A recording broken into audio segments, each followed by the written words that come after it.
Blue Star one night. Han Xuan leaned back in his chair, letting out a long breath of stale air. As a seasoned ace pilot, the takeoff mission he had just completed was not particularly difficult. But every time he returned from the high altitude to the ground, an indescribable emptiness surged in his heart. Gaming was his way to fill that void. He casually grabbed the mouse and clicked on the Pro Evolution Soccer icon. As the game loaded, the screen lit up, and the main interface popped up with dense player cards slowly scrolling against a dark background. Han Xuan watched the passing faces indifferently when suddenly a barrage message floated up from the bottom of the screen. Please select a player card, it will be permanently bound. Han Xuan was stunned for a moment, then laughed. Yo, when did Konami become so considerate? He didn't take it seriously, thinking it was some new event Easter egg in the game. The player cards flashed with various colors: bronze, silver, gold, black, gold. I want to check the cards. Han Xuan slid his finger on the touchpad, and the cards flipped backward. He was looking for one person: Ronaldinho, the football elf who always wore a smile. Han Xuan was not the type to be a fanatic, but little Ronnie was an exception. In his view, there were only two kinds of players on the football field: those who played football and those who danced. Little Ronnie was the last. Han Xuan had always scoffed at discussions about what if he were more disciplined. He liked little Ronnie not because of his achievements, but because he made football like a Samba. His finger stopped. On the screen, a golden card lay still. The person on the card grinned, showing his trademark buck teeth with a mischievous yet pure joy in his eyes. Wow, golden legend. Han Xuan's eyes lit up, and he clicked without hesitation. Confirm. ZZZ. A sudden electric sound drilled into his ears. Han Xuan instinctively pulled back his hand, thinking it was a power strip leakage. Just as he was about to look down, the computer screen suddenly flickered violently. Blue light and white shadows alternated. After a second or two, a scene he would never forget appeared. The player card of little Ronnie on the screen was flying out of the monitor, growing larger and larger, becoming more and more real. The smile on the card also became eerie as it enlarged. It's haunted. Han Xuan's pupils contracted sharply. A chill shot up from his tailbone to the top of his head. He opened his mouth, but before he could utter a second cry, his vision went black and his whole body went limp in the chair. August 28, 2010. Spain. Barcelona FC head coach's office. After a violent dizziness, Han Xuan suddenly opened his eyes. His vision was blurry. The first thing that entered his vision was a waving hand, then blurry lights and shadows. Finally, a Spanish voice with a Catalan accent reached his ears. Amigo, are you okay? Han Xuan instinctively pushed away the hand in front of him. His vision gradually focused. Bald head, suit, frowning expression. That face he had seen countless times on TV. Guardiola. Where the hell did I go? Han Xuan closed his eyes tightly. 3 seconds later, he opened them again. Still the same face, close enough to see the fine sweat on the tip of his nose. Out. Han Xuan jumped back violently, almost falling off the chair. He shook his head vigorously, and a sharp pain followed. Immediately, a large chunk of unfamiliar memories flooded into his mind like a bursting dam. Han Xuan. Spain. La Masia Youth Academy. Barcelona first team. Substitute appearance. The gaze of 1-0 people at Camp Nou. Trembling legs. Weakness when touching the ball. Fell. Then. Couldn't get up. What the F? Han Xuan's face instantly turned extremely colorful. What the hell? He had transmigrated. Transmigrated into a football player with the same name as him. The original owner of this body had decent talent, came from La Masia, and was temporarily promoted to the first team last year due to a shortage of players. Then in his highly anticipated debut, due to weak psychological quality, he put on a disastrous performance. In front of 1-0 people, he got weak knees and fell when touching the ball, then was carried off the field. Even as a pilot with strong psychological quality, he felt his face burning at this moment. Guardiola stood nearby, his brows twisted into a knot. He watched the young man's face changing colors, and his heart skipped a beat. Oh no, this kid isn't broken by the blow, is he? Han. Guardiola called out tentatively again. Han Xuan came back to his senses, took a deep breath, and tried to make his He looked up at the young coach who had become a world-famous manager. Sorry coach, I just thought of something. By the way, you were saying. Send me to Valencia. Guardiola was stunned for a moment, then let out a sigh of relief. Good, he wasn't stupid. To be honest, he really liked this kid. He trained hard, had a good personality, could be serious and lively, which suited him. But this psychological quality really couldn't stand in a top club. Moreover, now that Messi was pushed into the false 9 position, there was no room for Han Xuan in the front line. More importantly, the transfer contract for Villa had been settled, only waiting for the official announcement, and the first team had to free Han. Guardiola sighed with a tone of earnest advice. Don't look down on the Bat Legion. They were 3rd in La Liga last season. They can play in the Champions League this season. You won't suffer there. Besides, given your debut scene, they are willing to take you already. I agree. Guardiola was cut off mid-sentence by these 3 words. He blinked, thinking he misheard. What did you say? I said I agreed. Han Xuan repeated with a calm tone. Guardiola sat up straight with a shocked expression. From the end of last season until now, he didn't know how many times he had talked to Han Xuan. Every time he had earnestly advised him to go to another team to get playing time, to think about his career. But every time Han Xuan was firm insisting he would not go anywhere, only stay at Barcelona. Now just like that he agreed. The sun rising from the west. But anyway, this is good. Good. Good. Good. Guardiola said 3 good words in a row, a relieved smile on his face. He stood up, walked over to Han Xuan, and extended his arms. Hope we still have a chance to cooperate in the future. Han Xuan stood up and hugged the young coach. Thank you, coach. Walking out of the Barcelona club gate, Han Xuan walked alone. The late August Barcelona sun was just right. Tourists crowded, the music of street performers and laughter mixed together. He walked aimlessly, adapting to this body, this identity, and thinking about the future. The reason for agreeing to the transfer was actually simple. He didn't have the original's almost stubborn attachment to Barcelona, but he inherited that embarrassing memory. Even with his strong psychological quality, thinking about playing in the stadium where he had weakened was just uncomfortable. Going to Valencia was good, a fresh start. After wandering for a long time, it was getting dark. Han Xuan was about to call a taxi back to his residence when a warm current suddenly surged from deep within his body, flowing through his limbs. Immediately, a mechanical voice sounded in his mind. Ding. Newbie gift pack distributed. Little Ronnie legend template in. Han Xuan's steps halted, his whole body froze in place. System. He was still immersed in shock when a blue data panel appeared before his eyes with text clearly visible. Name Han Xuan, age 18, height 183 centimeters, weight 73 kilograms, basic attributes: offensive awareness 85, shooting 88, dribbling 99, ball control 100, ground pass 86, air pass 88, curl 87, set pieces 95, header 62, kick power 82, defensive awareness 44, tackling 47, speed 90, explosiveness 96, physical contact 83, stamina 82, injury resistance 80, mental strength 100, special skill elastico, special ability football elf, unique ball sense, special celebration Samba dancer. Han Xuan's eyes widened, reading every word. Holy shit. This is too awesome. The system was certainly surprising, but what really made his heart race was this gorgeous string of outrageous stats. He hadn't had time to experience those skills, but just these basic stats were enough to explain everything. Dribbling 99, ball control 100, explosiveness 96, set pieces 95. This is not an ordinary Ronaldinho template. This is clearly the peak period football elf. Could it be? This was the little Ronnie card he had chosen. If so, he was completely set. With his current level of strength, which top club could he not stand in? Even if he had to go to Valencia for a season at only 18 years old, it was only a matter of time before top clubs took notice. By then, make big money, get beautiful girls, reach the peak of life. Thinking of this, Han Xuan grinned. The slight depression from being kicked out of Barcelona in the afternoon had now vanished. He looked up at the darkening sky over Barcelona, turned around, and strode toward his residence. The next morning, Han Xuan was awakened by the sunlight streaming in through the window. He lay in bed for 2 seconds, stunned, then broke into a grin. The second day of his transmigration. Alive and with a system. This feeling was really good. He rolled out of bed and quickly packed his belongings. Actually, there wasn't much to pack. The original owner had very few possessions, a few clothes, a pair of sneakers, and a backpack.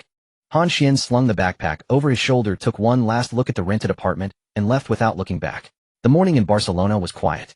A bakery on the corner had just opened, emitting a fragrant aroma. Han Xuan bought one and ate it while walking to the station. If nothing unexpected happened the next time he came to this city, he would be an opponent. The journey of several hours ended quickly. The sunlight in Valencia was even stronger than in Barcelona. As Han Xuan walked out of the station, he immediately spotted the club staff member waiting for him. A tall, thin man with glasses held up a sign with the characters Han Xuan written on it, holding it as if standing guard. Hello, I'm the one. Han Xuan walked over. The tall man looked him up and down, his attitude neither warm nor cold. Follow me, the contract is ready. The transfer process went much smoother than Han Xuan had imagined. Barcelona and Valencia had already finalized all agreements days earlier, only waiting for Han Xuan's signature. So the moment he signed his name on the contract, the deal was officially completed. Transfer fee, 5 million euros. Annual salary, 55,000 euros. Neither number seemed very high, especially the annual salary, which was even lower than that of an average La Liga player. For a player who might be poached by a giant club after 1 year, he could have negotiated for more. Han Xuan looked at the numbers on the contract and wanted to negotiate. But the Valencia management was firm. This was the price, take it or leave it. Han Xuan thought it over and signed anyway. Annual salary, after all, is matched to a player's ability and influence. Once he showcased his skills in La Liga and the Champions League, a high salary would naturally come to him. At that time, it would be his turn to say take it or leave it. There was no point in worrying about the tens of thousands of euros difference now. After signing, the tall man led him deeper into the training base. The head coach wants to see you. Han Xuan nodded and followed. Unai Emery. The name of the Valencia coach was not unfamiliar to Han Xuan. A Spaniard, his coaching ability unquestionable. After taking over Valencia, he quickly brought the team to the top 3 in the league, second only to Real Madrid. Moreover, he placed great emphasis on technical ability and favored creative players. This was probably why he had taken an interest in the original owner. Although the original owner's mental fortitude was indeed worrying in Emery's eyes, he could at least serve as a substitute for Mata.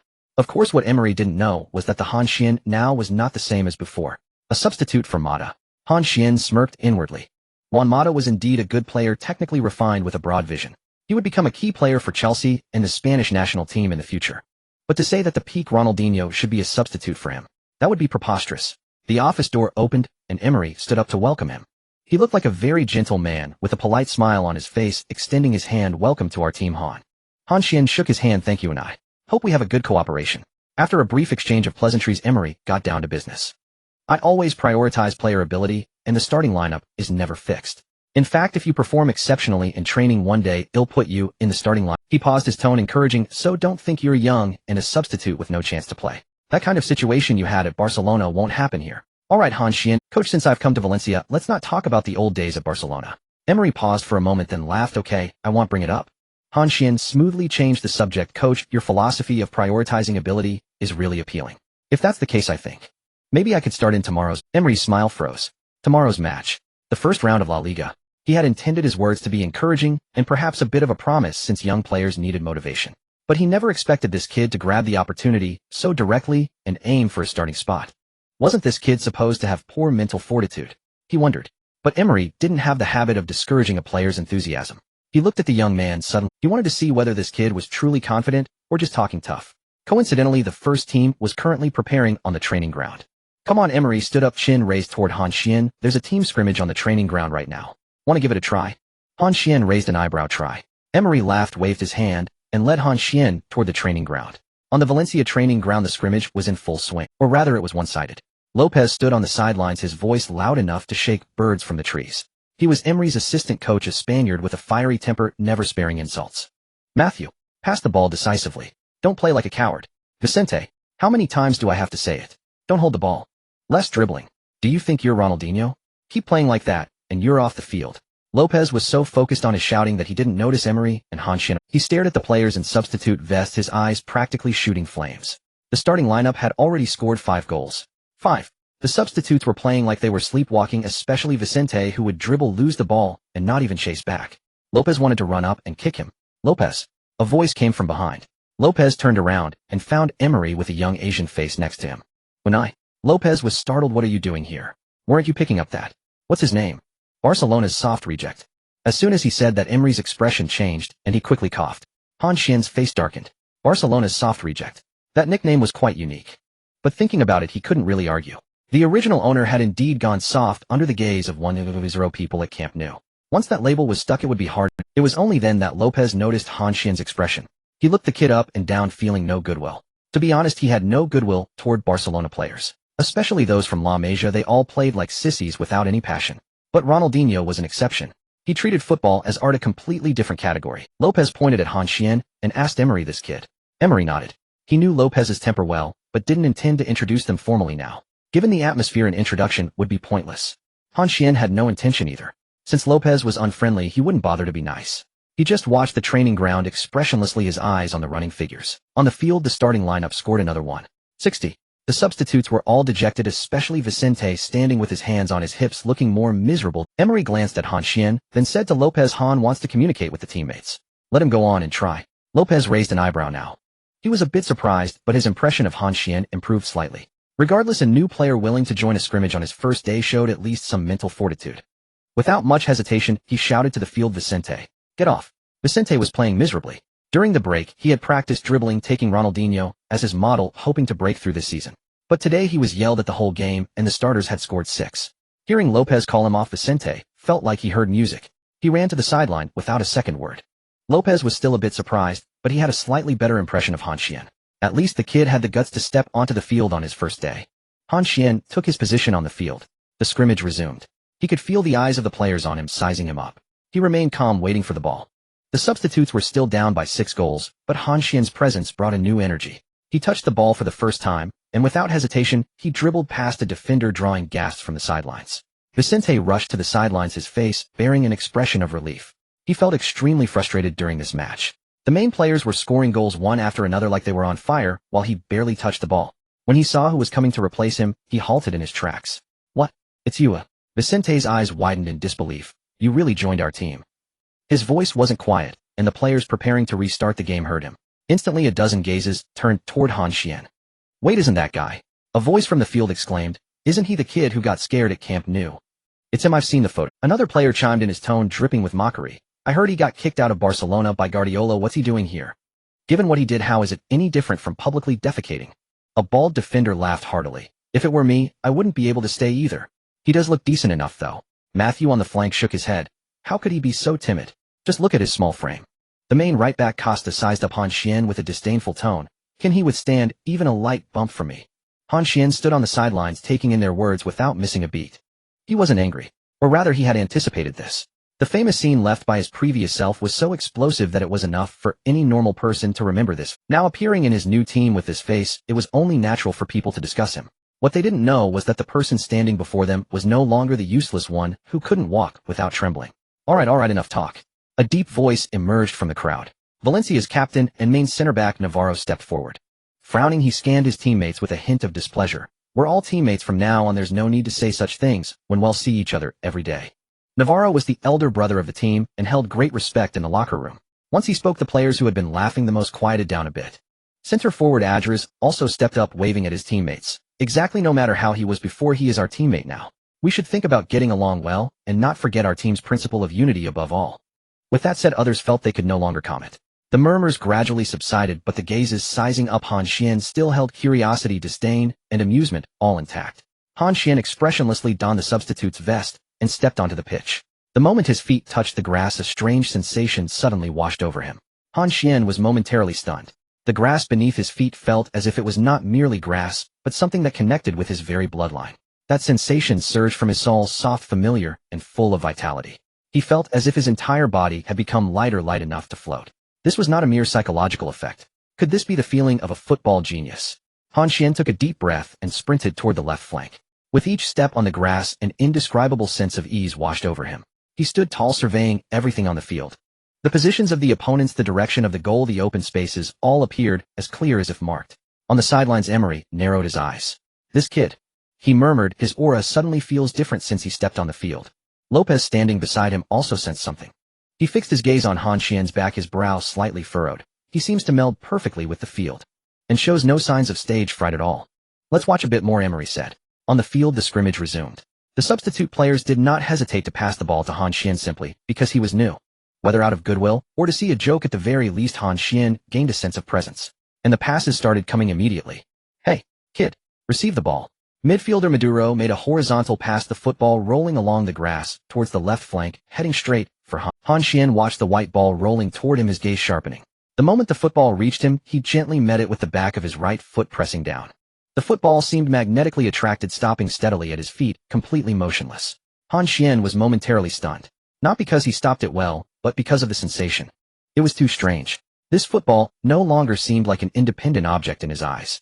Instead, it felt like a part of his body, an organ he could freely control. Every surface texture, every seam of the football appeared strikingly clear to him. He could even feel that he could make the ball perform any action he desired using any part. In that instant, several ways to handle the ball flashed through his mind: to flick the ball right and break through, to cut in left after controlling the ball, to directly loft the ball to a teammate making a run, or even to perform a bicycle kick in place, then slip past the approaching defender from the other side. Is this the feeling of ball control? Han Xuan stood still, not moving. He was savoring this marvelous sensation. Kid, what are you dazing off for? A voice suddenly came from ahead with a hint of urgency. I'm coming. Han Xuan looked up to see Mata. Mata was the core of Valencia's midfield and one of the most outstanding attackers of the young generation in Spain. He was rapidly approaching from the opposite side, his expression devoid of hostility, instead showing a hint of concern. Mata had noticed Han Xuan's pause after receiving the ball. He had heard of this new teammate's glorious deeds and had seen the discussions happening on the field. He worried that if this kid lost the ball, it might further damage his confidence, hence his reminder. Han Xuan looked at Mata, thinking, this guy seems pretty nice, even reminding me before. However, he had no intention of passing. He simply nudged the ball forward lightly and stepped forward. Mata was taken aback. This kid actually wants to get past me. He had initially planned to pressure Han Xuan to pass the ball, but now, since this kid didn't appreciate his kindness, he didn't mind letting him experience the taste of being dispossessed. Mata charged forward. On the sidelines, Lopez frowned. This kid is overly confident. While Mata excels in attack, he is also competent defensively, so stopping him should be sufficient. Emery remained silent, his eyes fixed on the field. The distance between the two players was closing in. 5 meters. 3 meters. 1 meter. Mata lowered his center of gravity, his eyes locked on the ball at Han Xuan's feet. His defensive experience told him to cut off the inside line and force the opponent to the outside. However, Han Xuan did not comply as he wished. His right foot gently brushed the ball, his body slightly leaning right, making it look as if he intended to break through from the outside. Mata reflexively moved a step to the right, preparing to block that route. But in that instant, Han Xuan's ankle suddenly twitched. A curve-shaped arc. The football seemed enchanted, sticking to his foot. It then smoothly curved around the outside and instantaneously darted to the left. Mata's pupils constricted suddenly. His weight was still on the right, but his body watched helplessly as the football glided past. He tried to twist his body, but his feet had already lost balance, and he toppled like a swaying post. By the time he barely steadied himself and turned around, Han Xuan was already 2 meters behind him with the ball. The cowtail dribble. The field fell into silence. Mata stood frozen in place, his expression stiff. On the sidelines, Lopez's mouth opened, but no sound. Emery took a sudden step forward, his eyes wide as saucers. The players who had just been discussing Han Xuan were now all dumbfounded. The cowtail dribble. That was Ronaldinho's signature move. The amplitude of the ankle shake. The sensation of the ball sticking to one's foot. That blend of deception and aesthetic appeal was simply identical. This. Vicente, having just come off the field, struggled to swallow. This must be luck, right? No one answered him. Because Han Xuan had already taken the ball and charged toward the goal. The scrimmage field was smaller than a standard pitch. It was just a few steps from the left flank to the penalty area. Han Xuan advanced with the ball. Each step he took kept the football obediently glued to his foot, as if it had come to life. Valencia's captain Navarro rushed forward to block. He was the core of the team's defense, experienced and fierce in his tackles. He had seen that cowtail dribble earlier, but he didn't believe that an 18-year-old who had been kicked out of Barcelona could possess any real skill. Navarro lowered his center of gravity, cutting off the inside line and forcing Han Xuan toward the baseline. Han Xuan charged towards him. The distance between them closed rapidly. Just as they were about to make contact, Han Xuan's body suddenly halted, his right foot lifted high, preparing for a shot. Navarro instinctively turned to block, raising his foot to intercept. But when Han Xuan's foot came down, it wasn't for a shot. Instead, it was a feint. His right foot glided over the top of the ball, lightly nudging it to the left. The entire motion flowed as smoothly as mercury, without a hint of sluggishness or hesitation. Navarro's weight had already shifted to the right, watching helplessly as the football slid past his left side. The goalkeeper was also deceived. He saw Han Xuan's shooting motion and instinctively moved a step to the right. By the time he realized it was a feint and tried to dive left, it was already too late. Han Xuan lightly nudged with his left foot. The football rolled slowly into the empty net, and it was a goal. The entire field fell silent. Han Xuan stood at the edge of the restricted area, maintaining the pose of a left-footed shot, dazed for 2 seconds. Did it go in? He looked down at his foot, and then at the ball in the net, his expression somewhat bewildered. He himself didn't know how he managed to do that just now. His right foot lifted, feigned a shot, controlled the ball, and then a left-footed push shot. The entire action flowed seamlessly, as natural as breathing. One could even say it wasn't him making those moves, but those moves flowed out of his body by themselves. That feeling was strange, as if something was driving him. Not doing it felt uncomfortable, but doing it felt damn good. Han Xuan grinned, ready to turn and run back, when someone suddenly patted him on the shoulder. "Kid." A voice came from behind. Han Xuan turned around and found it was the center back he had just dribbled past. Valencia's captain Navarro. Navarro looked at him, his face not showing anger, but rather a hint of a smile. That was a beautiful goal. Han Xuan was taken aback. He got past him and wasn't angry. Navarro seemed to see his confusion and patted him on the shoulder again. "In the captain. The team has a newcomer, and he's that strong. I'm just glad." Those moves from earlier, the control, the nutmeg, the feint, all flowed smoothly. They were genuinely impressive. Han Xuan regained his composure and nodded at Navarro. "Thank you." "Play well," Navarro said before turning to run out of the restricted area. Han Xuan watched his back, feeling that his impression of Navarro had improved significantly. Compared to those teammates who only knew how to mock, this guy at least acted like a captain. On the field, the others had also reacted at this point. "Damn that nutmeg just now. Did you see Mattis' expression?" He was completely stunned. That was a brilliant display. From receiving the ball to shooting, it was all seamless. It must be luck, right? It has to be luck. "Luck my ass. Show me your luck." Various discussions erupted, some expressing surprise, others skepticism, and some merely watching the spectacle. But no matter what was said, the contempt in those gazes had diminished significantly. On the sidelines, Emery and Lopez exchanged glances. After 2 seconds of silence, Lopez finally spoke in a very low voice. "This. Is he really the soft discard that came from Barca? Not the second Ronaldinho?" Emery didn't respond, merely staring at Han Xuan on the field. To come in and immediately perform a brilliant dribble, Lopez continued muttering. "They say his mental fortitude is weak. I don't believe it. Let's start him tomorrow. I really think it's possible." Emery finally spoke, his tone betraying his uncontainable excitement. "Yes, we've struck gold. However, whether he starts still needs to be seen. If this kid keeps up this performance, there will be no problem at all. After saying this, he turned his head, his gaze falling on Vicente on the sidelines. Vicente was gaping, staring blankly at. When he was substituted off earlier, he was quite happy, thinking he would finally escape the scolding. Yet, just after leaving, he saw Han Xuan dribble past Mata, and then maneuver around Navarro, sending the ball into the net. A brilliant display. He had practiced dribbling throughout the entire offseason, watching countless videos of Ronaldinho. Yet just now he barely touched the ball on the field, and this guy upon entering made a brilliant dribble on his very first touch. Slap. Lopez slapped the back of his head. Did you see that, eh? Lopez pointed at the field. That is how Ronaldinho plays. What you did is nothing. Vicente covered the back of his head and did not refute. He couldn't refute it. One successful dribble could be called luck, but a brilliant display was pure skill. Even in an internal match, that was skill. On the field, the internal match resumed. But the atmosphere was completely different. When the substitute players looked at Han Xuan again, the disdain in their eyes was no longer present. However, among the starters there were a few guys whose eyes were filled with a defiant light. The first was Banega. The Argentine midfielder with delicate skills and broad vision was Valencia's midfield engine. He felt a bit uncomfortable seeing this newcomer show off right in front of him. Let me give it a try. Banega proactively stepped forward, positioning himself in Han Xuan's path. Han Xuan took the ball and glanced at him. His right foot circled around the ball, followed by his left, his body weight swaying, causing Banega to instinctively take half a step to the right. Just that half step, and Han Xuan had already nudged the ball past him on the left. The bicycle kick dribble was also one of Ronaldinho's signature moves. It was clean and precise. Banega stood frozen, watching Han Xuan's back, unable to move for a long time. The second was Alba. The left back, young, fast. Having seen Banega get dribbled past, he was already feeling a bit insecure. When it was his turn to defend, he lowered his center of gravity, keeping his eyes fixed on the ball at Han Xuan's feet. As Han Xuan approached with the ball, he suddenly paused, pretending to cut in. Alba quickly moved towards the inside. But Han Xuan's ankle flicked, and the ball rolled past him on the outside. Alba tried to turn and chase, only to find Han Xuan had already zipped past him. The ball and man separated flawlessly. And right in front of him, Han Xuan executed a blatant separation. Alba stood rooted to the spot, his expression sourer than if he had eaten a lemon.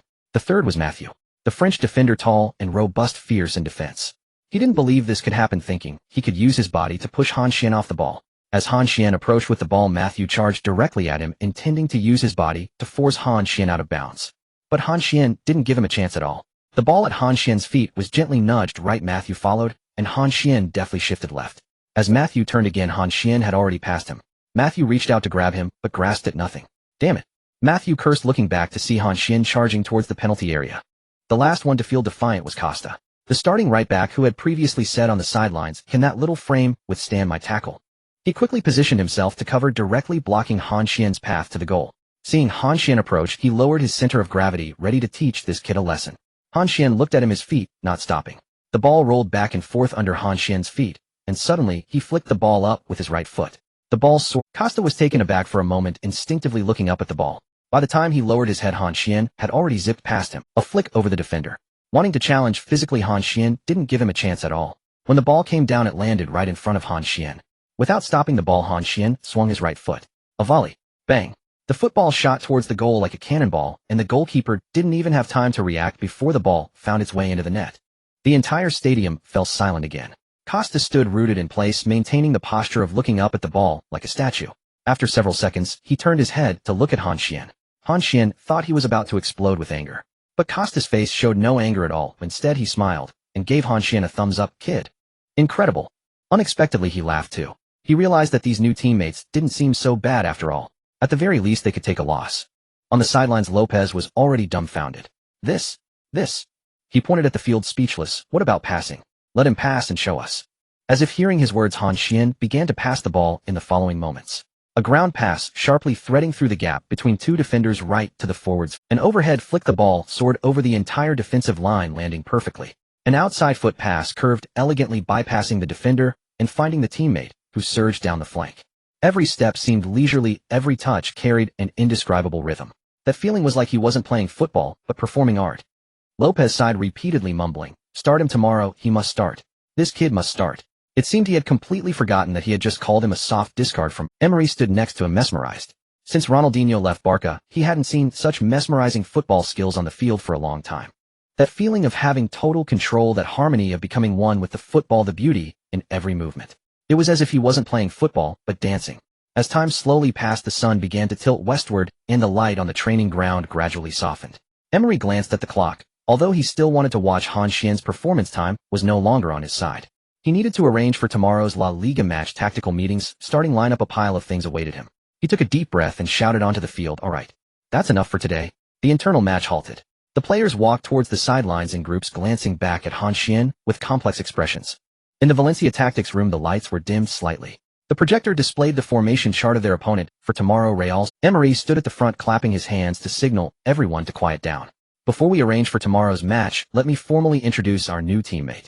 He looked towards Han Xuan, who was sitting in the corner, and waved him over. "Han, come here." Han Xuan stood up and walked to the front. Emery placed a hand on his shoulder, his gaze sweeping over every player present. Han Xuan, 18 years old, transferred from Barca. You all saw his performance in this afternoon's scrimmage. Emery did not elaborate further and began introducing each player one by one. Joaquin, a right winger, one of the representatives of Spain's golden generation. In his prime, he had excelled at Betis, and now at Valencia he remained a sharp weapon on the flanks. He nodded at Han Xuan. Adjuris, a center-forward, tough, able to fight, and excellent in headers. He smiled at Han Xuan, being one of the first to speak up for him this afternoon. Mata. Emery pointed at the young man who had been left bewildered by Han Xuan's skills. Mata's expression was somewhat complex, but he still nodded at Han Xuan. Han Xuan also nodded back, feeling quite favorable towards this midfielder who had reminded him before stealing the ball. Banega, an Argentinian, skilled, and with a broad vision, he was the team's midfield engine. This afternoon he had been outplayed by Han Xuan, and now there was no trace of discontent in his gaze. Costa, a starting right back who had claimed he would give Han Xuan a lesson, but ended up being thoroughly humiliated by being nutmegged and having a volley scored against him. He flashed a grin at Han Xuan, giving him a thumbs up. Alba, a young left-back, fast and physically fit, who had been left behind when someone split the ball from him. He looked at Han Xuan, his expression a bit awkward. Matthew, a tall French center-back who had attempted to push Han Xuan out of the way this afternoon, but hadn't even managed to He shrugged at Han Xuan, implying, "You're impressive." Navarro, the captain, a starting center-back who was the first to be dribbled past by Han Xuan this afternoon, and also the first to come up and pat his shoulder, saying, "That was a great goal." He looked at Han Xuan with admiration. One by one, Han Xuan matched the faces and names of his new teammates. He realized that at this moment, every gaze directed at him was different from when they had first met this afternoon. The mockery, disdain, and playful expressions had vanished without a trace. In their place were curiosity, recognition, and a complex expression of "this guy has something," especially from those who had been most severely outplayed by him. Mata, Banega, Alba, Matthew, and Costa now wore expressions of begrudging respect. Han Xuan chuckled inwardly. The world of football truly is simple. If you have the ability, they will recognize you. After the introductions, Emery signaled Han Xuan to return to his seat and began arranging the matters for tomorrow's match. The tactics board was brought to the front with red magnets representing Valencia and blue magnets for Real Sociedad. Goalkeeper Cesar.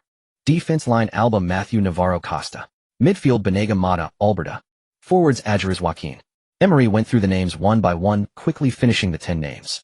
All were expected. After all the substitutes had conceded 6 goals to the starters yesterday, it would be a surprise if they made it into the starting lineup. But there was one exception, and that was Han Xuan, who had come on midway through.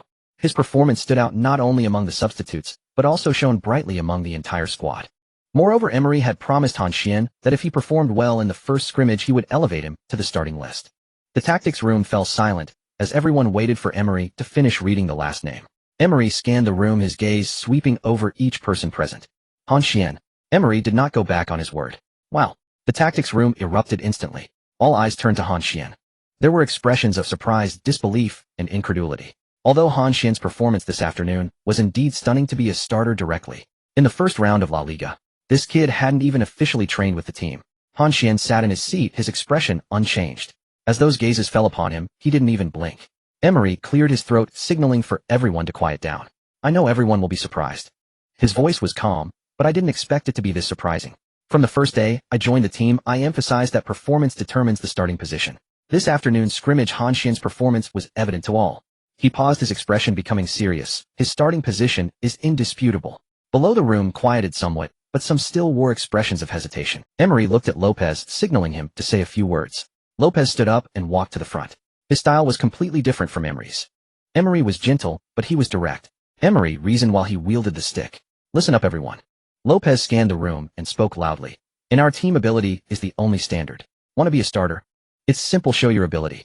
He pointed at Han Xuan. "This kid is starting today because he played better than you all. If he doesn't perform well tomorrow, he will naturally be substituted.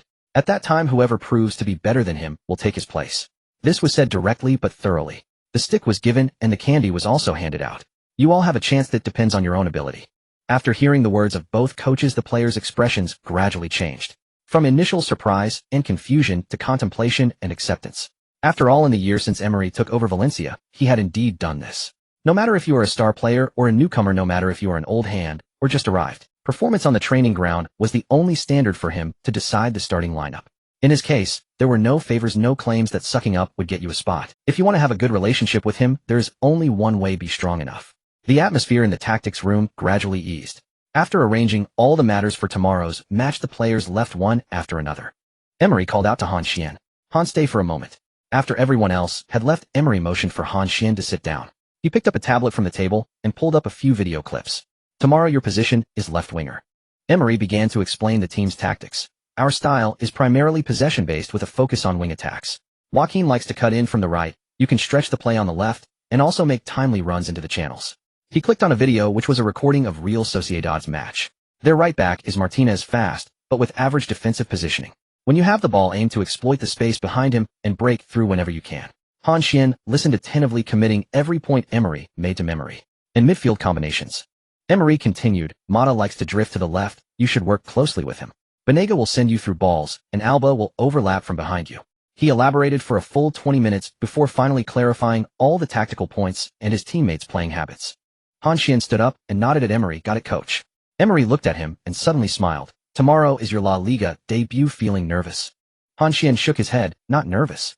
Emery was taken aback for a moment, then recalled Lopez's words from the afternoon. Said he has poor mental strength. Now it seemed he really did not believe it. Go get some good rest. Emery patted his shoulder. Han Xuan turned and left. August 29, 2010. The streets of Valencia had changed since the morning. Orange flags were hung from the windows along the street, and fans dressed in Bat League jerseys walked in groups towards the same direction. Vendors set up stalls by the roadside selling hot dogs and beer with the aroma of grilled sausages filling the air. La Liga, after a 2-month hiatus, finally reignited the flames of competition. Valencia's first opponent this season was Real Sociedad. A strong team from La Liga, their strength should not be underestimated. 1 hour before the match, both teams announced their starting lineups. When Valencia's lineup appeared on the official website and in the media, it immediately sparked a huge uproar. Han Xuan. Who is Han Xuan? The Valencia fans stared at the unfamiliar name, glancing at each other. Han Xuan. Who is this? Where did he come from? Is he from the youth academy? An Asian kid? Wait. This name sounds a bit familiar. One person furrowed his brow and suddenly slapped his thigh. Holy crap. Isn't this the guy from Barcelona? That one. Which one? The soft player. The one who collapsed during his debut at Camp Nou. What the hell? The fans quickly took out their phones and rushed to Valencia's official website. After flipping through several pages, they finally found a transfer announcement in a discreet corner. In the picture, a young man with an Asian face wearing Valencia's number 39 jersey smiled at the camera. Han Xuan officially joined Valencia. The transfer fee was 5 million euros. What the hell? A fan gasped, speechless for a long time. 5 million. Is this for him? No way, this kid hasn't even completed a full match in La Liga. How is he starting? Is Emery crazy? Could it be that he has decent skills? After all, he came from La Masia. Come on. Another fan scoffed. With his mental state, what good is it even if his skills are top? It looks like we're going to lose again today. It's a pity our Mestalla pitch is going to suffer. Exactly. Mestalla is known as a devilish home ground in La Liga with tens of thousands watching. Can he handle it? I bet he won't last until halftime. I bet he won't dare to step onto the pitch. Fans were discussing wildly, each with their own opinions. But one thing was clear. No one had high hopes for this young player coming from Barcelona. Meanwhile, in the distant dragon country of football broadcasting channels, commentator Han Xuan began to speak. Dear viewers, we are now live for the opening match of the 2010-2011 La Liga season, Valencia versus Real Sociedad. Now let me introduce the starting lineups for both teams. Valencia is fielding a 433 formation. Goalkeeper Cesar. For defenders, Alba, Matthew, Navarro, and Costa. 3 midfielders, Banega, Mata, and Alberta. 3 forwards, Adjures, Joaquin, and Han Xuan paused, his tone carrying a hint of surprise. Han Xuan. In the live room, the barrage exploded. Han Xuan. Who is he? Is he from the Dragon Country? Never heard of him. Wait, I think I have a little impression of this person. Han Xuan continued to introduce, his voice steady and professional. You might find the name Han Xuan a bit unfamiliar. He moved to Spain with his parents at a young age and trained at the La Masia Youth Academy. He just transferred from Barcelona to Valencia this season. It's worth mentioning that even though he grew up in Spain, his parents retained his Dragon Country nationality. Later, his parents returned to their country for business while he stayed in Spain to play football. So apart from Han Xuan from Schalke 04, he is another player from our Dragon Country, playing in one of the top 5 leagues. The barrage in the live room became even more lively. Holy crap. Another one. Came from La Masia. His skills should be decent, right? Many have come from La Masia, but the key is whether they can make it onto the pitch. How old is this kid? 18 years old. 18 years old, and starting in La Liga? Impressive. But some people knew the inside story. Wait. Han Xuan. I remember now. Isn't this the one who collapsed at Camp Nou? Which one? That's the one. The one who flopped during his debut. The nickname given to him by Barcelona fans is soft player. What the hell? Is this for real? Starting. Is Valencia out of players? Don't embarrass us Dragon Country people. The barrage was completely chaotic with some hopeful, some skeptical, some just watching the show, and some cursing. Meanwhile at Mestalla Stadium in the player tunnel, Han Xuan stood in the middle of the line motionless. In front of him was Adjures, and behind him was Mata. The walls on both sides were painted orange, and a dazzling beam of sunlight and deafening cheers poured in from the end of the tunnel. Navarro stood at the front, turned around, and caught a glimpse of Han Xuan's expressionless face. He was taken aback. This kid. Isn't he too nervous, frozen? Navarro recalled how he felt during his first start for Valencia. His legs shook like a sieve and his heartbeat raced as if it would burst out of his throat. He walked back to Han Xuan's side and patted him. Relax a bit, kid. Navarro spoke in a low voice, his tone carrying a hint of experience. I was like this during my first start too. My legs were weak. Just take a deep breath, it's fine. Han Xuan turned his head and glanced at him, then smiled. Captain, don't worry. His voice was calm. This is nothing. Navarro was taken aback. This gaze, this tone, didn't seem nervous at all. Just as he was about to say something more, the La Liga staff had already walked to the front of the line and signaled to the two captains. Prepare to enter the field. Navarro had to pat Han Xuan's shoulder again before turning back to the front of the line. At the end of the tunnel the sunlight grew brighter and the noise grew louder. Han Xuan followed the team, walking forward step by step. The moment he stepped out of the tunnel, boom. A wave of sound as solid as substance hit him, causing his eardrum. Mestalla Stadium, with 50,000 seats nearly filled with orange. Flags waved, scarves flew, cheers, songs, and drum beats merged into a massive tide sweeping across the entire stadium. The Real Sociedad players had already entered the field first and were standing on the pitch waiting for the kickoff. Han Xuan stood in the line, his expression calm. As those sounds crashed against his face, he didn't even blink. Step by step, he walked onto the grass with the team. What a joke, he was a top pilot before crossing over. As for mental quality, who could be stronger than him? Just like the system data panel, other stats might be influenced by Ronaldinho's template. But the mental quality stat was absolutely Han Xuan's innate trait, reaching a terrifying 100. If Han Xuan's guess was correct, 100 was the system's limit. With maxed out mental quality, this small scene was nothing at all. Even if his heart rate were measured now, it would definitely be below 100. On the sidelines, Emery had his hands in his pockets, his gaze fixed tightly on Han Xuan. He saw Han Xuan step onto the field without pausing, his expression unchanged. He even looked up at the stands for a moment before casually averting his gaze. Emery quietly let out a sigh of relief.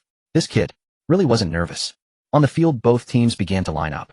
Valencia's orange jerseys looked particularly bright under the sunlight, while Real Sociedad's blue and white stripes were equally eye-catching.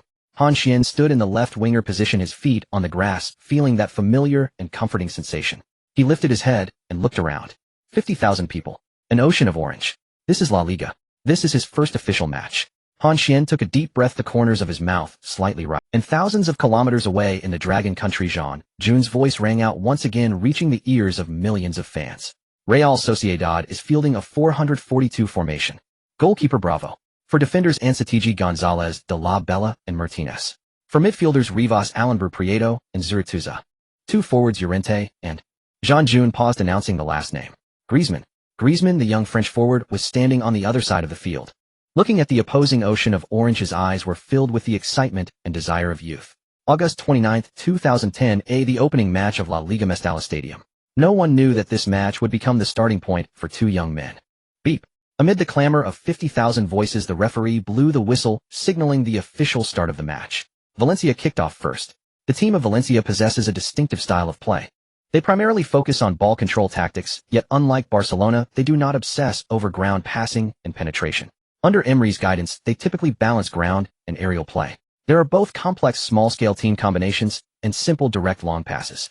The ability to switch between these two rhythms at any moment makes it difficult for opponents to defend.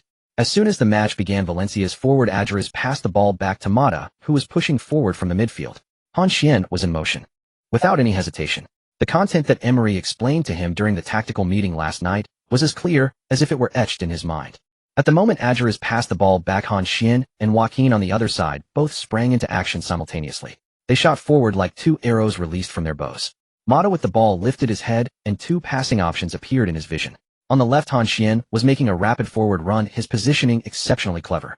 Instead of charging straight ahead, he first feigned inward to bait the defensive player, causing their weight to shift slightly. Then he suddenly cut toward the outside, creating half a body's worth of space. On the right, Joaquin was also running, but was closely marked by the opposing fullback, leaving him with little space. Visually, Han Xuan's explosive speed was stronger, and he created space more quickly. Mata hesitated for a moment. Logically, as an old teammate, even with Han Xuan in a better position, he should trust Joaquin more. After all, they had trained together longer and had a deeper understanding. However, after yesterday's practice match, his impression of Han Xuan had quietly changed. It was a strange feeling. Despite being a young player who had just joined the team for a few days with such a terrible reputation. Yet when he had the ball, there was an inexplicable sense of reassurance. Mata did not know where this feeling came from, but at this moment he chose to trust his instincts. He swung his left foot, and with a long pass the football flew towards the left. The right back for Real Sociedad was Martinez, an experienced veteran. As he saw Han Xuan racing towards him along the left flank with the ball, he remained completely unflustered, his steps even exuding a sense of leisure. He had certainly heard of Han Xuan's reputation. The scene at Camp Nou had long become a joke in La Liga circles. What future could a player who was scared stiff in his debut possibly have? He even thought there was no need to take this Dragon Country kid seriously. Could a Dragon Country player even control the ball? Furthermore, with that kind of mental fortitude, even if the ball was delivered accurately, he would probably be too nervous to stop it properly. So why should he exert himself? Therefore, Martinez leisurely approached Han Xuan, a smirk of amusement playing at the corners of it. He was just waiting to see Han Xuan embarrass himself. At that moment, Han Xuan was running at high speed, glancing up at the sky. Just that one look, and he determined that Mata's pass was too strong. The trajectory of the ball was too high, landing further ahead than he had anticipated. Such an overhit ball often has a poor first touch, easily intercepted by the advancing. The conventional approach would be to abandon the first touch and go for the second. Han Xuan had originally thought the same. But just as he adjusted his steps to slow down, he caught sight of Martinez's expression and pace. That indifference, that nonchalance, that disdain. Han Xuan sneered inwardly. Since the opponent had so generously presented this opportunity, wouldn't it be a waste not to accept this gift? Sure enough, as Han Xuan had expected, the football was indeed passed too far. He had not yet reached the position when the ball had already bounced 2 meters in front of him, spinning off toward the sideline. Mata from behind slapped his forehead, watching the football about to fly out of bounds, and shook his head in frustration. Oh no, that pass was too strong. Martinez almost burst out laughing. He thought this Dragon Country kid is a waste, and even Mata isn't in form today. To send such a ball out of bounds was simply a stroke of luck for him. In the stands, Valencia's fans were also abuzz with chatter. That ball is going out. What's wrong with Mata today? Suddenly feel sorry for that kid. It seems he was set up by Mata. That kid didn't even touch the ball, surely just a decoration. Such a ball is difficult for even experienced professional players to handle. The ball was fast, the angle tricky, and after landing it had an irregular bounce, and it looked like it was about to fly out of bounds. But just then an unexpected turn of events. Han Xuan appeared as if he had foreseen the future. When everyone thought he was about to give up, he suddenly accelerated towards the sideline. His pace was incredibly fast, leaving deep footprints on the grass, and he moved like a bolt of orange lightning.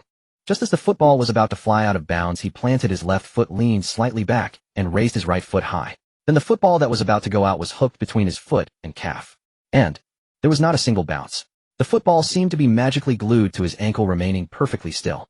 The entire stadium fell silent. Martinez's smile froze on his face. He could stop that. Dragon Country, a live broadcast room of a certain television station. Jean Jun's voice paused for the first time, then suddenly rose. Beautiful. What a stop.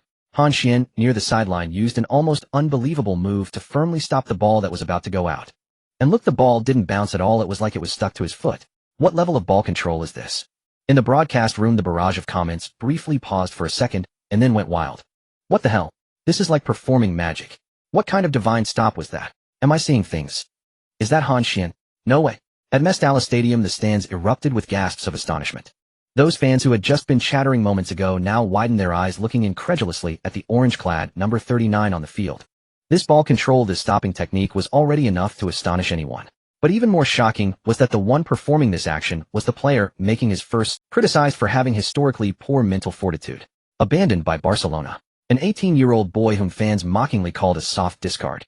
In front of 10,000 eyes, amidst this cacophony, in this moment of his first touch of the ball, he remained calm and collected, skillfully stopping a pass that was sure to go out with such difficulty. This contrast was undeniably strong. Martinez finally reacted. He admitted that he had indeed underestimated this. A person capable of making such a stop could not possibly be a waste. He quickly pressed forward, lowering his body, focusing his gaze, preparing to press Han Xuan. But Han Xuan's performance was far from over. Facing Martinez's wolf-like pressing, he appeared utterly calm. He even stood there motionless. Martinez had a flash of doubt in his mind, but his feet did not stop. He thought to himself, this kid is still the same, just scared silly by my pressing that stop was definitely. So he fiercely extended his right foot, heading straight for the football beneath Han Xuan's feet. At that moment, Han Xuan finally moved. But his movement remained unhurried, exuding an air of calm. He simply nudged the ball gently with the back of his right foot. The football slipped perfectly through Martinez's legs. Not too far, not too close, just right for a nutmeg. Easily, Martinez stood before Han Xuan like a motionless puppet. Then Han Xuan slightly shifted his body to evade Martinez, who was propelled forward by inertia. The entire action flowed seamlessly, executed in one smooth motion, as if it had all been calculated beforehand, precise and elegant. Martinez only felt his right foot grab at empty air, and then a gentle breeze passed by him. By the time he steadied himself and turned to look, where was Han Xuan's figure? 3 giant question marks floated above Martinez's head. An uncontrollable thought surged in his mind. What just happened? Where is he? Where is the ball? Here Han Xuan had already accelerated from slow to fast, charging towards the goal line of the Royal Society while holding the ball. The entire stadium fell into silence. A common thought arose in everyone's mind: is this playing football, or playing with the ball? On the sidelines, Emery had his hands in his pockets, but his eyes were fixed on Han Xuan. The corner of his mouth twitched slightly as if he wanted to smile, but he forced himself to hold it back. This kid. In the Dragon Country live stream, Jean Jun's voice was already tinged with excitement. Beautiful. Nutmeg. Han Xuan toyed with his opponent, using a clever nutmeg move while facing Martinez's pressure. This is not luck, this is true skill. This is true confidence. The comments were going wild. I'm totally kneeling. Is this a move a human can perform? Nutmeg. Another nutmeg. Martinez, who am I? Where am I? What just happened? Ha ha, I'm dying from laughter. That brother's expression is priceless. On the field, the Royal Society's defense was in complete disarray. Dell'Abella, who witnessed the entire process, now had he cursed Martinez for underestimating his opponent while having to quickly reposition. But he was an experienced center back. He believed that as long as he concentrated, he shouldn't be as embarrassed as Martinez. He was wrong. The distance between him and Han Xuan was rapidly closing. Dell'Abella lowered his center of gravity, his eyes fixed on the football at Han Xuan's feet, prepared for any sudden changes. Suddenly, Han Xuan slowed down dramatically. Dell'Abella reacted quickly, braking to prepare for Han Xuan's change of direction. At the same time, he quickly extended his left foot, attempting to intercept the ball. But how could Han Xuan comply with his wishes? Han Xuan lightly pulled the ball towards the goal line with his right foot, and the football rolled slowly between Dellabella's legs. Another nutmeg. Dellabella's pupils contracted sharply. His body couldn't adjust in time due to inertia, and he could only watch helplessly as Han Xuan swept past him. This time he could no longer turn around. Han Xuan had already arrived near the goal line. In the penalty area, Joaquin raised his arms high at the back post. Adjures had already taken a favorable position in the center, and both were ready to receive the pass. Han Xuan did not continue to hold onto the ball. Although countless fans in the stands were still immersed in his previous display of 2 consecutive nutmegs, wanting to see him continue showcasing such delightful footwork. But he knew that football matches are not street performances. With his left foot, he chipped the ball, which lifted off the ground, describing a beautiful arc straight towards the penalty area. In that instant, time seemed to freeze in the Mestalla Stadium. 50,000 pairs of eyes were glued to that arc. The football soared like a cruise missile, flying above the heads of the Royal Society defenders, landing precisely in the center of the penalty area. That was Adjura's position. Han Xuan crosses. Jean Jun's voice suddenly rose. What a beautiful arc. Adjura's. Adjura's leapt high. His body arched in the air like a bow, meeting the incoming ball with a powerful header. Bang. The football hit his forehead, changing direction like a cannonball, heading straight for the goal. The Royal Society's goalkeeper Bravo stood on the goal line, his pupils suddenly constricting. He stretched his arms, desperately diving to the left. But the ball was too fast. So fast that he couldn't even complete his diving motion before the football zipped past his fingertips, crashing into the net. Boom. The Mestalla Stadium erupted. The ball is in. Jean Jun's voice was almost a roar. The ball is in. The ball is in. Adjures. Valencia leads 1-0. But this attack was completely created by Han Xuan. From the stop to the nutmeg. From nutmegging Martinez to nutmegging Dell'Abella. And then to this incredibly precise cross. Oh my. What level of performance is this? Adjures got up from the ground, rushing wildly towards the corner flag. He ran while pointing at Han Xuan, his face filled with disbelief and joy. That was such a beautiful pass. So beautiful. Genius. You are a genius. Han Xuan said nothing, only pressing his hands down. At this moment, all doubts were crushed beneath his feet. Then he was embraced by the rushing Adjures, followed by Mata, Joaquin, and Banega. Valencia's players surged in like a tide, surrounding him in the center. For Han Xuan, who had just made his first touch of the ball after the match started, his new teammates had only heartfelt praise and encouragement. You kid. Navarro patted his head, grinning from ear to ear, assisting on your first touch. On the sidelines, Emery clenched his fist and swung it fiercely. Lopez had gone mad, jumping up and down on the sidelines. Damn, damn, damn. He kept repeating, this is the new Ronaldinho. The new Ronaldinho of Valencia. In the stands, the fans who had just mocked Han Xuan stood up at this moment. At this moment, Han Xuan's former image in their hearts rapidly crumbled. A new, completely transformative image was quickly being established. In the Royal Society's half, Martinez stood still, expression dazed. His mind was still replaying that scene. That stop, that nutmeg, that figure sweeping past him. Shame. Total defeat. Della stood with his hands on his hips, panting. He looked at the number 39 surrounded by Valencia players, suddenly having a strong premonition this match would be tough. Griezmann stood in the center circle watching the opponent celebrate. His gaze landed on Han Xuan. The young Asian, just like himself, was now surrounded by teammates wearing a faint smile. That smile held no ecstasy, no excitement, only a sense of natural calm. Griezmann suddenly felt something inside him was stirred. A hero's debut should be like this. In the live stream, the comments were completely flooded. Wow, wow, wow. A one-man assist. 2 nutmegs. 2. The cross was so accurate. It feels like Han Xuan plays football with a grace that is reminiscent of Ronaldinho. Yes, but Han Xuan is much more handsome than Ronaldinho. Barcelona must regret it. They seem to have let go of a new Ronaldinho. Jean Jun's voice continued, filled with barely concealed excitement. This is Han Xuan's debut for Valencia. This is his first touch. On his first touch, he contributed an assist. And in such a breathtaking manner. From that incredible stop to nutmegging Martinez, then nutmegging Della, and finally delivering this accurate cross. Throughout the process, the ball sense, technique, composure, and creativity he displayed reminded everyone of that name, Ronaldinho. At this moment, Han Xuan reminded people of Ronaldinho. After celebrating with his teammates, Han Xuan walked towards the center circle. He did not notice that at the moment he turned around, a green light point suddenly appeared floating in midair. The beginning of the match between Valencia and Real Sociedad truly surprised everyone.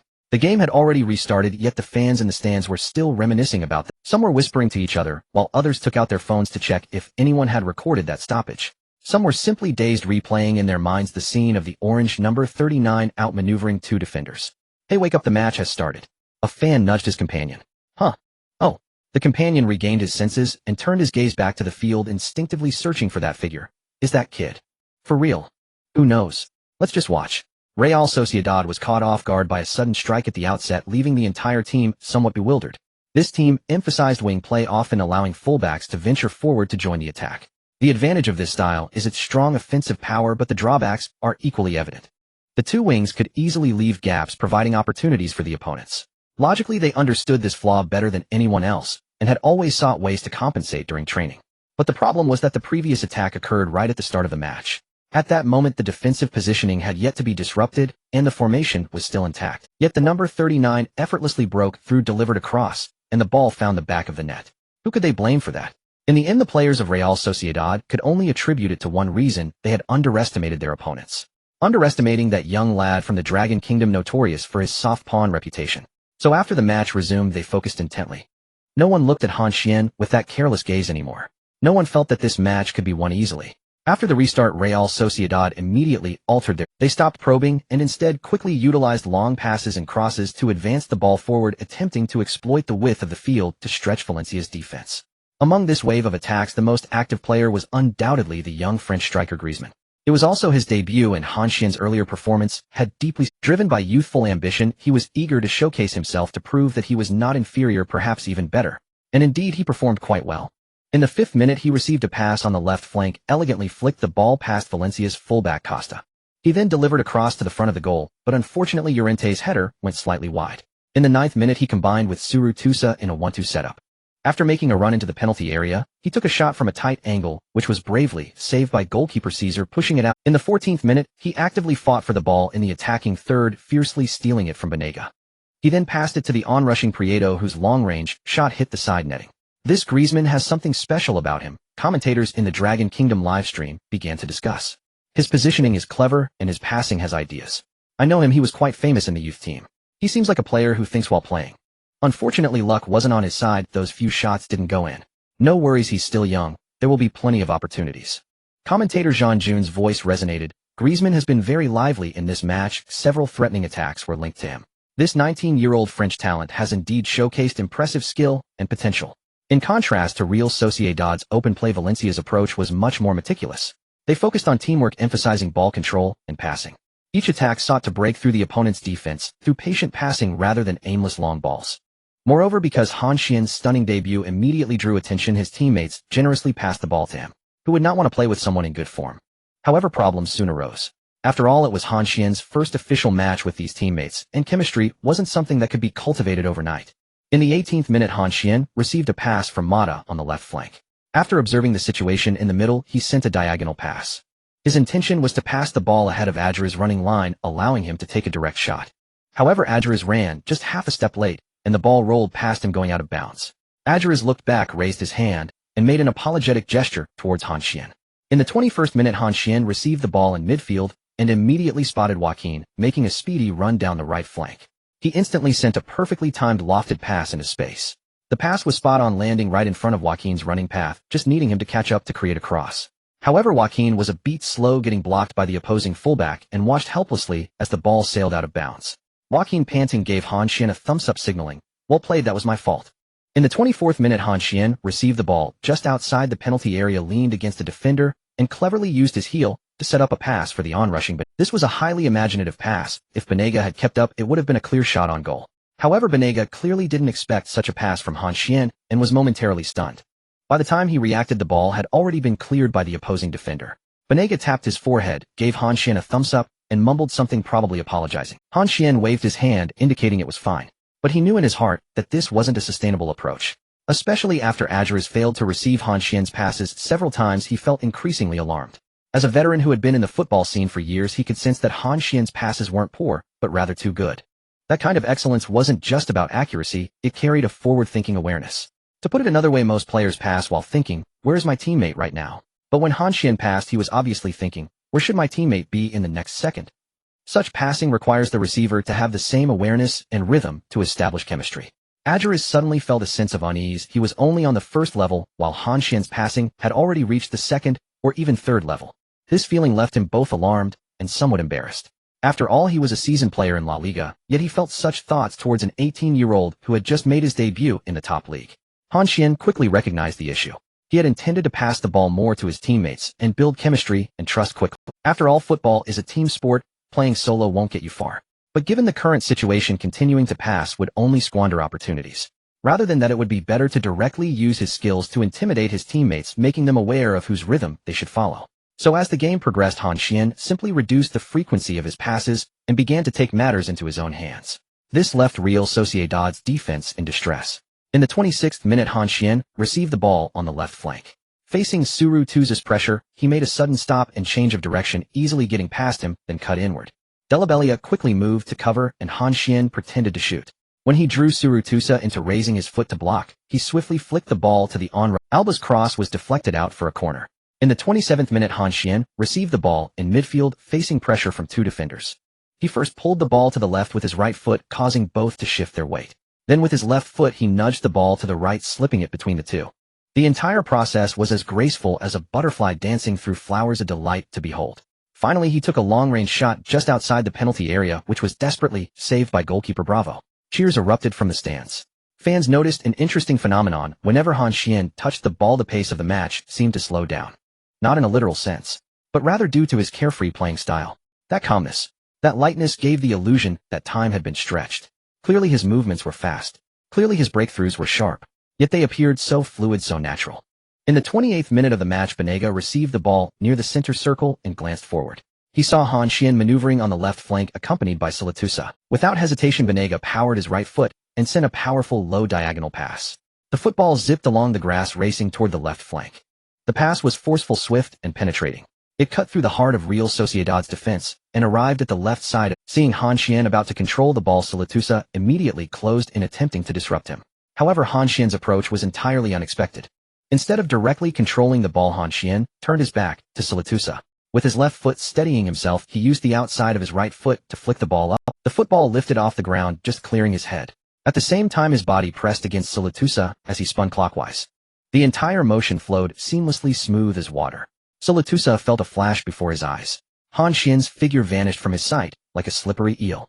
He instinctively jumped to reach the ball overhead, only to discover he couldn't touch it at all. By the time he landed and turned, Han Xuan had already carried the ball away, his silhouette almost disappearing. Beautiful. Jean Jun's voice rose again, a backturned flick to evade. Han Xuan used an incredibly imaginative move to outsmart Surutuza. The feel for the ball, the creativity, absolutely phenomenal. The Mestalla Stadium erupted with deafening cheers. Fans exclaimed how thrilling it was to watch. After evading, Han Xuan continued his advance with the ball. This time his target was not the sideline, but the edge of the penalty area. Real Sociedad's defense instantly. Dell'Abella watched Han Xuan approach and couldn't help but think impressive. He had to admit that the skills of this young player from the Dragon Kingdom were indeed exceptional. The feel for the ball, the rhythm, the effortless aura made one want to applaud. Yet as the last line of defense for his team, he had no time to admire the opponent's performance. He had to push through. Dell'Abella lowered his center of gravity, his eyes fixated on the football at Han Xuan's feet. After being beaten by Han Xuan from the sideline last time, he focused most of his attention on Han Xuan's sideline run. But watching Han Xuan's run, it seemed like he was going to cut inside. Just as he hesitated, Han Xuan made his move. He suddenly dropped his left shoulder, shifting his weight. Dell'Abella instinctively stepped left. Just that half step. Han Xuan's right foot nudged the ball laterally, and he instantly changed direction, cutting inside with the ball. Dell'Abella felt a chill in his heart, realizing he had been deceived. He desperately tried to turn and chase back, but found his body couldn't keep up with his mind. Damn it. He cursed inwardly, and could only hope for his teammate Gonzalez. On the other side, Joaquin watched intently. Han Xuan's cut inside had completely drawn Dell'Abella away, leaving a vacuum behind him. As long as Han Xuan passed the ball over, Joaquin could take a direct cross. Joaquin immediately raised his hands high, signaling for the ball. Pass it. Quick pass, he shouted anxiously in his mind. But Han Xuan ignored his call for the ball. He continued to cut inside. Pass it. What? Joaquin, frustrated, smacked his thigh and began to curse. But just as he shouted halfway, his voice abruptly stopped. He saw Han Xuan's left foot pull the ball sideways, narrowly evading Gonzalez's desperate lunge. Gonzalez felt his right foot empty, realizing something was off, and tried to turn quickly. But Han Xuan didn't give him that chance. Han Xuan's right foot followed with a sharp touch, passing the ball beside Gonzalez as he glided by from the other side. This motion was like drawing a sickle on the field. It not only evaded the defender, but also opened up space for a shot. A cutback and a deep-fried ball. Zhang Jun's voice trembled. A deep-fried ball. But this is a cutback version of it. Han Xuan used such an imaginative move to get past Gonzalez in the penalty area. The connection, the fluidity was incredibly smooth. It was as if playing a game on a 120 frames per second phone with no stuttering or lag. After creating the shooting space, Han Xuan showed no hesitation. He struck the ball hard with the side of his right foot. A curling shot. The ball lifted off the ground, tracing a beautiful arc through the air, heading straight for the goal's corner. Real Sociedad's goalkeeper Bravo lunged desperately, stretching his body to the limit, fingertips straining forward to reach it. But he touched nothing. The trajectory of the ball perfectly exceeded the limits of his reach. Swish. The sound of the net shaking was particularly clear at that moment. Boom. The Mestalla Stadium exploded. It's a goal. Zhang Jun shouted almost in a roar. The ball is in. Han Xuan. Han Xuan. Han Xuan. In his La Liga debut, he scored his first goal. A spectacular individual performance. From that back-turn flick to evade to the shoulder drop that deceived Dell'Abella, then to the cutback deep-fried ball that toyed with Gonzalez, and finally the perfect curling shot. Oh my god, what level of performance is this? In the live room, the comments had completely spiraled out of control. Wow, wow, wow, wow. A solo run. A solo run. Is this really his debut? 3. He passed 3 people. I kneel. Am really kneeling. Barcelona's management should come take a beating. That feel for the ball, that technique, that calmness, who else could it be but Ronaldinho? Say it again. Ronaldinho isn't as cool as him. Han Xuan. Han Xuan. Han Xuan. On the field, Han Xuan finally couldn't contain his excitement. Though he possessed top-notch mental fortitude, he was not devoid of emotion. This was his La Liga debut, his first goal in football, deserving of a grand celebration. He turned and sprinted toward the sidelines, gaining speed. But as he reached the corner flag area, he suddenly stopped.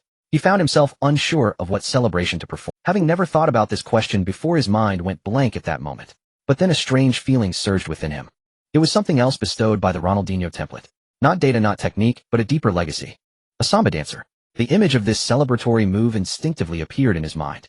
Immediately, Han Xuan's body began. In the corner flag area of Mestalla Stadium, under the gaze of 50,000 fans, he began to dance. Sway left, swing right, twist his hips, shake his shoulders. The movements were natural and expansive, as if he were born a dancer. The stands erupted with deafening cheers once again. Wow, he's dancing. Samba. It's Samba. This kid can dance too. Is he paying tribute to Ronaldinho? On the sidelines, Emery wore a broad smile, applauding with both hands, grateful for the bet he made with Han Xuan yesterday. He was also glad to be a man of his word. Lopez had completely lost it, jumping up and down on the sidelines. He was a diehard fan of Ronaldinho. Seeing Han Xuan perform like this, he had completely forgotten his cold attitude towards Han Xuan yesterday. While jumping, he pointed at Han Xuan and shouted, "That's him. That's him. He's the one I've been looking for." Meanwhile, Joaquin, who had just complained about Han Xuan not passing, was now running faster than anyone. He was the first to reach Han Xuan, embracing him tightly, repeatedly shouting, "Awesome. Awesome. So awesome." Following him were Ajuriz Mata Banega and a solo run assist. A solo run goal. Han Xuan had completely won over his teammates. Adjuris gasped in admiration, "You my friend. What a beautiful first goal." Banega chimed in, "Not only are you an excellent player but your dance moves are so flashy. Teach me. You won't be able to learn my dance moves." Alba interjected, prompting laughter from the group. What's the fastest way to win a team over? Han Xuan provided the answer. Undoubtedly, it's through overwhelming skill. He looked up and surveyed the surroundings. Mestalla Stadium, an orange sea of 50,000, was all cheering for him. The Valencia fans' theory of delayed gratification had finally come to fruition. Now they just wanted to say that Emery truly had an eye for talent, keenly bringing such a treasure to the team. As the fans celebrated, Valencia's owner Llorente stood up in the VIP section, raising his hands high above his head and applauding vigorously. A smile that was hard to conceal beamed on his face, yet the meaning behind it was distinctly different from the pure joy of the fans. He was a businessman. As the club's owner, he showed little interest in the team's transfer dealings, especially not in the trivialities of a few million euros which hardly caught his eye. Typically these matters were handled by the sporting director and the technical team. He only needed to glance at the reports at the end of the season to understand the profit and loss situation. Before the match began, he had never heard of the name Han Xuan. He didn't even know that there was a young man with an Asian face on his team. His visit to Mestalla for the opening match was supposed to be a mere formality. As an owner, one must make an appearance at the season's first match to present a face to the fans and the media. He had thought it would be another mundane match, one that would be forgotten after watching before returning to deal with his pile of business documents. However, this young lad from the Dragon Kingdom, who seemed to have fallen from the sky, gave him a great surprise. Llorente's eyes were closely tracking the number 39, surrounded by teammates, his mind already racing. A person from the Dragon Kingdom. Exceptional and dazzling ball skills. Handsome appearance. A face full of star quality. Individually, these words were not particularly remarkable in the football world. But when combined and appearing in the same person, they implied something entirely different. What did this mean for a businessman like your commercial value? Enormous commercial value. The Dragon Kingdom market was a massive cake that the whole world was eyeing. How many prestigious clubs had sharpened their heads to squeeze their way in? Signing Dragon Kingdom players, organizing tours to the Dragon Kingdom, opening social media accounts in the Dragon Kingdom, all to get a piece of the pie. And now a genuine, capable Dragon Kingdom player was wearing his team's jersey, performing such a stunning debut on his home ground. Llorente seemed to already envision piles of euros raining down from the sky. Sponsorship contracts, broadcasting rights, commercial matches, jersey sales, development of the Dragon Kingdom market. The more he thought about it, the more excited he became, and his gaze towards Han Xuan unconsciously changed. It was no longer the gaze of an ordinary player, but that of someone looking at a vast, untapped gold mine. "Fool," Llorente muttered under his breath. This fool was directed at a colleague from Barcelona with whom he had dealt a few times. A genius from La Masia, cultivated for so many years, was let go, so easily sold to himself, for 5 million euros. The management of Barcelona probably never dreamed that the discarded child in their eyes would deliver such a performance in the opening game of La Liga. Llorente suddenly wanted to see the expression on the face of the Barcelona president right now. It must be quite something. On the field, Han Xuan, after celebrating with his teammates, was about to return to the center circle to resume the match. But at the moment he turned just where he had taken his shot, he caught a glimpse out of the corner of his eye of 2 green glowing dots floating above the grass. Han Xuan paused. He thought he was seeing things, blinked hard twice, and looked again. The green dots were still there. They were just suspended in midair, emitting a faint, almost imperceptible glow. One would hardly notice them unless they were paying close attention, but once seen, they could. A wave of confusion surged in Han Xuan's heart. He instinctively took 2 steps back, approaching that spot, and reached out in an attempt to grasp the green dots. The moment his fingers touched the 2 green dots, they suddenly vanished, as if they had never existed. Han Xuan stood there in a daze. What was going on? A thought flashed through his mind, and he couldn't help but turn to look at the spot where he had just assisted. It was the same place where at the start of the match he had controlled the ball, nutmegged an opponent, and assisted Adjuris to score. Sure enough, there was also a green dot floating there. However, this single green dot was far less conspicuous than the 2, and since he had been fully focused on the match at that time, he had not noticed it at all. A vague answer began to form in Han Xuan's mind. A system. It must be a system. Although he still didn't know what these green dots specifically represented or what use they had. But since they were related to the system, it certainly wasn't a bad thing. He recalled the system panel. Besides the data shown, there seemed to be some functions that had yet to be unlocked. Perhaps these green dots were some kind of activation condition. Just as he was about to observe more closely, the referee's whistle sounded from the center circle, beckoning him to come back. The celebration had lasted long enough. It was time to restart the match. Han Xuan withdrew his gaze, suppressing the curiosity in his heart, and turned to run towards his half. No rush, he could check it out after the match. The benefit of having top-notch mental fortitude lay here. Even the greatest curiosity could be temporarily suppressed, allowing focus on the most important tasks at hand. Once the match resumed, Real Sociedad's offensive momentum intensified. With a 2-goal deficit, they had no retreat left. The head coach waved his hands incessantly on the sidelines, signaling the players to press forward and attack. The formation shifted from 442 to 424, with the two wingers acting as forwards and center-backs occasionally joining the attack. This all-or-nothing playstyle indeed caused Valencia quite a bit of trouble. In the 49th minute, Sorloth took a long-range shot from just outside the penalty area, which was desperately parried out of bounds by Cesar. In the 52nd minute, Prieto took a corner kick and Llorente headed the ball just over the crossbar. In the 55th minute, Griezmann broke through on the left, delivered a back pass, and Rivas' shot was blocked by Navarro with his body. Valencia's defense was under severe pressure. In the live broadcast, Han Xuan's voice carried a hint of tension. Real Sociedad has been very aggressive during this period. Valencia needs to stay steady. While a 2-goal lead is significant, if they concede one, the match could take a turn. Real Sociedad is really pushing hard. Griezmann is everywhere, he can really run. If they keep playing like this, Valencia is in danger. Han Xuan was being closely followed by two players at all times. Sorloth and Martinez took turns marking him, one closely and the other providing support, giving him no chance to receive the ball easily. But Han Xuan was not anxious. He knew that such a high-pressure style of play could not be sustained for an entire match. With Real Sociedad's frantic attack, the gaps in their defense would only grow larger. Once he seized an opportunity, he could end the match completely. In the 61st minute, Real Sociedad earned a free kick in the attacking half. Prieto floated the ball into the penalty area, and suddenly a figure in blue and white stripes darted out. Griezmann. His movement was extremely cunning and deceptive. The ball arched through the air, landing perfectly in front of him. Griezmann didn't hesitate, and with a deft touch, the football changed direction and slipped through Cesar's armpit into the net. Han Xuan's voice boomed, "Goal." Griezmann. The young Frenchman intelligently capitalizes within the penalty area to pull one back for Real Sociedad. In the 61st minute, the score became 21, and the suspense returned. Griezmann got up from the ground and wildly rushed towards the corner flag. His face was filled with excitement. It was the same debut, the same first goal. He had waited for over 60 minutes and had finally gotten it. The players from Real Sociedad swarmed in and surrounded him. "This kid is really something," a Valencia fan muttered in the stands. "What a pity, if they had kept pressing them it wouldn't have. It's alright, we're still ahead." That's true, but Real Sociedad is on a roll now. The next few minutes will be tough. On the sidelines, Emery frowned. He shouted a few words towards the field, signaling the players to stay calm and not panic. But no sooner had he spoken than a turn of events unfolded on the field. Griezmann's goal occurred in the 61st minute. The players of Real Sociedad celebrated for nearly a minute before returning to their half. The match resumed. Valencia kicked off from the center circle. Adjures passed the ball back to Mata, who turned and distributed it to Banega. Banega did not control the pace like before, but instead made a direct long pass, finding Han Xuan on the left flank. The players of Real Sociedad were still savoring the recent goal, and their defensive positions had not yet been fully established. When Han Xuan received the ball, he was only accompanied by Sorloth. This time Han Xuan didn't give his opponent any reaction time. After receiving the ball, he deftly nudged it forward and shot off like an arrow. Sorloth instinctively reached out to intercept, but only grabbed a handful of air. After nearly an entire match of familiarity, Han Xuan had finally established some understanding with his teammates. Though still not perfect, he could at least grasp the basic intentions of their runs. He glanced up. Left-back Alba was sprinting past him at an incredible speed, driving towards the baseline.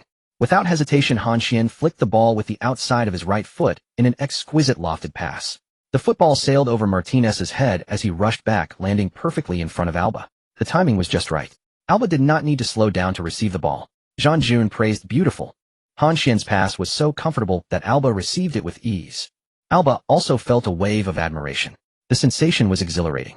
It was as if the passer could anticipate your run, sending the ball to the most comfortable spot for you. He stopped the ball and raised his head to observe the situation in the penalty area. Adjures had already moved to the side to receive, using his strong body to shield off Gonzalez, one hand raised signaling for the ball. Alba did not hesitate, making a low pass to Adjures. After receiving the ball, Adjures immediately protected it with his body. Though Gonzalez pushed hard against him from behind, he remained unyielding. Meanwhile, Adjures caught a glimpse of Han Xuan speeding towards the edge of the penalty area. Adjures' heart stirred. Set him up for a shot. As soon as this thought arose, his body reacted. He gently flicked the ball with the inside of his right foot. Then he turned his body, using his back to firmly shield Gonzalez.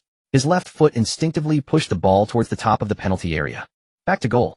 The football rolled towards the arc's top, perfectly falling into Han Xuan's running path. Han Xuan's voice suddenly rose. "Han Xuan." Adjures set him up. "The top of the arc is open." At the moment Han Xuan stepped into the arc's top, the football rolled right in front of him. He made no adjustments and shot directly with his right foot. The football took off after being struck, tracing a beautiful arc in the air. It seemed to create a bridge between Han Xuan and the arc. Bypassed the returning De La Bella, evaded the hasty jump of Ansu Titi, and headed straight for the upper right corner of the goal. Han Xuan's shot was not fast, but it was sudden and had an excellent curve. Real Sociedad's goalkeeper Bravo leaped up in a desperate save, stretching his arms to their limit. Yet his fingertips were still just a bit too far from the football. Whoosh. The net trembled again. Jean Jun's voice seemed to roar goal. Another goal. Just a minute after Griezmann's goal. Valencia swiftly extended their lead to 3-1. Han Xuan. Another from Han Xuan. In his debut for Valencia, he has delivered a goal and an assist. No, now it's 1 goal, 1 assist, and another goal. 2 goals and 1 assist. Oh my god. In the live stream the comments section went wild again. 1 minute. Just 1 minute. Real Sociedad hasn't even finished celebrating yet. This is a killer blow. Han Xuan has become a legend in this match. 2 goals and 1 assist. A debut with 2 goals and 1 assist. Barcelona, am I too late to regret this? It's too late, ha ha ha. On the field, Han Xuan did not run wildly like he did after the first goal. He stood still, his gaze falling upon the spot where he had just shot. Sure enough, 2 green glowing dots appeared in midair once more. 2 dots. Along with a previous dot from the assist location and now 2 from the goal location. Han Xuan had no time to count, his body had already reacted first. He walked over, reached out, and gently grasped in the air. The 2 green dots vanished. At that moment, Adjures rushed up from behind and hugged him tightly. Seeing Han Xuan's gesture of reaching out in the air, Adjures was momentarily stunned before bursting into laughter. You rascal. Are you thinking the match is already in the bag, that you've got the points in your hand? Han Xuan was momentarily taken aback before realizing Adjures was teasing him about his earlier gesture of grasping at the air. This imagination. Han Xuan found it amusing, but he wore a natural smile and replied, yes, that's exactly what I mean, the 3 points are already in hand and can't escape. Adjures laughed even harder, turning to shout at the teammates who had followed him. Did you hear that? This kid says the 3 points are already in his grip. So cocky. Joaquin ran over and threw his arm around Han Xuan's neck. Being a bit cocky is good. If you have skill and don't show it off, that's just being low-key. With true skill, that's being genuine. In the VIP section, Llorente could no longer sit still. He stood up, hands on his hips, gazing at the number 39 being surrounded by teammates, his eyes gleaming with excitement. 2 goals and 1 assist. A debut. 18 years old. A person from the Dragon Kingdom. When these words combined, he could already imagine the headlines in the major media the next day. What excited him even more was that such a player was wearing Valencia's jersey. On the field, the celebration finally came to an end. As Han Xuan turned to walk back, he couldn't help but glance at the spot where he had grasped the green dots. It was empty, nothing left. Han Xuan knew that those green dots were definitely related to the system. He currently had the Ronaldinho template, but this was just the beginning. Those green dots might unlock even more possibilities. In the subsequent match, neither side made any further progress, and the game gradually approached its conclusion. Ultimately, Han Xuan was directly involved in 3 goals. Valencia defeated Real Sociedad 3-1 in the opening match of La Liga for the 2011 season. After the match, Valencia fans were reluctant to leave the stands. They sang and danced while loudly chanting the players' names. Among those cheers, one name emerged more frequently and loudly. Han Xuan, Han Xuan, Han Xuan. At this moment, Han Xuan stood in the center of the field, hands on his hips, looking up at the score on the big screen. Sweat trickled down his cheeks, and his jersey was stained with grass. Yet his expression was calm. So calm it was hard to believe he was an 18-year-old who had just made his debut in La Liga, contributing to 3 goals. On the sideline, staff members were busy setting up a temporary interview area. Several reporters had already approached with cameras, waiting for the official post-match procedures to begin. Soon the loud voice of the announcer filled the stadium. The official player of the match is Han Xuan. The Mestalla Stadium erupted with deafening cheers once again. Han Xuan withdrew his gaze and turned to walk towards the sidelines, raising his hands and gently applauding, acknowledging the fans in the stands. That composed posture seemed as if he had long been accustomed to such scenes, as if he had played here for many years. Well deserved. In the live broadcast room, Jean Jun's voice was filled with genuine admiration. 2 goals and 1 assist with a flawless performance in his debut, Han Xuan has conquered Mestalla. This player of the match is beyond dispute. The barrage in the comments flooded the screen. Well deserved. Han Xuan is amazing. Who says people from Longwood can't play football? Winning MVP on his debut, what a divine start. Barcelona, I just want to stay quiet now. On the sidelines, as Han Xuan reached the interview area, a group of reporters immediately surrounded him. Microphones and recording pens were thrust in front of him, and the flashes of cameras lit up the scene. Han Xuan stood still, looking at the barrage of cameras with a calm demeanor. He enjoyed this feeling, under the spotlight with all eyes focused on him. This feeling felt familiar to him. When he flew in a fighter jet across the blue sky, wasn't that the kind of attention he received from the ground? Back then, no one asked him questions with a microphone. The reporters were secretly astonished. This 18-year-old had just completed such an impressive debut. Faced with so many cameras and microphones, he could still remain so calm. That gaze, that posture, that faint smile conveyed a composure beyond his years. This was not the aura of a young person just starting out. This was clearly the aura of a superstar. A female reporter couldn't help but speak up. Han Xuan, your performance today was completely unlike that of a debut player. Many people say that your current self is like a different person compared to your time at Barcelona. During your debut at Barcelona, the reporter carefully considered her words, encountered some situations, and today you seem like a long-established football superstar descending into La Liga, as if a king has arrived. Can you tell us what has happened during this time that brought about such a significant change? As this question was posed, the surrounding reporters fell silent, all eyes fixed on Han Xuan. Han Xuan's expression, however, remained unchanged. A king descending from the heavens. He liked this description. Ever since he bound the system and obtained Ronaldinho's template, he had figured things out. That unpleasant past, since it was already well known, there was no need to hide it anymore. Avoiding it would only pique people's interest, while being candid could hasten its conclusion. With his current strength, those past events would eventually be overshadowed by new glories. Moreover, trading the unpleasant for the system was worthwhile. So he looked at the female reporter and smiled. As you know, I am from Longwa. The reporters nodded, not understanding why he suddenly said this. Han Xuan continued, in Longwa, there is a saying about being possessed by a ghost. The reporters exchanged glances, looking puzzled. Ghost? What ghost? It's like. Han Xuan thought for a moment, trying to explain in simple terms, a kind of unclean thing. When it possesses a person, their behavior becomes very strange. The embarrassing situation I encountered during my debut at Barcelona was probably due to being possessed by a ghost. During the break, I specifically returned to Longwa and had a Taoist exorcise me, which is why I returned to normal. The reporters were left dumbfounded. Possessed by a ghost. A Taoist.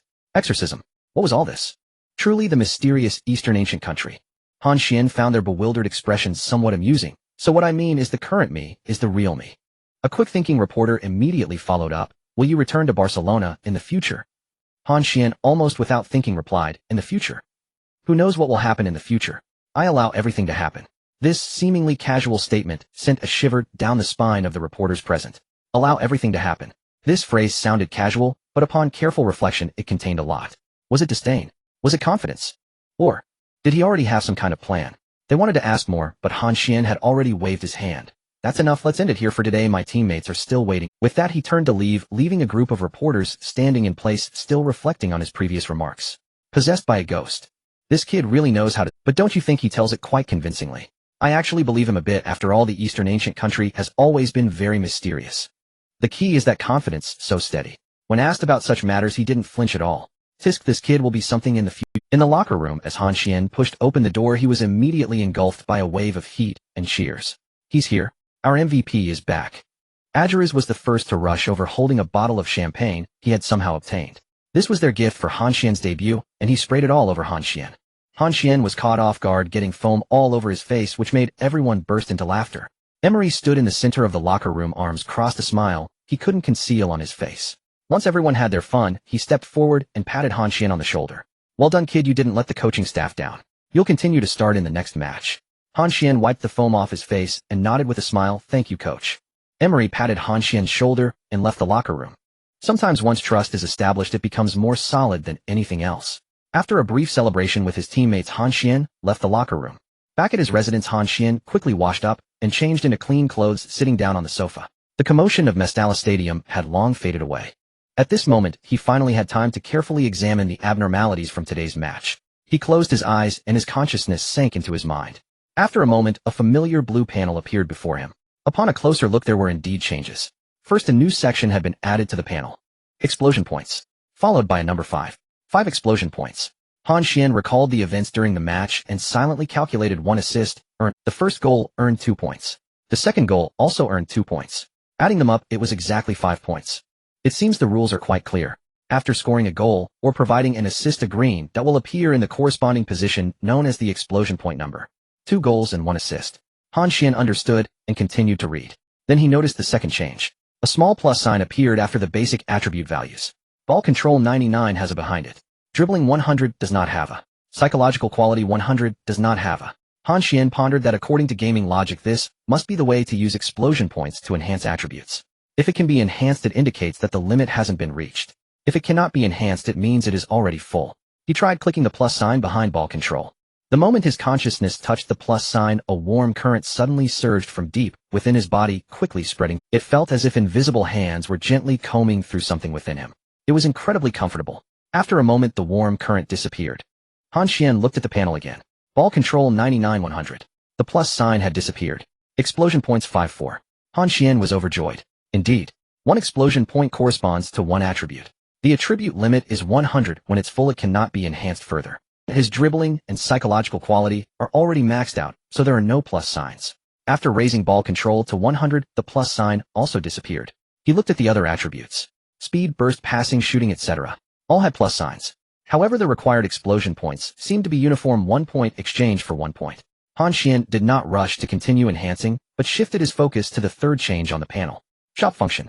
He clicked in, and a flurry of subtitles and icons immediately appeared before him. The entire interface was divided into 3 modules. First module, Enhancement Module. Recovery Ability Enhancement, 126, of Physical Hardness Enhancement, 126, Stamina Reserve Enhancement, 126, Jumping Ability Enhancement, 126. Below is a long list, each followed by a number. Han Xuan glanced, and saw that the numbers represented the explosion points needed. Most of them were 26 points. Han Xuan tried clicking on Recovery Ability Enhancement. For each enhancement, the host's corresponding ability value increases by 1% up to a maximum of 26. Han Xuan continued clicking through and found that each enhancement item was quite similar. This discovery surprised him. Just now he was wondering if 26 was too expensive, now he only hoped it was even more expensive. Second module, Star Player Equipment Module. Kaka Running Shoes, 18 Perlos is 16 Gullets Braids, 16 Neymar Headband, 12, Beckham's Shin Guards, 12. Similarly, each was marked with the required explosion points. Kaka Running Shoes cost 18 points. Perlos also cost 16 points. Gullets Braids cost 16 points. Neymar Headband costs 12 points. Beckham's Shin Guards cost 12 points. Han Xuan was dazzled. Kaka Running Shoes. Do they enhance speed? Or do they have some special effect? Han Xuan clicked. Wearing the running shoes gives a flying sensation. After wearing them, the host reduces starting time by 13 and increases speed limit by 13. Perlos. Could it enhance vision and passing? Third module, Skill Module.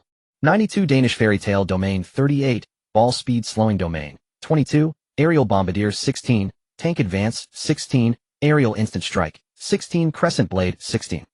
Han Xuan's gaze fell on those skill names, feeling a profound shock. Danish Fairy Tale Domain. Ball Speed Slowing Domain. What are these things? He tried clicking on 92 Danish Fairy Tale Domain, and a description box popped up. 92 Danish Fairy Tale Domain. When the host is the captain of the team, and the team's strength is lower than the opponent's, centered on the host, all teammates within the coverage area of the field gain an 18 strength boost starting from the 80th minute. Teammates receive the Battle Spirit skill. Teammate stamina reserves increase by 16. Enthusiasm increases by 12. Han Xuan gasped.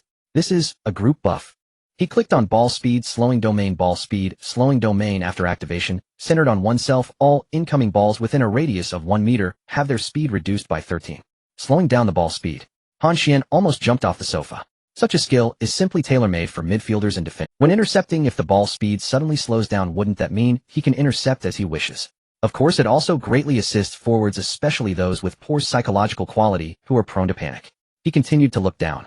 Aerial Bombardier header ability, greatly enhanced jump and hang time increases by 16. Tank Advance Ball Carrying Physical Confrontation ability increased by 16, has a counter damage effect when opponents make malicious tackles. Aerial Instant Strike, when receiving high balls, accuracy and power increased by 18. Crescent Blade Curvature enhanced by 12, passing accuracy increased by 12. What kind of divine skills are these? Han Xuan took a deep breath, trying to calm himself down. Calm down. He only has 4 explosion points, and he can't afford those high-end items for now. But that's okay, there are many matches ahead, and there will be plenty of opportunities in the future. He plans to first enhance his basic attributes. He redirected his attention to the shop, roughly grasping the rules. The enhancement module is for permanently increasing certain physical abilities. The Star Player Equipment module is likely some special items that have unique effects when worn. The skill module consists of various active or passive skills which can be learned permanently, but require explosion points for redemption. And all of this requires the use of explosion points for exchange. How to obtain explosion points? By scoring goals and providing assists. In other words, as long as he keeps scoring and assisting, he can continuously grow stronger. Enhancing his body, equipping star player items, learning various incredible skills. Han Xuan leaned back on the sofa, the smile at the corners of his mouth growing wider. Peak Ronaldinho, it turns out, was just the lower limit. But where is the upper limit? He didn't know, but he was looking forward to it. Outside, the night deepened, and the distant lights twinkled like stars. This 18-year-old youth, having just completed his debut in La Liga and contributed to 3 goals, now sat in his rented apartment. He gazed at the blue panel in his mind, his eyes sparkling brighter than the lights. After thoroughly understanding the new features of the system, Han Xuan did not rush to spend all his points. He leaned back on the sofa, staring at the number 4 on the panel, and began to seriously consider how to allocate these hard-earned points. Speed. After adding points, he would run faster and break through more sharply. Shooting. With added points, his ability to seize opportunities would be stronger, making it easier to score. Passing. After adding points, his vision would be broader, making assists more precise. Every option was highly tempting. But with his current stats, playing for a club like Valencia was definitely sufficient. No, it should be sufficient in a segmented manner. Therefore, slowly improving these attributes wasn't a rush. Ultimately, Han Xuan pondered and focused on an attribute he hadn't paid much attention to before. Injury resistance 80. Behind this value there was a small plus sign. An 80-point score was actually not low. Among professional players, this is considered a good level. Many players may only have an injury resistance of around 70 or 80 throughout their lives. But Han Xuan knew this was not enough. He was bound to the Ronaldinho template. Ronaldinho, what a prodigious talent he was. At his peak, he was a magician on the field, and the football seemed to be enchanted at his feet. However, such an extraordinary genius had an exceptionally short peak in his career. Why? Lack of self-discipline. This is a common ailment among Brazilian players. Excessive indulgence in vices caused his physical capabilities to decline rapidly. Coupled with continuous injuries later on, he fell and recovered time and again, but he could never return to his former state. In the end, he could only leave the mainstream European leagues amidst the sighs of fans. Han Xuan did not want to follow in his footsteps. He wasn't a saint and didn't dare to guarantee he could be absolutely disciplined. Indulgence in pleasures is human nature. He never considered himself a hermit. Moreover, with the system now in place, his starting point was already high, and he could continuously grow stronger through goals and assists. Discipline for him was merely an embellishment. Rather than worrying every day about whether he might get injured or whether he could control himself, it was better to directly max out his injury resistance. A one-time effort for lasting peace of mind. After thinking it through, Han Xuan no longer hesitated. He extended his finger and pressed the plus sign behind the injury resistance 4 times. With each press, a warm current surged from deep within his body, coursing. That feeling was as if someone were gently reshaping every tendon and muscle in his body. After 4 warm currents, Han Xuan took a deep breath and looked at the panel. Injury resistance 8,084. Points available 40. He moved his body slightly, but did not feel any significant changes. But he knew that from this moment on his body could withstand impacts better and resist injuries more effectively. With 84 points, there was still a gap of 16 points to reach 100. But it didn't matter. There were many matches ahead, many goals to score, and points would come again. Han Xuan turned off the system panel, leaned back on the sofa, and let out a long breath. Outside the window, the night was already deep, with distant lights twinkling like stars. He stood up, walked to the bedroom, lay on the bed, closed his eyes, and replayed the scenes from today's match in his mind. That stop, those 2 nutmegs, those 2 shots, those green dots, those plus signs, those magical skills in the shop. It was all like a dream. Lost in thought, he fell into a deep sleep. The next day, when the sunlight streamed through the gaps in the curtains into the room, the entire football world had erupted. After all the matches of the first round of La Liga concluded, major media outlets released match reports and summaries. Real Madrid's match, Barcelona's match, Atletico Madrid's match, each had its own points of discussion. However, the most eye-catching aspect of this round was not Cristiano Ronaldo's brace, nor was it Messi's assists and goals, but rather the previously obscure name from Valencia, Han Xuan. The headline of Spain's mainstream sports media Marca read, "The King descends from heaven, Han Xuan's perfect debut, 2 goals and 1 assist shining at Mestalla." AS had a more straightforward headline, "Barcelona's abandoned child. No, he is Valencia's supernova." Catalonia Sport used a more complex tone, "From soft abandoned child to MVP, Han Xuan redefines destiny with 1 match." And in the Dragon Kingdom, all major portal sites and sports apps had headlines filled with Han Xuan's name. Han Xuan's La Liga debut, 2 goals and 1 assist. Following Han Xuan, another Dragon Kingdom player, has established himself in the top 5 leagues in Europe. La Masia product Dragon Kingdom creation Han Xuan uses a flawless performance to counter all doubts. From being abandoned by Barcelona to becoming the best left winger in the first round of La Liga, Han Xuan only took 90 minutes. The accompanying images were all moments of Han Xuan performing his signature moves during the match or dancing in celebration at the corner flag. The comment section was even more lively. "I watched the live broadcast yesterday and was blown away. That stop, I watched it 20 times and still couldn't understand how he did it. 2 nutmegs, each one more dazzling than the last." Winning the title of the best left winger in the first round of La Liga is... What is the mood of Barcelona's management now? I want to interview them. Forget the management. Guardiola must be green with envy right now. Priority buyback clause. Does he even want to return? Return for what? Isn't it better to be the core player at Valencia? However, what truly made Han Xuan trend was not only his brilliant performance, but also the black history that was dug up about him. From his experiences at La Masia to being promoted to the first team by Barcelona. Then there was that disastrous debut, finally being kicked out by Barcelona. These past events were brought up by the media, juxtaposed with his highlights from yesterday's match, creating an extremely strong contrast. Red and black, divine and demonic, 2 entirely different images interwove in the same person. This drama was simply irresistible to the media and fans. Some were cursing Barcelona for their lack of foresight. Some were lamenting the twists of fate. Some questioned whether this was merely a coincidence. And others debated what level of player Han Xuan truly was. Han Xuan woke up in the morning, picked up his phone, and scrolled through the myriad of reports and comments. He just found it a bit amusing. This world is like this. There are two ways to gain attention, either become a god or become a demon. And he now could say he had experienced both. From being ridiculed as a soft abandoned child to being hailed by the media as the new Ronaldinho, only a 90-minute match separated the two. He could even imagine how it would be like to return to the past in his next match, what kind of spectacle it would be. Barcelona Camp Nou. Guardiola sat in his office watching match footage on the computer screen in front of him. It was not a Barcelona match, but rather the one between Valencia and Real Sociedad. He had already watched the footage 3 times. The first time he fast-forwarded, mainly focusing on Han Xuan's 2 goals and 1 assist. The second time he slowed it down, watching frame by frame, every touch, every movement, and every run of Han Xuan. On the third viewing, he watched at normal speed from start to finish, attempting to grasp the overall playing style of this player. After the third time, Guardiola leaned back in his chair, lost in thought. The image froze at the moment Han Xuan scored his second goal, standing there with a smile on his face. Guardiola stared at that face, increasingly bewildered. Was this calm and composed young man on the field really the same Han Xuan who had made his debut at Camp Nou 2 months ago, and had been so nervous that he froze? It was as if they were two different people. The differences were not only in technical skills and abilities, but also in mindset and temperament. 2 months ago, Han Xuan stood on the field like a frightened deer, trembling with a shifty gaze. But yesterday's Han Xuan, that calmness, that confidence, that elegance in his every gesture, who did he resemble? A figure flashed in Guardiola's mind. That person had once danced a similar dance on the Camp Nou pitch, driving countless fans into a frenzy. Ronaldinho. The thought struck Guardiola, leaving him momentarily stunned. Was it too exaggerated to compare Han Xuan to Ronaldinho? Ronaldinho was a superstar who had won the Ballon d'Or and the World Cup, while Han Xuan had merely played one good match. Yet watching Han Xuan's exquisite flick and nutmeg on screen, that entrancing rhythm, that overflowing creativity that transcended the screen, made Guardiola feel that perhaps this analogy was not an exaggeration. At the very least, in yesterday's match, certain aspects showcased by Han Xuan indeed reflected the shadow of Ronaldinho. The question was, why had he undergone such a Could it be that he had been hiding his true abilities while at Barcelona? Was he merely playing the fool to return as a king at this moment? That would be too cliched. Moreover, it was impossible. No player would joke with their career. Such a performance in his debut showed an overly concealed ability. Could something miraculous have occurred during the 2-month break that suddenly enlightened him? It sounded even more absurd, but aside from that, Guardiola couldn't think of any reasonable explanation. Just as he was pondering, the phone on his desk suddenly rang. Guardiola glanced at the caller ID, his brow slightly furrowing. It was the Barcelona higher-ups. He answered the phone. Mr. Guardiola, have you seen today's news?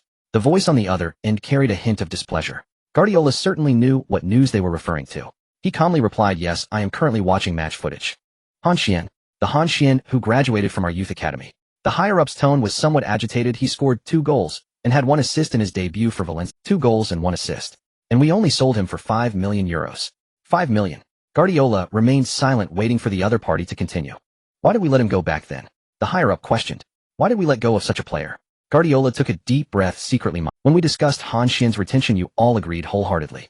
You said that a player with such mental fortitude was a waste of a roster spot. It was better to get some transfer fee back. Now that he's gone and performed, you come back questioning why we let him go. But Guardiola didn't voice these thoughts. He calmly explained, Mr. President, you are aware of Han Xuan's performance at Barcelona. After that debut match, his mental state was quite unstable and no particular potential was evident in training. The club believed it was better to let him develop at another team rather than waste opportunities. This decision was made with the consensus of the technical team and management. The higher-up was silent for a few seconds, his tone softening slightly. What about now? Do you have any thoughts? Guardiola understood. He thought for a moment and said, Han Xuan's current performance is indeed astonishing, but we need to clarify one thing. Is this a true reflection of his abilities or just a flash in the pan? One match doesn't reveal too much. We need to observe continuously. What if it is his true level? The higher-up pressed. Guardiola paused for a moment and said slowly, if he can maintain this level of performance, then we can consider bringing him back. After all, when he transferred, we included a priority buyback clause in the contract. As long as Han Xuan is willing, we can initiate the buyback process at any time. A light chuckle came from the other end of the phone. That's good to hear. To be honest, I initially wanted him in La Masia because I saw the commercial value behind him. The market in the Dragon Kingdom is a huge cake, isn't it? It's a pity he flopped in his debut. Now that he's made a name for himself, we absolutely cannot miss out. Guardiola nodded in agreement, chatted for a few more minutes, and then hung up the phone. He sat in his chair contemplatively, gazing out at the training ground. The priority buyback clause indeed existed. However, the initiative for the buyback didn't solely rest with Barcelona, it also relied on Han Xuan. The player's willingness, contract terms, transfer fees, salary, and competing teams all played a role. There were too many variables involved. Furthermore, Han Xuan was doing well at Valencia, so why would he want to come back? After returning, would he have the same core position as he had? Could he collaborate with Messi? An image involuntarily surfaced in Guardiola's mind, left-winger Han Xuan, right-winger Messi with Iniesta and Xavi supplying the firepower in the middle. That image was indeed beautiful, but the difficulty in realizing it was also considerable. He thought for a moment, picked up the phone, and dialed the technical department's number. Please compile a detailed dossier on Han Xuan during his time in La Masia, including training data, match footage, and coach evaluations. The more detailed the better. Also keep an eye on his upcoming matches, and record each one for me to watch. After hanging up the phone, Guardiola looked back at the computer screen. In the footage, Han Xuan was dancing Samba by the corner flag, surrounded by teammates laughing and having fun. It looked like he was living life, enjoying himself. This was the purest form of football. Guardiola suddenly felt that perhaps it wasn't Han Xuan who had changed, but rather they had misjudged him back then. True geniuses sometimes indeed require a unique path to prove their worth, just like that Brazilian who once drove the entire world wild at Camp Nou. On Thursday morning, sunlight filtered through the clouds above Tela Sports City. The training base of Walloon Shia Club rested here. Several regulation football pitches lay in neat rows. In the distance stood a modern building reserved for the first team. Today was the penultimate training day before the second round of Shijia. Players arrived one after another, the occasional click of car doors echoing in the parking lot. Han Xuan's car was parked in a corner. He pushed the door open, slung his bag over his shoulder, and headed for the locker room. He had not made a point of arriving early. There was no need. He had heard countless tales of rookies arriving an hour early to impress the coach with extra drills. But that was what ordinary players did. They lacked the confidence and used sweat to compensate for weaker gifts. Han Xuan was different. He possessed a system, itself a kind of talent. More importantly, he had already deciphered its rules. Its core rewards came from goals and assists in matches, not from toil on the training ground. This rendered his efforts uncommonly clear: preserve his physical condition, keep his touch, and leave the rest to be resolved on. As for extra solo sessions that yielded no substantive improvement, he would not bother. Many teammates were already in the locker. Adulisi was changing his gear and nodded toward Han Xuan as he entered. Hua Jin sat in a corner scrolling his phone. Mata chatted quietly with Ba Nei, Jiao, laughter punctuating their exchange now and then. Han Xuan found his locker and began changing. As he dressed, he mulled over one thought: from now on, he would gradually cultivate an image. A genius need not train. Or rather, a genius need not grind as ordinary men do. The notion sounded arrogant, but Han Xuan considered it a preparation for the future. One day, if he chose to skip intense sessions or indulge in a little laziness, that image would serve him. After all, as long as he performed in matches, who would care how much he perspired? Once changed, Han Xuan followed his teammates onto the training field. Head coach Ai Meili already stood at the touchline, arms folded, his expression stern. Assistant coaches were arranging equipment, while staff pushed carts brimming with balls back and forth.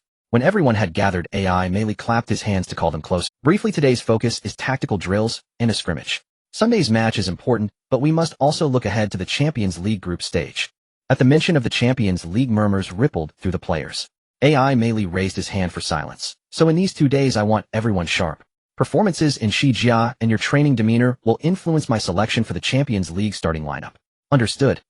Understood, they replied in unison. Han Xuan stood among them and answered along. After a concise briefing, training began in earnest. The first item was warm-ups. Under assistant coach Luo Pei's lead, the players jogged laps around the pitches while completing stretching routines. Han Xuan ran in the middle of the group alongside Adulisi. They jogged side by side, matching pace. Adulisi glanced at the young man who had stirred such a sensation since his arrival, curiosity kindling within him. How does it feel? Adulisi asked. Han Xuan looked puzzled. Feel what? Adulisi wore an expression meaning, don't pretend. In the past 2 days, Shijia has been full of coverage. Out of 10 pieces, 5 are about you. Open your phone, and your photos are everywhere. You're a big star now. How does that feel? Only then did Han Xuan realize what he meant, and let out a small laugh. It's just scandal and fame mixed together. Scandal is still fame. Adulisi teased. With your ability, that scandal will disappear sooner or later. Keep this form for a few more matches, and who will remember the nonsense? Han Xuan smiled, but did not reply. He had little interest in the topic and preferred to learn more about the team. By the way, Alisi, Han Xuan shifted topics. Are the team's trainings usually strict? Adulisi's full name was Alisi. Adulisi's teammates simply called him Alisi. When Han Xuan asked about training, Adulisi answered without hesitation. Very strict, and intensely so. You saw it the day you arrived, didn't you? To earn a starting spot under Ai Meili, training is a non-negotiable criterion. He watches attitude and completion in daily sessions just as closely as in. Han Xuan nodded thoughtfully and added, but what if a player truly possesses absolute ability? Aduli C paused, not quite understanding what Han Xuan meant by absolute. So far there haven't been exceptions. AI mainly demands discipline, and with the hot-tempered Luo Pei C supervising even Ma Ta and Hua Jin, don't dare slack off in training. At that he suddenly looked at Han Xuan suspiciously. You little devil. Aren't you planning to skive off? Han Xuan chuckled and quickly denied it. Of course not, I was. Aduli C stared at him for 2 seconds, clearly unconvinced by the reply. He did not press further, but said earnestly, I'm telling you, don't entertain that idea, especially now. In training you must show strong performances. Han Xuan sensed there was more behind his words and probed, oh, is there some particular reason? Aduli C slowed his pace and lowered his voice, because after the second round of Shijia we head into the Champions League. The Champions League is the highest stage in world football. Every player dreams of it. Look around you. Following his gaze, Han Xuan noticed that his teammates indeed wore more serious expressions than usual. Even the ever-jovial Hua Jin was stretching with a focused soap. Clearly, each man harbored hopes for that stage. And Aduli C continued, after several years the club has finally returned to the Champions League. The entire organization attaches great importance to it. Players' training outcomes and performances in Shijia are the key criteria for Champions League starting berths. He shot Han Xuan a meaningful look. Your Shijia debut was fine. Match performance is not the problem. As long as you don't let the training side slip, a Champions League start should be secure. His words were blunt, but well-intentioned. Aduli C was reminding him not to grow complacent after a single good game. The work to be done on the training field remained as Han Xuan nodded sincerely. Thanks, Ali. I understand. He paused and asked, by the way, who are we facing in the Champions League? Aduli C's expression tightened, and he sighed before answering slowly. A trip to Laote La Fuda. Manlian. Han Xuan paused, and then laughed. Goodness, we meet the boss right away. Manlian. That name needs no introduction to any footballer. Sir Alex Ferguson's Red Devils, a dominant force in the Premier League, and among the elite of the Champions League. Even after C. Luo's departure, they remained fiercely. Names like Lu, Ni Bei Er Ba Tua Fuji Gusi, Si Ku Er, Si reverberated through football history. And it would be an away game. A super club Laote La Fu to the theater of dreams. That stadium's oppressiveness cannot be matched by many others. No wonder Aduli C had sighed, such a draw was not fortunate. Han Xuan felt no fear, instead a surge of anticipation rose within him. Manlian. Champions League. Laote La Fuda. Now that sounded intriguing. If the opponents were mere pushovers, where would the thrill be? Warm-ups finished, and the assistants called everyone to the next drill. Han Xuan slowed his steps, setting aside those Champions League reveries for the moment. What mattered now was integrating into the team, gradually secure the second round of Shijia first, then worry about Manlian. As for thoughts of slacking or seeking exceptions in training, he glanced toward Luo Pei C, who barked orders not far away, and decided to postpone such schemes. Once he had established himself in the squad and proved his status as an absolute talent, he could take his time. After all, there would be plenty of days ahead. Over the next 2 days, Han Xuan's attitude toward training astonished everyone. Ever since Aduli C's remark that day, Han Xuan seemed to have become a different man. He arrived at the training ground punctually each day, warmed up with meticulous care, focused intently during tactical drills, and poured himself into every scrimmage with everything he had. To anyone who did not know him, his intensity could have been mistaken for that of a grassroots player who had clawed his way to brilliance through sheer toil. AI Meili stood at the sideline watching the figure in the orange bib during the scrimmage and could not help but smile with satisfaction. That boy, he said, turning to Luo Pei C. After that debut I thought he might get carried away for a few days, but instead he grew even more serious. Luo Pei C nodded appreciatively. Talent coupled with hard work is rare. We really found ourselves a treasure this time. The two coaches praised Han Xuan so highly, yet if they knew what he truly thought, they might not know how to feel. On the field, the scrimmage continued. Confronting the defenders, Han Xuan moved with the lithe grace of a bull's tail. The ball kissed the turf and threaded itself through the narrow seam between two opponents. Aduli C drifted near the edge of the penalty arc with a defender shadowing him. In the next instant, Han Xuan gently nudged the ball with the inside of his right foot along a fiendishly clever line that fell precisely into Aduli C's running path. Aduli C praised the pass, inwardly barely needing to adjust before he met the ball with a driven finish. The ball struck the net. Beautiful. Aduli C turned and pointed at Han Xuan, his face blooming with a grin. That feed was perfect. Han Xuan gave him a thumbs up and turned to run back. This scene was representative of the past 2 days. Han Xuan understood well that football was a game for 11. No matter how brilliant an individual's ability, without harmony with teammates, the performance on the pitch will be far less than the sum of its parts. The passes he failed to connect in his debut were the best proof of that. So over these 2 days, he deliberately increased the frequency of his passes during scrimmages, especially those to Aduli C. Partly it was to thank him for that early. Though the veteran had known him only a few days, he had truly looked out for him, and Han Xuan kept that kindness in his heart. Repaying it with assists felt the most direct. On the other hand, Han Xuan needed a stable attacking fulcrum. Adu Lisi possessed abundant experience, intelligent movement, and a robust physique, the ideal partner for a center forward. If the two of them built chemistry, goals would only grow more plentiful. Over the past 2 days, Adu Lisi felt as if he were dreaming. One scrimmage after another, Han Xuan's passes landed again and again at his feet.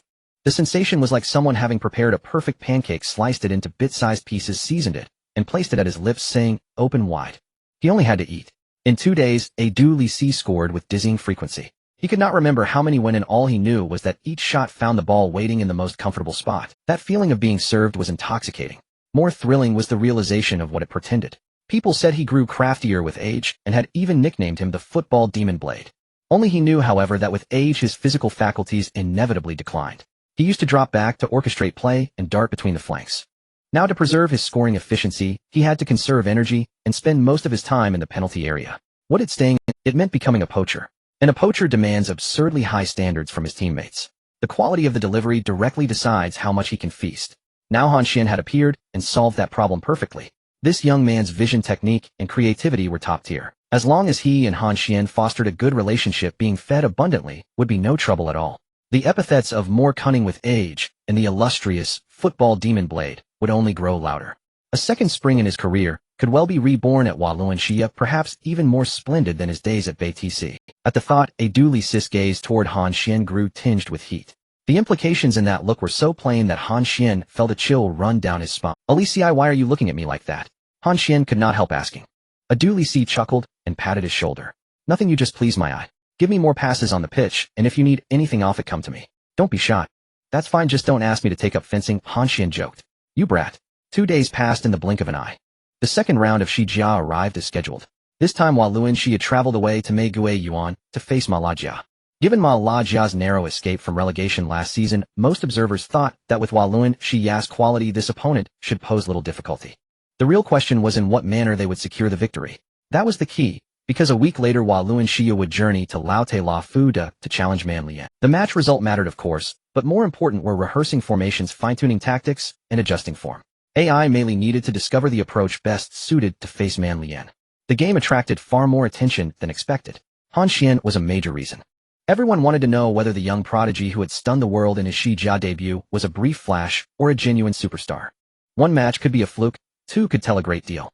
Media lenses, fans' eyes, and experts' commentary all focused on the 18-year-old from Longhua. In the visitors' dressing room at Yuan, Han Xuan was sorting his gear. Adu Lisi sat beside him, glanced at the starting lineup posted on the wall, and said suddenly, "Have you noticed there's a change in today?" Han Xuan looked up. Indeed, there was a change. Bayerda was not in the starting 11. Madu Luo had replaced him in midfield. Bayerda was a seasoned veteran with abundant experience, but age made his endurance for continuous matches a concern. Madu Luo was young, fit, and energetic with impressive movement during training. Han Xuan was not unfamiliar with Madu Luo. The very first pass Han Xuan had received upon arriving at Valencia had come from Madu Luo. "Madu Luo has been training ferociously these days," Han Xuan remarked casually. Adu Lisi nodded. "He's eager to prove himself. If he can start in the Champions League, especially at Laute La Fuda, who's not going to seize such an opportunity?" At that moment the dressing room door opened, and AI Meili walked in. His gaze swept the room. "Are you all ready?" "Ready," the players answered in unison. AI Meili nodded with satisfaction. "Very well. I have but one demand today: play to our rhythm. No matter the opponent or the score, I want to see you execute tactics, combine with one another, and give everything on the pitch." "Understood." "Understood. Let's go." The players rose and filed toward the tunnel. Han Xuan walked near the center of the line, the distant roar of the crowd drifting to his ears from the tunnel's end. Though not as grand as the Mestalla, Yuan possessed its own atmosphere.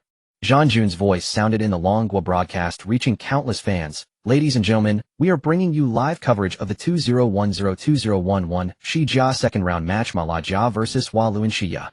Malaysia line up in a 4,231. On Valencia's side, there is one adjustment from the last match. Madu Luo replaces Bayerda in midfield, other positions unchanged. Goalkeeper Sai Sayer. Defenders Ba Madi Yunawa Luo Kusita. Midfielders Ba Nei Jia Mata Madu Luo. Forwards Adu Lisi Huajin and Zhang Jun paused with a hint of anticipation in his tone. Han Xuan. The broadcast chat exploded. "He's starting again. Han Xuan's in the 11. How many today? I bet at least 1. 2 goals and an assist last time. Surely he'll start with 2 today. Don't hype too much, stay low-key. Let's see if Malaysia dares to underestimate him. Malaysia, I watched the tapes, we should mark number 39 carefully." In the players' tunnel, Han Xuan stood in the line ready to emerge. In front of him was Du Lixi, behind him was Ma Du Luo, who was about the same age as Han Xuan. He sensed his teammates' quickened breath and the way his hands clenched and relaxed, a clear nervousness. Han Xuan looked back at him. Relax, first start. Ma Du Luo did not expect Han Xuan to speak to him and nodded. Yeah. It's fine, I was nervous my first time too, Han Xuan said with casual calm. Just run a couple of laps, and you'll be fine. Ma Du Luo studied Han Xuan's serene face and felt an odd stirring. You nervous? Then you go on and produce a solo assist. Despite the thought's absurdity, the remark eased his tension. Sunlight grew brighter at the tunnel's mouth and the roar swelled. The referee signaled for the teams to enter. The whistle blew sharply, signaling the start of the match at the Rose Garden Stadium. Malaga immediately displayed a clear defensive counterattack strategy. As Valencia controlled the ball in their own half, Malaga's forwards surged forward like wild beasts. The striker and two midfielders formed a tight circle, relentlessly pressing the defender in possession. Their pressing was methodical, not reckless. The aim was to block passing lanes, forcing Valencia to retreat the ball or clear it with a long kick. Within the first 5 minutes, Valencia's defense was forced to clear the ball long twice. To Emery, Malaga's tactical intent was unmistakably clear. They sought to exploit home advantage, disrupting Valencia's rhythm through high-intensity pressing, compelling mistakes, and then seizing opportunities to counterattack. Though this style drained stamina, if they could take the lead in the first half, they could then retreat confidently and run down the clock. Previously, in such situations, they usually relied on two midfielders dropping back to outnumber defenders and control the ball, or in emergencies clearing it long, an unfortunate tactic for possession-based teams. At the 12th minute, Malaga immediately launched a counterpress after losing possession in an attack. Abe, Philando, and Silva nearly cornered Alba. Like a pack of African hyenas hunting a vulnerable fawn, Mata Maduro and Matthew quickly rushed to support. Yet Han Xuan was even faster. Originally positioned as a left winger, seeing the predicament in the backfield, Han Xuan hesitated, not retreating from the midfield to Malaga's right back. Gonzalez closely trailed behind. Malaga's pressing was fierce, and just as Alba prepared to clear the ball long, he spotted Han Xuan. He initially thought Han Xuan was moving outside the encirclement to receive a pass, but Han Xuan boldly charged straight into the surrounded area, like a wolf entering a flock of sheep. By the time Alba reacted, Han Xuan had already stretched out his hand for the ball. Trusting Han Xuan, Alba passed it. Han Xuan received it with his back to goal, not turning. He feinted left, then shifted right, his rhythm flowing with the movement of his body. Gonzalez, tracking Han Xuan, closely moved in tune with the rhythm. Suddenly Gonzalez's vision blurred, and his balance faltered, nearly causing him to fall. Beautiful. Han Xuan's back-to-goal feint completely fooled the defender. On the sidelines, Emery's eyelid twitched slightly. At this moment, Han Xuan turned around just as Malaga's midfielder Philando lunged forward. Philando was a physically strong defender. Seizing Han Xuan's momentary instability, he charged in and intercepted the ball. In the midst of turning, Han Xuan touched the ball with his right foot, accelerating from slow to fast, slicing forward in a counterclockwise arc. His burst of speed left Philando helpless as Han Xuan swept past him. Such explosive power. Though unsuccessful in his initial intent, Philando silently lamented. He's past me. Han Xuan's burst evaded me. But it's not over. Two defenders still lie ahead. Indeed, it was not over. Malaga reacted swiftly. Abe and Silva immediately closed in to form a pincer. One slid in from the side, attempting a fierce tackle to halt Han Xuan's advance. The other confronted him, head-in, stretching a leg to intercept. Blocked ahead, chased from behind with sliding tackles on both sides. This was a textbook encirclement. For an ordinary player, this situation would force a hurried pass or a turnover. But Han Xuan was no ordinary player. He possessed 3 max-level qualities essential to breaking an encirclement. Max-level ball control, max-level dribbling, max-level mental composure. Under the blessing of these 3 attributes, Han Xuan appeared at ease, as if casually strolling in his own backyard with the ball. He gently brushed the ball sideways with his right foot.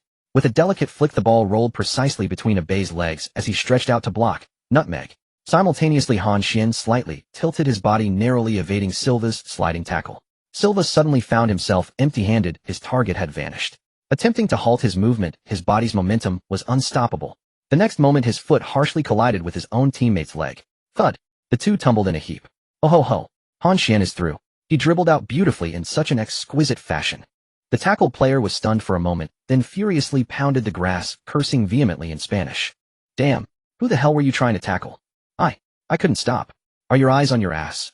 Being nutmegged, then tackled by his own teammate, the humiliation nearly exploded his anger. Meanwhile, Han Xuan dashed away with the ball, his silhouette rapidly fading. Alba stood frozen, hands on his head, mouth agape, face full of shock. He had witnessed the entire sequence. Han Xuan's fluid, seamless maneuvers were like watching a magical performance. My goodness. Alba muttered softly. Is this boy even human? Han Xuan advanced near the center circle, glanced up, and delivered a diagonal pass to Mata on the right flank. Possession safely returned to Valencia's feet, the crisis averted. After receiving the ball, Mata did not rush forward, but paused to control the tempo. He turned to Han Xuan, gave a distant thumbs up, and shouted, "Han, well done." Han Xuan waved back and sprinted forward into the attacking half. In the live broadcast room, the comment stream exploded. Unbelievable. One man toyed with 4 opponents. My goodness. Nutmeg plus dodging tackles, even causing opponents to foul their own teammates. What a divine move. Those 2 Malaga defenders must be thinking, who am I? Where am I? What just happened? Who did I offend to be dribbled past, and then tackled? Haha, the image of that guy pounding the ground will make me laugh for a year. Han Xuan's sense calmness and execution were flawless. Zhang Jun's voice brimmed with restrained excitement. Han Xuan's retreat to receive the ball revealed maturity and composure beyond his years. Faced with 3 defenders pressing, he neither panicked nor rushed a pass. Instead, he executed a series of brilliant technical moves to snatch the ball cleanly from the encirclement. Such a big heart, such skill. It's simply. He paused, choosing his words carefully, an absolute masterclass. Calling an 18-year-old a master may sound awkward, but it was no exaggeration. On the sidelines, Emery finally exhaled deeply. Having been anxious moments ago, he now pulled his hands from his pockets and lightly patted them. This boy, truly inspiring. He glanced at Lopez on the bench. Lopez grinned broadly, and upon noticing Emery's gaze, immediately gave a thumbs up. The match continued. Following Han Xuan's successful breakthrough, Malaga noticeably eased their high pressing. They realized that this number 39 indeed possessed some remarkable qualities as rumored. If they pressed as aggressively as before, they risked being outplayed again. This relief allowed Valencia's midfield and defense to play the ball with much greater ease. At the 15th minute, Valencia launched a threatening attack. Han Xuan carried the ball down the left, Alba overlapped from behind, and Mata advanced from the center. The trio formed a triangular formation on the left flank. Malaga's right back Gonzalez was drawn away by Alba's over. The defensive midfielder was occupied tracking Mata's movement. Only one defender remained in front of Han Xuan. Slightly lowering his shoulders, he feinted a breakthrough toward the baseline, causing the defender to shift his balance backward. Han Xuan then pushed the ball inward with the inside of his right foot, passing to the overlapping Alba. Alba received the ball, and without stopping played a horizontal pass to Mata in the center. Mata prepared to shoot as the defender instinctively extended his leg to block. The next moment, Mata flicked the ball back to the left. Han Xuan had silently slipped into the left side of the penalty area. This was a textbook 3-pas-2 sequence, concise, rapid, and lethal. Malaga's defensive line was torn open by these successive passes. As Han Xuan received the ball, Malaga's center back, Torres, moved up to press. Han Xuan feinted a pass and dribble cut inward, shaking Malaga off balance. He swept past Torres, driving straight toward the arc. Aduriz had already taken a favorable position in the center. Han Xuan delivered a direct pass. Aduriz immediately laid it back, and then turned to charge toward the... Without stopping the ball, Han Xuan lightly flicked it upward with the instep.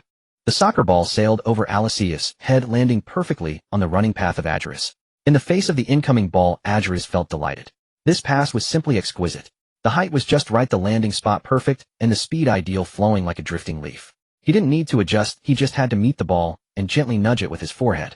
The soccer ball changed direction, heading straight for the far corner of the goal. The Malaga goalkeeper lunged desperately, but although the ball wasn't fast, the angle was too tricky. His fingertips were half a meter away from the ball. He could only watch helplessly as it nestled into the net. It's a goal. Aduriz. Valencia leads 10, assisted by Han Xuan. This is Han Xuan's second assist of the season. But this assist was completely different from the last match. From the triangular play on the left to this precise lob, the entire process was as delightful as ice melting. The live chat exploded once again. Aduriz is savoring this delicious pass, isn't he? Aduriz, thanks to my buddy Han Xuan for the great pass. This combination, this chemistry, how did they achieve it in just 2 matches, eh? You don't understand, a genius is called a genius because he can do what ordinary people cannot. On the field, Aduriz got up from the ground and sprinted wildly towards the corner. He took 2 steps and stopped, turning to point at Han Xuan, his face brimming with uncontrollable joy. His thoughts were indeed correct. He must build a good relationship with Han Xuan. Absolutely. The feeling of receiving such a pass is exhilarating. If I can get this kind of pass every match, how many goals can I score this season? Han Xuan ran over and Aduriz hugged him tightly, patting his back. That was beautiful. What a fantastic pass. Han Xuan chuckled. Haha, you just keep running as long as I want to pass. If it doesn't reach you, then I lose. Hearing this, Aduriz felt even more at ease. This kid not only plays well, but also speaks beautifully. Mata and Alba also gathered around to this goal was a preliminary manifestation of Han Xuan's integration into the team's tactical system. Or rather, Han Xuan was inadvertently changing Valencia's tactical system, moving towards a direction centered around him. After the match restarted, Malaga's morale was clearly shaken. They conceded the first goal at home, and it was scored through such exquisite teamwork by their opponents. The sense of defeat was more intense than a regular goal conceded. After stabilizing their formation, they attempted to organize an attack again, trying to equalize before the end of the first half. However, Valencia's attacking power did not diminish despite the lead. In the 38th minute, Mata made a horizontal pass and Han Xuan received the ball again on the left. This time Malaga's defense clearly intensified their focus. Two defenders rushed in simultaneously, the ones who just made the blunder, Abel and Fernando. They couldn't afford to be careless. One marked closely while the other provided support, trying to pin Han Xuan near the center. Han Xuan was unfazed. Facing Abel's tight defense, he performed a skillful. With his left foot he dragged the ball, and with his right foot he flicked it, creating an L shape on the grass that completely blocked Abel. Han Xuan slipped past him. He got past the first one. Immediately he began to chop the ball with both feet, the speed of his bicycle kick dazzling to the eye. The soccer ball and his moving figure formed an extremely harmonious stillness, as if they were one. Fernando was left dizzy by his movements, unable to determine which way he would break through, let alone make a tackle. In that moment of hesitation, Han Xuan used the outside of his right foot to nudge the ball and slipped past him from the other side. He got past the second one. In just 2 seconds he had bypassed 2 defenders. The entire Rose Garden Stadium fell silent for a moment. The home fans widened their eyes, watching in disbelief as the orange number 39 dazzled them. Who on earth is this kid? Where did he come from? How could he dribble like that? After getting past 2 players, Han Xuan lifted his head to observe the situation inside the penalty area. Mata was making a high-speed run down the center. Due to Han Xuan's gravity, the defenders were still a bit away from him. This space was enough. Han Xuan pushed the ball with his right foot, sending a precise through ball. The ball passed between 2 defenders, landing perfectly on Mata's running line. Mata met the ball, deftly controlling it as he surged into the penalty area, with only the rushing goalkeeper left in front of him. The Malaga goalkeeper spread his arms, lowered his center of gravity, trying to block the shooting angle. In such unknown situations, the goalkeeper often has the advantage. As long as the judgment is accurate, there is a high probability of making a save. Mata did not shoot. After passing the ball, Han Xuan did not stop, but continued to cut into the right side of the penalty area. Mata performed a fake shot and truly passed. The soccer ball rolled along the grass, passing by the goalkeeper and coming right in front of Han Xuan. The goalkeeper realized something was wrong. Han Xuan had just arrived at the position, meeting the ball with a swift shot. The goalkeeper had already committed and the goal was wide open. The soccer ball rolled into the empty net without any suspense. 20. It's a goal. Han Xuan. Han Xuan. Once again Han Xuan. He scored again in his second consecutive La Liga match. From the drag back to get past the first defender to the bicycle kick past the second, then through to Mata, and finally receiving Mata's horizontal pass to slot into the open goal. This seems like a closed-loop journey of football. The live chat went completely wild. This is the play style of a football king. Dribbling, passing, positioning, shooting, all in one go. Mata's fake shot and true pass were beautiful. These two are truly in sync. Han Xuan's play style is incredible. What are the Malaga fans feeling right now? In the stands of the Rose Garden Stadium, Malaga fans exchanged glances. They had indeed heard of Han Xuan's name, but without experiencing it firsthand, it was hard to believe. Most fans still vividly remembered the joke of him wetting himself during his debut at Barcelona. They thought they were coming to watch an ordinary La Liga match, believing Valencia was just like that. But now, watching the Dragon Country kid on the field, witnessing his unbelievable moves and his calm demeanor, they were left with one thought: where did this divine being come from? Han Xuan and Mata held each other's shoulders as they ran towards the small group of Bat Boy fans, both sliding on their knees in celebration. Wow, I didn't expect you to be so unselfish, Han Xuan said. Mata pulled Han Xuan up. No, this was your opportunity to create. You scoring is only natural, and isn't it the norm for midfielders to assist forwards? That makes sense. The whistles signaling the end of the first half echoed in the Rose Garden Stadium. Han Xuan wandered near the Valencia penalty area, his gaze fixed on the spot where he had just scored and assisted. 3 green light spots floated quietly above the grass, emitting a faint glow under the afternoon sun. During the match, he hadn't picked them up immediately, and now he was finally collecting the 3 explosion points. In the visitors' locker room, Valencia players gradually walked in.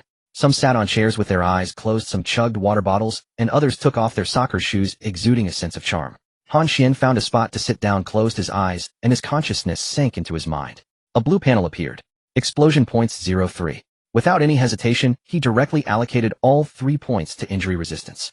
Injury resistance 8,487. A warm current flowed through his body again, moving within his muscles and bones, as if the fatigue from the first half of the match had lightened considerably. He didn't know if it was just his imagination, but Han Xuan couldn't help but wonder, did adding explosion points have this effect? However, he didn't delve too deeply. He opened his eyes with a slight smile. With 87 points, he was getting closer to 100. At this rate, in at most 3 matches, he could max out this attribute. At that point, he wouldn't have to worry about malicious fouls or rough tackles. Wouldn't he have his own version of a resilient little Ronaldinho? Han. Emery's voice from the front interrupted Han Xuan's pleasant dream. Han Xuan looked up to find the head coach standing in the center of the locker room with Lopez beside him. You played very well in the first half, Emery said with a smile. 1 goal, 1 assist, and your handling during the pressing retreat. Han Xuan nodded. Thank you, coach. Emery continued, keep it up in the second half, all of you. He glanced over the locker room. Pass the ball to Han Xuan, more collaborate with him, and help him integrate into our tactical system as soon as possible. Actually, Emery knew that even if he didn't say it explicitly, the players would do so. However, Han Xuan's performance in the 2 matches had given Emery an idea. He wanted to cultivate Han Xuan into the core of the team. But it couldn't be done all at once to avoid causing dissatisfaction among everyone. Therefore, he specifically reminded them, placing Han Xuan at a slightly higher tactical position. Good? No problem. I completely agree. Adjures was the first to respond. He turned to his teammates, his eyes shining. Have you noticed? As long as the ball is at Han Xuan's feet, playing becomes instantly simpler. Mata nodded thoughtfully. Adjures continued. How do I put it? It feels like everything is going smoothly, as if everything is under control. Banega, hearing this, recalled the 2 attacks in the first half, and it did seem that way. When Han Xuan had the ball, the whole team's rhythm became more relaxed. That's called a sense of control, Lopez chimed in unexpectedly. Adjures slapped his thigh. Exactly. It's a sense of control. The coach is cultured. He uses such advanced terminology. Laughter erupted in the locker room. Sense of control. This term carries significant weight in evaluating a player. For an 18-year-old, being able to give his teammates such a feeling speaks volumes. Han Xuan unfazed smiled and waved his hand dismissively. Just a casual performance, nothing special. His nonchalant demeanor combined with his seemingly nonsensical remarks sparked another round of laughter in the locker room. This kid can even speak a foreign language. What nonsense is this? Sounds like it could be Dragon Country's language. From this, it was clear that the atmosphere in the Valencia locker room was quite good. No wonder they managed to achieve 3rd place in La Liga. Sometimes the team atmosphere is more important than tactics. A harmonious locker room allows players to cooperate more tacitly on the field and pass more and Han Xuan, this young man who had just arrived a few days ago, had obviously already blended into this atmosphere. At this moment, Emery clapped his hands, signaling everyone to quiet down. All right, let's talk about business. Emery cleared his throat. In the second half, Malaga will definitely counterattack. They won't simply give up at home. We need to be prepared. He walked to the tactical board, beginning to lay out the points of attention for the second half. The defensive positioning, counterattack routes, and marking during set pieces were all discussed in detail. The players listened attentively, nodding occasionally. By the time Emery finished, there was little time left in the halftime break. The atmosphere in the home team's locker room at Rose Garden Stadium felt somewhat oppressive. Trailing by 2 goals in a home game against Valencia, who had ranked 3rd last season, was not a pleasant situation for anyone. In the corner restroom of the locker room, low murmurs could be heard. This is too humiliating, it's simply a disgrace. It was Abe, the right winger of Malaga. He was sitting on the toilet, lit, his face dark as he stared at his knees. There was a bruise there, a remnant from being tackled by his teammate Silva in the first half. Silva stood beside him with a complicated expression. That kid really has some skills. Abe scoffed. Didn't you see it yourself? The way he looked back after getting past me, as if to say, this is your level. I can't stand it. Silva said nothing. Of course he couldn't stand it. Being nutmegged by an 18-year-old kid, then getting tackled by his own teammate, and losing face in front of thousands of home fans. The humiliation made him feel indignant, even now. In the second half, we need to show that kid what's what. Abe stood up, stretching his knee. Let him know who the real master is here. Silva hesitated. But won't that cause unnecessary conflict? What about Valencia? What's there to be afraid of? Abe interrupted him. That kid has just transferred to Valencia, so he probably has no friends here. Dragon Country players generally aren't liked here. As long as we're a bit tough, no one will stick up for him. Silva thought for a moment and found this reasoning plausible. And Abe revealed a faint smile. We're not trying to ruin him. We just want him to understand who's in charge. A bit more physical play, a few more challenges. Players like him who rely on skill are most afraid of that. Let's see if he can stay so composed then. Silva recalled Han Xuan's ever-calm face, feeling a surge of inexplicable irritation. That face, that expression of having everything under control, was simply infuriating. A kid who hadn't even finished growing up acted like he could play better than anyone else. Fine, Silva nodded. In the second half, let's look for opportunities to up the intensity. The two exchanged a glance, both holding a tacit understanding. In the player tunnel, both teams began to line up, preparing to start the second half of the match. Han Xuan stood in the middle of the line with Adjures behind him and Mata in front. His expression remained calm, revealing no signs of emotional fluctuation. At that moment, he felt a gaze fall upon him. The gaze was aggressive and made him uncomfortable. Han Xuan slightly turned his head, glancing at the Malaga player's line. He found nothing abnormal. He didn't let his guard down. In his past life as a top pilot, his nerves were far more sensitive than ordinary people.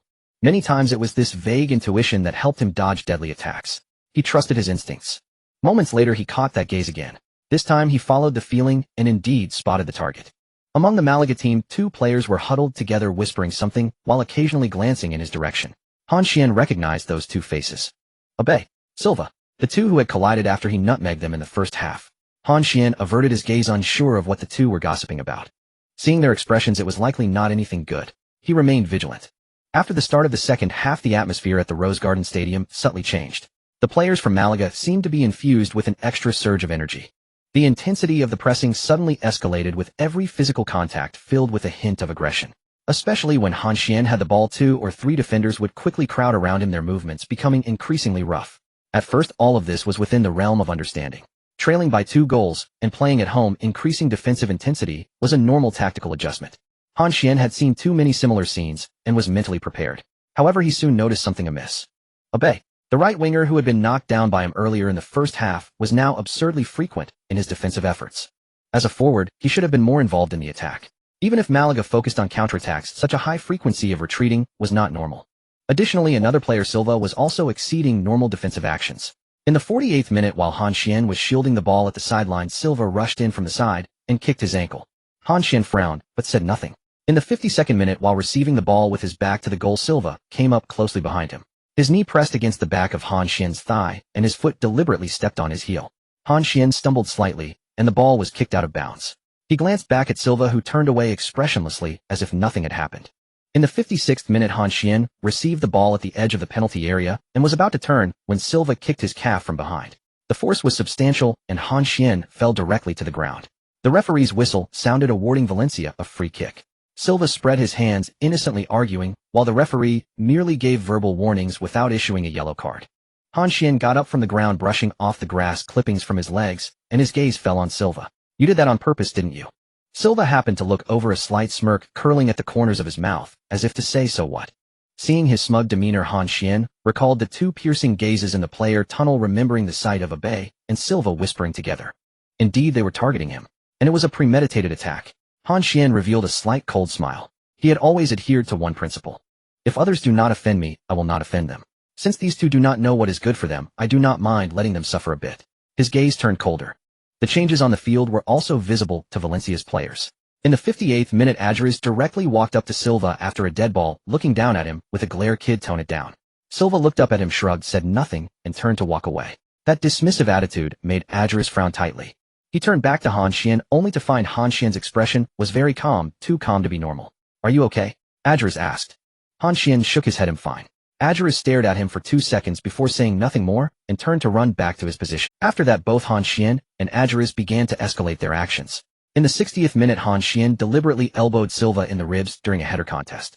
In the 61st minute, Adriz forcefully stepped on Abi's foot while defending a corner kick. The atmosphere on the field grew increasingly tense.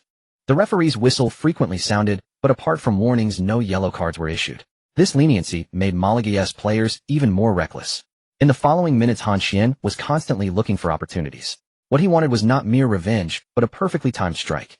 One that would make the opponent pay a price without giving the referee a chance to catch him. In the 63rd minute, the opportunity arose. Valencia organized an attack in the forward area. Mata received the ball in the center, looked up, and saw Han Xuan drifting on the left, followed closely by Abe.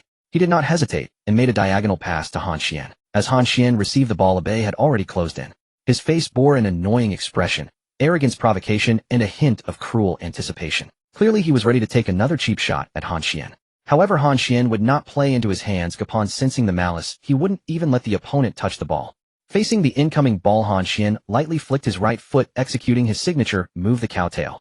The football slid across the grass like a snake, first tapping outward to lure Abe off balance, then sharply cutting inward, skimming past from the opposite direction. Abe felt a flash before his eyes, and his body lost balance. He desperately tried to regain his center, but his feet seemed entangled by a python, stumbling left and right before awkwardly crashing to the ground. Another nutmeg. No, this was more humiliating than a nutmeg. He didn't even touch the ball and ended up falling flat on his face. In the live broadcast, Jean Jun's voice rose again, "Cowtail." Han Xuan used his signature cowtail move to directly. The comments exploded. "Ha ha ha, he fell again. Abe, am here to defend, not to wrestle. Well done. This kid plays too dirty. Teach him a lesson.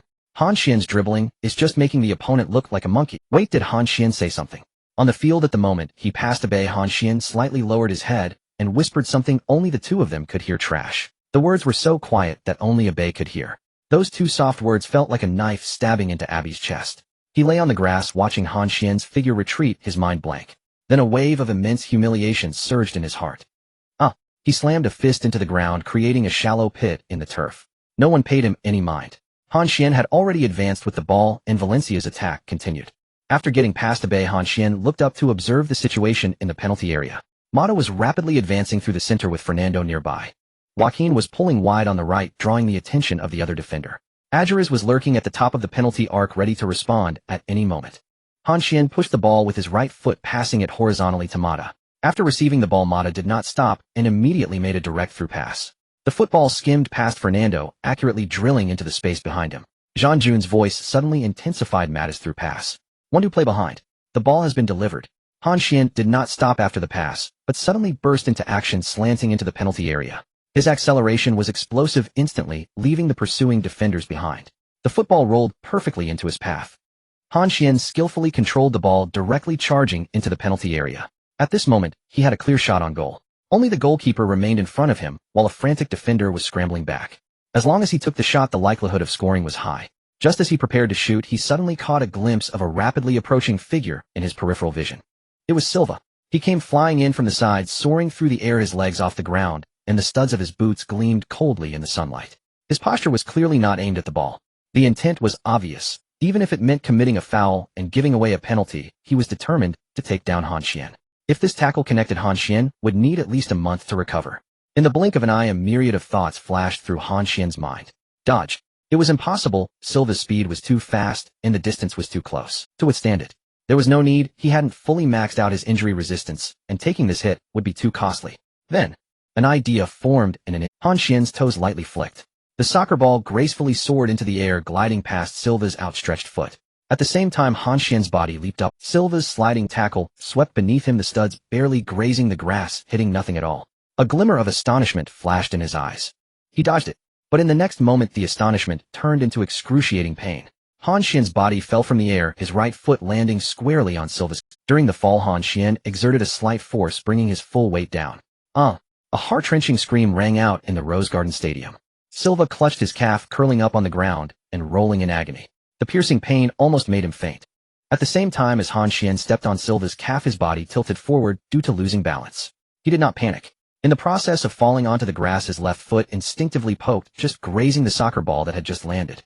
It was as if a thread connected him to the ball, perfectly aligned. The soccer ball changed direction and rolled at breakneck speed toward the goal. The goalkeeper, who had already charged out to intercept Han Xuan's shot, was momentarily stunned. At that moment, in shock, he could only watch as the ball zipped past him and into the near corner. The goal was scored. 3-0. Zhang Jun's voice was near madness. The goal is in. The goal is in. Han Xuan. It's Han Xuan again. He used his left foot to poke the ball into the net. A brace. That's the second goal of the match. But at this moment, everyone's attention was drawn to another scene. Silva was on the ground, rolling in pain. What just happened?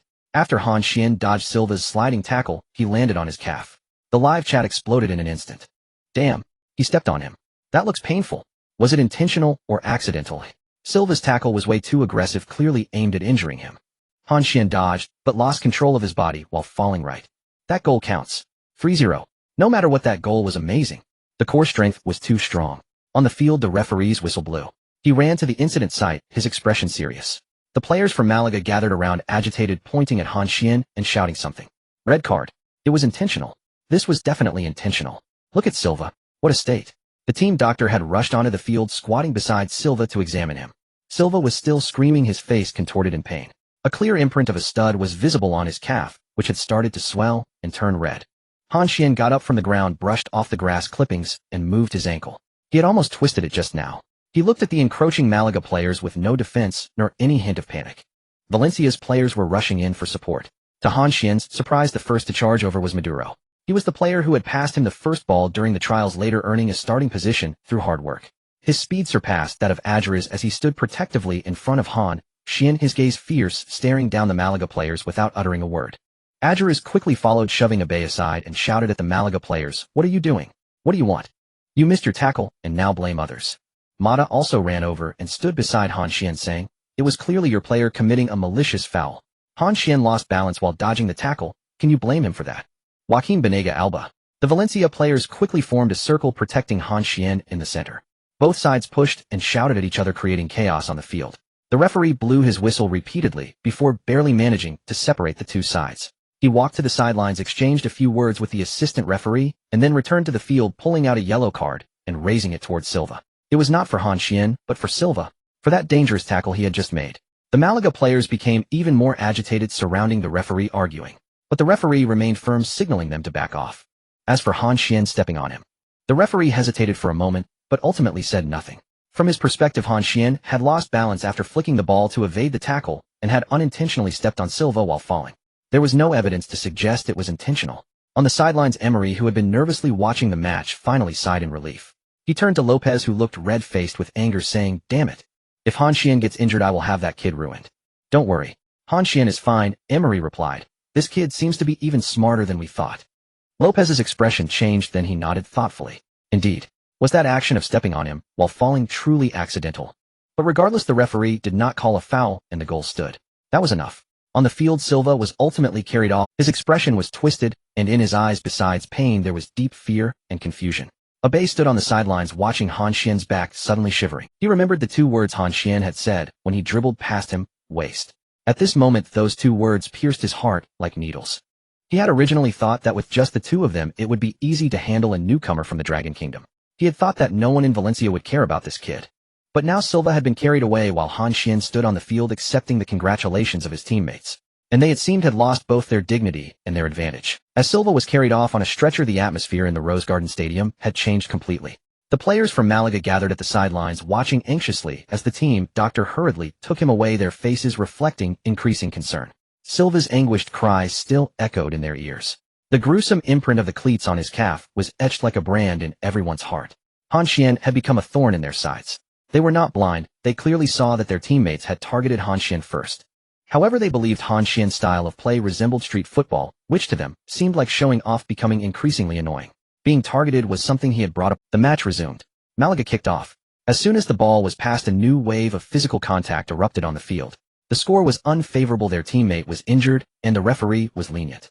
All these factors combined caused the emotions of the Malaga players to spiral out of control. Their movements became increasingly aggressive, each challenge carrying the weight of their frustrations. It was as if they wanted to unleash all their anger on their opponents. Naturally, Han Xuan became their primary target. Unfortunately, as time passed, the feeling of frustration within the Malaga players grew heavier. Firstly, Han Xuan was not fighting alone. His Valencia teammates stood firmly by his side.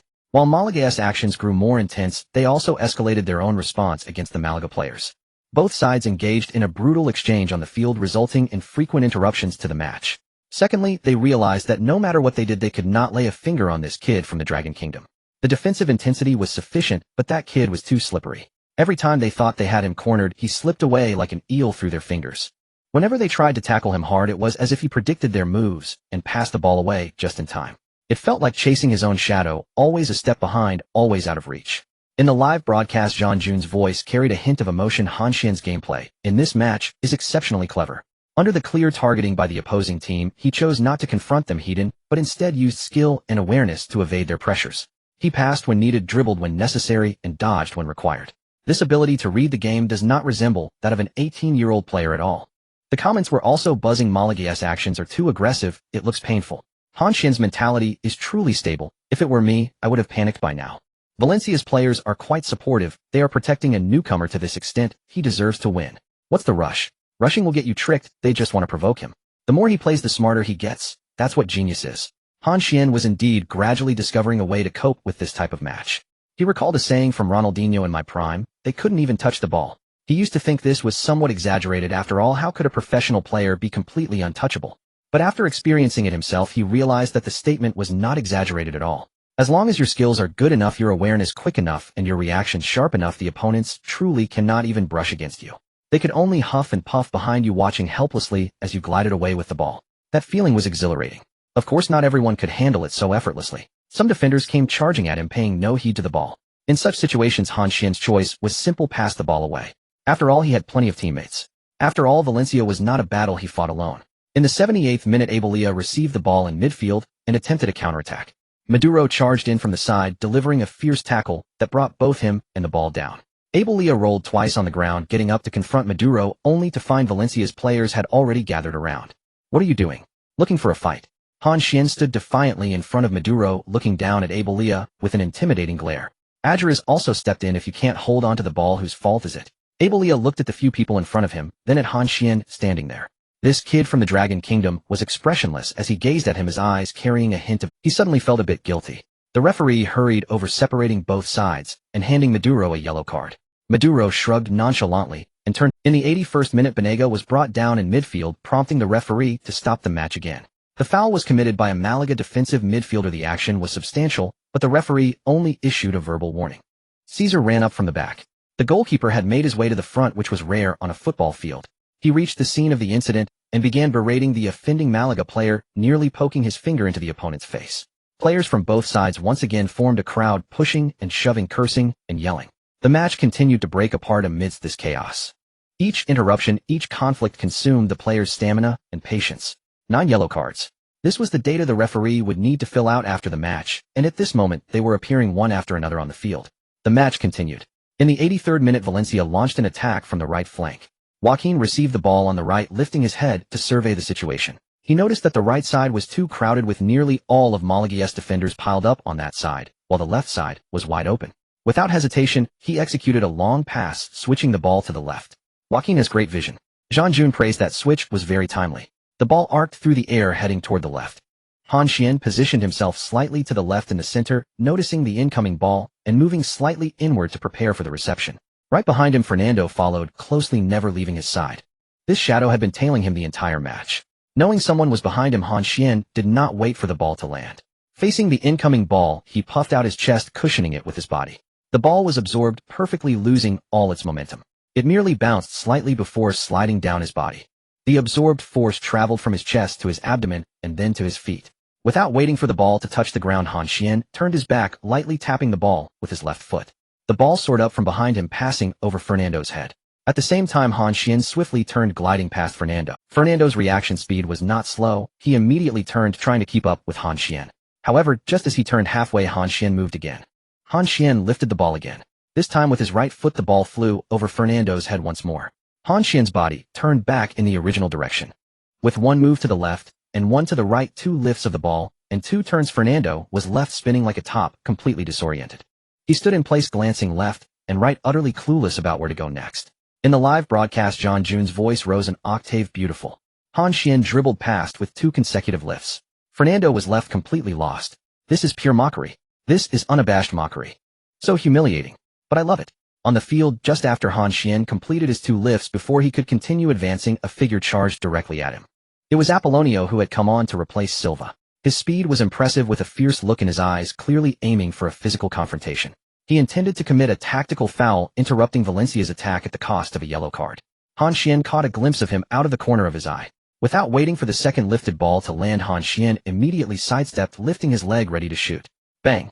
The ball was struck midair, changing direction, ascending once more, tracing a parabolic arc toward the right flank. A volley pass. Apollonio continued his forward charge due to inertia, but Han Xuan shifted his body aside, allowing him to punch nothing but air. By the time he steadied himself and turned around, Han Xuan had already spun and darted into the penalty area. In the live broadcast, the comments erupted again. A volley pass. Is this ball control for real? He passed before the ball even landed and did it so accurate. Han Xuan's technique is amazing. Joaquin is free. Thanks to Han Xuan's series of movements that drew the attention of most of Malaga's defenders, the right flank was now wide open. Joaquin easily stopped the ball on the wing with only a fast-approaching James in front of him. Joaquin didn't linger on the ball. With a quick flick of his foot, he passed the ball to his advancing teammate. That teammate was Maduro. This young midfielder, fighting for a chance to play on the training ground, was now charging swiftly towards. He caught up to the ball, making no adjustments, and swept a pass directly. The ball rolled in a downward triangle trajectory toward the penalty spot. Near the penalty spot, Adjures was already poised, ready to unleash a powerful shot. Then the ball rolled right past him. It slipped by. The Malaga defense was thrown into disarray. No one expected Adjures to miss this ball. Their defensive focus was entirely on Adjures, leaving them helpless as they watched the ball continue rolling. Behind Adjures, Han Xuan arrived just in time. His positioning was perfect, appearing right in the path of the rolling ball. Without any adjustments, Han Xuan struck the ball with the ball lifted off the ground after being struck, tracing a beautiful arc through the air. That arc bypassed the hastily blocking defenders and the leaping goalkeeper, heading straight for the far corner of the net. The Malaga goalkeeper's body nearly folded backward, his arms stretched to their limit. Yet he still couldn't reach it. Whoosh! The sound of the net shaking was clear amidst the noisy stadium. 4-0. The ball is in. Han Xuan's voice nearly tore through the air. Hat trick. Hat trick. Han Xuan has completed a hat trick in his second consecutive La Liga match. From that incredible series of nutmegs to the long aerial pass and finally the positioning and curved shot, the entire process perfectly exemplified what it means to be a genius. What it means to play like a king. In the live broadcast, the comments section had gone completely wild with national pride overflowing. Hat trick. Oh my gosh. Can a person really play like this? On the field, Han Xuan ran toward the corner area, his body moving uncontrollably, as if summoned by a Samba dancer in the style. He swayed left, swung right, twisted his hips, and shook his shoulders. In the corner flag area of the Rose Garden Stadium, amidst the cheers of thousands of away fans, he broke into Samba once more. Adjurs followed suit. He ran up to Han Xuan, attempting to mimic his dance moves. Unfortunately, his actions were stiff and awkward, making him look like a robot that had jammed, eliciting laughter from the Valencia fans in the stands. "Eretz, you dance like a penguin," Mata shouted from behind. Adjurs didn't mind awkwardly twisting while replying, "So would I enjoy it?" More teammates gathered around.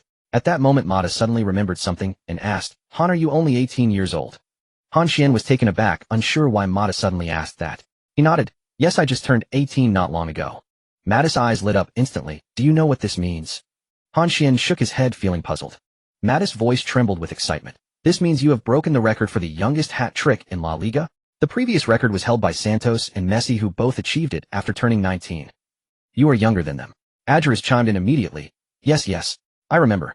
Santos was 19, and Messi was also 19. "Bro, are you really 18? Han Xuan nodded. "Yes, really." "Oh my gosh." Adjurs slapped him on the shoulder. "That's amazing. A hat trick at 18. The youngest hat trick scorer in La Liga history." It was only then that Han Xuan realized he had unintentionally broken a record. Though he felt happy, his high-level mental fortitude kept his heart from racing too much. However, seeing his teammates so excited, he was also infected, raising his hands and shouting, "Oh!" Valencia's players formed a circle, cheering in unison. The scene felt as if they had already secured the La Liga championship. In the live broadcast, John Jun's voice rang out again. "Breaking news, Han Xuan has broken the record for the youngest hat trick in La Liga at the age of 18 years and 27 days. The previous record holders were Santos and Messi, who both completed their hat tricks after turning 19. Han Xuan has advanced this record by nearly a year. What does this mean? It means we are witnessing the rise of a supernova. A supernova from the Dragon Country." The comments section went completely crazy. 18 hat trick. Did he break Messi's record? Han Xuan is amazing. Don't say that, I'm about to cry. If anyone says the Dragon Country has no football talents again, I'll get angry. On the sidelines, the players from Malaga looked more miserable than someone who had just eaten something foul. They stood in their half, watching the group of jubilant orange figures in the opposite corner, feeling a mix of emotions. Especially Abde. He looked at the Dragon Country youth encircled by his teammates. Seeing the calm, yet smiling expression on his face, a wave of tremendous frustration surged within him. What did they do today? 2 players targeted him. One was carried off the field, and the other had almost lost the courage to fight back. And what about that Dragon Country youth? He scored 3 goals, assisted 1, broke a record, and even injured Silva. And he faced no penalties. They lost both the game and their pride. This was the report card they handed over today. Abde lowered his head, not daring to look further. The celebration lasted nearly a minute before the referee finally came over to urge them. Only then did Valencia's players reluctantly disperse and return to their half. The match resumed. But the remaining time had already become garbage time. With a score of 4-0 and morale shattered, Malaga had no hope of a comeback, yet they did not give up the hope of taking revenge. Valencia would not back down either, especially Han Xuan, who did not miss any opportunity to make Abde suffer. Even he, who usually did not like to retreat, could charge all the way back to his own half from the front. In the 87th minute, Abde received the ball on the wing, attempting to break through. Han Xuan rushed in from the side and chased all the way back to his own half. His speed was impressive, and in the blink of an eye he caught up with Abde. Abde caught a glimpse of that orange figure from the corner of his eye, panicking, causing him to lose control of the ball. Han Xuan seized the opportunity and executed a sliding tackle from the side. Unfortunately, as a forward, his defensive skills were somewhat lacking. Bang! He sent Abde crashing out of bounds together with the ball. Abde flipped in the air and landed heavily against the advertising board. Holding his leg, his facial features scrunched up in pain, he was unable to utter a word. The referee's whistle sounded as he ran over to pull out a yellow card, raising it toward Han Xuan. Han Xuan stood up from the ground, brushed off the grass clippings on his clothes, and without even glancing at Abde, turned to run. He accepted that yellow card willingly, because the expression on Abde's face at that moment was worth it. The Valencia fans erupted into thunderous cheers. Han Xuan, Han Xuan, Han Xuan. They didn't care about yellow cards, they only knew that their player was tough-spirited and manly. On the sidelines, Lopez waved his fist, shouting into the field, "Well done. That's how it should be." After that foul, the referee didn't even wait for the added time to finish and blew the whistle to signal the end of the match in the 94th minute. The match ended. Valencia triumphed over Malaga with a score of 4-0. Han Xuan achieved a hat trick and provided one assist, directly contributing to 4 goals. In the away team's locker room, the atmosphere was lively. Emery stood at the door waiting for all the players to come in before clapping his hands to signal for silence. Today I want to commend everyone. His gaze swept over each face. In that situation on the field, no one backed down, no one flinched, everyone fought for each other. This is the team I want. Especially you, Han. 3 goals, 1 assist, and you broke a record. Well done. Han Xuan smiled. Thank you, coach. Lopez interjected from the side. Han, those moves today, especially that last tackle, were solid. That's how it should be. Otherwise you'll turn into a soft persimmon that others can squeeze. He became more excited as he spoke, and all of you. He pointed at the other players. I'm very pleased with how you all rallied to help Han out today. A team should be united, working. As for the red and yellow cards, who cares? Emery coughed. Well, we still need to pay a little attention. After all, it's a professional arena. Don't make it seem like you're in a street gang. Avoid what needs to be avoided. The best choice is to act like Han, being able to vent while avoiding penalties. Han Xuan looked at him with an innocent expression. Coach, I really didn't do it on purpose. The locker room fell silent for a second before bursting into laughter. You didn't do it on purpose. Adjures laughed so hard he doubled over. When you stomped down, Silva screamed like a pig being slaughtered. You really didn't do it on purpose. Mata also laughed. And that last tackle, were you really going for the ball? Abda's expression doesn't lie. Joaquin added, and those 2 nutmegs, Fernando is probably still spinning on the field. Han Xuan spread his hands, looking even more innocent. I really didn't do it on purpose, I just got lucky. Lucky? Adjures teased, you really have thick skin. Another round of laughter erupted in the locker room. That night in the hotel room, Han Xuan sat by the window holding a small notebook and carefully writing something in it. Although he faced some challenges in today's match, overall he felt he didn't lose out. 3 goals, 1 assist, breaking a record, injuring 1 player, and knocking another down. He accumulated quite a few highlights. 3 goals earned him 6 points plus 1 for the assist, making a total of 7 highlight points. However, these were what he deserved, while Malaga's actions were clearly intentional. He thought to himself that he would max out his injury resistance and then exchange for some targeted skills in the system. For instance, the tank push skill that improves physical resistance while dribbling and has a counterattack effect when opponents make malicious tackles. With this skill, the next time someone dares to tackle him, it wouldn't necessarily be him lying down. Also, the slow ball field skill, within a 1-meter radius, the speed of incoming balls is reduced by 13. With this skill, those fierce tackles would appear slow to him, allowing him to dodge easily. In the second half of the season, fully armed, he would make this team suffer in the rematch against Malaga. He wanted them to truly experience what real revenge meant. Han Xuan placed the small notebook down and sank his consciousness back into his mind. A blue panel emerged displaying the number of explosive points for. He did not hesitate and directly allocated the points to increase his injury resistance. Injury resistance 87, 88, 89, 90. The moment the number jumped to 90, a sudden change occurred. Han Xuan felt his heart contract violently, followed by a fierce pounding. It was a powerful pulsation, as if it were about to burst forth. With each beat, a warm current surged from his heart, flowing through his veins to every limb and bone.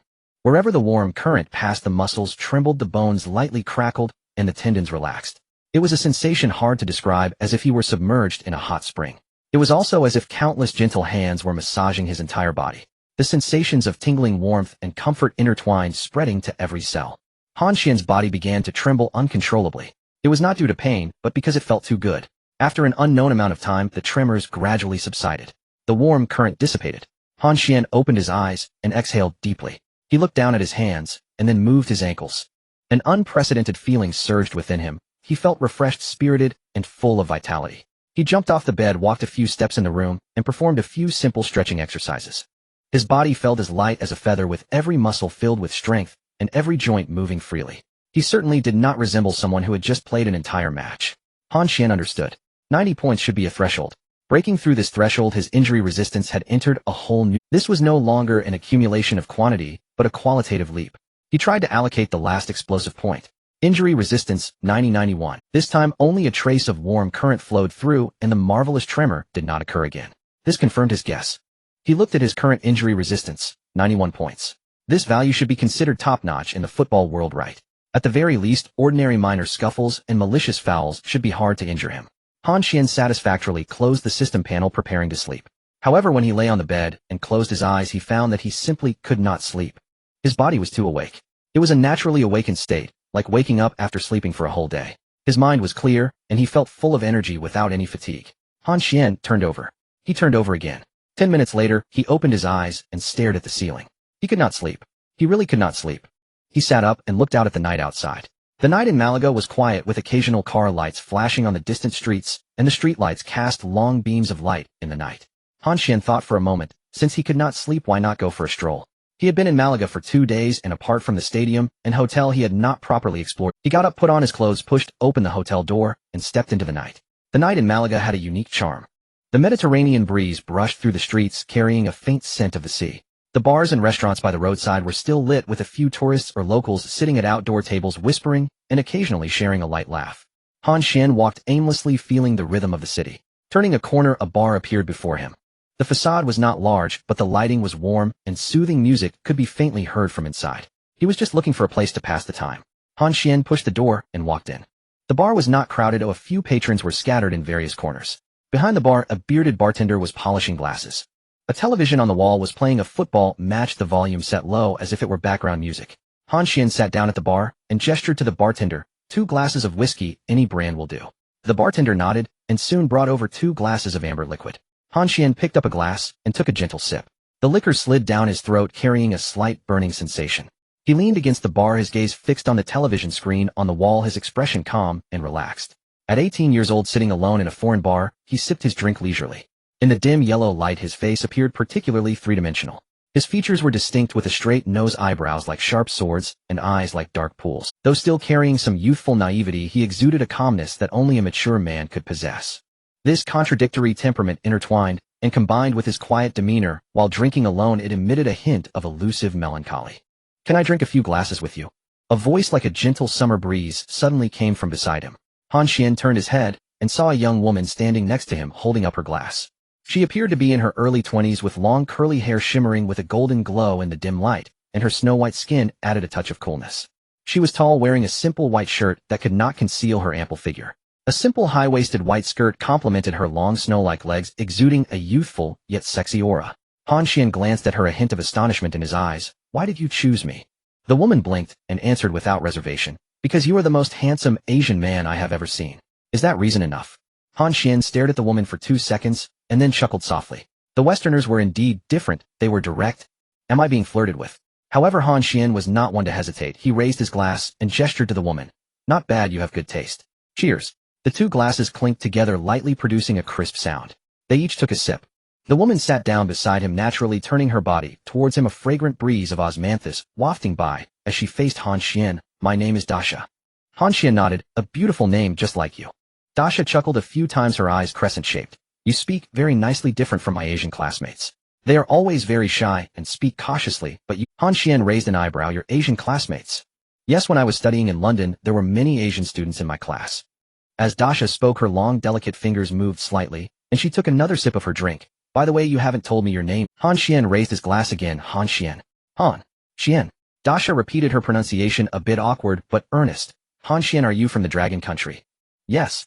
"Are you here in Malaga for vacation?" Han Xuan shook his head. "Not for vacation, I came to play football."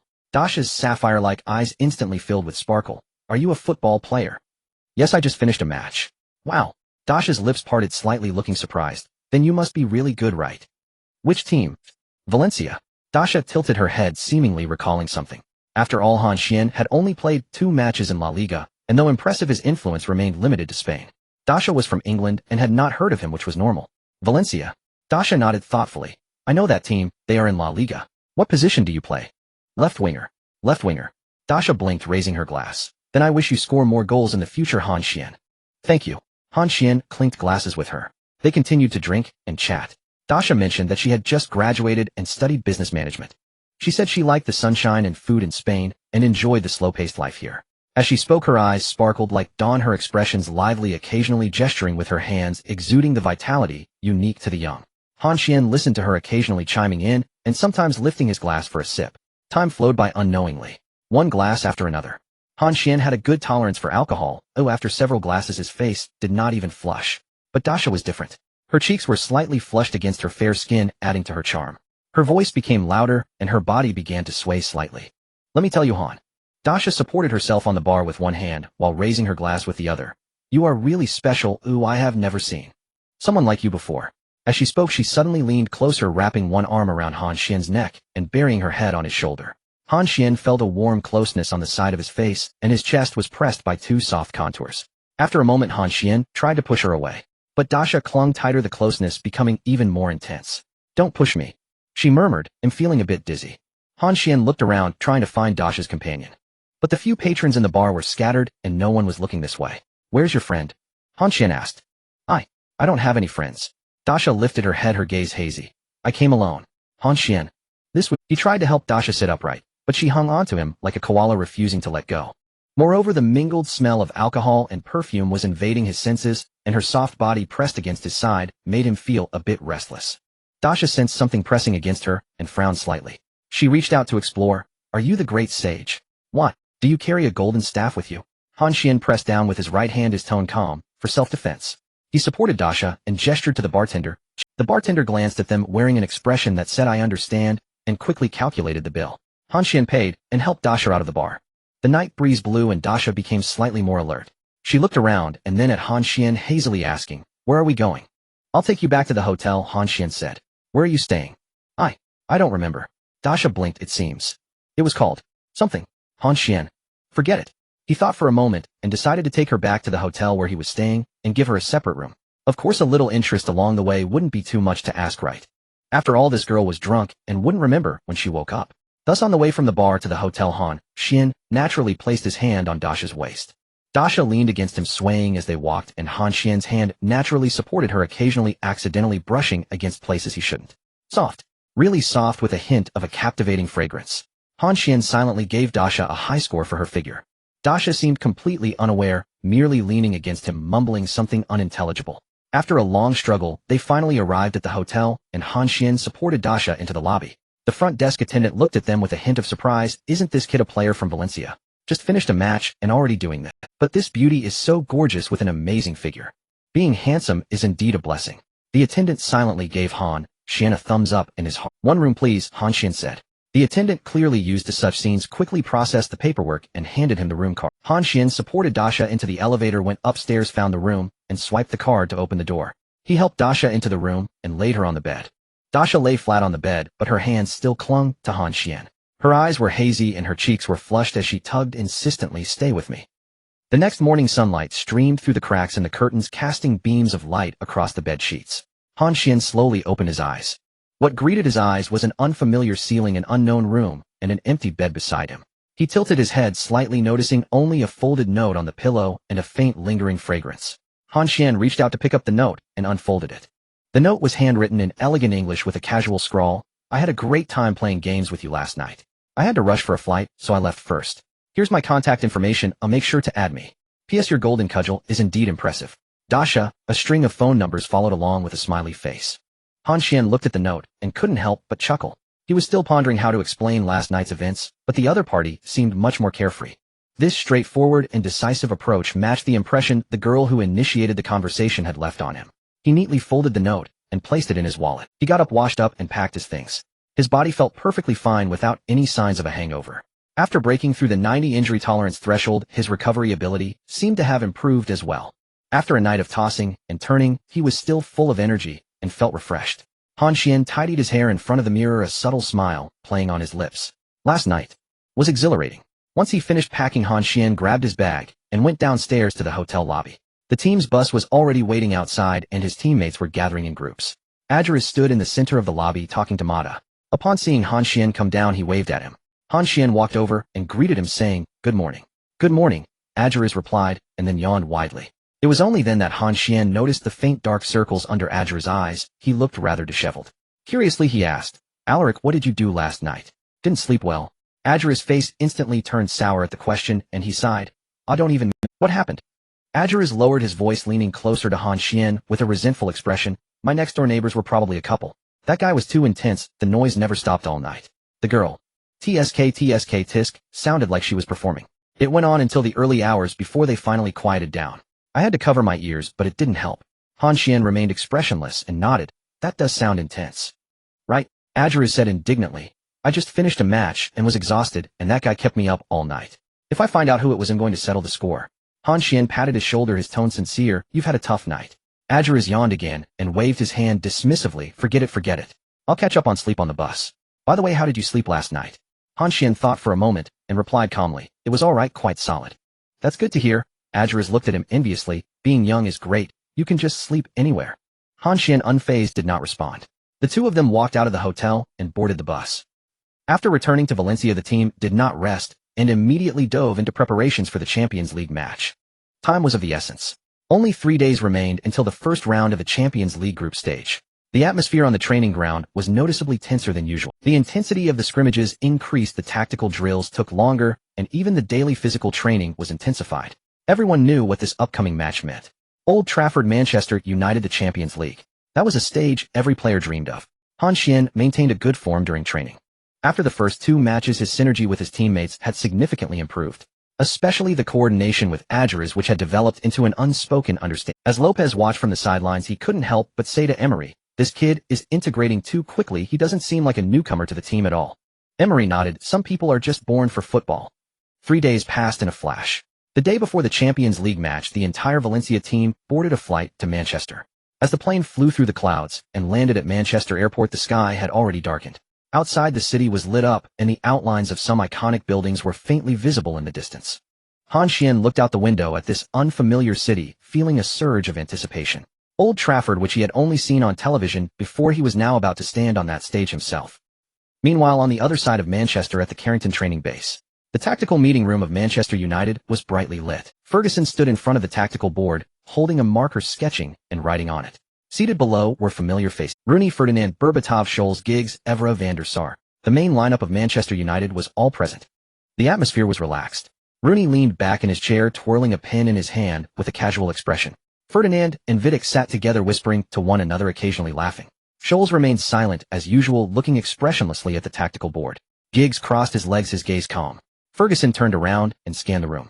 In the Champions League group stage, our goal is to finish first in the group. That goes without saying. Valencia is our strongest opponent in the group stage. Although we have never lost to them, I hope everyone will not underestimate them. He walked to the tactical board, pointing at the formation chart he had drawn. Valencia's tactical system is based on ball control, with Mata and Banega organizing in midfield, Adjures as the pivot in attack, and Joaquin as the breakthrough point. Their overall strength is not weak, especially in midfield, which we need to focus on suppressing.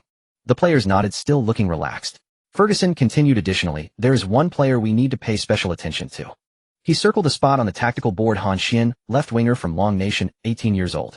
He just transferred to Valencia and has performed exceptionally in the first 2 La Liga matches, scoring 2 goals and 1 assist in the first match and a hat-trick in the second, breaking the record for the youngest hat-trick in La Liga. He looked at the defense: Ferdinand, Vidic. You need to keep an eye on him. Ferdinand nodded, but a hint of skepticism crept into his smile. Ferguson emphasized a few more points before dismissing the meeting. The players filed out of the conference room. Ferdinand and Vidic were the last to leave, chatting quietly as they walked. "The boss is being too cautious," Ferdinand said with a smile. "Valencia has always been our easy prey, right? Playing them at home, do we really need to be this tense?" Vidic nodded. "Exactly. As for that Han kid from Long Nation." He paused, a hint of disdain in his tone. "I only have one question now. Is Valencia really out of players? Using a Long Nation player?" Ferdinand laughed. "Maybe there really aren't many players left in La Liga. But since the boss specifically mentioned him, let's show him what we're made of." "Absolutely," Vidic replied. "I doubt we even need to do anything. The atmosphere at Old Trafford alone will scare him stiff. This is his first time playing in the Champions League, right? His first time at the Theater of Dreams. When tens of thousands roar, let's see if his legs shake or not." The two exchanged glances and shared a knowing laugh. On the other side, at the hotel where Valencia was staying, Han Xuan stood by the window, gazing at the night scene of Manchester. This industrial city had a unique charm, with red brick buildings, ancient streets, and in the distance the faint outline of a massive stadium. The next day, at the pre-match press conference, Emery appeared before the media with Han Xuan. This was a Valencia tradition. Having outstanding players attend the press conference was both encouragement and a showcase. The audience was filled with reporters, cameras aimed at the stage. British media reporters scrutinized the young Asian face, some flipping through notes, while others whispered to each other. Emery cleared his throat and began to introduce, "This is Han Xuan, our left winger." His tone was filled with unabashed pride. Although he is only 18 years old, he has already proven himself in 2 matches. Tomorrow he will surely astonish Old Trafford. A faint murmur arose from the audience. A reporter raised his hand to ask, "Mr. Emery, do you mean he will be a key player?" And Emery nodded. "Not just a key player, he will astonish all of England. No, not just England, but all of Europe." As soon as the statement was made, the audience buzzed with excitement. Some reporters showed interest, starting to jot down notes. Others scoffed, clearly unconvinced. Some even chuckled quietly. All of Europe. That sounds a bit grand, doesn't it? 2 La Liga matches, and he's already boasting. That La Liga league can't compare to the Premier League. Let him come to the Premier League, 1 match will leave him disoriented. Han Xuan sat on stage, his expression calm, scanning the faces below that ranged from curiosity to skepticism and disdain, not saying a word. What could he say? It was pointless to say anything now. These people had only seen his data, not his matches. They only knew his age and nationality, but not his strength. Explanations were futile and arguments were a waste of breath. Once the match was over tomorrow, everything would be revealed, and he would naturally engage in a verbal battle. 2 hours before the match, Emery finally posted the starting lineup for this Champions League group stage on the tactics board in the changing room. It was only at this moment that Han Xuan learned from Adjures that this was Emery's habit.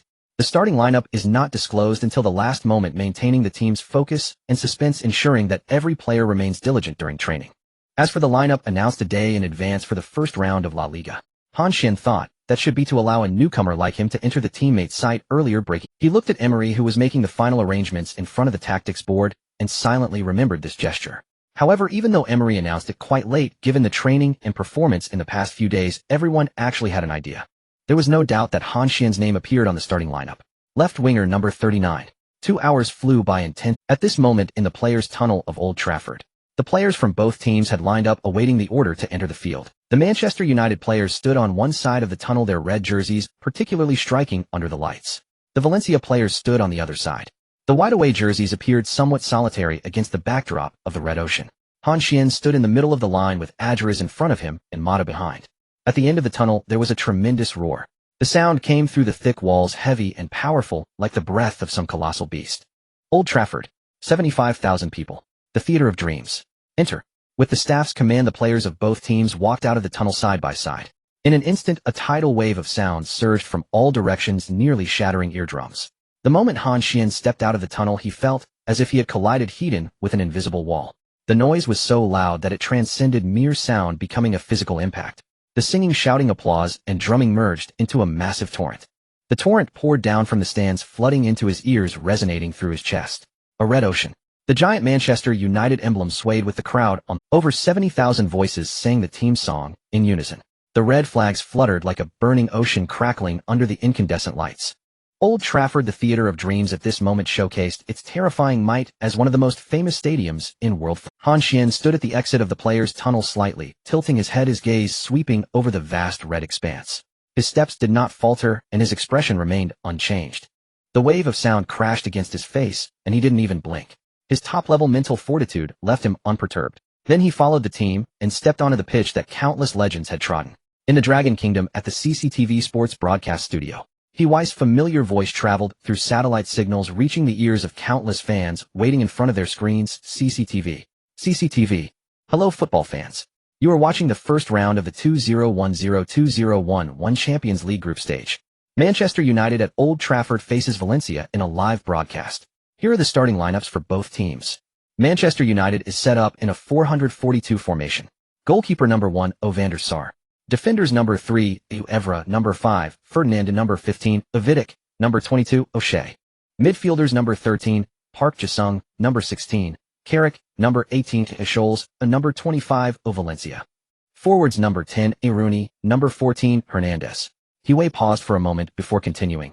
This is Manchester United after the era of Ronaldo. Sir Alex Ferguson has successfully molded the team into a balanced and efficient Iron Army, with Rooney as the core, Hernandez's lightning speed, Park Ji-sung's tireless running, and Scholes' precise distribution. This Manchester United may not shine as brightly as in previous years, but they are undoubtedly more formidable. Now let's take a look at Valencia's side. Valencia is set up in a 433 formation. Goalkeeper number 30, defenders number 28, Alba, number 4, Matthew, number 15, Navarro, number 23, Costa. Midfielders number 10, Banega, number 8, Mata, number 24, Maduro. Forwards number 11, Adjures, number 17, Joaquin Ayan. Huey's voice carried a hint of special emotion, number 39. This is Han Xuan's Champions League debut.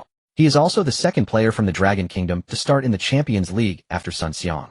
Han Xuan has performed exceptionally well in the first 2 rounds of La Liga, scoring 5 goals and providing 2 assists while breaking the record for the youngest hat-trick in La Liga. Today he stands on the pitch of Old Trafford, and we hope he can continue his fiery form and break the record of no player from the Dragon Kingdom scoring in the Champions League. In the studio, the barrage instantly filled the screen. Go Han Xuan. Break the record. Players from the Dragon Kingdom can do it. I'm so nervous watching the Champions League live for the first time. No matter if he scores or not, just being there is a victory. Score 1. Score 1. On the field, the classic Champions League theme song resounded throughout Old Trafford. That majestic melody echoed above the stadium, blending with the breath of 75,000 people. The players from both sides stood lined up on either side. Han Xuan stood in line, his gaze fixed on the Manchester United players opposite him.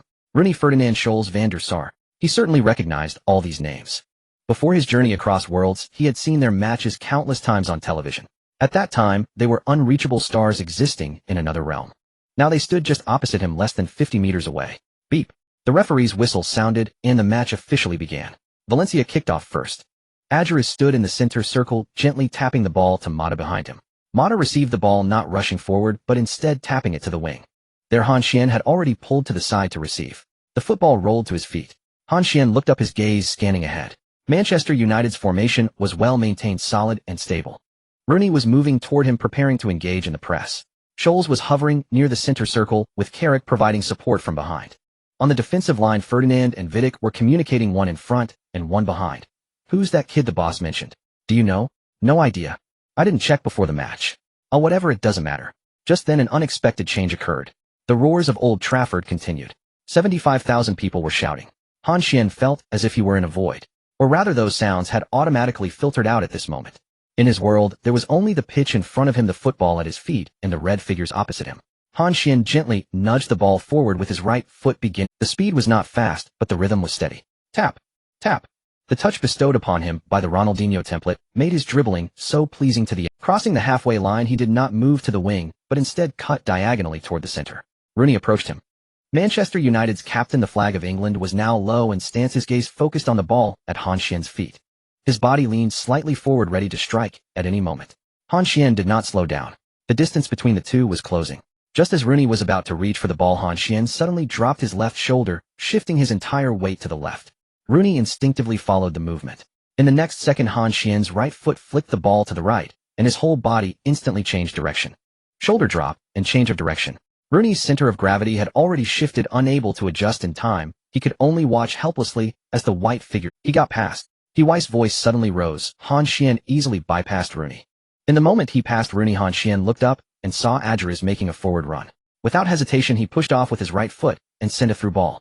The ball landed precisely on the path Adjures was running. As Adjures received the ball and was about to turn, he caught sight of Han Xuan sprinting towards him. After passing the ball, he did not stop. Instead, he shook off Rooney and continued his sprint. Adjures understood his intentions perfectly. He did not turn around, but gently tapped the ball with his right foot, knocking it back on Han Xuan's running line. A 1-2. The ball returned to Han Xuan's feet as he accelerated, driving towards the heart of Manchester United's defense. The players of Manchester United finally realized the impending danger. Scholes and Carrick came in from the side to provide cover, while Vidic pressed forward and Ferdinand stayed back for protection. Red figures closed in from all directions. Han Xuan did not pause. He continued forward with the ball, charging straight towards Manchester United's backline. Scholes was the first to confront him. The hallmark of the ginger-haired player was precise passing and a calm mind. Unfortunately, at this moment, he was facing a completely different opponent. Han Xuan's feet danced around the ball, performing a bicycle maneuver, merging seamlessly. Scholes could not determine which direction he would break through, instinctively reaching out his foot. It was in that instant. Han Xuan's movements suddenly changed. Without any hesitation, his body, swaying his feet back and forth like a water snake, left foot pulling the ball, right foot flicking at the ball, tracing an L shape on the grass. The pull and fry move. Scholes felt the ground beneath his feet disappear, and when he looked up, the orange figure was already gone. The pull and fry move. He got past Scholes. His voice trembled with excitement. But it wasn't over yet. Vidic was one of Manchester United's golden center-back pairings, one of the top defenders in the Premier League. At that moment, he lowered his center of gravity, eyes fixed on the ball at Han Xuan's feet. He did not rashly lunge at the ball. Instead, he held his ground, attempting to force Han Xuan towards the sidelines. Han Xuan's waist twisted again, his footwork smoothly linking with his upper body feints. Vidic felt a blur before his eyes as the figure changed direction. He wanted to reach out with his foot to pull him back, but his body could not react as fast as his mind. He got past again. He did it again. Vidic, one of Manchester United's golden center-backs, has been effortlessly bypassed by Han Xuan. Ferdinand witnessed the entire process, his eyes wide open as if he had seen a ghost. He watched helplessly as his two teammates were consecutively outmaneuvered by this young player, who appeared out of nowhere. Now it was his turn. He retreated step by step, trying to maintain distance, while waiting for his teammates to regroup. The momentum had built. There was no stopping it. Han Xuan did not give him a chance. He twisted his waist for the third time. The snake-like waist made a third move. First, he pulled the ball to the left with his right foot, causing Ferdinand to slightly shift his weight. Though Ferdinand did not lunge, Han Xuan forcefully flicked the ball to the right with his left foot. He exploded into acceleration, slipping past Ferdinand with the ball. In a panic, Ferdinand reached out to grab him, but only grasped at air. His body lost balance and crashed heavily onto the grass. Old Trafford fell into a dead silence at that moment. 75,000 people with only the faint sounds of breathing and the rustling wind in response. They stared wide-eyed, incredulously watching the orange number 39 on the pitch. He had just used a single motion to bypass Scholes, Vidic, and Ferdinand. One motion. 3 people. 3 world-class stars. In front of him, they were like training ground dummies. Like children in elementary school. His voice was on the verge of tearing. He passed them all. All of them. Han Xuan. He dribbled past 4 players. He's unknown. Unknown now. Van der Sar rushed out of the goal. The legendary Dutch goalkeeper spread his arms wide, lowering his center of gravity, eyes fixed on the ball at Han Xuan's feet. His experience told him that in such situations, he must seal the angle as much as possible, forcing the opponent to make a choice. Han Xuan did not give him a chance. Facing the advancing Van der Sar, Han Xuan gently pushed with his right foot. The ball skimmed along the grass, rolling past Van der Sar's side, and heading straight for the bottom right. The angle was too tricky, the speed was not fast, but it was just right. Just outside of Van der Sar's reach, just inside the post. Van der Sar lunged out, desperately reaching forward with his fingers. He touched nothing. The ball rolled over the goal line and into the net. Swish. The sound was soft, but in the silence of Old Trafford it rang out like thunder. At that moment the match clock had just passed 60 seconds. A flash strike. The goal is in. His voice erupted at that moment, bursting forth with emotions that had been suppressed for years. The goal is in. Han Xuan. Han Xuan. The Dragon Country player Han Xuan. In his Champions League debut, he scored the first goal in history for a Dragon Country player in the Champions League. And in such a manner. In such a world-shocking way. From the moment he received the ball to the shoulder drop and change of direction past Rooney. To the 1-2 combination past Carrick. To the pull and fry move bypassing Scholes. Getting past Vidic. Passing Ferdinand. He only used one motion. One motion, dribbling past 3 players. Can you imagine it? The sensation of that figure continuously twisting and turning. The feeling of his feet constantly tapping the ball. Smooth. Elegant. Flowing like water. As if descending from the heavens. This is a historic moment for Dragon Country football. This is Han Xuan's night. This is a night for all Dragon Country fans. In the live broadcast room, the bullet comments had completely spiraled out of control. Ah! It's in. It's in. It's in. Han Xuan. Han Xuan. Han Xuan. Oh my god. Oh my god. Oh my god. He dribbled past 4 players. He dribbled past 4 players. Ferdinand was taken down. He was taken down by him. Van der Sar couldn't even touch it. The first goal for Dragon Country in the Champions League. The first in history. I cried. I really cried. After waiting for so many years, I finally waited for. At Old Trafford there was a dead silence. 75,000 Manchester United fans sat dumbfounded in their seats, watching the orange number 39 running on. Their faces were filled with shock, disbelief, and a hint of confusion. What just happened? Who was that person? How did he do it? On the field, Han Xuan ran towards the corner flag. This time he did not dance or celebrate in any extravagant manner. He simply stood there, pointing to his cheek at this moment. He wanted the whole world to know him. He wanted to become famous with a single ball. His expression remained calm, so calm that it seemed as if the world-shocking goal was merely a trivial matter. His teammates rushed over excitedly. Adjures hugged him tightly, shouting something. Awesome. Awesome. I was part of this. This goal was my assist. Han, your Champions League debut goal. Mata, Joaquin Banega, and Maduro. All the white figures surged over, surrounding him. On the sidelines, Emery clenched his fist and swung it vigorously. Lopez held his head in both hands, mouth agape. He was still savoring the moment. Meanwhile, in Manchester United's half, Ferdinand was still sitting on the grass, an indescribable expression on his face. Vidic stood with his hands on his hips, panting heavily, his gaze fixed on the number 39, surrounded by teammates. At that moment, the 2 center backs finally saw the name on the back of this young player, so clearly. Han Xuan. Is he really Han Xuan? Ferdinand murmured. Vidic blinked, feeling a bit embarrassed. They finally recognized who Han Xuan was, but unfortunately, it was in such a humiliating manner. Ferguson stood on the sidelines, chewing gum, slightly pausing. He looked at the number 39, at the young Asian face, a flicker of something passing through his gaze. Despite all his honors, he was not a man who regarded himself too highly. He had specifically studied Valencia's matches and had taken note of Han Xuan. But at this moment he admitted that he had still underestimated this young player from Dragon Country. Han Xuan did not pretend to be a pig to eat a tiger, nor did he put on any airs. He was not intimidated in the slightest by the so-called grandeur of Manchester United. On the contrary, merely 1 minute after the match began, he shattered all the pre-match doubts from the media with a stunning goal, crushing the pride and disdain of the opponents. From that second on, the 75,000 spectators at Old Trafford, whether they wanted to or not, had to engrave the name of this number 39 in their minds. Han Xuan. Manchester United was thoroughly awakened by this goal. Under Ferguson's management, the team never lacked a clear mind. They would not naively think that Han Xuan's goal was merely a stroke of luck. This group of Red Devils who had dominated the football world for many years understood better than anyone what kind of terrifying talent it took to dribble past 4 players on such a grand stage. What was required was not only extraordinary talent, but also outstanding technique and an unflinching psychological quality in the face of adversity. From that moment on, Han Xuan transformed in their hearts from that Asian kid from Valencia into an extraordinary star that had suddenly emerged. Manchester United was still Manchester United. This superpower-rich and championship heritage would not be toppled by a single goal. After putting away their dismissive attitude, they began to showcase the football that belonged to the Red Devils in the post-Cristiano Ronaldo era. In the 13th minute of the match, Manchester United patiently passed the ball, gradually advancing into Valencia's half. Scholes received the ball and looked up to survey the field. In the next moment, a precise diagonal long pass crossed half the field, finding Valencia, who was charging down the right flank at high speed. A trademark long pass from Scholes. His voice settled down. This is Manchester United's weapon to break through dense defenses. Valencia received the ball, matching up against Alba. The tactical intent of Manchester United's dual wing attack was clear. Players on the flanks represented by Valencia possessed the ability to forcefully cross the ball using their speed. Unfortunately today, this Ecuadorian winger, playfully nicknamed Valencia Can't Shoot by fans, encountered a true opponent. Alba had no shortage of speed. He closely marked Valencia, blocking the inside lane, providing no space for him to deliver a cross. Alba is sticking very closely, and Valencia couldn't create any space. Hiway explained. Nevertheless, Manchester United did not give up on the idea of crossing.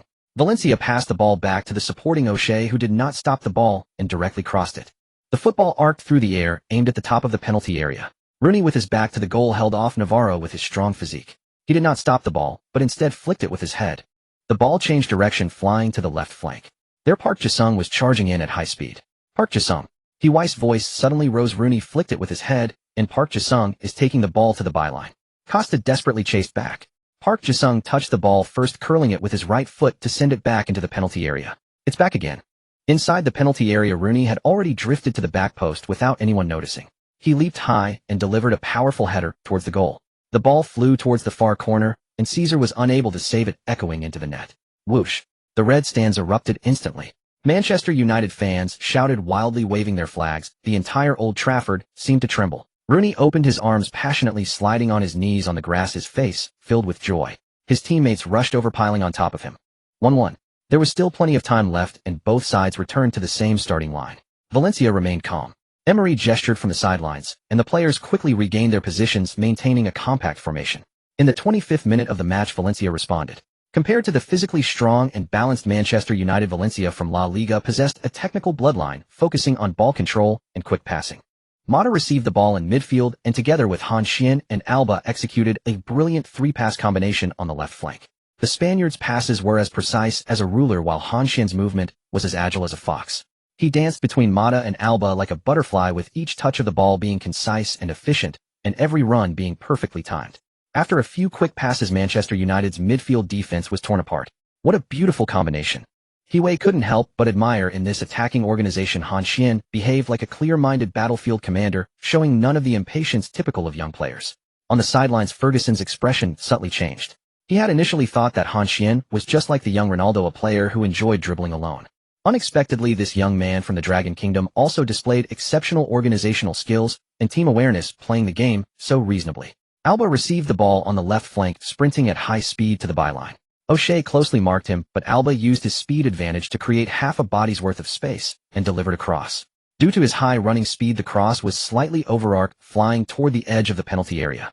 Adjures, with his back to the incoming ball, intended to attempt an acrobatic kick, but caught a glimpse out of the corner of his eye of Han Xuan stretching out his hand for the ball at the top of the penalty area. Adjures did not hesitate. He abandoned his risky shooting idea and directly flicked the ball with his head back to the top of the arc. The football landed steadily, setting up a cannon.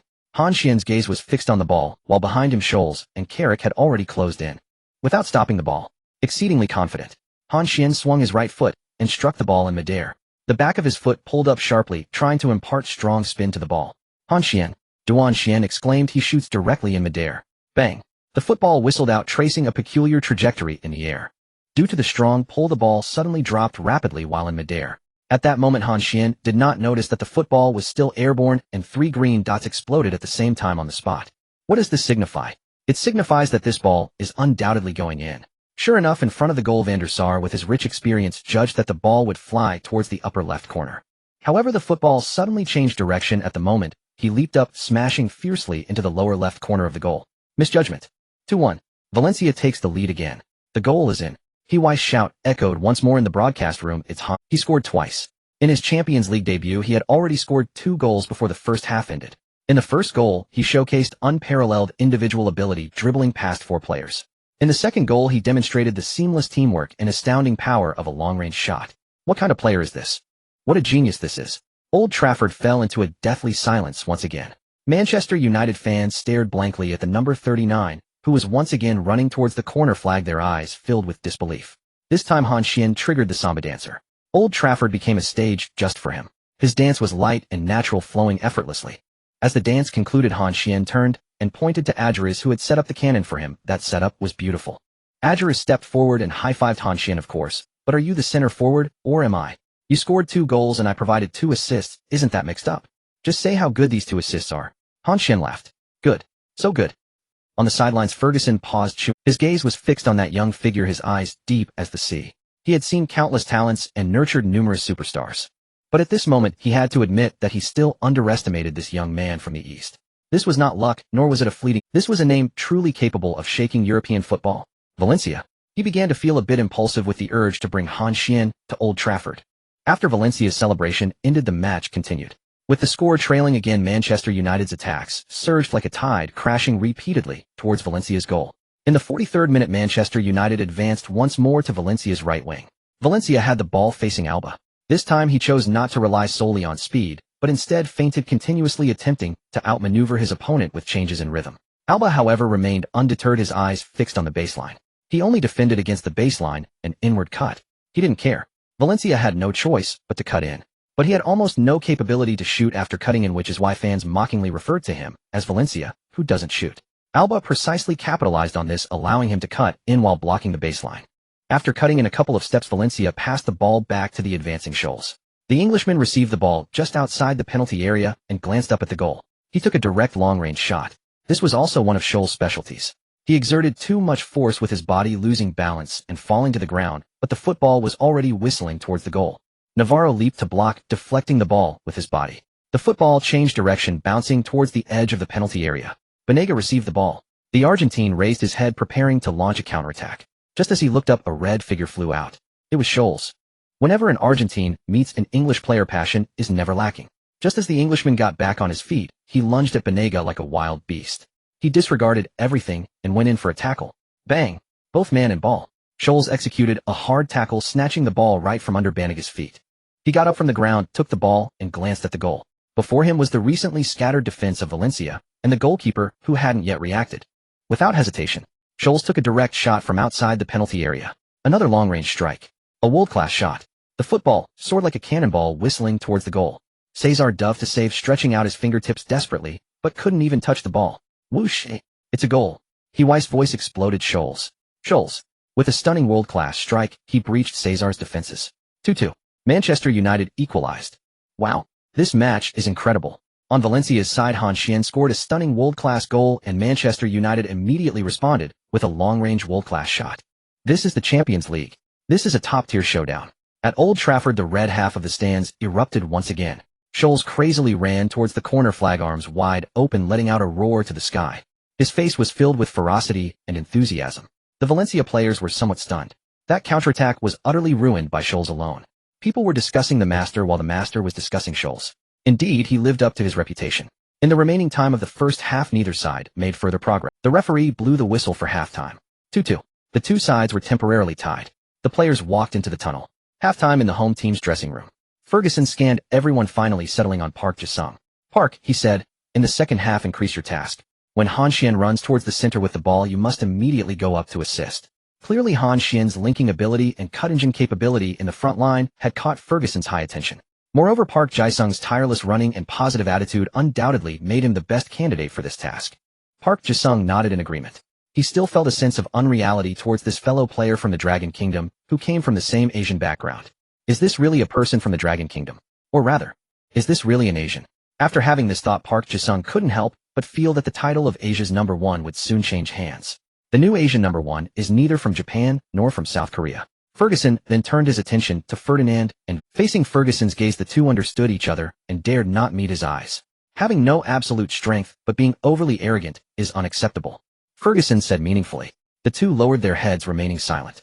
In the away team's dressing room, Han Xuan was naturally receiving a chorus of praises. Teammates patted him on the shoulder, mumbling various compliments. Besides that, Emery, apart from emphasizing the need to pay attention to Manchester United's crosses, made no adjustments. He only made one request today: we must leave Old Trafford unscathed. Clearly Han Xuan's performance gave him confidence. As the second half began, the pace showed no signs of slowing down. In the 63rd minute, Manchester United earned a corner kick. Scholes stood in the corner area, took a deep breath, ran up, and kicked. The football arched its way towards the penalty area. Rooney leaped high. His forehead struck the football fiercely. Bang!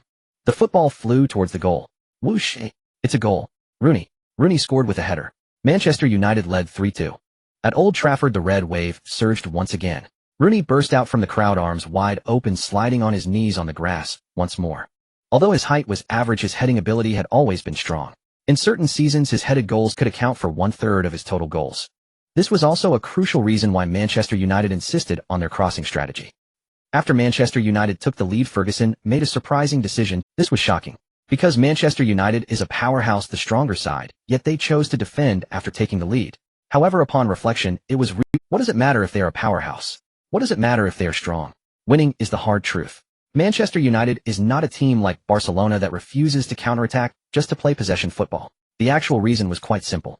Ferguson noticed that Han Xuan's form was too explosive. If it weren't for Van der Sar's several world-class saves, it wouldn't be Manchester United leading now. However, sometimes defending doesn't necessarily mean that the defensive capability is stronger. Frequent changes in formation can disrupt the rhythm if players cannot adapt. Clearly, Manchester United rarely does this, causing the players to feel somewhat unaccustomed.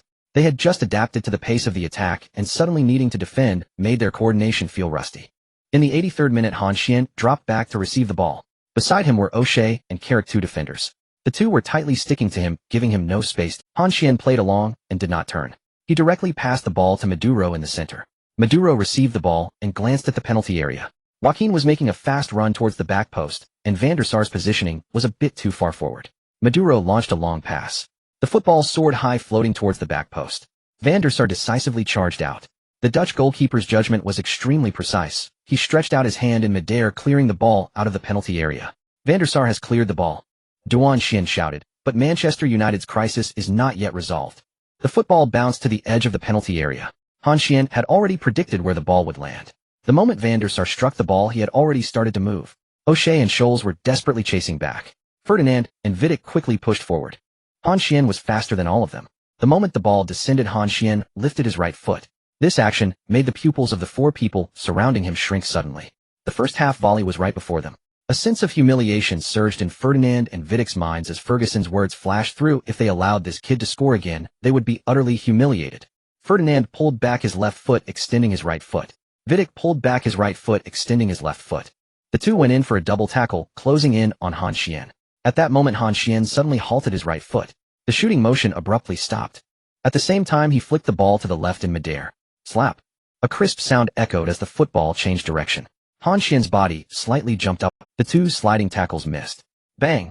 The two lost their target and slammed into each other. The moment Han Xuan landed, Van der Sar had already charged up close. Before the football even landed, the Dutch goalkeeper's hands were about to touch the ball. In a flash, Han Xuan flicked the ball up with his left foot, while rotating his body clockwise, maneuvering past Van der Sar. He lifted the ball and turned. He got past Van der Sar. His voice had changed pitch. But that's not all. As he completed the turn, Han Xuan connected with a volley using his right foot. The football crashed into the empty net. It's a goal. His roar nearly shattered the microphone. Han Xuan, a hat-trick. He achieved a hat-trick in his Champions League debut. Look at this goal. Just look at it. At the edge of the penalty area, surrounded by four defenders with two sliding tackles, and the goalkeeper charging out, he first feigned a shot, tricking Ferdinand and Vidic into making a double tackle. Then he flicked the ball with his left foot, turning to bypass Van der Sar. Finally, he volleyed into the empty net. He danced through a sea of flowers, not touching a single leaf, displaying elegance, displaying composure. The entire stadium fell silent. Then scattered applause began to sound, gradually growing louder. In that moment, even the Manchester United fans at Old Trafford were captivated by Han Xuan's artistic performance. Han Xuan got up from the grass, arms wide open, running towards the corner flag. This time he chose to slide on his knees. His knees left two trails on the grass. Behind him were teammates wildly chasing after him. At this moment he seemed to conquer it. On the sidelines Emery was wildly waving his fists. Meanwhile Ferguson stood motionless at the edge of the field. He thought they were about to win. Then they were equalized. 3-3. The match time was nearing its end. In the following minutes both sides exchanged attacks with several threatening shots. In the 87th minute Rooney's Cuyton shot was saved by Cesar. In the 89th minute Joaquin's unknown chance was thwarted by Van der Sar. In the 92nd minute Hernandez's header skimmed past the post. In the 94th minute Han Xuan's long-range shot was tipped over the crossbar by Van der Sar. Several attacks failed to change the score again. The referee's whistle blew. 90 minutes ended. 3-3. This Champions League group match ended in a draw. Valencia achieved their strategic goal to leave Old Trafford unscathed. The next confrontation will take place on Valencia's home ground. By then Han Xuan will stand on the Mestalla grass welcoming the Red Devils' challenge once more. After the match the commotion at Old Trafford gradually subsided. The red tide in the stands receded, leaving only a few cleaning staff to tidy up the aftermath. On the pitch Han Xuan did not follow the main group back to the locker room, but instead wandered alone on the legendary grass of Old Trafford. He walked slowly, each step measuring the width and depth of this iconic stadium. In fact, he was collecting the explosion points from this match. He needed these points to enhance his abilities in exchange for system items. Han Xuan first walked to the Manchester United goal and bent down to pick up a crystal emitting a green light. Next came the second, the third. He collected as he walked, and the moment his fingers touched the crystals they transformed into a warm force flowing into his body. Halfway through Han Xuan sensed something was amiss. He clearly remembered scoring 3 goals in this match. Based on past experience each goal would typically generate about 2 explosion points. But now he had already collected 9. Han Xuan looked down at his palm. 9 crystal-clear explosion points flickered with a faint glow under the stadium lights. Why are there 3 extra? He frowned, carefully recalling every detail of the match. Indeed, 3 goals, his hat trick. Han Xuan couldn't help but speculate. Could it be because the Champions League is more prestigious than La Liga? Or was it because the opponent was a powerhouse like Manchester United? Or perhaps it was due to the significance of this match. The Champions League group stage at Old Trafford, a focal point of global attention. He speculated that the generation of explosion points might be linked to the match's competitive value. Ordinary leagues and the Champions League are clearly not on the same level. And Manchester United is certainly not comparable to an average mid-tier La Liga team. Whatever, if Han Xuan shook his head and gathered the remaining explosion points, more is better than less. With 9 explosion points accounted for, this was no small fortune. However, now was not the time to check. He clapped his hands and turned towards the stands. The loyal Valencia fans who traveled to Old Trafford had not completely left the stadium. They gathered in the corner of the away section waving the Bad Army's flags and singing cheer songs. Although the score was a draw, walking away with a point from this stadium was already a significant victory for Valencia. More importantly, they witnessed a historic moment. A player from the Dragon Kingdom scored a hat-trick in his Champions League debut. Han Xuan walked to the lower stands, took off his orange number 39 jersey, revealing his muscular upper body. He casually tossed the jersey into a ball and threw it towards the stands. The stands erupted in cheers. A young Valencia fan caught the jersey, almost tumbling down from the stands in excitement. His companion held onto his arm tightly, and a group of them laughed and shouted, raising the jersey above their heads, as if holding a trophy. Han Xuan waved at them and turned to head towards the player tunnel. At that moment, a staff member in an official Champions League uniform jogged over holding a shiny silver trophy. "Mr. Han Xuan, please hold on," the staff member said in English with a smile. "Congratulations, you have been officially awarded the man of the match for this game. Here is your trophy." Han Xuan looked down at the trophy. It was not large, with a simple design, and the base was engraved with the words "Man of the Match," reflecting a cold metallic gleam under the lights. He reached out to take it, weighing it in his hand. It was quite substantial. "Thanks," he said casually. Just as he finished speaking, hurried footsteps approached from behind. Joaquin appeared out of nowhere and spotted the trophy in Han Xuan's hand, his eyes instantly lighting up. "I knew it would belong to you." Joaquin patted Han Xuan's shoulder, his tone full of certainty. 3 goals, each one more beautiful than the last. It would be strange if it wasn't yours." He glanced around Han Xuan and suddenly froze. "Where's your jersey?" Han Xuan pointed towards the stand, saying, "Gave it to the fans. What's wrong with that?" Joaquin slapped his forehead, a pained expression on his face. "Oh no, why didn't you save it for me?" "For you." Han Xuan was puzzled. "What do you want my jersey for? Are you stupid?" Joaquin's eyes widened, looking at him as if he were hopeless. "With your performance right now, you are bound to shine in the football world. Any Ballon d'Or will be yours for the taking. At that time, the jersey from your Champions League debut hat trick will have collectible value. It'll definitely be worth a lot." He grew more excited, gesturing animatedly. "Do you know how much Maradona's jersey from the '86 World Cup sold for? Do you know how much Pellé's jersey is worth now? Why did you just give it away?" Han Xuan was at a loss for words by his rant, saying, "It's just a jersey. Is it really that important?" "Of course it is." Joaquin was anxious, stamping his feet. All right, Han Xuan waved his hand. "I'll give you one next time." Joaquin was taken aback, sizing him up. "Next time? Can you score another hat trick next time?" His gaze clearly said, "Are you getting carried away?" Han Xuan smirked, his tone casual. "Just pass the ball to me more, and that will do." Joaquin stared at him for 2 seconds, then suddenly grinned, and playfully punched Han Xuan in the chest. "No problem. That's a promise." After saying this, he turned and walked towards the locker room, still muttering something about Ballon d'Or, collectible value, and worth a lot. Han Xuan watched him walk away, shaking his head. This guy is already thinking about the Ballon d'Or, and is so confident in himself. But then again, feeling so well regarded by his teammates wasn't too bad. Just as he was about to return to the locker room, Lopez walked over from the other end of the tunnel. The Valencia assistant coach held a clean training jacket in his hand, wearing a meaningful smile. "Han, you did well." Lopez handed him the jacket. "However, there's a post-match press conference later, and you need to attend with Emery. Put this on first. I'm afraid the little girls at the conference won't be able to handle themselves." Han Xuan looked down at his bare upper body, then at the jacket in Lopez's hand, chuckling. "That would be best, let them lose control."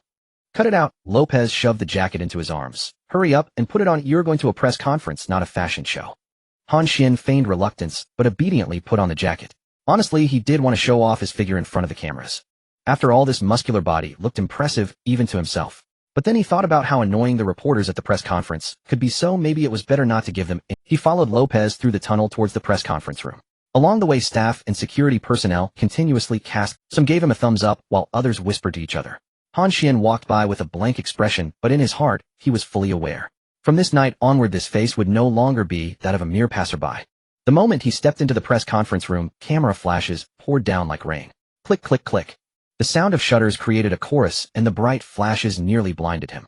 Han Xuan instinctively squinted his eyes, yet his steps showed no signs of slowing down. He strode towards the podium, pulled out a chair, and sat down with the recently acquired Best Player trophy placed on the table before him. Emery was already seated beside him. Upon seeing Han Xuan sit down, he nodded slightly in acknowledgement. The audience was filled with reporters from various backgrounds. There were those from England, Spain, other European countries, and even some Asian faces. Undoubtedly, they were media representatives from Long Country and Japan. Their recording pens, microphones, and cameras were all aimed at the podium, waiting for a press conference that was destined to make headlines. Before the reporters could ask their questions, Han Xuan took the initiative to strike first. He clearly remembered how these media reporters had belittled, mocked, and looked down upon him before the match. At that time, before the match began, he had remained silent. Now, as if a god had descended, it was time to settle the debts and interest. Leaning slightly forward, his gaze was like a knife piercing directly at a reporter in the front row. The person held a microphone from the sun, their expression still transitioning from a professional smile to one of surprise. Han Xuan's voice was exceptionally clear and aggressive. "Before the match, you mocked Coach Emery, saying he was boasting. Tell me, did he boast?" The entire venue fell silent at once. Even the air seemed to freeze. The flashing lights stopped, the clicking of cameras ceased, and even the sound of reporters flipping through their notebooks vanished. All eyes were focused on the reporter from the sun. His face turned awkwardly, changing color at a visible speed, his lips twitched, and he opened his mouth, but couldn't utter a single word. Han Xuan stared at him, a slight smile playing on his lips, yet devoid of warmth. "Can't say anything, since you can't remember to keep your mouth shut before the next match." The crowd erupted in an uproar. Several veteran reporters exchanged glances. They had been in this industry for over a decade, and had never seen a player confront reporters by name in a press conference. More importantly, this player was only 18 years old. Today marked his Champions League debut, and prior to this, he had not made any notable achievements in European football, but he had scored 3 goals tonight, at Old Trafford, against Manchester United. Thus he was qualified to say such things. There was a moment of commotion in the audience, quickly replaced by a different atmosphere. It was a subtle tension. The reporters exchanged glances, silently conveying the same message: this guy was not to be trifled with. At that moment, a bespectacled reporter raised his hand and cleared his throat. "Mr. Han Xuan, may I ask?" "Don't speak yet." Han Xuan unceremoniously interrupted him. The reporter's hand froze in midair, and the smile on his face became solidified. Han Xuan's gaze was piercing, each word deliberate. "Did you not say before the match that people from Long Country only know how to play table tennis and should stay away from foot?" The reporter's face changed instantly. He had merely made a casual comment while sitting down, never expecting Han Xuan to hear it. At that moment, facing Han Xuan's aggressive gaze, he felt a flush of heat on his face, as if he had been slapped. "I'm sorry." He chuckled awkwardly, his voice barely above a whisper. "I apologize for my inappropriate remarks." Han Xuan was not ready to let him off the hook, and pressed. "Now I ask you, can people from Long Country play football?" This reporter clearly had thicker skin than the previous one. After a brief moment of awkwardness, he quickly adjusted his emotions. He forced a professional smile, and spoke in a nearly obsequious tone. "Yes, yes.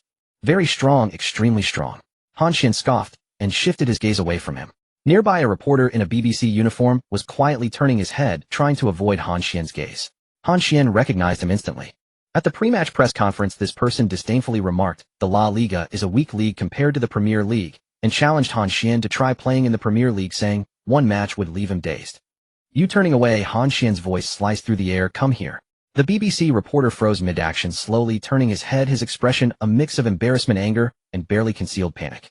Han Xuan displayed the best player trophy in his hands, spinning it under the lights, the silver gleaming. "Did you not say that La Liga is a weak league not comparable to the Premier? Did you not say to me to try the Premier League, that one match would leave me dazed?" He paused, his tone calm. "Now that I am here, tell me who is truly dazed."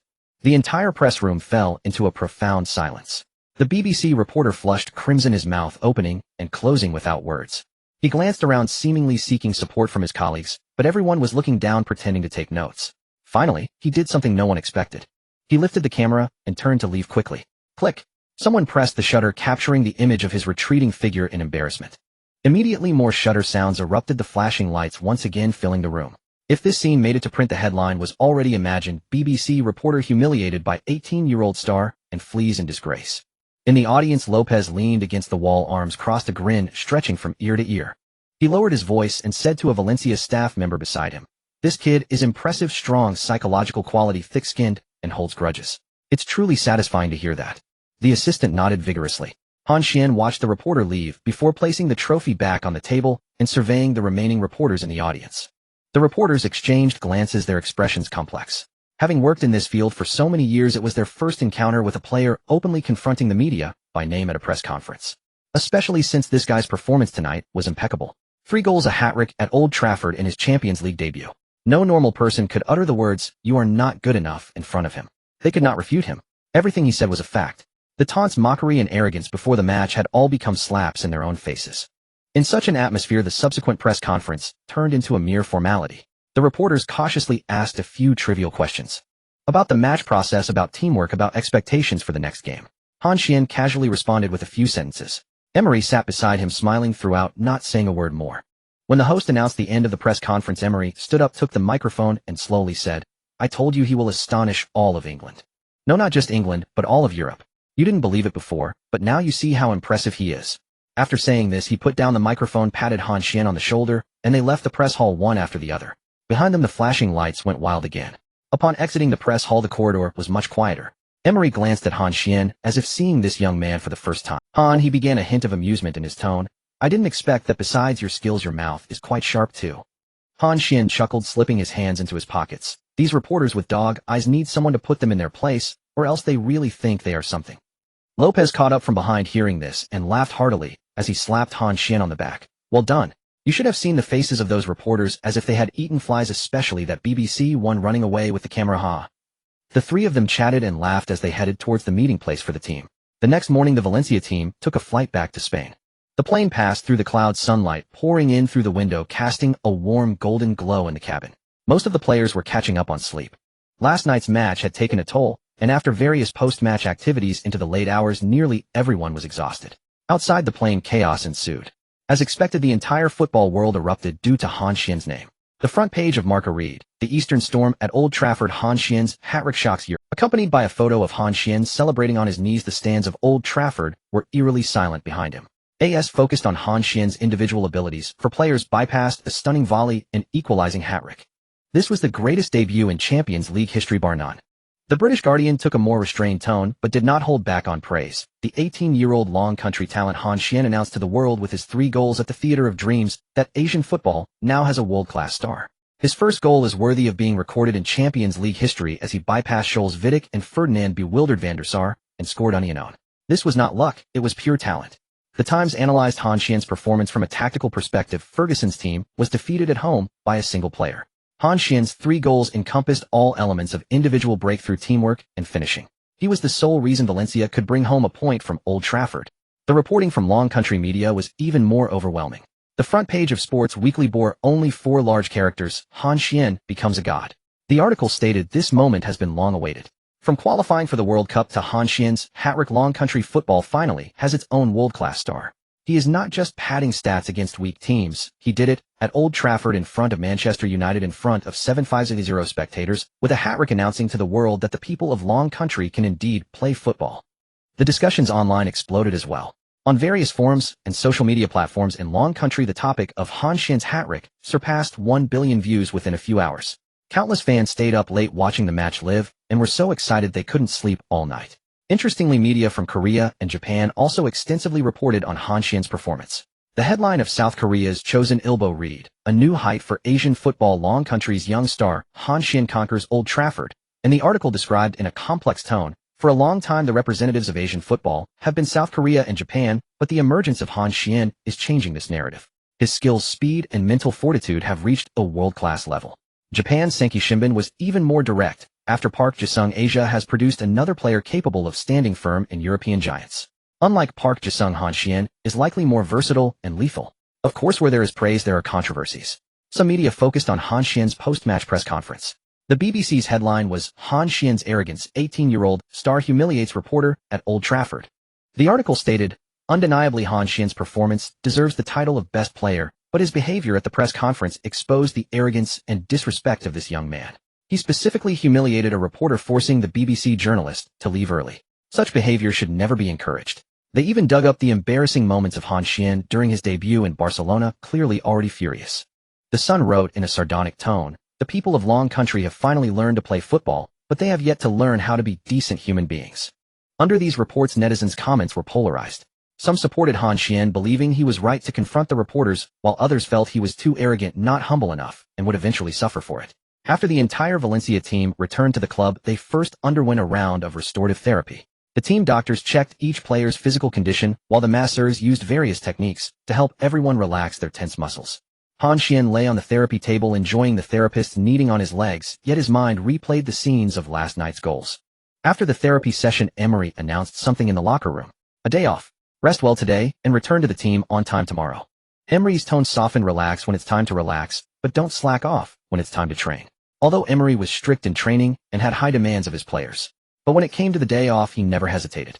He believed that for players to perform well, a balance between work and rest was essential. The match at Old Trafford was exhausting, and the players needed time to recover both physically and mentally. The teammates gradually dispersed in pairs. Joaquin shouted that he wanted to go out for a nice meal to celebrate. Adjuriz said he wanted to go back and catch up on sleep. Mata had arranged to play golf with a few fellow Spaniards. Han Xuan politely declined Joaquin's invitation and drove back to his residence in Valencia alone. It was a small apartment not far from the training base, quiet yet comfortable. Han Xuan chose this place initially for its lack of disturbances. He took a shower, changed into fresh clothes, flopped onto the sofa, and pulled out his phone to browse the news. I must say, the feeling of seeing oneself become the focus of the world in the news is quite pleasant. Reports flooded in like a tide, almost every one of them praising him. Han Xuan swiped through the screen, his lips involuntarily curling into a smile. From Marca to Yes, from The Guardian to The Times. From the Sports Weekly in the Dragon Kingdom to various media outlets in Korea and Japan. Almost all of them spoke of him in an almost reverent tone. As he continued scrolling, his finger paused. The BBC Sports Channel's front page glaringly displayed a headline, "Han Xuan's arrogance, 18-year-old embarrasses reporter at Old Trafford." The article featured a photo of him pointing at a reporter during the press conference. The angle captured him at his most stern expression. Accompanied by that title, it vividly portrayed a young hero who had just scored a hat-trick as an arrogant figure who looked down on others. Han Xuan squinted as he read through the entire article. The piece criticized him in a righteous tone for disrespecting the media, lacking professionalism, and being arrogant.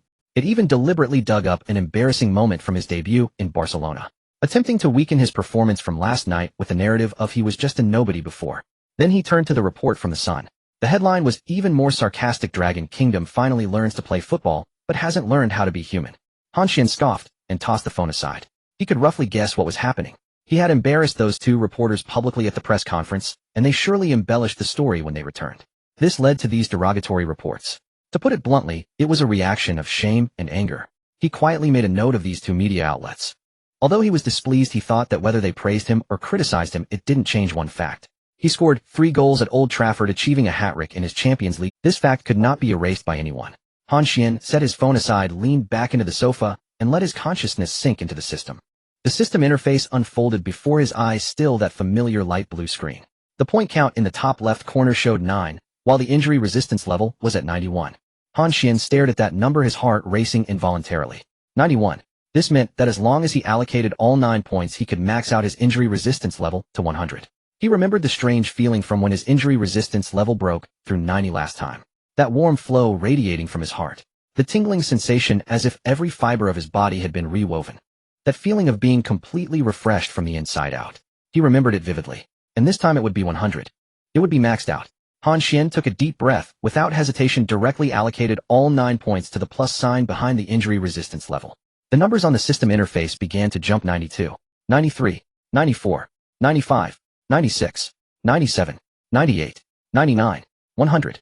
In that instant when the number hit 100, Han Xuan felt the entire world quiet down. Then that strange sensation returned. Streams of warmth erupted from his heart, flowing like countless warm little streams into every corner of his body.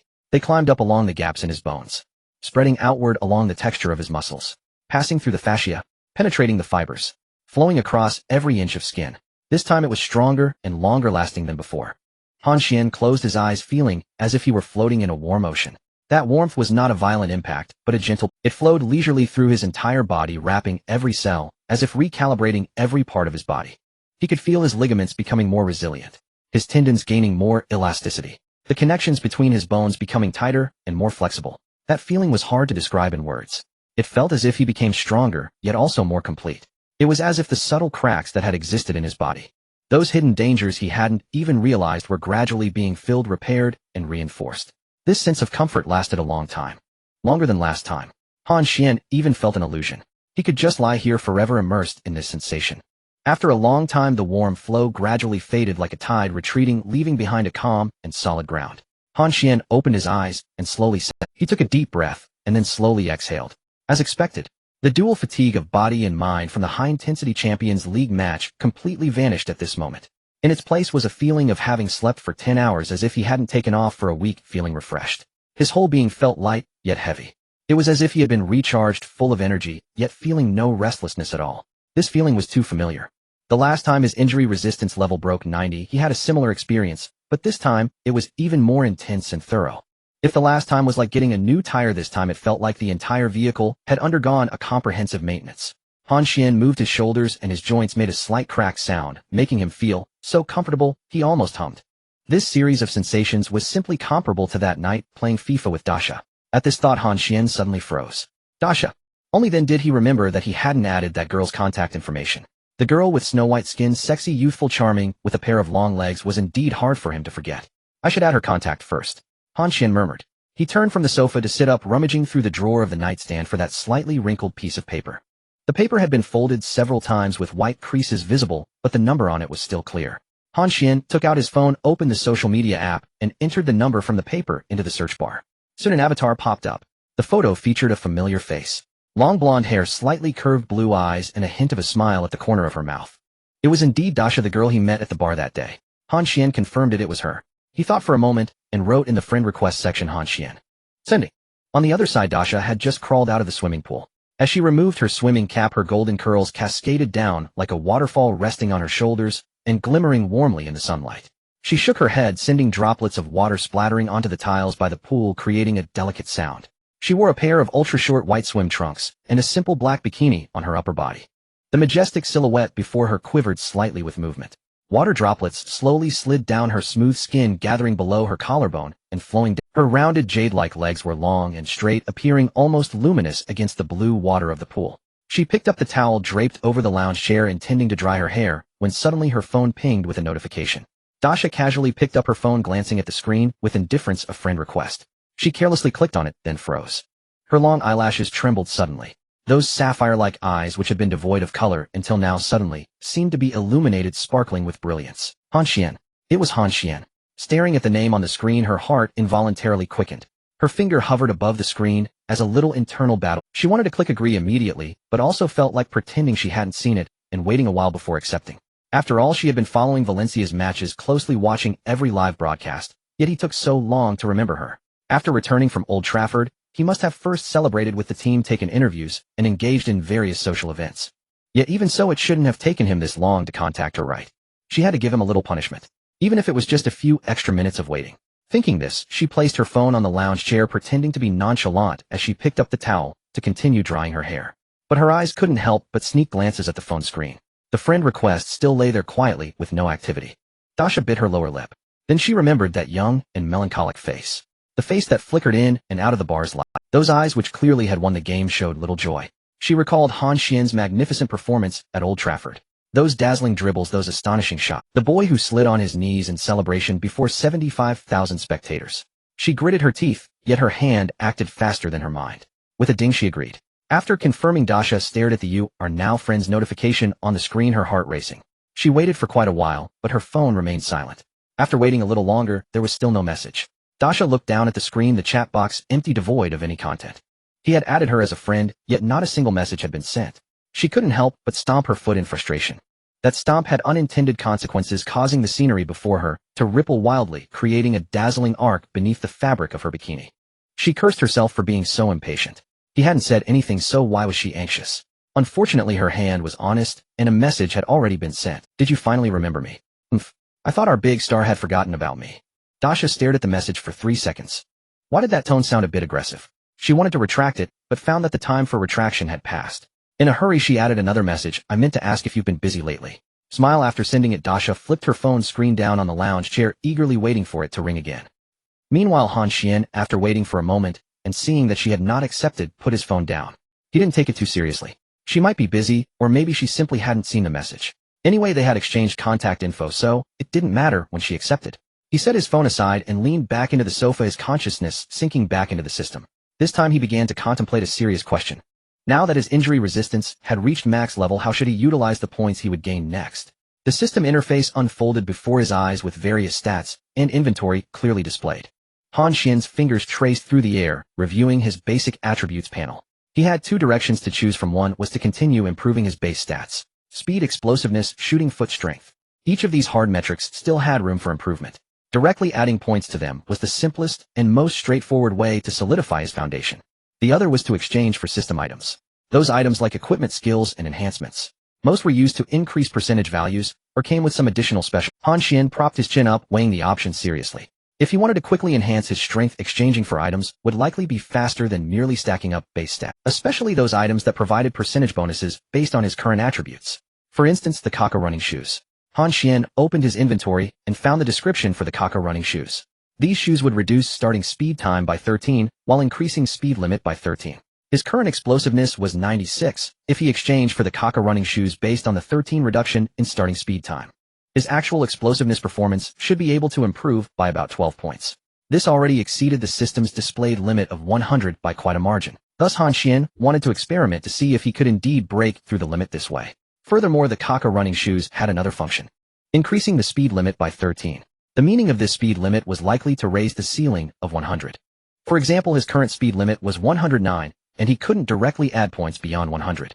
But if he exchanged for the Kaka running shoes, his speed limit would be raised above 100, allowing him to continue adding points. Of course, the prerequisite was to first raise his speed to 100 for the effect to be maximized. Han Xuan tapped his fingers in the air, already formulating a plan. Thus, the next step of the plan was set. First, raise his speed to 100, then push his explosiveness to the limit, and finally accumulate points to exchange for the Kaka running shoes. He glanced at his current speed value of 90. He was 10 points away from 100. This meant he needed to accumulate at least 10 more points. Han Xuan stretched his neck a bit. 10 points. Based on previous experience, if he performed well in a match, he could average around 6 points. So 2 to 3 matches should be enough. He closed his eyes and began to calculate the upcoming schedule in his mind. After contemplating his future direction, Han Xuan picked up his phone again. As the screen lit up, he saw 2 messages. Did you finally remember me? I thought our big star had forgotten about me. My point is, have you been very busy lately? Han Xuan looked at the 2 messages, his lips involuntarily curling into a smile. He could imagine the blonde, blue-eyed girl glancing at the screen for 3 seconds after sending the first message, then hurriedly adding that contrast of clearly wanting to maintain her composure but being unable to help herself was oddly endearing. He tapped on the screen and replied, "Sorry, I've been busy with competitions lately." Not long after the message was sent, a response popped up as fast as if the other party had been clutching their phone tightly. No worries, I actually know. I watched your games. You never mentioned you were so good at football. I didn't expect you to be so fierce on the football field. A hat-trick in the Champions League. Han Xuan, did you just praise me twice? Dasha, oh no, I accidentally let my true feelings slip. Thus they began chatting back and forth. After that night of honest conversation in the bar, the atmosphere quickly became familiar. The thin layer of unfamiliarity melted away like frost under the sun. Dasha told him that since returning she had been keeping an eye on Valencia's matches. As they chatted, Dasha suddenly said, "Wait a moment, let me show you something." Han Xuan waited a few seconds, and with a buzz a photo popped up. He opened the full image, his breath momentarily catching. The photo was taken from above, capturing Dasha's upper body, her black bikini accentuating her skin, which was as smooth as jade rivaling the snow. Her golden curls cascaded to the sides, her collarbone delicately sculpted, and further down towering peaks with a deep, unfathomable valley in between. To describe it in one sentence, it was a beauty so stunning that one cannot see their feet when bowing their head. Han Xuan stared at the photo for several seconds, then quietly adjusted his phone's brightness a bit higher. Dasha, do you think it looks good? Han Xuan silently clenched his fist. What a pity. Dasha, what a pity about what? Han Xuan, my hand is a bit itchy. Dasha, that day you didn't. And the red marks still haven't faded. Han Xuan was about to send another message when one popped up immediately. Next month, I will be going to Spain on a business trip, and I want to come to Valencia to learn about playing Pro Evolution Soccer, so I won't be itching to play. Han Xuan raised his eyebrows and replied willingly, no problem, I'm a seasoned veteran of Pro Evolution Soccer and will definitely teach you real skills. Then it's settled. It's settled. Train well, and be safe. Ooh, I have to get busy now. Alright. A day's rest quickly passed. The next morning Valencia's training base was bustling again. Players trickled into the locker room, changed into their training gear, and stepped onto the green field. Emery stood on the sidelines with a tactics board in hand, a whistle clenched in his mouth. Han Xuan walked at the back of the line, his pace unhurried. He changed into his training outfit and leisurely walked onto the field, starting to coast during the stretching session. While others stretched their legs to 90 degrees, he stopped at 60. While others were panting from running laps, he ran, as if he were taking a leisurely stroll after a meal. Others gave their all during passing drills, while he always paused for half a second after receiving the ball, glancing once more before passing. It wasn't that he didn't want to train hard, but he knew that the core driving force for system rewards was goals and assists, which wouldn't create any highlights during regular training. Moreover, the intensity of Valencia's training was already high. If he expended too much energy during training, it would be counterproductive. Rather than wearing himself out on the training field, it was better to save his energy for match day. Besides, he wasn't completely slacking off. His current laziness was just a way to give the coach a warning. Thus, he decided to try demonstrating an attitude of not really liking to train from now on. Emery and Lopez quickly noticed this change. Lopez stood on the sidelines, arms crossed, his brows furrowed, as if he could crush a fly. His idol Ronaldinho was once a brilliant talent who lost his peak due to lack of discipline. So when he saw Han Xuan's lazy demeanor, his anger flared up instantly. Look at this kid, Lopez said softly to Emery, his tone laced with anger. He just played a few good games and started to get cocky.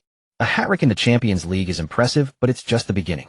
We both know how many players have ruined themselves due to lack of discipline. I need to talk to him. He lifted his foot to walk onto the field, but was abruptly held back by Emery. Wait a moment. Emery's voice was calm. Boss, why are you stopping me? Lopez turned to look at him. This kid is still young and needs to be reminded I'm doing this for his own good. Emery did not let go, but watched the slow-moving figure on the field, contemplating silently for a few seconds. As head coach, Emery was indeed extremely strict about training attitudes. However, he also had his own management methods for exceptionally gifted super talents. He understood that such outstanding talents could not be treated the same way. These technical players have their own rhythms and habits. Sometimes being too strict can have the opposite effect. Don't rush, Emery finally spoke, his tone calm. This kid might have been overly consumed during the Champions League. Think about it, in that match at Old Trafford, he carried the team for 90 minutes. The physical and mental exhaustion isn't something that can be recovered in a day. Lopez opened his mouth, seemingly wanting to argue, but ultimately held back. Emery continued, moreover, he hasn't done anything outrageous. He's just being a bit lazy. Talents of this level often have their own personalities, and sometimes being too strict is counterproductive. He paused, his gaze falling on Han Xuan, and added, for players like him, you need to observe their performance on the field. If he doesn't play well, you can make him train obediently, and he won't have a word to say, but if he performs well. He did not finish his sentence, but the meaning was clear. Although Lopez still felt uneasy, he agreed that Emery had a point. He took a deep breath, suppressing his anger, and said softly, all right, being a bit lazy in training is fine as long as this kid doesn't get lost in vices. Emery glanced at him, a slight twitch at the corner of his mouth, but he did not respond. On the other side of the field, Han Xuan leisurely practiced passing while observing the reactions of the two coaches out of the corner of his eye. Seeing Lopez being restrained by Emery, he secretly breathed a sigh of relief. The first hurdle was passed. Nearby teammates naturally noticed this scene. Adjures walked over, bumped Han Xuan with his shoulder, and whispered, you have quite the nerve to provoke Lopez. Han Xuan shrugged, I didn't provoke him, I'm just a bit tired. Tired? Adjures said, I see you looking more spirited than in. Adjures looked at Emery and Lopez on the sidelines, who chose to ignore Han Xuan's attitude and couldn't help but feel emotional. He shook his head, letting out a long sigh. Indeed, I didn't score enough goals. If I had scored more, I wouldn't have been scolded by Lopez for slacking off last time. Upon hearing this, the surrounding teammates burst into laughter. Joaquin patted Adjures on the shoulder, saying, stop thinking about it. What you did was laziness, while what he did was strategic rest. Can they be compared? As the preparations proceeded at a leisurely pace, the third round of La Liga soon arrived. Valencia's opponent this round is Hercules. This team has just been promoted from Segunda División to La Liga this season, and their squad strength is average. Aside from an aging French striker Trezeguet, there are no standout players.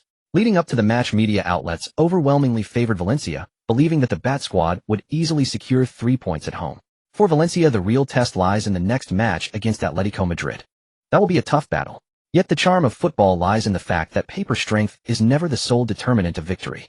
On match day, the Mestalla Stadium was packed with 50,000 Valencia fans, flags waving and songs echoing.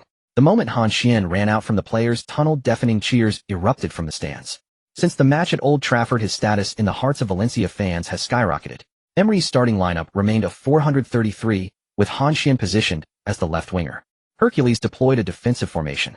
With 5 defenders and 3 defensive midfielders, they retreated, filling the area in front of their penalty box. From the very beginning, the match entered a mode of Valencia's attack and defense drill. Hercules had no intention of attacking, with all 11 players stationed in their half, their 2 defensive lines forming a solid wall in front of the penalty area. Valencia's possession rate soared to over 70%, yet they struggled to create clear scoring opportunities. In the 18th minute, a crack finally appeared in the deadlock. Mata received the ball in the center, glancing up at Hercules' defense. The 5 defenders were positioned relatively well. A slight misalignment appeared in the gap between midfield and defense as they moved. The midfielders were slightly pushed up, revealing a moderate gap behind. Mata did not hesitate. He used the inner side of his right foot to control the ball's lower middle part. A precise diagonal long pass was sent directly behind Hercules' defense. The ball arced over the heads of Hercules' midfielders, descending towards the open space on the left flank. The moment the pass was made, Han Xuan had already made his move. He sprinted down the left flank at high speed. The midfielders desperately chased back, but Han Xuan was too fast, claiming the position within 3 steps. The ball began to descend. Han Xuan slightly bent his body, leaning against the oncoming right back, Pa preparing to receive the incoming ball. Pa used his body to firmly impede him, attempting to disrupt his control of the ball, preventing him from comfortably receiving the powerful pass. Just as the ball was about to reach shoulder height, Han Xuan's body relaxed slightly. Pa, due to inertia, unconsciously leaned forward. In that moment, Han Xuan seized the millisecond gap, deftly shifted his body, and raised his right foot diagonally backward. In the astonished gazes of 50,000 spectators and under the watchful eyes of countless fans on screens, Han Xuan's right foot sole was like a soft feather pad, almost magnetic. In that confined space, it perfectly met the rapidly descending ball. Puff, a faint muffled sound. The moment the rapidly descending ball made contact with his foot, the immense impact was instantly absorbed and diffused.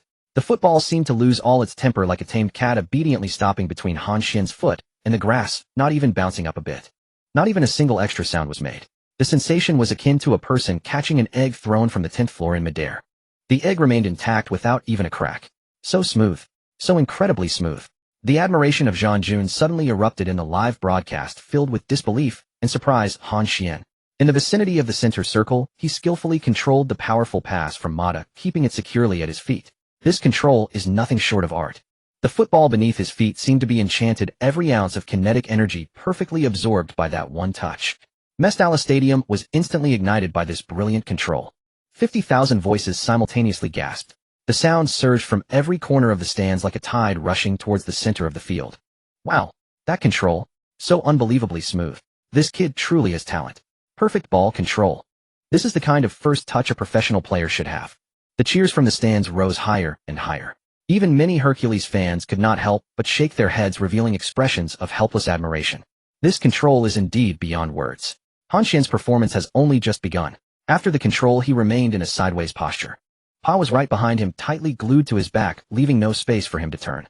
Logically, the safest choice in this situation would be to pass the ball back to a teammate for a reorganization of the attack. Han Xuan did not do that. His foot was planted on the ball, his body slightly leaned back, feeling pass weight pressing against him. Then he pulled the ball back with his foot. The ball passed through past legs. Pa felt a chill between his legs, and an ominous premonition surged through his mind. He instinctively reached out, trying to push Han Xuan away with his hands to stop him from turning. But Han Xuan played along with him. He used the slight force from Pa to spin his body. His entire figure glided past Pa like a waltz. Beautiful. Jean Jun's commentary turned into a machine gun, firing off phrases one after another. After the perfect control, Han Xuan completed an imaginative nutmeg to get past his defender. Pa stood before him like a wooden stake. Han Xuan's football talent nearly overflowed the screen. Mestalla was in complete uproar. Fans had seen brilliant dribbles and beautiful controls, but to first use the foot to control a powerful diagonal pass, then to nutmeg the closely defending defender while back to goal, every movement seamlessly connected without any hesitation. This is art. This is the purest aesthetics of football. The barrage in the live broadcast room had completely gone out of control. This is simply me. What a delight, pure enjoyment. After Ronaldinho and Ronaldo, La Liga welcomes its third Samba dancer. Han Xuan. Han Xuan. On the field, Han Xuan turned and chased the ball, his speed instantly picking up. Pa was left behind, still maintaining the posture of reaching out to push, his expression as if he had seen a ghost. Since Han Xuan arrived in Valencia, Adjures had envisioned a beautiful blueprint in his mind.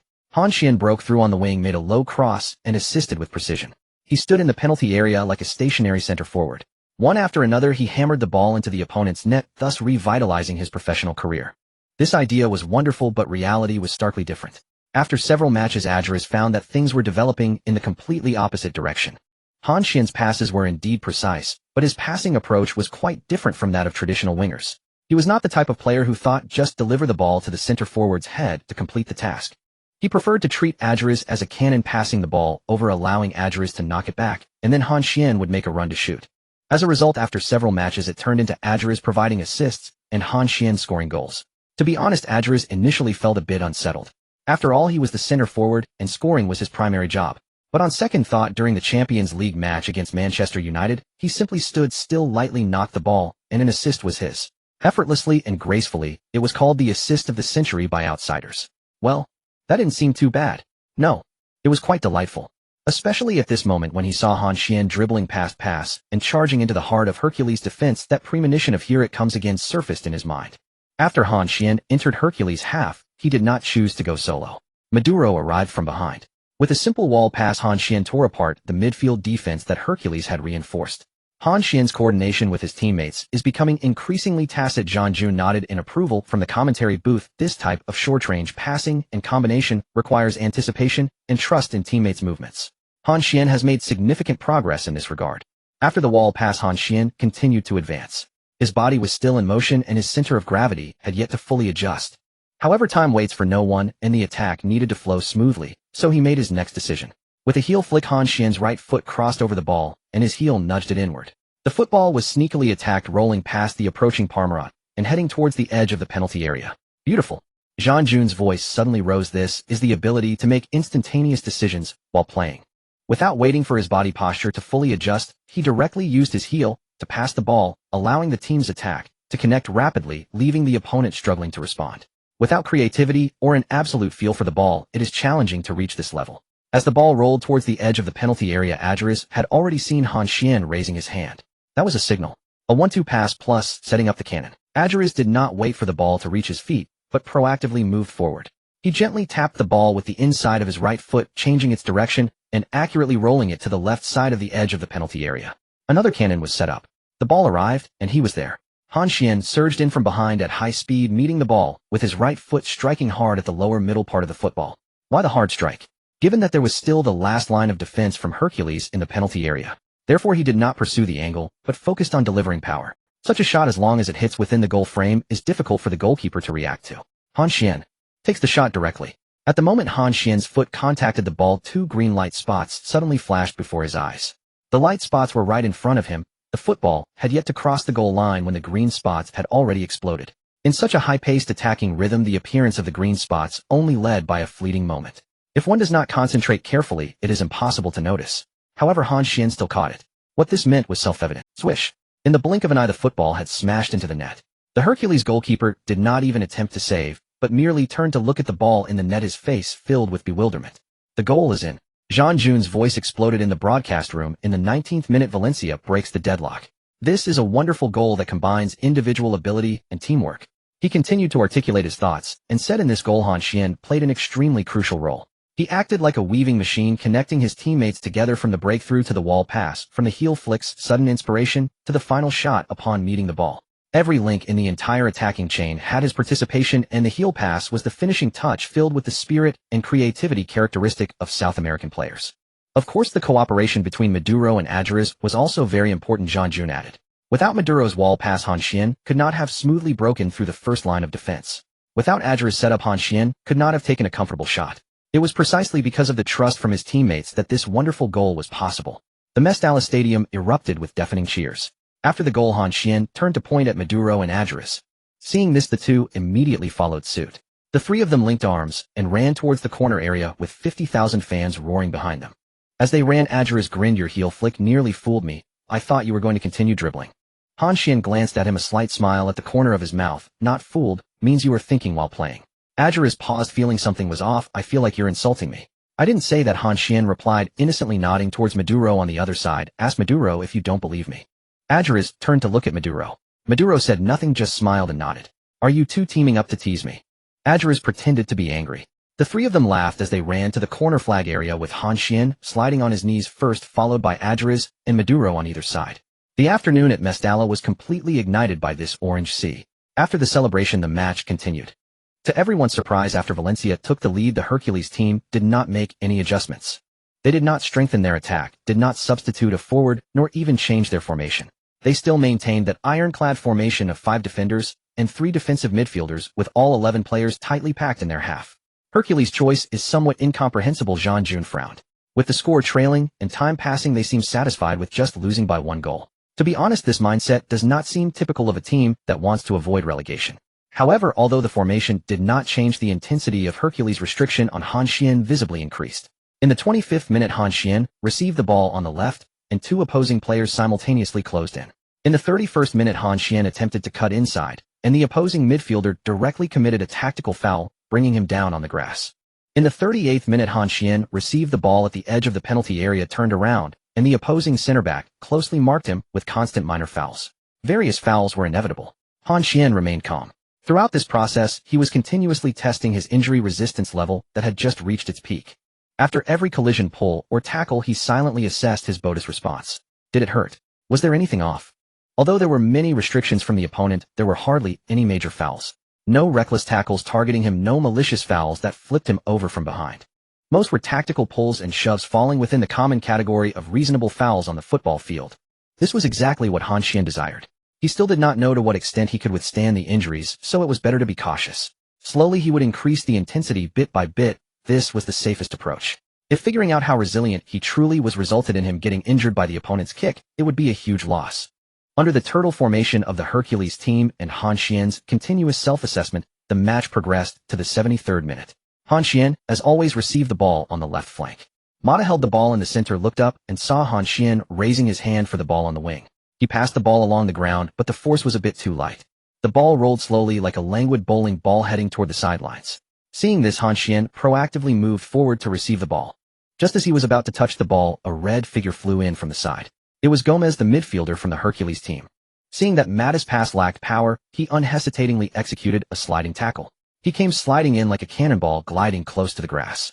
According to Han Xuan's calculations, if Mata had passed the ball a bit faster, he would have had enough time to pull the ball away and then jump to avoid the tackle. However, because the pass was just slightly too light, the ball rolled to him, half a beat late. This minute difference in timing caused his position to coincide with Gomez's tackle. There was no time to jump. Thud. A dull thump echoed. Gomez's right foot landed solidly on Han Xuan's right ankle. Han Xuan was knocked to the ground by the tackle. His body rolled on the grass for half a turn before lying motionless. The referee's whistle sharply pierced the air.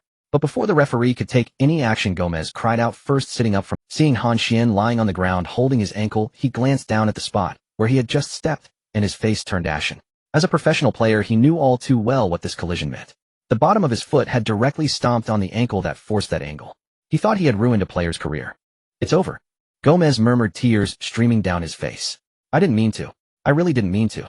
Maduro, who was closest to the incident, was the one who saw it most clearly.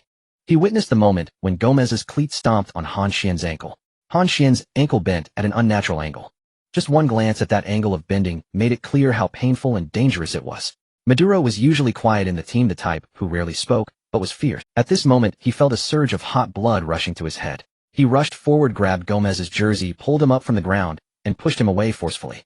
Gomez stumbled several steps back and fell onto the grass. His tears mixed with the grass clippings, leaving him looking utterly disheveled.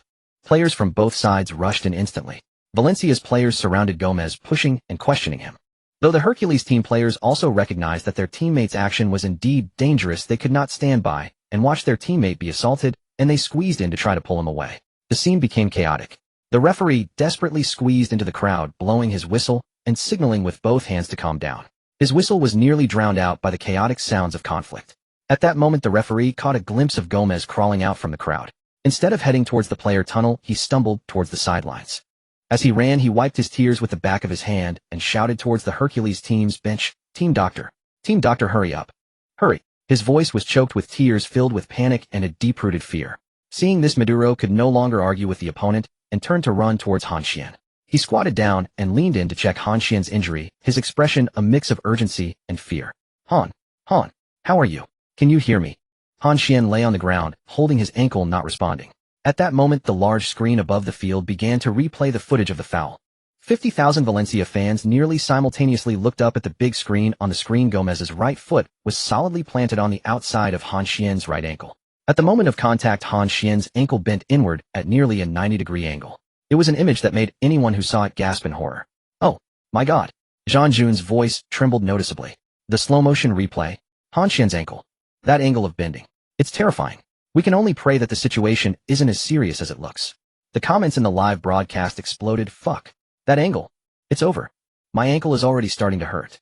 No. On the stands, the 50,000 Valencia fans also saw the replay.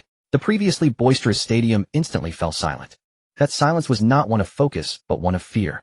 It was the instinctive silence of everyone realizing that something extremely serious might have happened, holding their breath.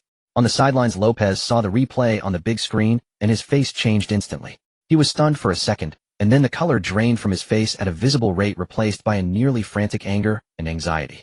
He turned abruptly, ready to rush onto the field. Don't stop me. Let me go. Emery grabbed his arm.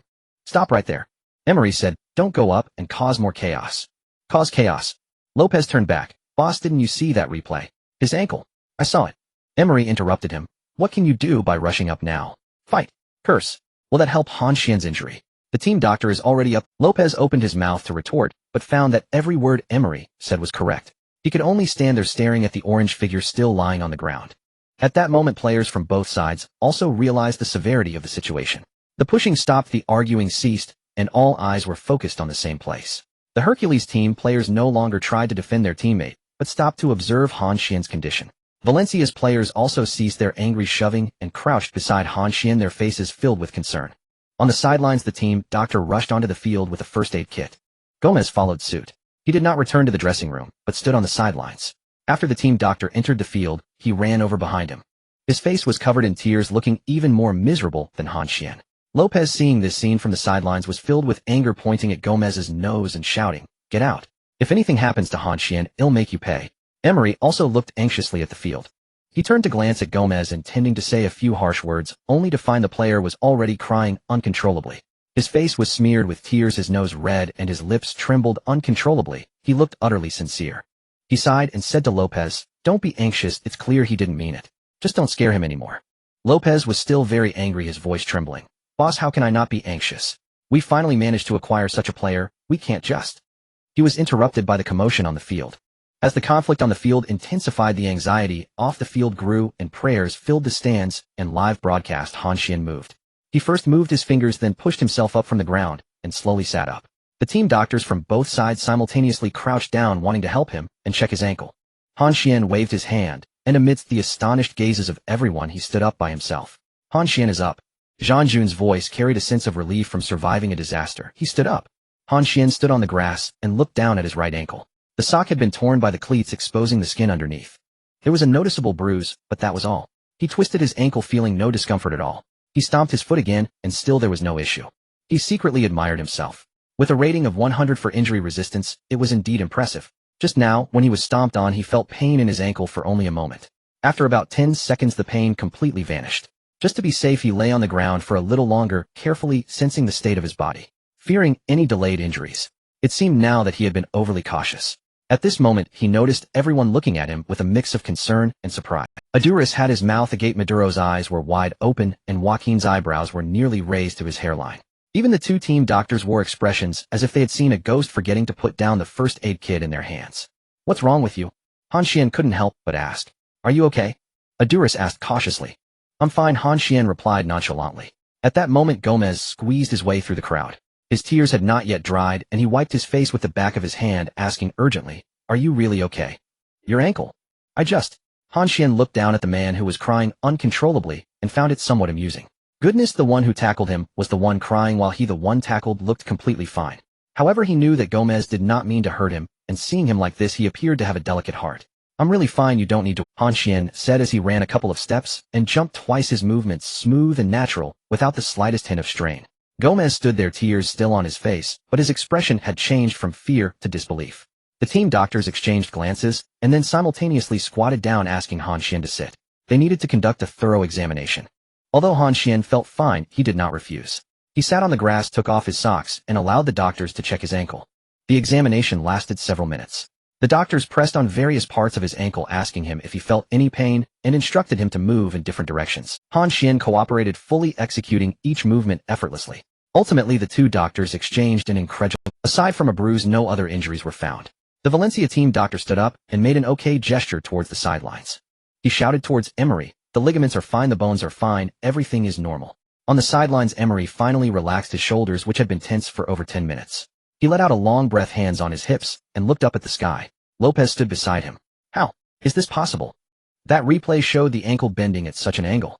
Emery said nothing, only shook his head. He couldn't understand, but the evidence was right in front of him.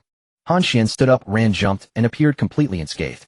In the live broadcast, Jean Jun's voice carried a sense of relief from surviving a calamity. After careful examination by the team doctors, Han Xuan's ankle is not severely injured.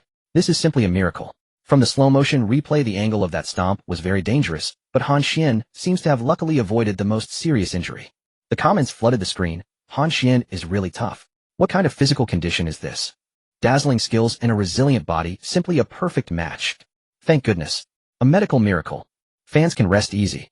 After the situation stabilized, the referee approached Gomez and pulled out a red card from his pocket. Gomez did not protest, nor did he argue.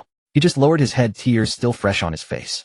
None of the players or coaches from the Hercules team approached to argue. That action warranted a red card without doubt. Gomez turned and walked off the field. After taking a couple of steps, he stopped, turned around, and clasped his hands together towards Han Xuan, bowing repeatedly, mumbling, "I'm sorry. It was not intentional." Han Xuan looked at his demeanor, and the faint anger in his heart completely dissipated. He knew that the action was indeed dangerous, but he could see that Gomez was not the type to intentionally hurt someone. After all, this guy looked younger than him, and probably wouldn't have such thoughts. If he were one of those veteran players, Han Xuan would have reason to believe it was deliberate. That kick was purely a misjudgment combined. He waved his hand, signaling Gomez to hurry along. Gomez bowed a couple more times before turning and leaving the field. At that moment, Emery made the decision to the fourth official raised the substitution board. Number 39 Han Xuan off, replaced by a defensive midfielder. Han Xuan was taken aback and turned to look towards the sidelines. Emery was standing there, arms crossed, waving at Han Xuan with a serious expression. Han Xuan initially wanted to say that he was fine and could continue playing. He glanced at the leading score on the field and noticed that there were only about 20 minutes left in the match, including stoppage time. Considering Emery's grim expression, it seemed pointless to argue. Forget it, let it be. He walked slowly towards the sidelines, passing by the big screen that was replaying his ball control and dribbling from the first half. The Valencia fans in the stands saw him walking over and quickly stood up to applaud. The applause transitioned from a few scattered claps to a roaring cheer throughout. Han Xuan looked up at the stands, raised his right hand, and lightly patted the badge on his chest in acknowledgement. Then he lowered his head and walked off the field. Emery approached him, patted his shoulder, and his tone was much softer than before. "Han, you still need to get checked, a thorough examination. This way you can be at ease, I can be at ease, and everyone will be at ease." Lopez chimed in. Yes, get a comprehensive check, don't leave any hidden issues. That ankle of yours is a precious gem." Seeing the expressions of both men that clearly said you must go, Han Xuan nodded. "Okay, I will go." He thought it would be good to get checked just to be safe. After all, it was his body, and being cautious wouldn't hurt. A tough guy? He could wait until he had strengthened his body before taking on that role. The team doctor approached with a kit, signaling for Han Xuan to follow him. Just as Han Xuan took a step, a rush of footsteps sounded behind him. He turned to look. Gomez had somehow run back, standing at the entrance to the players' tunnel. I'm going too," Gomez's voice came. "I have to see the examination results to feel at ease." Han Xuan glanced at him, did not refuse, and just nodded. "Let's." The three of them walked one after another into the players' tunnel. Behind them, the noise of Mestalla Stadium gradually faded, replaced by the quiet echoes of the tunnel. Han Xuan walked in front, his steps steady and demeanor calm, completely unlike someone who had just been stomped on the ankle. The team doctor walked beside him, occasionally glancing at him with disbelief in his eyes. Gomez walked at the back, head down, occasionally stealing glances at Han Xuan's ankle, his expression a mix of guilt and curiosity. He truly could not comprehend how could a human ankle be so stable after bending at a 90-degree angle. Accompanied by the team doctor, Han Xuan entered a small medical examination room. The room was equipped with various instruments, including an X-ray machine, an ultrasound device, and an array of medical instruments lined up neatly on the shelves. The team doctor instructed Han Xuan to lie down on the examination table, meticulously performing a physical examination first. Then he took X-rays and conducted an ultrasound, with each step carried out with utmost care. As Han Xuan lay on the table watching the team doctor operate various instruments with a serious expression, he felt quite calm inside. He knew that there was nothing wrong with the system's 100 points of injury resistance were not for show. The examination results came out quickly. The team doctor held the X-ray film up to the light and scrutinized it for a while, flipping it over to check the ultrasound results repeatedly. His expression shifted from seriousness to confusion, then to shock, and finally to a kind of bewilderment that was almost unbelievable. There are absolutely no issues. He murmured, disbelief evident in his voice. The ligaments are intact, there are no fractures in the bones, and there aren't even any signs of soft tissue swelling. Aside from a bruise, there's nothing at all. He put down the film and turned to look at Han Xuan, his eyes as if he were gazing at an extraterrestrial. In all my years as a team doctor, this is the first time I've encountered a situation like yours. Han Xuan sat up, putting on his socks, and casually asked, really? Of course. The team doctor's voice unconsciously rose. Do you know that just recently in the match between Atletico Madrid and Barcelona, Messi also had an experience where his ankle was bent at a 90-degree angle? He was carried off on a stretcher and later recovered after 6 days of rest.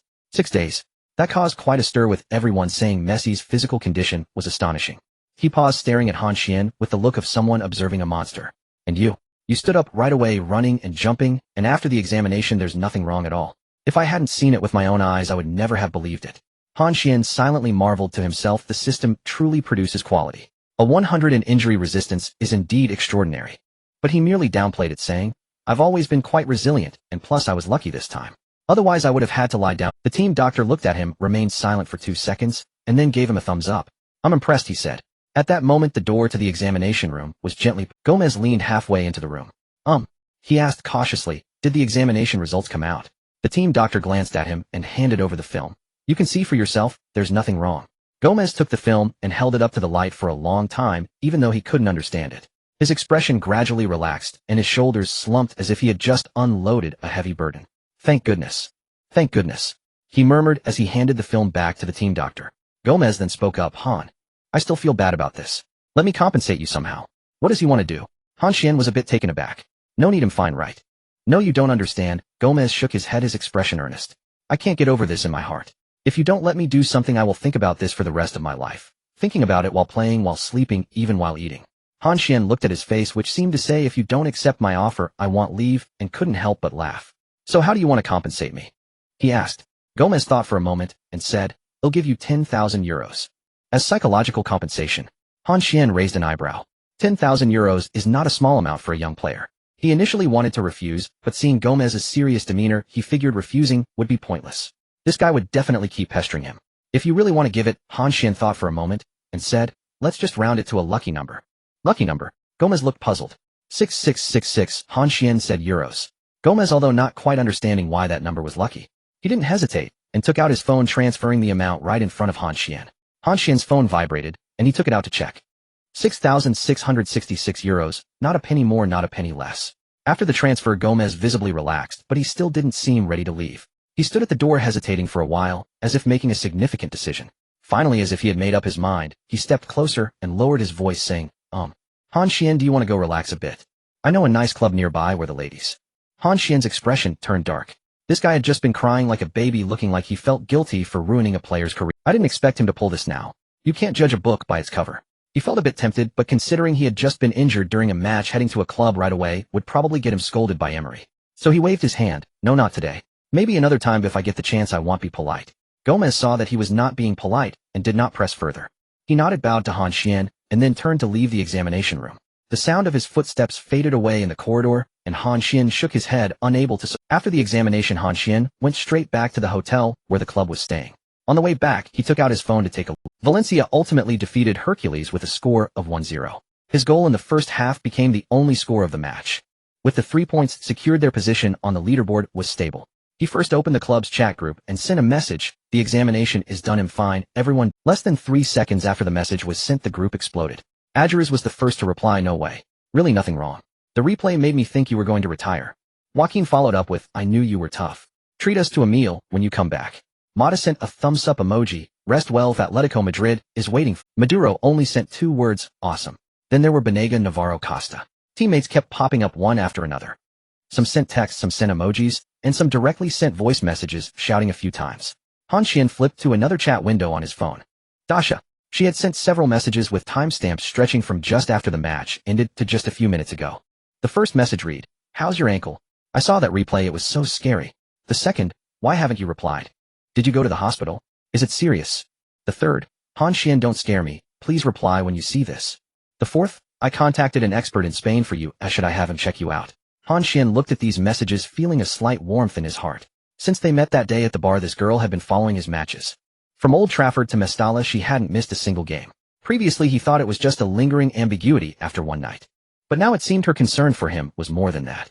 He tapped his fingers on the screen and replied, "The examination is done, I'm fine.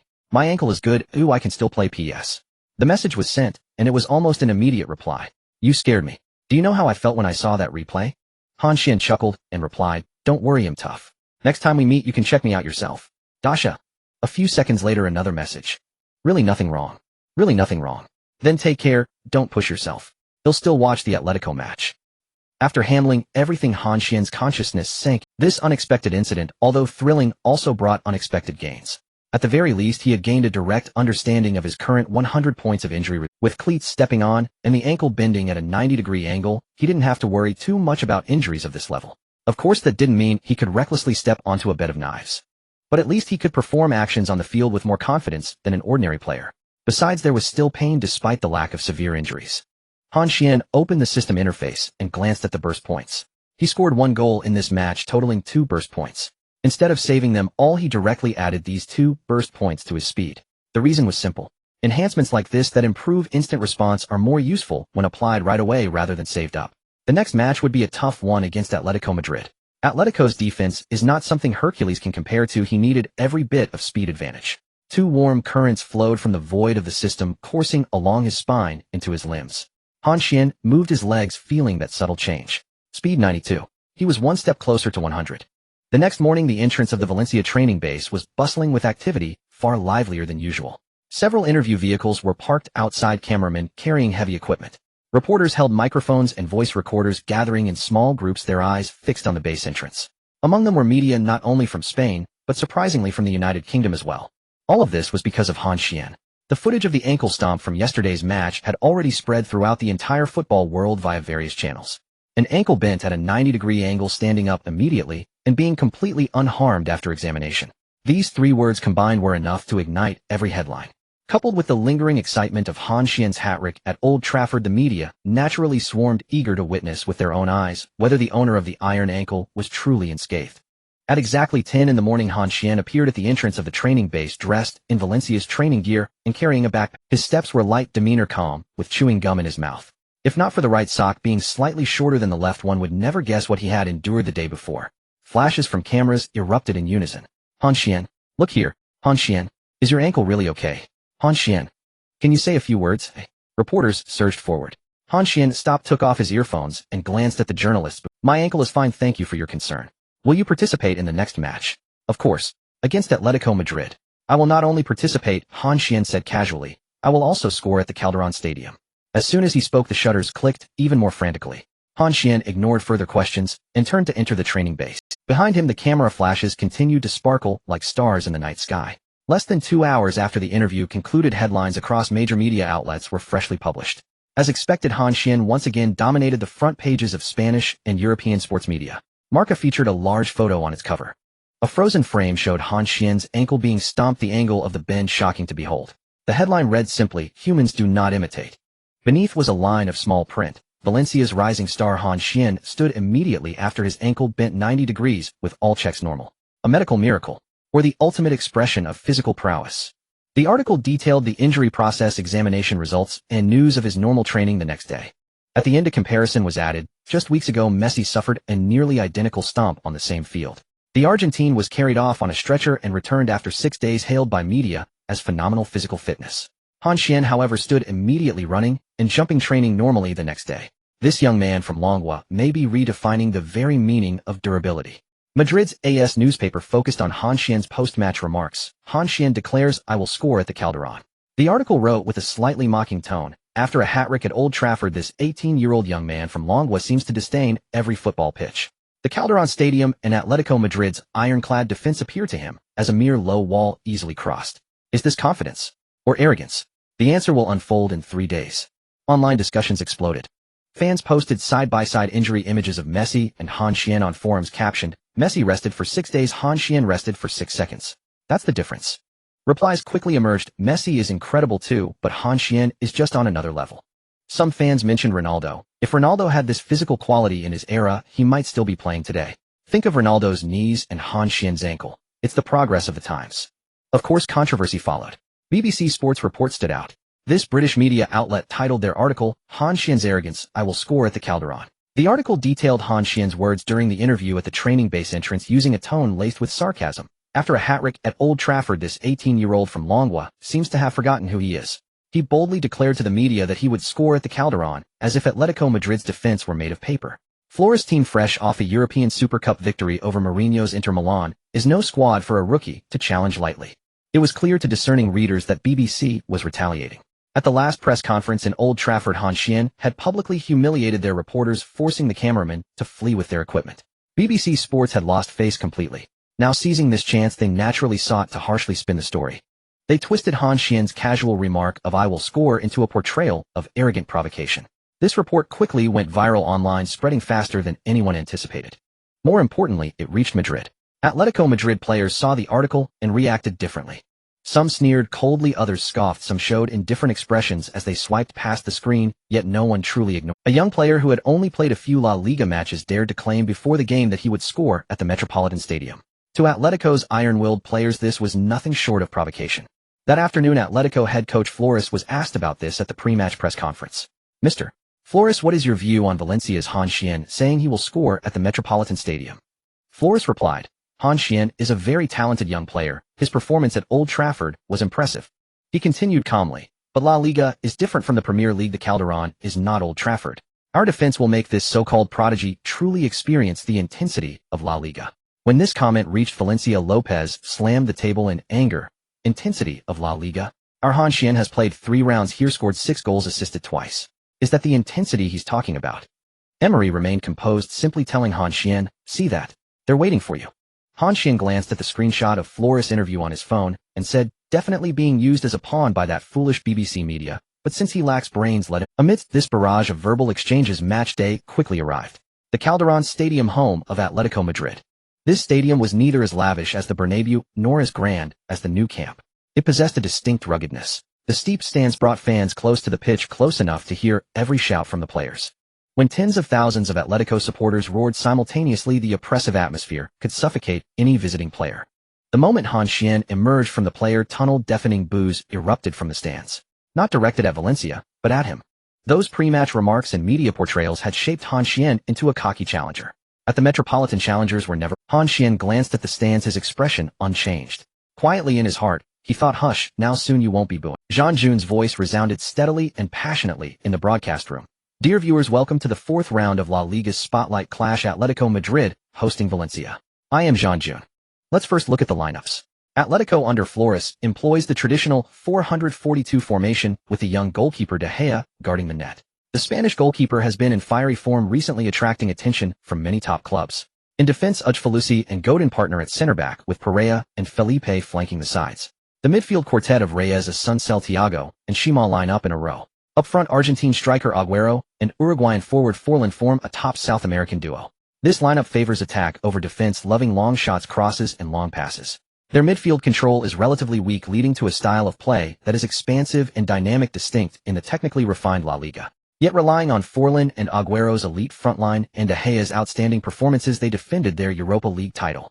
Recently, they also defeated Mourinho's Inter Milan to claim the European Super Cup, shattering Mourinho's quadruple dreams.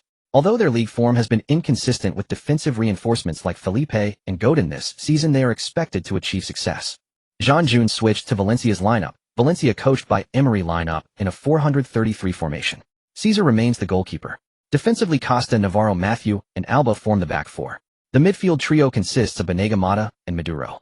Up front, Joaquin occupies the right wing, Han Xuan the left, and Adjuriz leads the attack.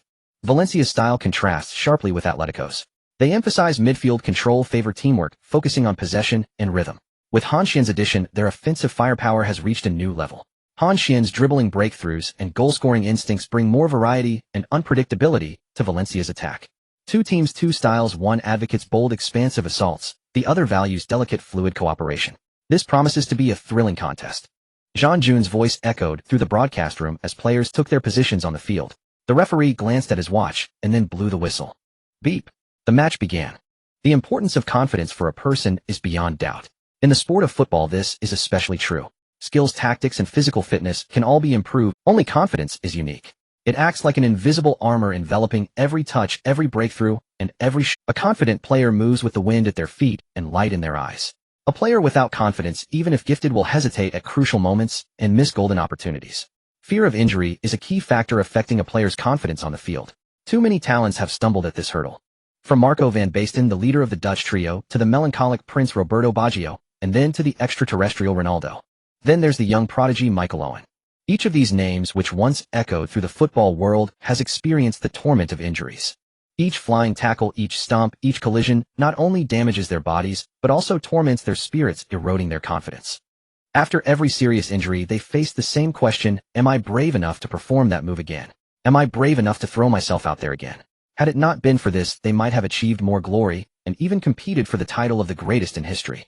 From this, it can be seen that having an exceptionally resilient body as a football player may be even more crucial than. As for Han Xuan, he no longer has worries in this regard. With maximum injury resistance coupled with the experience from a previous stomp incident, he has gained a clear understanding of his boat's endurance. He knows where his limits lie. He knows what kind of impact he can withstand. He knows he doesn't have to worry that every flying tackle or collision will end his season. From then on, he played on the field with a newfound composure, shedding the burden. Coupled with his top-notch mental strength, he plays on the professional stage as carefree as a child playing football on his way home from school. Carefree and relaxed. No fear, no hesitation, no worries of what if I get injured. With every touch, every change of direction, every acceleration, he exudes a pure confidence to the extreme.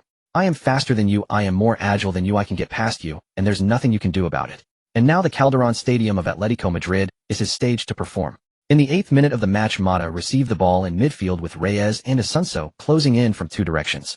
The Spaniard chose not to confront them directly. His peripheral vision caught the figure on the left flank. Han Xuan was gliding along the sideline, temporarily unmarked by defenders. Mata gently pushed the ball with his foot, sending it rolling along the grass towards Han Xuan. Seeing this, the two Atletico players immediately adjusted their targets, pouncing on Han Xuan like two leopards sensing prey. Surround him. There's the sideline. Reyes shouted as he ran, pointing towards the edge. Their intention was clear: to use the sideline as a natural third defender to corner Han Xuan into a desperate situation. The sideline means no room to turn. It means there is only one way out. It means that if the two players coordinate effectively, even if Han Xuan possesses immense skill, he would be trapped. The urgent task is to exchange time for space. This thought flashed in Han Xuan's mind without needing contemplation. However, turning thought into reality requires creativity. The ability to find a way out in tight spaces is something Han Xuan has in abundance. Reyes and Assunção were closing in, one in front and the other behind. With his back to the sideline and facing two opponents, the space beneath his feet was compressed to a mere body length. To an ordinary person, this would seem to be a dead end. But in this confined space, Han Xuan felt as though he was stepping on invisible dance steps. He simply leaped lightly, slightly rotated his hips, and his feet crossed. His right calf moved sideways, connecting with a subtle touch. The football, as if pulled by an invisible thread, passed behind him, rolling precisely between Reyes' legs. Reyes instinctively reached out to intercept, but felt only a breeze between his legs. The football had vanished. This guy. Reyes turned sharply, only to find the football had landed at Mata's feet. It turned out Han Xuan's pass through Reyes' legs was not aimed forward, but sideways. He returned it to Mata, who, after passing the ball, did not stop in place. He took 2 steps forward, perfectly receiving this astonishing back pass.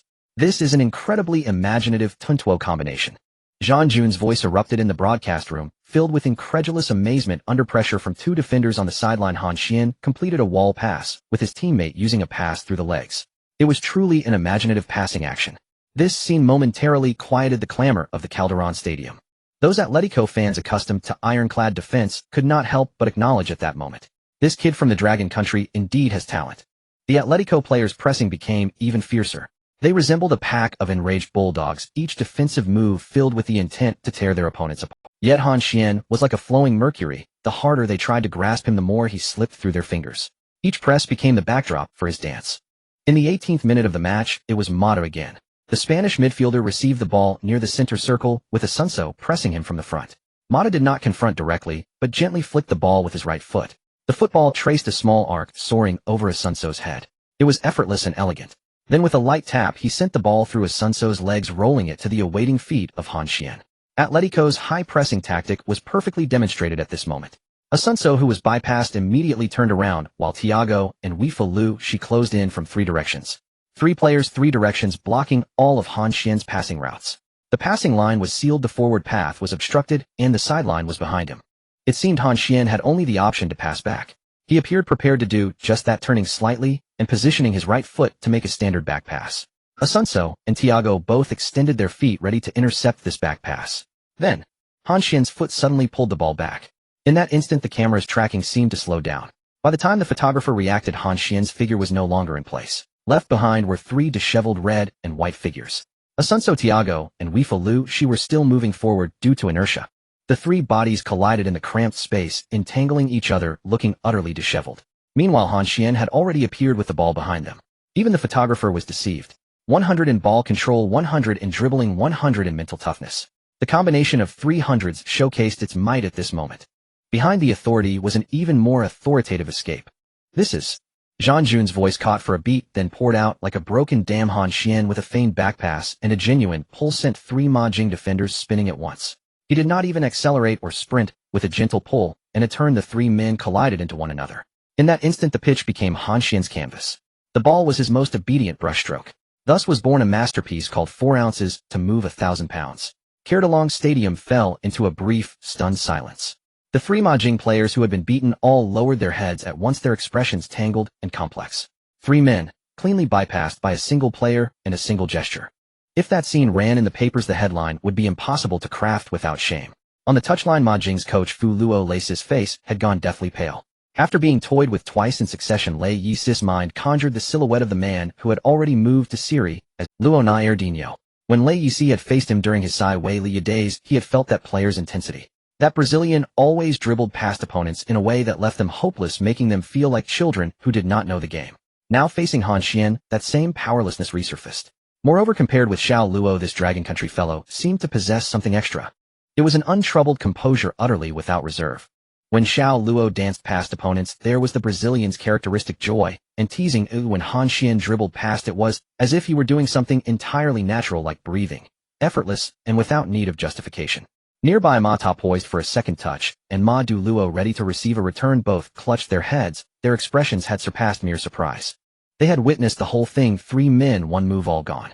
This was not training. This was La Liga. This was Ma Jing's In the stands, the Ma Jing supporters' boos had thinned to a sparse trickle. Not because they did not want to boo, but because they simply could. Each dribble, each escape felt like a slap on the face. You cannot boo a man who is dancing above 3 of your own players. All you can do is fall silent, and from that silence let bursts of appreciative astonishment escape. Han Xuan's arrival has made Waluan Shiya's high-pressing astonishingly simple. Zhang Jun mused. It seems that with a single pull or feint the entire scene opens. Such is the value of a top-class player, not merely how many goals he can score himself, but how his mere presence makes his teammates' lives easier. On the sideline, Fu Luo felt a burning heat across his cheeks. Before the match, he had boasted that Ma Jing's intensity would show Han Xuan what real La Liga is like.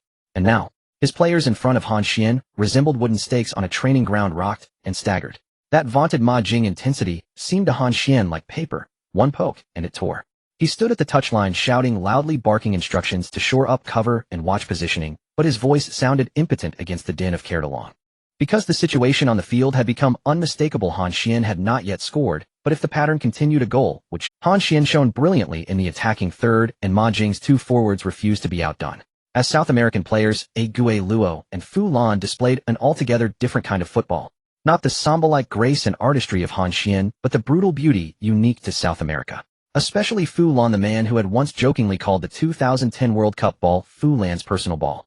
Every shot he struck resembled a cannonball carrying a raw, unreasonable force. In the 23rd minute, Fu Lan received Guardiola Luo's layoff at the top of the box. Without waiting for the ball to settle, he swung his right foot and struck. The ball screamed toward goal. Air leapt, and from the tips of his fingers, just managed to palm it away over the crossbar. Fu Lan's long-range strike. Air produced a world-class save. Zhang Jun's voice rose in pitch. That is Fu Lan. Give him a sliver of space, and a single long shot can change the match. In the 26th minute, Ma Jing launched a long switch from the back. Guardiola Luo received the ball on the right side of the box. The Argentine's rhythm changed in an instant, a feint to shake off Nawa Luo, and from a tight angle he drove it goal. The ball skimmed past Air's fingertips and slammed off the outside of the post, bouncing out over the goal line. Guardiola Luo. The post. Ma Jing was only centimeters from scoring. There was an excitement in Han Xuan's tone, as if these two teams had resolved to fight to the death this afternoon. Thus they traded blows, two distinct styles of play colliding fiercely and carried along, neither willing to yield an inch. In the 29th minute, while Luan Xia struck back, Han Xuan had the ball on the left, as Ma Jing's defense habitually shifted toward his side. He glanced up. Hua Jin was surging forward at speed on the right, with no marker nearby. With the instep of his right foot, Han Xuan delivered a powerful straight diagonal pass. The ball cut through Ma Jing's defensive lines like a scalpel, crossing half the field to land at Hua Jin's feet. Hua Jin took no touch and struck at goal immediately. The shot flew just over the crossbar, thudding into the advertising boards behind the goal with a dull boom. Hua Jin clasped his head. He turned and thrust a thumb up at Han Xuan. The shot did not find the net, but the pass. There were no words necessary. It was the 33rd minute. While Luan Xia pressed again into Ma Jing's territory, Han Xuan had the ball on the left, facing Ma Jing's Czech defender Wu Efa Lu Shi. It was unknown. Wu Efa Lu Shi stood at 185 meters, strongly built and experienced, a prototypical East European iron defender. He did not fear physical confrontations and did not rush his tackles, relying on positioning and anticipation. Now he crouched low, eyes fixed on the ball at Han Xuan's feet, like a crouched leopard waiting for the strike. Han Xuan's gaze hardened for an instant. Then his feet flashed. The right foot swept around the ball from the outside. The instep suddenly drove, flicking the ball sharply from the outside to the inside. The move was blistering, as quick as a snake's tongue, so fast that Wu Efa Lu's eyes could not keep up. By the time he reacted, the ball had already slid past his side. A tail swipe dribble. Han Xuan's voice exploded across the broadcast. Han Xuan used Ronaldinho's signature move to beat Wu Efa Lu Shi. Like a pen tracing dragons and serpents like a zape tremble, Wu Efa Lu Shi did not even have time to readjust his direction. Han Xuan closely followed the soccer ball, charging toward the baseline with the ball at his feet. Reyes came in from the side to defend, but his speed was clearly unable to keep up with Han Xuan's rhythm. Without waiting for Reyes to get close, Han Xuan rotated his hips and curved the ball with the inner side of his right foot. The soccer ball bypassed Reyes' outstretched foot, tracing a beautiful arc as it flew toward the center of the penalty area. Adjures was already in position, ready to jump and head the ball toward the goal. However, Godin, who was defending against him, had extensive experience.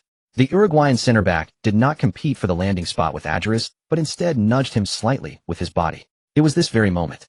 Adjures' center of gravity shifted instantly, his body slightly leaning forward, causing him to jump a few centimeters lower. Godin seized the opportunity, leaping high and powerfully heading the ball out of play.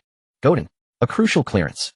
Han Xuan exclaimed. If Adjures had gotten to that ball, De Gea might have had no chance. Godin's experience was fully displayed at this moment. He didn't blindly contest the header, but instead first used his body to disrupt Adjures' balance before completing the clearance. A textbook defense by a top center back. The soccer ball flew toward the baseline, heading in Han Xuan's direction. This clearance was a bit high, a bit fast, and its trajectory was quite irregular. It bounced out from the center of the penalty area, spinning as it fell toward the baseline.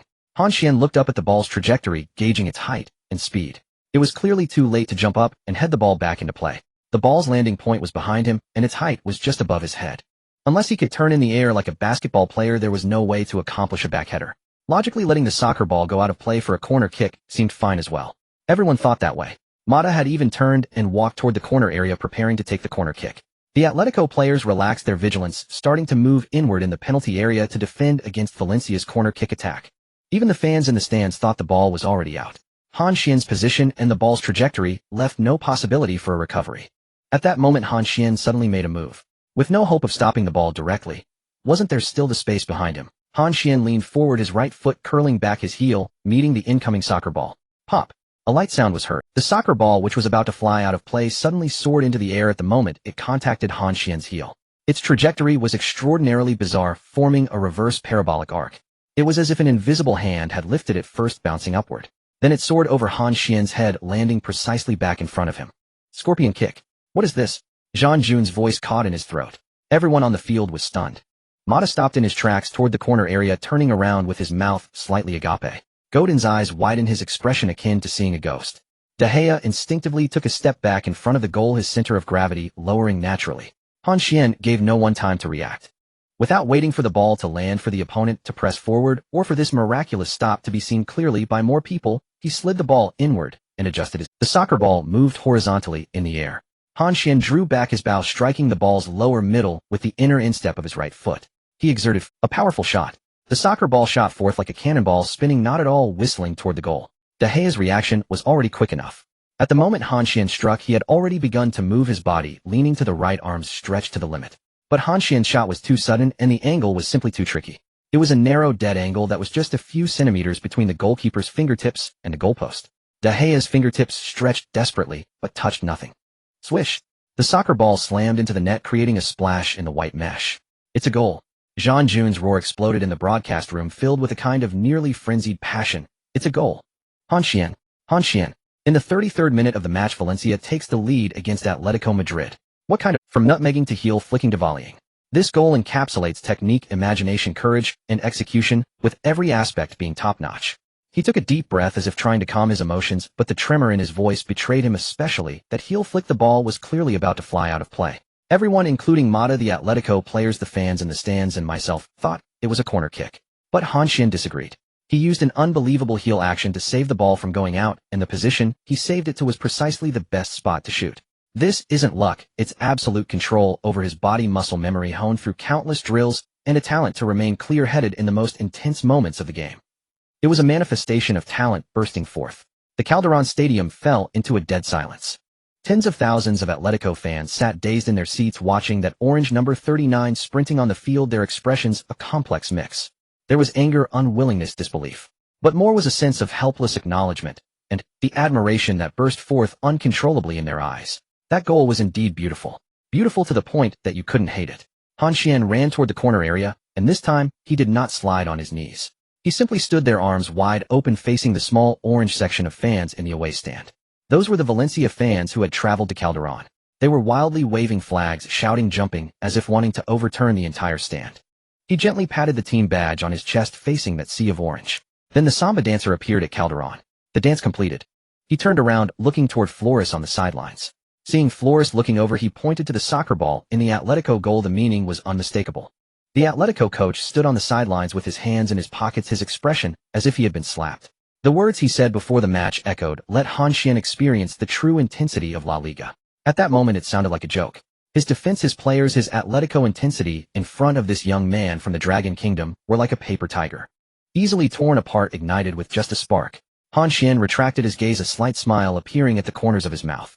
"I said I could score at Calderón, and your La Liga intensity is truly non-existent. You guy, how did your brain grow?" Adouris rushed over to celebrate, pointing at his own head and gesturing. "How could you think of saving the ball like that?"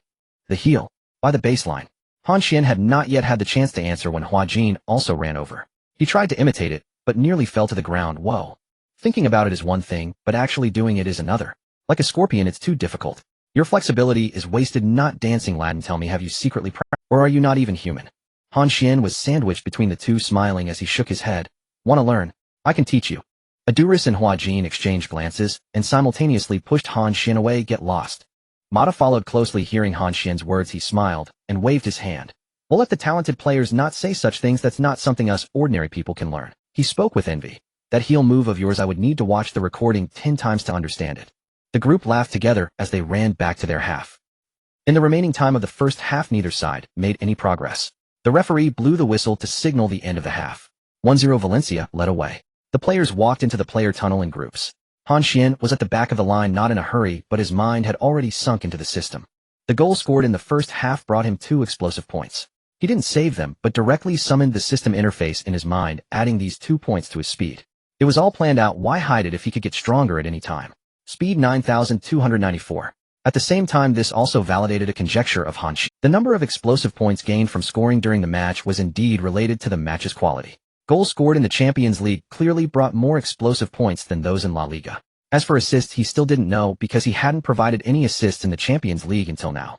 To verify this conjecture, he would have to wait until the next Champions League match day. He closed the system interface and pushed open the locker room door. His teammates had already settled down, each engaged in their own tasks. Han Xuan found a spot to sit down, leaning against the cabinet, and closed his eyes to rest. The low murmur of teammates' discussions filled his ears, along with the faint sounds of commotion from the stands. His breathing gradually became steady, and his body replenished the strength needed for the second half. The halftime break passed quickly. Before the second half began, both teams' players walked out of the player tunnel again. Jean Jun's voice rang out in the broadcast studio. "Dear viewers, welcome back. The second half is about to begin." In the first half, thanks to Han Xuan's spectacular goal, Valencia leads Atletico Madrid 1-0. From the first half's performance, Han Xuan's form can be described as explosive. That scorpion kick and volley is definitely a strong contender for the best goal in La Liga this season. In the second half both sides may make some adjustments, so let's stay tuned. However, after the second half began, neither side made any changes to their formations. Atletico remained 442, while Valencia kept 400. It seemed that Flores and Emery only verbally reminded the players during halftime. They didn't utilize their substitution quota, nor change their positioning. But Han Xuan noticed that Flores' expression was completely different from when the first half ended. The man who had stood on the sidelines with a sullen face during the first half now wore a much more peaceful expression. He had his hands in his pockets, his gaze crossing the field and landing on Han Xuan, his eyes even carrying a hint of admiration. Han Xuan wasn't sure, but he did feel some kind of change. Flores' look at him no longer bore the hostility and anger from the first half, instead there was a sense of, how should he say it, a calm acknowledgement of his strength. In fact, Flores had indeed come to a realization. After Han Xuan's dominant performance in the first half, he had also thought things through during halftime. Han Xuan's performances were not something that could be achieved by luck. It was pure talent, extreme skill. When Han Xuan said he would score at the Calderon, it wasn't bragging, he truly had that capability. In contrast, as a football manager, he had easily been influenced by that provocative BBC article belittling an 18-year-old kid. What is this? What kind of perspective is this for a professional coach? He had thought it through. Regardless of the outcome of this match, he would publicly address his inappropriate remarks before the game. After the match, he would apologize where necessary and acknowledge his mistakes. Losing to such a genius was not shameful. He even proactively walked to the sideline after the second half, began making a gesture with both hands to signal the Atletico fans to stop booing, indicating for them to stop booing. The boos from the stands had already diminished. After all, Han Xuan's style of play was extremely rare in today's football world. That kind of agile Samba-flavored dribbling and maneuvering naturally carried an irresistible charm. After that scorpion kick in the first half, many Atletico fans even felt a hint of admiration in their silence. However, out of respect for their home team, they were embarrassed to express it. Now, with Flores signaling the boos from the stands, in their place was a subtle silence. Not a hostile silence, but rather a curious one, as if to say, I want to see what else. On the nearby coaching bench, Emery noticed this scene. He turned to Flores and smiled, giving him a thumbs up. Flores saw his gesture and also smiled, waving in acknowledgement. Between the two head coaches, an unspoken reconciliation was reached at that moment. Perhaps Flores, as a head coach, suddenly thought, or rather was enlightened. After the second half began, both sides' playing styles gradually returned to normal. Of course, there was still the expected physicality, that hard-hitting competition and the collisions between bodies, but the malicious actions aimed at injuring opponents were indeed. The match continued in a subtle balance. However, Flores didn't do nothing during halftime. After the second half began, Han Xuan quickly noticed a change. Asunko had been specifically assigned to be his personal bodyguard. This Brazilian midfielder followed Han Xuan closely. Wherever Han Xuan ran, he followed. He glued to him when he had the ball, and even when he didn't, he stuck close like an unshakable band-aid. However, surprisingly for everyone, this close marking didn't seem to pose any problem for Han Xuan. His playing style on the field remained as fluid as water flowing over mountains. He dribbled when it was time to dribble. He passed when it was time to pass, and he broke through when it was time to break through.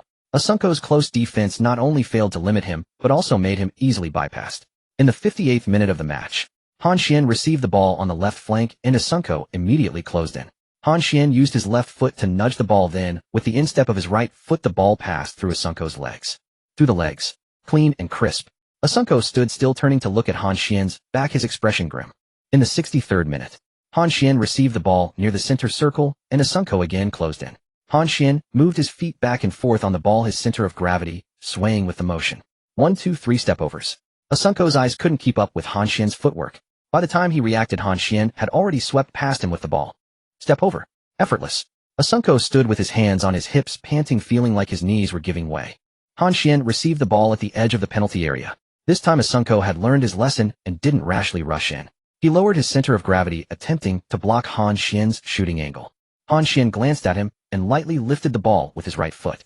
The football sailed over Asunko's head, and Han Xuan maneuvered past him, cushioning the ball with his chest, which landed steadily at his feet. Lifting the ball over. Effortless. Asunko turned around to look at Han Xuan's back. His expression had shifted from grim to one of existential doubt.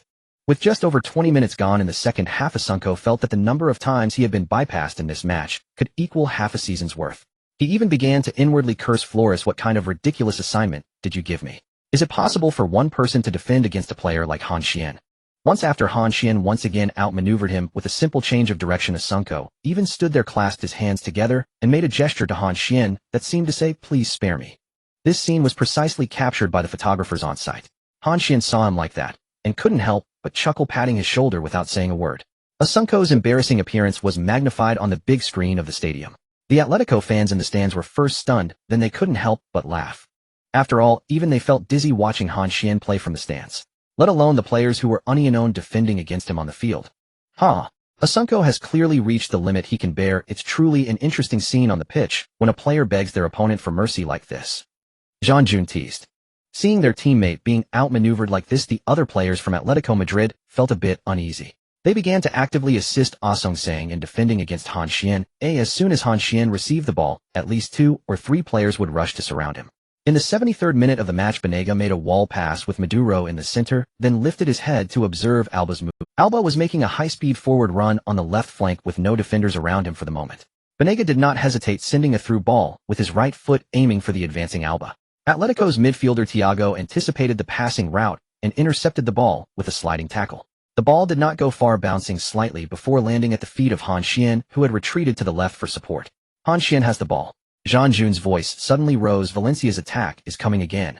The moment Han Xuan gained possession, Atletico's defense immediately. The experiences from the entire first half and the first 20 minutes of the second half had taught them that they must not let this number 39 gain speed turn or have space. Wifalusi was the first to approach.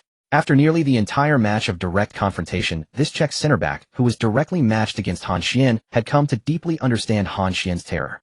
He was not the type of winger who relied solely on physical strength, nor was he a striker with just one trick. He could do everything: dribbling, passing, shooting, and positioning, making him unpredictable. Wifalusi retreated, while simultaneously calling out to his teammate, Ah Sung-sang, come back to help defend. Although Ah Sung-sang had already been somewhat shadowed by Han Xuan's previous moves, the principle of team supremacy still compelled him to grit his teeth and push forward. The two players positioned themselves, one on the left and one on the right, creating an angle to attempt to force Han Xuan toward the sideline. Faced with the double-team defense, Han Xuan's eyes quickly scanned the gap between Wifalusi and Ah Sung-sang. There was a line just wide enough for the football to pass. In a moment, a small area of space appeared between Han Xuan's 2 feet. He nudged the ball from his right foot to his left, and the instant his left foot touched the ball, he nudged it back to his right foot. The movement was extremely quick, as if he were just stepping in place. The football sped through the gap between Wifalusi and Ah Sung-sang. Close him down. Seeing that he could not intercept the football, Wifalusi shouted out loud. Ah Sung-sang understood, and both players simultaneously extended their legs, forming a pincer double strike. The ball had already passed. If Han Xuan could also squeeze through the space between the two, it would be a perfect dribble. 2 seconds later, Han Xuan's body slipped between the two players. His shoulder brushed against Wifalusi's chest while his waist was close to Ah Sung-sang's arm, squeezing between them in almost no space. Beep. The referee's whistle suddenly sounded. It was not a foul against Han Xuan, but a foul against Wifalusi. At the moment Han Xuan was about to slip through the double team, Wifalusi reached out to grab Han Xuan's jersey, pulling him down onto the grass. Tactical foul. Han Xuan's voice carried a hint of regret. Wifalusi decisively pulled Han Xuan down, preventing this highly threatening breakthrough. It was a smart foul. Although he would receive a yellow card if he hadn't fouled, Han Xuan would have made it into the penalty area. The referee took out a yellow card from his pocket and raised it toward Wifalusi. Wifalusi made no protest and did not argue. He and Ah Sung-sang simultaneously bent down, reaching out to help Han Xuan up from the ground. Sorry about that, Wifalusi said, patting the grass off Han Xuan's shoulder with a bitter smile. You're just too slippery. I had no choice but to resort to this tactic. With the other side's good attitude, Han Xuan looked at the two panting in front of him and did not hold a grudge. He brushed off the grass on himself, smiled at Wifalusi, and then turned to walk toward the foul spot. The foul spot was just outside the left side of the penalty area, about 25 meters from the goal, at a slightly skewed angle. For a player skilled in set pieces, this position was certainly viable for a direct shot. Valencia has been awarded a free kick in the attacking area. Han Xuan's voice sounded just in time. This position allows for a direct shot. Although the angle is a bit skewed, if the technique is good enough, curling it into the far corner is not impossible. However, it seems Valencia does not have any particularly famous free-kick specialists, so it is likely they will send the ball into the penalty area for Adjures to contest. On the field, Mata and Banega stood over the football, quietly discussing how to handle this free kick. Mata's set-piece technique was among the best in the team, but at this distance and angle, he did not have much confidence. Banega was more skilled at corner kicks and crosses from the flanks. He was not the first choice for direct free kicks like this.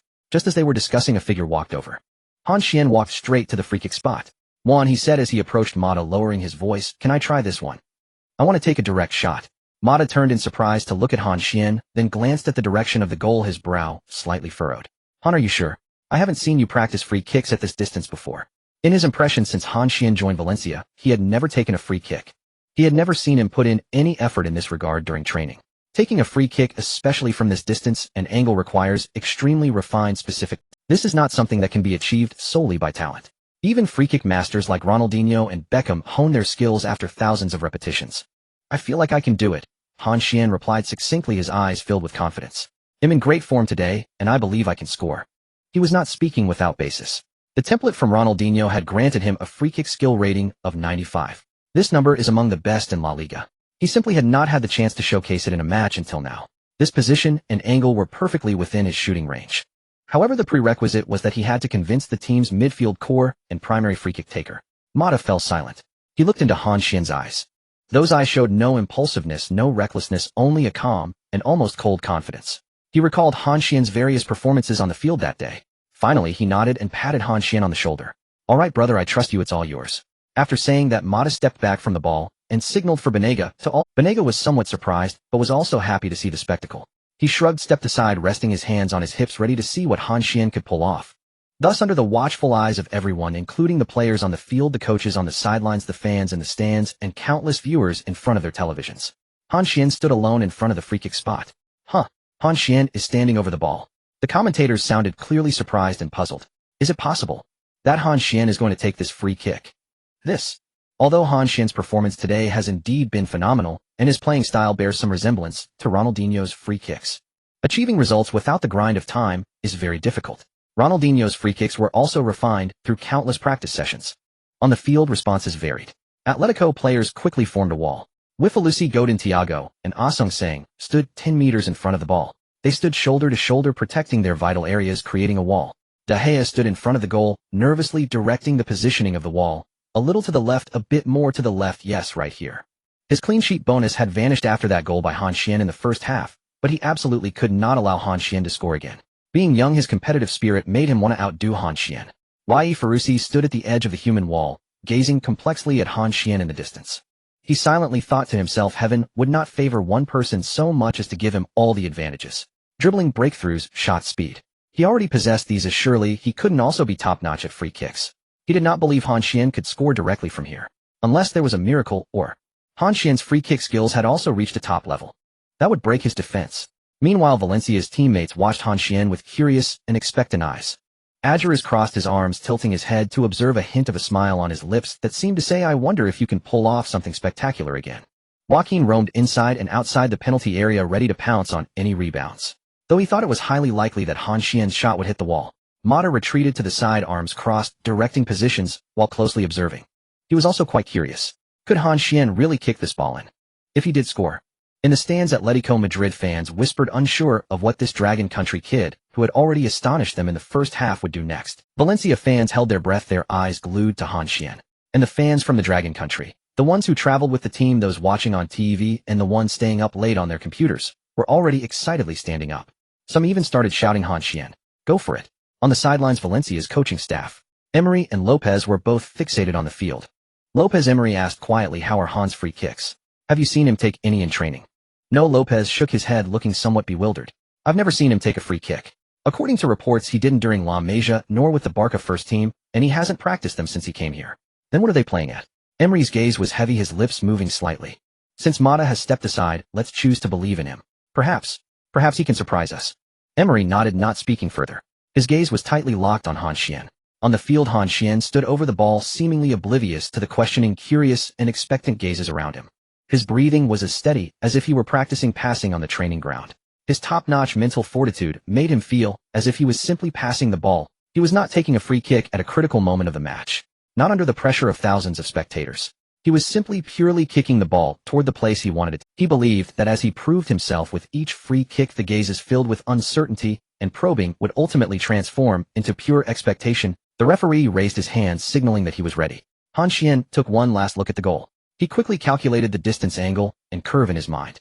The height of the wall, De Gea's positioning, the gap in the far corner. These pieces of information, enhanced by his top-notch mental fortitude and elite ball sense, clearly materialized before him. Then he began to back away. 3 steps. Not a bit more or less. Beep. The referee blew the whistle, signaling that the free kick could be taken. At the moment the whistle blew, Han Xuan didn't even bother to adjust his breathing. He did not need to. He initiated. His first step was taken smoothly, like a cloud beginning to rise, as easy as taking a stroll in his own backyard. The second step, his body leaned naturally forward like a gentle breeze, pushing clouds, carrying a rhythm that was neither hurried nor anxious. The third step, his left foot landed steadily on the left side of the ball as if leaves had just landed on the grass, unperturbed, just right. He slightly turned his body to give space to his right foot. His thigh and calf swung back smoothly, fluid like silk, devoid of any stiffness or forced motion. This was the moment. His waist and abdomen gently rotated, his right leg brushed over the surface of the ball with a precision of millimeters, striking the lower middle part of the sock. Bang! The sound was light like falling flowers and flowing water, gentle like the wind passing through the bamboo forest. In the bustling Calderon Stadium, this muffled sound was almost inaudible. Yet everyone present seemed to have heard it. The ball lifted off the ground, moving neither fast nor slow. It spun, tracing a rainbow in the air. The arc was as composed as Han Xuan himself, almost leisurely. It carried a sort of arrogance that said, "I could be faster, but I choose elegance." The wall jumped. The ball glided smoothly over the top of the wall like a leaf lifted by the wind, gracefully passing over Ferrucis, head over Godin's forehead, and then it began to descend, gently floating downwards. Like a feather being carried by the wind, slowly and steadily it fell toward the place it was meant to go. De Gea had already made his judgment the moment the ball left the foot. The far corner. His body stretched like a bow, arms reaching out to their limits, the whole person resembling a hunting falcon swooping towards the upper right corner of the... But he had leaped too soon. The ball was still in the air, gliding along that composed arc while his body had already begun to descend. His fingertips stretched desperately, reaching out further, trying to touch that white shadow. Just an inch away. Another inch. Still another inch. De Gea's body began to fall while the ball remained in the air. A glimmer of despair flashed in his eyes. The ball passed over his fingertips. It went over his head. It crossed the goal line. Swish. The sound was light like the turning of a page in a book. Yet at that moment in the Calderon Stadium, this soft sound was as clear as thunder, for it meant that the ball had scored. The entire stadium held its breath, and Han Xuan merely traced an arc. The ball is in. Han Xuan's voice exploded in the broadcast room, filled with a passion that was almost frenzied and disbelief. The ball is Han Xuan. A direct free kick into the net. 2 goals in this match. Valencia leads Atletico Madrid 20 away. Look at this free. Look. 25 meters slightly to the left at an angle, he curled a perfect arc with his right foot, soaring over the wall, brushing past De Gea's fingertips, landing precisely in the far corner's dead zone. This technique, it's completely on par with that of a top free kick master.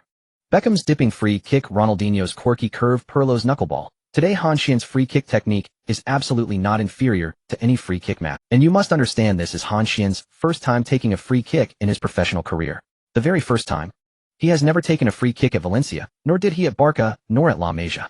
But on his very first free kick in his professional career at the Calderon Stadium, in the home of Atletico Madrid, under the gaze of thousands of fans, he delivered a perfect arc with his foot, sending the ball into the goal defended by De Gea. This isn't luck, this is talent. This is absolute talent. Han Xuan took a deep breath, his voice filled with a profound sense of awe. An 18-year-old young man performing a hat trick at Old Trafford, scoring 2 goals at the Calderon with a dipping free kick. What more can you ask of him? What more can you ask of an 18-year-old player? Han Xuan. He is the biggest discovery of this season in La Liga, no, the biggest discovery in European football. The Calderon Stadium fell into a dead silence once again. Tens of thousands of Atletico fans sat dazed in their seats. They looked at the number 39 running on the field, their expressions beyond words. They were witnessing the birth of a genius. He did not need time to be polished. He was a kind of talent that shone brightly upon appearance, impossible to ignore, destined to become a legend. Adjuras lunged at Han Xuan from behind, embracing him. No way. Bro. You really can do this. Joaquin rushed over from the side, shaking his jersey collar. Your kicking posture is just too flashy. But scoring twice at the Calderon really made you look good. Are you on a cheat now? Mata followed closely. Alright, fine, from now on all free kicks are yours. I won't fight you. Banega remarked, this commotion is indeed lively. Han Xuan pressed his hands down. Basic skills. In the distance, De Gea sat on the goal line, hands on the grass, looking up at the sky, his expression complex to the extreme. He is the best young goalkeeper in Spain, potentially the best in the world. But today he was defeated by an 18-year-old kid from the Dragon Country with a perfect arc. He lost with complete acceptance. In the stands, Atletico fans began to applaud. It wasn't boos or silence, but was applause. This is the tradition of the Calderon. When an opponent conquers the match with such a perfect performance, Atletico people never hold back their applause. From boos to applause, Han Xuan took only 75. The scene of Han Xuan scoring directly from a free kick was repeatedly replayed on the Longwa Sports Channel's live broadcast. The director seemed enchanted, showcasing the goal from every possible angle over and over again. From the front, side, back, behind the goal, De Gea's perspective, and the wall's view. Every replay made the arc seem even more incredible, and Han Xuan's composed stance appeared even more elegant. This historic moment sent the live chat into a frenzy. Text on the screen cascaded down like a waterfall, too fast to read. Only the overwhelming emotion could be felt surging forth. Occasionally, a few comments got stuck in the system due to the rapid and dense flow hovering on the screen for a second or two before being swallowed by the more tumultuous waves that followed. Whoa. To see a Longwa player score directly from a free kick in the 5 major leagues in my lifetime this night was worth it.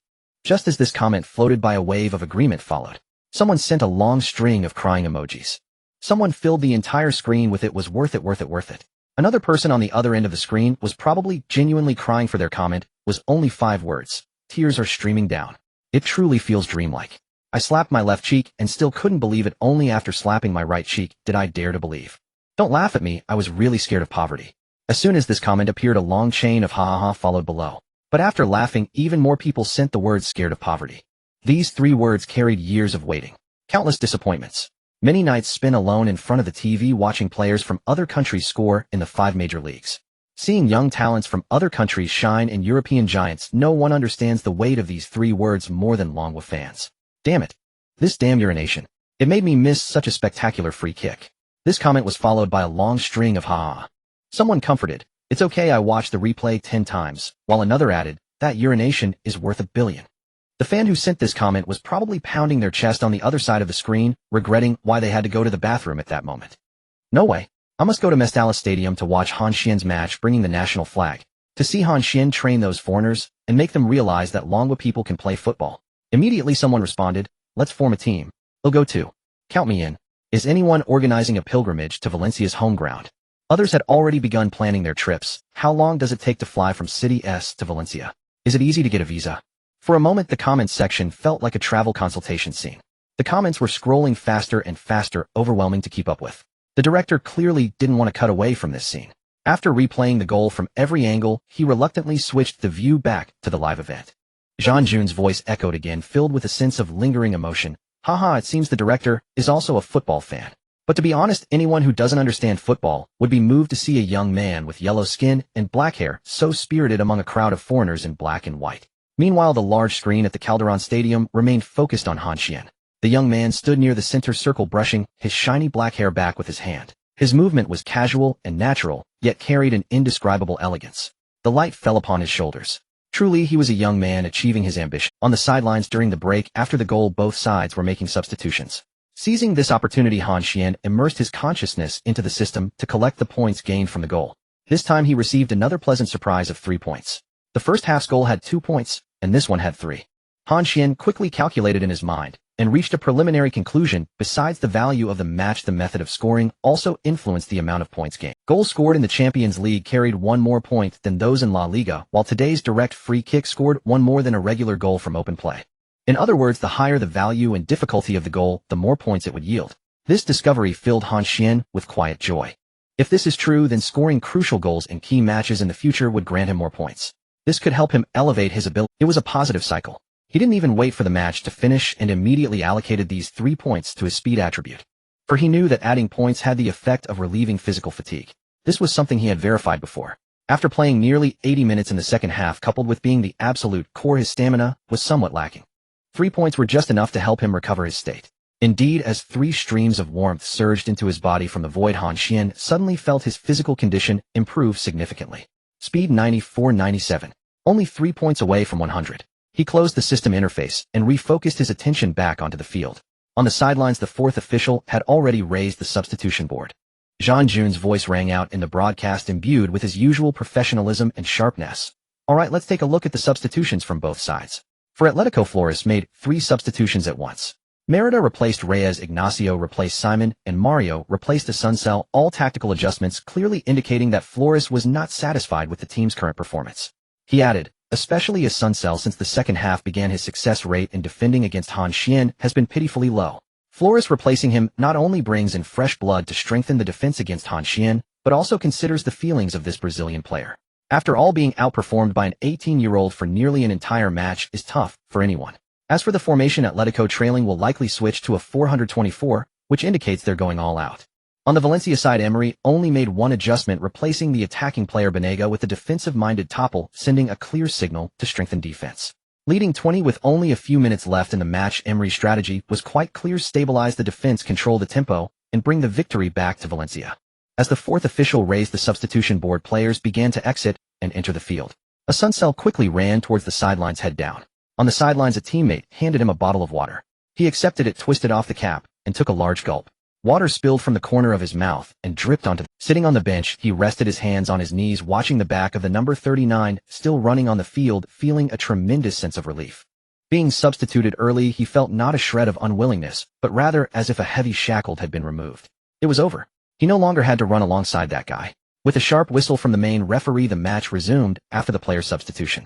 As predicted by Han Xuan, Atletico Madrid's formation shifted seamlessly into a 424. The two wingers pushed forward significantly, leaving only two players in midfield, while the back line maintained its form and positioning. This was a formation that was heavy at both ends, but light in the middle. This was a desperate tactic often employed by Flores when the team was trailing, sacrificing midfield control for a greater number of attackers up front. In the 77th minute, Valencia advanced into Atletico's defensive zone.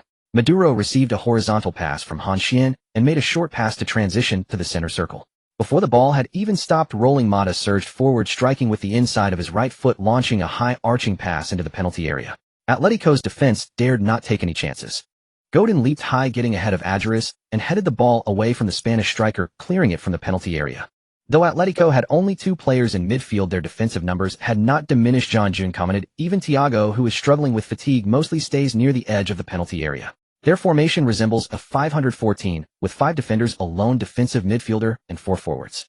Valencia finds it challenging to deliver the ball directly into the penalty area. What they should focus on now is controlling the tempo in midfield rather than hastily sending the ball into the box. The cleared ball fell at the feet of Atletico defender Felipe. Without waiting for Joaquin to press forward, or even looking at the passing direction, the Brazilian lowered his head and kicked fiercely, the ball soaring into Valencia's territory. The clearance pass had tremendous power. The ball spun through the air like a stone thrown, tracing a high parabolic arc directly toward Valencia's half. This is Atletico's characteristic, Han Xuan explained. Often the distance between defenders and forwards can be bridged by just one long pass, without needing the midfield transition or complex passing. A single kick transitions them from defense to attack. The 4 Atletico forwards were already poised in the attacking zone. As the ball flew to the right side, they executed their roles with precision. Ignacio contested for the header. Fran dropped back to support, while Agüero and Merida surged toward the penalty area. Felipe's seemingly blind pass was actually quite intentional, targeting Ignacio, the tallest among the 4 forwards. Valencia's right back Costa was pinned down by Ignacio, unable to jump and interfere. Ignacio jumped high, redirecting the ball with a header to Fran. Atletico has regained possession. Let's see how Fran handles it. Han Xuan's pace quickened. Fran stood at the left side of the penalty arc, glancing at the situation inside the box. Agüero was making a run forward, while Merida was positioned at the far post. Valencia's defense was hurriedly retreating, and the gap between center-backs Matthew and Navarro had yet to close completely. Fran did not stop the ball. He swung his left foot, executing a 45-degree diagonal long pass that curled into the penalty area. Agüero displayed his uncanny positioning ability. He first made a feint toward the center, causing Matthew to shift his weight, then suddenly changed direction, shaking off the French center-back and leaping high at the near post. What a chance! Agüero. Although the Argentine was short, standing just over 1.7 meters, his heading ability was impressive. In midair, he twisted his body and flicked his head backward. The ball aimed at his forehead changed direction, spinning toward the near corner of the goal. Bang! A sharp sound echoed as the ball struck the outside of the post and bounced out of play. Wow! The Calderon Stadium erupted with a tremendous gasp. Tens of thousands of Atletico fans simultaneously cradled their heads, letting out a long sigh. Agüero stood in the penalty area, hands on his head, his expression filled with regret. He turned and gave a thumbs up to Fran, who had made the pass. What a pity, Han Xuan sighed. Fran's pass was incredibly precise, and Agüero's header was of high quality, but the post did not support their team. The ball was denied at the door. Luck wasn't on Atletico's side. On the sidelines, Flores clapped vigorously, loudly encouraging Atletico's players. His voice pierced through the noisy stadium, reaching the ears of every red and white figure. Keep going, play like this, there will be more opportunities. On the other side, Emery was loudly calling out Mata's name. He pressed his hands down, making a steady gesture, signaling Mata not to rush, to focus on controlling the tempo and not to be drawn into Atletico's fast pace. Atletico's attack exemplifies their high-octane tactics. Han Xuan continued, their intentions are clear. They swiftly brought the battle to Valencia's half, organizing an immediate attack upon regaining possession, and if they lose possession, they quickly utilize the advantage of their 4 forwards to apply high pressure for a quick counterattack. This style of play is simple and brutal, but demands a lot of stamina, especially as the match nears the 80-minute mark. The match continued. After this attack, Atletico's morale seemed to rise. The Atletico fans in the stands became lively again, with songs and drums resounding once more. However, this attack also served as a wake-up call for Valencia. The match was not over and a 2-goal lead was not secure. If Atletico were to score again, the last 10 minutes would become unbearably tense. After the kickoff, Valencia began to slowly take control of the tempo in midfield. Han Xuan retreated near the center circle. His presence made it difficult for Atletico to regain possession in that area. Refreshed, he continued to organize and direct. His passes were like a ruler, neither too much nor too little, perfectly reaching his teammates' feet. His movements were like a chess piece, always appearing in the most needed positions. The back core began to slowly pass the ball around in midfield. The ball moved from Matis' foot to Maduro's, then to from Toppel's foot to Han Xuan's, and back to Matis. Each pass was made with calmness, and every transfer was perfectly timed. In the stands, the Atletico fans' boos rose once more. But this time the jeers were directed not at Han Xuan personally, but at the Valencia team as a whole. In their view, the back core were wasting time with meaningless passing, employing a rather dishonorable method to consume match time. After that somewhat precarious attack, Valencia gradually regained control in midfield, Han Xuan noted. Especially with Han Xuan back, organizing play, Atletico's high pressing seemed somewhat futile. His stamina appeared even better than at the start of the second half, running more actively and passing more accurately, which was surprising considering he had been on the pitch for nearly 80 minutes playing a crucial role. In fact, Valencia was not merely passing aimlessly. At least Han Xuan was not. Throughout his movements in midfield, he kept a vigilant eye on Atletico's formation. He was observing, waiting, and searching for that fleeting gap. Soon he would reap his rewards. The midfield presence is far too sparse. When two midfield players are forced to press forward, a massive vacuum zone emerges between the defense line and the midfield. That very zone is what Han Xuan has been waiting for. Valencia begins to constantly shift Atletico Madrid's formation with passes. When the ball moves to the left, Atletico's formation shifts left. When the ball moves to the right, Atletico's formation shifts right. Each movement drains the physical stamina of Atletico's players, and with each shift that vacuum zone becomes a little larger. Soon he discovers some vulnerabilities in Atletico's formation. When Atletico Madrid is unable to regain possession in midfield, the retreating Thiago returns to the midfield to join the pressing. At this moment, there will be a brief positional shift in the defensive line. Godin and Felipe will slightly compress to fill the space left by Thiago's advance. This process takes time. Even just 2 or 3 seconds is enough to accomplish many things. In the 83rd minute of the match, Valencia, under Han Xuan's guidance, began to pass the ball back to their defense. Cesar received the ball, passed it to Navarro, who then passed it to Costa, and Costa sent it to the retreating Han Xuan. Every pass felt like a retreat. Each transfer forced Atletico Madrid's formation to move forward once again. It was in this very moment. Han Xuan raised his hand. This was a signal, one that only Valencia players could understand. Toppel knocked the ball towards Han. Facing the incoming ball, Han Xuan made no adjustments, did not raise his head to look at the goal, nor did he observe his teammates' movements. He no longer needed to. Over the past few minutes, he had already dissected Atletico Madrid's defense countless times in his mind. He already knew where Joaquin would appear. He already knew when the gap between Godin and Felipe would open. Drawing back his bow, he unleashed a powerful diagonal pass. The soccer ball skimmed along the grass, kicking up a trail of grass clippings like a blade unsheathed, slicing straight into the heart of Atletico Madrid. The force and speed of that pass was so great that it left a shallow mark on the turf. Mario, who was marking Han Xuan, sensed something was amiss. This recently substituted defender had ample stamina. However, his reaction speed was clearly insufficient to match the pace of Han Xuan's pass. He went down for a sliding tackle, stretching his right foot desperately to intercept the through ball. The soccer ball brushed past his toes, missing by mere centimeters. In Atletico's heart, Godin and Felipe were preparing to close the gap caused by Thiago's advance. Just then the soccer ball suddenly surged through that gap, heading straight for the two of them. It got through. Han Xuan's voice suddenly rose, almost shouting. Joaquin had been lying in wait for a long time. As a seasoned player who had navigated the professional football world for years, he understood that signal the moment Han Xuan raised his hand. He did not start early, did not go offside, but instead accelerated suddenly at the moment Han Xuan struck the ball, like a long-hidden leopard pouncing on its prey. At that moment, he quickly appeared on the line of the pass, took a touch, and charged into Atletico's penalty area. Union. What a chance. This was Han Xuan's second deadly through ball for Joaquin in this match. The first time Joaquin missed the chance. The second time he did not waste it again. Facing his national team's talented young keeper De Gea, Joaquin appeared calm and seasoned. He did not take a powerful shot, nor did he try to overpower the goalkeeper with strength. He simply nudged the ball gently with the inside of his right foot, rolling it towards the far corner. In that corner, just beyond De Gea's reach, right next to the goalpost. De Gea dove desperately, his body stretching like a bow, fingertips reaching out with all their might. Joaquin's shot was angled perfectly. The ball flew over De Gea's fingertips, rolled across the goal line, and struck the inside of it. It's a goal. Han Xuan's assist, Joaquin's finish. Valencia has nearly sealed the match. Han Xuan's voice exploded in the broadcast room, carrying a sense of certainty that the match is over. Han Xuan's through ball was simply beautiful. He fully utilized the width created by Atletico's fewer midfielders and the gap that appeared during the formation shift. The space between Godin and Felipe existed for less than 2 seconds, but Han Xuan seized it. This was a perfect assist with impeccable timing, power, and angle. Joaquin did not disappoint and scored. This was a true killer blow. 3-0. Valencia leads Atletico Madrid by 3 goals at the Calderón Stadium. The match no longer held any suspense. The director slowed down the replay, zooming in as the soccer ball skimmed along the grass, gradually speeding up. Grass clippings flew like a sword soaring through the air. The comments in the live broadcast room surged once again. Does Han Xuan have a godlike perspective? His vision is incredible. A visual feast. That through ball had such penetrating power. Watching such a straight grass skimming pass is truly a delight.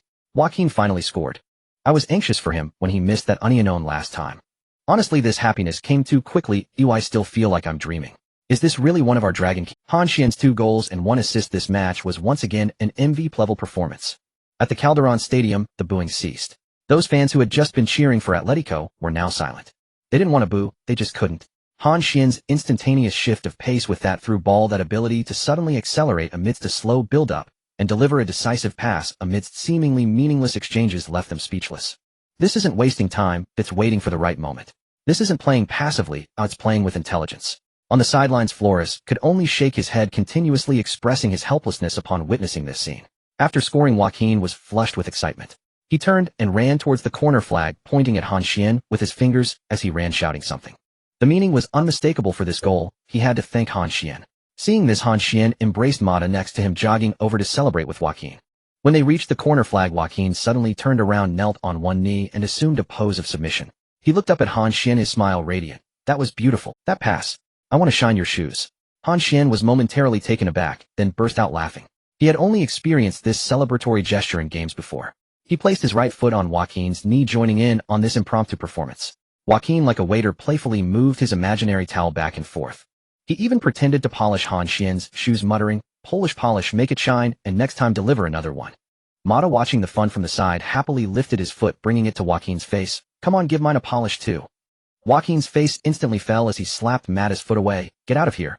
Only talk when you can deliver a beautiful pass like that." Mata pretended to be hurt, clutching his chest and making a face of, "You hurt me." The 3 of them burst into laughter, shoulders touching, leaving behind a warm scene in front of the corner flag. Adjuriz ran over from behind and threw his arms around the 3 of them. "Next time I want to polish too. Shining shoes is such a wonderful thing." After a brief celebration, the Valencia players restrained their smiles and jogged back to their half. Valencia's 3rd goal could be said to have completely shattered Atletico Madrid's hopes of equalizing or overturning the score. With a 3-goal deficit and less than 10 minutes left in the match, even the most optimistic Atletico fans had to admit the tide had turned. In the final minutes, Valencia entered a period of possession. The Bat Brigade calmly passed the ball back in their defensive half, no longer in a hurry to attack, nor taking risks with their passes. Each pass was safe and steady, each transition patient and calm. Although Atletico also executed a few decent long passes attempting to threaten Valencia's goal in a simple and brutal manner. But Valencia's defense held firm, and Cesar's decisive interventions thwarted several attacks without breaking through the Bat Brigade's door. Time ticked away second by second. In the 88th minute, Fran's long-range shot missed the post. In the 90th minute, the 4th official raised the board, indicating 3 minutes of stoppage time. In the 92nd minute, Aguero managed a shot in the penalty area, which was comfortably caught by Cesar. In the 93rd minute, Cesar took a goal kick, sending the ball towards Atletico's half. Adjuriz contested for it, but Godin cleared it. The referee blew 2 short whistles, followed by 1 long beep, beep, beep. The referee signaled the end of the match. "The match is over." Jean Jun's voice sounded in the broadcast room, filled with a sense of lingering sentiment. Valencia defeated Atletico Madrid 3-0 away, achieving their 4th consecutive league victory.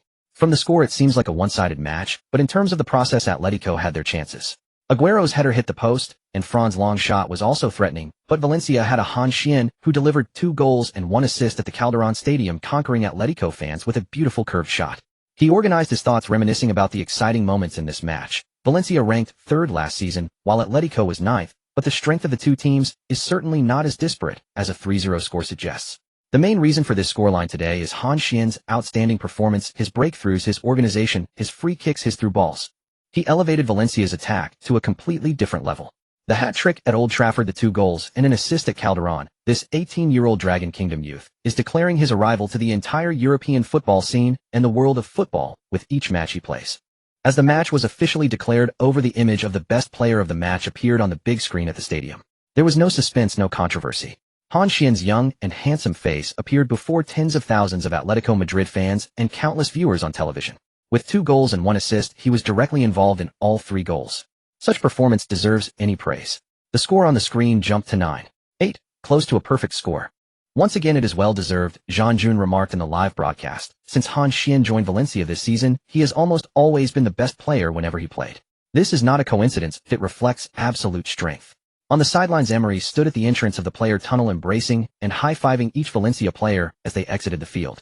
A sense of uncontrollable joy was evident on his face. After a 30 defeat against Atletico Madrid, there was nothing more to be happy about. It's worth noting that not long ago Atletico had just drawn with Barcelona and defeated Inter Milan. In terms of equivalence, Barcelona equals La Liga champions and Inter Milan equals Champions League champions, so does Valencia equal La Liga champions plus Champions League champions. This is undoubtedly the strength of a double champion, and Emery savored a bright future in his heart as the players walked past him one by one. Emery patted their shoulders vigorously, repeatedly saying words like, "Well done, beautiful," and "keep playing like this." When it was Han Xuan's turn to walk past, the corners of Emery's mouth curved wider, almost reaching his ears. He extended both hands and gave a hearty slap on Han Xuan's shoulder, causing him to sway slightly. "Perfect performance," Emery said with unabashed admiration, "our MVP." Han Xuan grinned. "Ouch, coach, be gentle, my shoulder is going to break." He then smiled and added, "Is this the treatment an MVP gets?"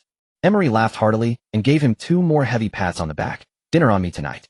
Order whatever you want, it's on me." Lopez, who was nearby, leaned over and whispered, "Boss, last time you said you would treat, I ended up paying."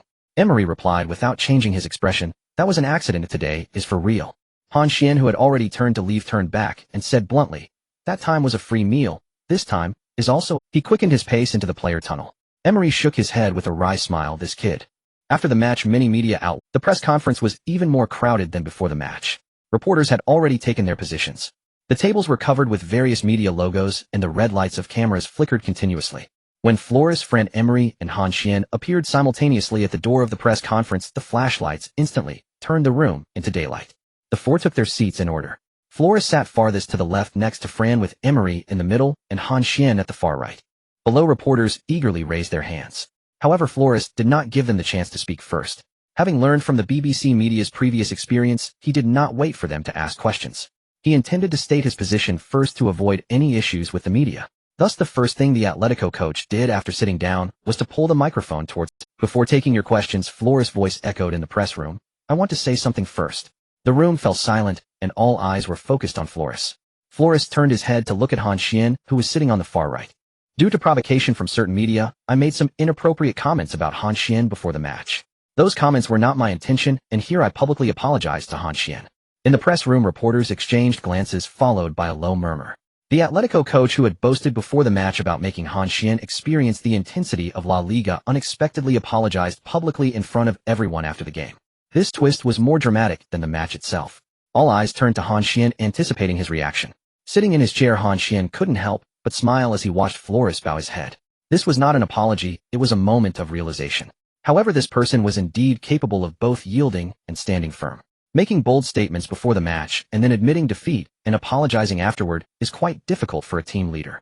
"I accept Coach Flores' apology," Han Xuan spoke, then teased. "But to be honest, I preferred Coach Flores' rebellious demeanor before the match."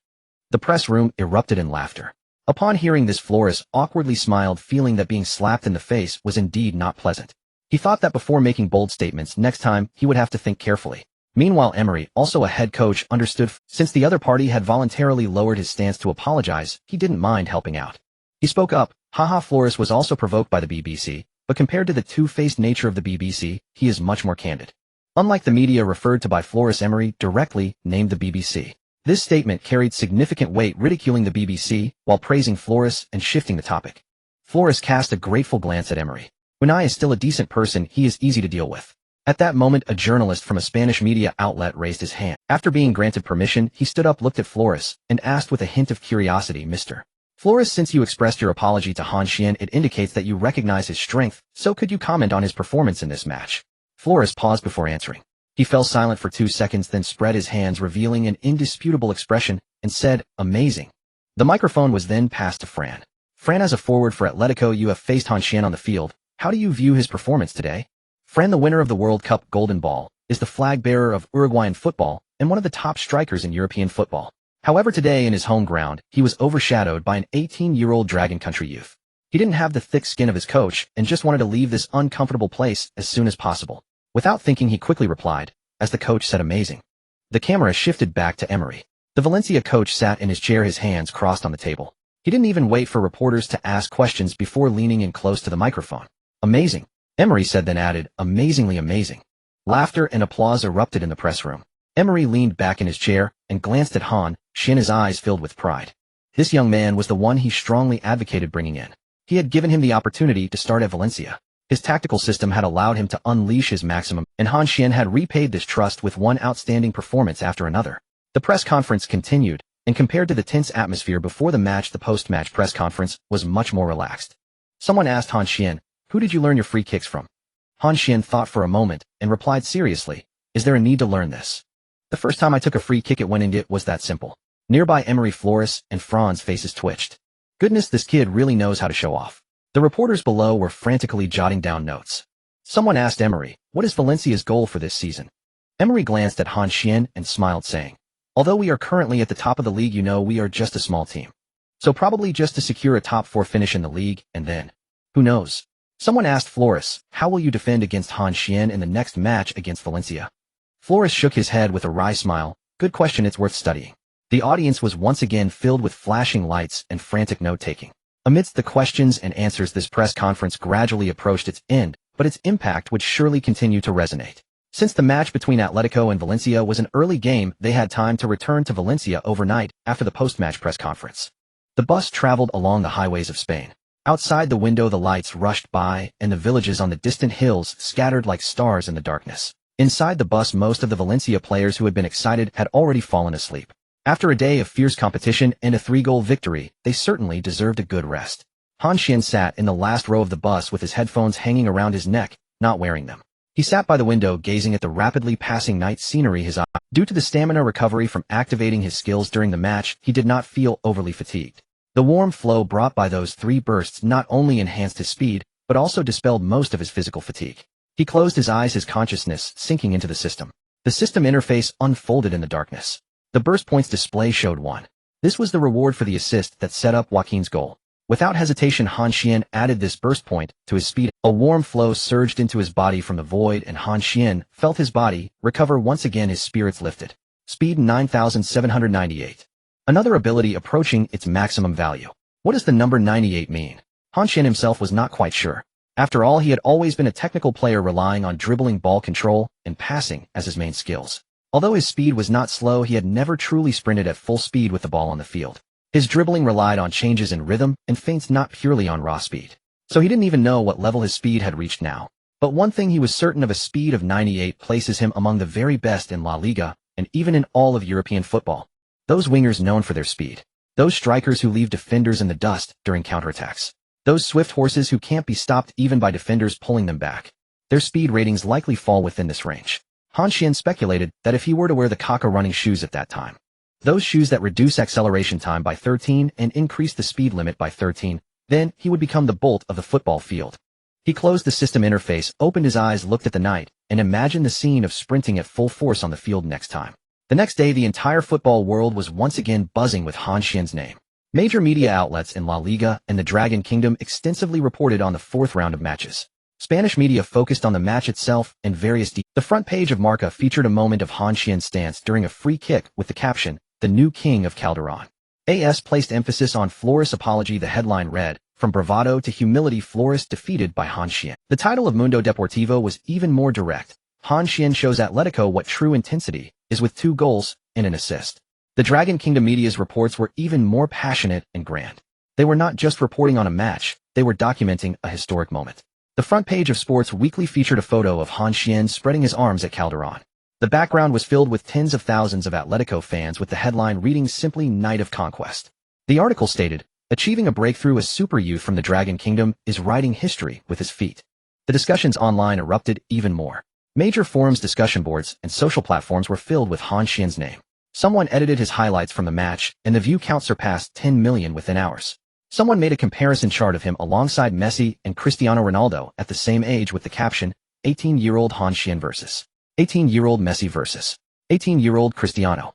Media outlets in South Korea and Japan also reported on the event. They listed the top 5 goals from the 4th round of La Liga, with Han Xuan occupying 2 spots. The direct free kick goal ranked first, while the scorpion kick volley to save the ball ranked second. The 3rd to 5th places were taken by Cristiano Ronaldo's powerful header in a Real Madrid match, Messi's delicate chip goal in a Barcelona match, Di Maria's curved shot using the outside of his foot in a Real Madrid match. The Japanese newspaper Sankei Shimbun commented, Han Xuan's free kick from technique to trajectory to mental fortitude is world-class. At the age of 18, to be able to break through De Gea's goal with such a composed arc in a stadium like Calderon with tens of thousands of fans watching this is not just talent, it's talent among talents representing the pinnacle of Asians. The Korean newspaper Chosun Ilbo's commentary was even more direct. The top 2 goals belong to Han Xuan. This is not a coincidence. His first goal is a perfect blend of technique and imagination, while the second goal is the ultimate embodiment of skill and mental composure. In comparison, while Cristiano Ronaldo's header is indeed powerful and Messi's chip is undoubtedly skillful, Han Xuan's 2 goals are operations that are hard to replicate, even in football games, one being a piece of art that you'd want to watch over and over again, even after seeing it 10 times in highlights. In the comments section, Korean fans fervently discussed, with one post gaining the most likes. It is said that Han Xuan's ancestors came from Korea, and he shares the surname Han, so he counts as half Korean. The Dragon Kingdom fans below could not hold back any longer. Damn it. Do you still have any shame? Are you going to claim our bloodline too? It is worth mentioning that as a British media outlet, the BBC seemed to have learned its lesson this time and refrained from inserting itself into the narrative. Their post-match reports were ridiculed alternately by Han Xuan and Emery. This time the editors of BBC Sports probably reached a tacit agreement to avoid the spotlight. But another British media outlet that had issues with Han Xuan was not The Sun. This British media outlet, known for its sensational news and gossip, somehow managed to obtain a photograph. In the dimly lit bar, Han Xuan and Dasha were entangled in a moment, the angle ambiguous. The caption was quite exaggerated. Immediately after the match against Malaga, Han Xuan couldn't wait to sneak out of the hotel, indulging in the nightlife with a club girl lost in a haze of alcohol, exhibiting extreme lack of self-discipline. Such a lifestyle is likely to be short-lived. This report instantly drew public attention. However, curiously enough, not long after its release, it was quietly deleted. A few hours later, it was reposted. The content was largely the same, but the term club girl was changed to a certain stunning beauty. This alteration was thought-provoking. Did they receive a lawyer's letter? Were they pressured by Valencia club? Or did they realize that the term club girl might cause trouble? No one knew. The revised report quickly sparked a new wave of interest. Netizens began to comment below the report. The Sun actually revised their article. Did Han Xuan's lawyer team warn them? Changing club girl to stunning beauty is quite significant. It seems the Sun is also afraid of being sued. Regardless of who the girl is, Han Xuan's luck with romance is indeed thriving. He's only 18, after playing a match away. What's wrong with chatting with a beautiful girl? The Sun is meddling too much. Though her face is not clear, just looking at her figure reveals she's not ordinary. It's one thing to play like Ronaldinho, but wanting to date a young model too. The Valencia coaching staff soon learned of this news. Lopez walked into Emery's office holding his phone, shoving the screen in front of him. Boss, take a look at what the Sun wrote. Emery took the phone, glanced at it, and his expression remained unchanged. He was silent for 2 seconds before returning the phone to Lopez calmly, saying it's normal for young people to be impulsive. Lopez was taken aback. That's your reaction? Emery leaned back in his chair, arms crossed behind his head, a slight smile at the corner of his mouth. As long as it doesn't affect the match the next day, it's evident that Han Xuan is not affected. Not only is he unaffected, but he also scored a hat-trick in the subsequent Champions League match against Manchester United. Lopez nodded after hearing this. He had to admit that Emery had a point. Han Xuan's performance on the field spoke for itself. Valencia's official account also issued a brief statement via social media. Han Xuan is a player with a high level of professionalism. His on-field performance has proven everything. The club fully trusts his professional attitude and lifestyle. Please focus on the game, not the player's personal time. Under this statement, Valencia fans unanimously supported. Exactly, the Sun can just go away. Han Xuan gave his all for 90 minutes on the field. What's wrong with relaxing a bit afterward? Mind your own, British players, don't meddle with our Han Xuan. Han Xuan learned about this report not from the media, but from Dasha. His phone vibrated. He picked it up to see a link sent by Dasha accompanied by a series of emojis. One was a hand covering the mouth in laughter, another raised an eyebrow, and the last one was a mischievous smile. Han Xuan clicked on the link, glanced at the title, then rolled his eyes. Han Xuan's night with a stunning beauty indulging in alcohol may be fleeting. Han Xuan, not this. These paparazzi are too good. They even dug up this kind of photo. Dasha almost instantly replied, sounds like you're not happy. Is it not wonderful to meet me in private? Han Xuan, of course it's wonderful. I'm just surprised at how invasive the media can be, even capturing photos in a bar. Han Xuan, what about you? How do you feel? Dasha, it feels quite strange to appear publicly with you. Just as Han Xuan was about to reply, Dasha sent another message, by the way, what are you doing? Han Xuan packing up, getting ready for training at the base, what about you? After sending the message, there was a moment of silence on the other end. Just as Han Xuan was about to put down his phone, the screen lit up. It was a photo. He opened the large image, his breath momentarily caught. Dasha stood in the doorway, her hands resting on the doorframe. Her 10 fingers were slender and fair as if playing an invisible piano. Her golden curly hair was tied into a high ponytail, revealing a smooth forehead and long neck. Her head was slightly tilted back, resembling an... She wore a high-waisted white bodysuit with black yoga pants on her lower half. The entire waist dipped down, creating a flexible curve. The prominent contours of her chest were tightly wrapped by the bodysuit, forming a wonderful undulation contrasting with the curve of her waist, akin to the transition between mountains and valleys. Most astonishing were her legs. Her long legs were extended in a split position, perfectly straight, with the tops of her feet flexed, resting on either side of the door. Illuminated by the light behind her, the curves of her hips were rounded and full, intertwining with the curves of her legs, resembling a composition only seen in Renaissance paintings. Below the photo, Dasha wrote, practicing yoga. Han Xuan stared at the photo for a full 10 seconds, feeling a rush of warmth in his nostrils. He felt the need to tilt his head back to calm down. This girl sent him photos that made him suspect she was doing it on purpose each time. He typed, you can do this too. You should have said earlier. Dasha replied with an innocent expression, what's wrong? Han Xuan, it's nothing new, I just want to see it up close when I get the chance, is that okay? Dasha's reply was quick, accompanied by a playful emoji, sure, I know plenty of yoga poses. Han Xuan stared at this line, and images of those plenty of yoga poses involuntarily surfaced in his mind. The split backbend handstand pigeon pose. Each pose corresponded to some scenes he dared not think deeply about. He shook his head vigorously, trying to drive those images out of his mind, then replied, you really are impressive, ew, I must see it, but now I have to go train. Go ahead, big star, just don't get caught by the sun again. Wink. The 5th round of La Liga quickly arrived amidst various discussions, with Valencia facing Sporting Gijón. This La Liga team is positioned in the lower mid-level of the league, and Valencia should have no problem winning. Emery asked Han Xuan if he wished to take a rest to prepare for the more critical upcoming Champions League match. Han Xuan wanted to get his hands on a pair of Kaká's running shoes as soon as possible. Facing a weaker team was a good opportunity to boost his stats. Moreover, with his recovery ability restored, he felt physically fit. October 3, 2010, Valencia Italia Stadium. The autumn sun was warm and soft, spilling over the turf and casting a gold. 50,000 Valencia supporters packed the stadium, flags fluttering and voices rising in a resounding chorus. Today at Italia felt livelier than any match before. There was a special pre-game ceremony. The Liga September Player of the Month trophy was on display. When Han Xuan sprinted from the players' tunnel, a deafening cheer erupted from the stands. A small temporary dais had been erected at the center of the pitch. Liga officials stood upon it, cradling a silver, gleaming trophy. Han Xuan emerged from the tunnel, meeting the eyes of 50,000 fans as he walked toward the trophy. The moment he took it from the official and turned to face the stands, Italia exploded. Han Xuan, Han Xuan, Han Xuan. Jean Jun's voice carried through the broadcast, filled with the sense of witnessing history. Ladies and gentlemen, this is a special moment. Valencia player Han Xuan is displaying the Liga September Player of the Month trophy. Over the past month, Han Xuan has registered 8 goals and 3 assists, averaging nearly 3 chances created per game. He has been chosen by the Liga officials as September's best player, his first such honor, and the youngest monthly winner in Liga history. Li Yuan continued indeed. He edged out Mei Shixi Luo and other superstars to become the youngest player of the month in Liga. The prestige of this award is undeniable. Look at his September numbers. Placed in any month or any league, they would be worthy of the honor. After the brief presentation, Han Xuan handed the trophy back to the staff and jogged to his position amid applause from teammates and fans. The ceremony concluded. The match was about to begin in earnest. A sharp blast from the referee's whistle signaled the start of Liga Round 5, Valencia vs. Hongtiu. From the first whistle, the game fell into Valencia's rhythm. Aware of their limitations, Hongtiu deployed a compact 541 defensive block, hoping numerical solidity would compensate for individual shortcomings. Yet their backline looked stretched under Valencia's possession. In the 10th minute, Maduo advanced from near the center circle and played a split pass to Aerba charging down the left.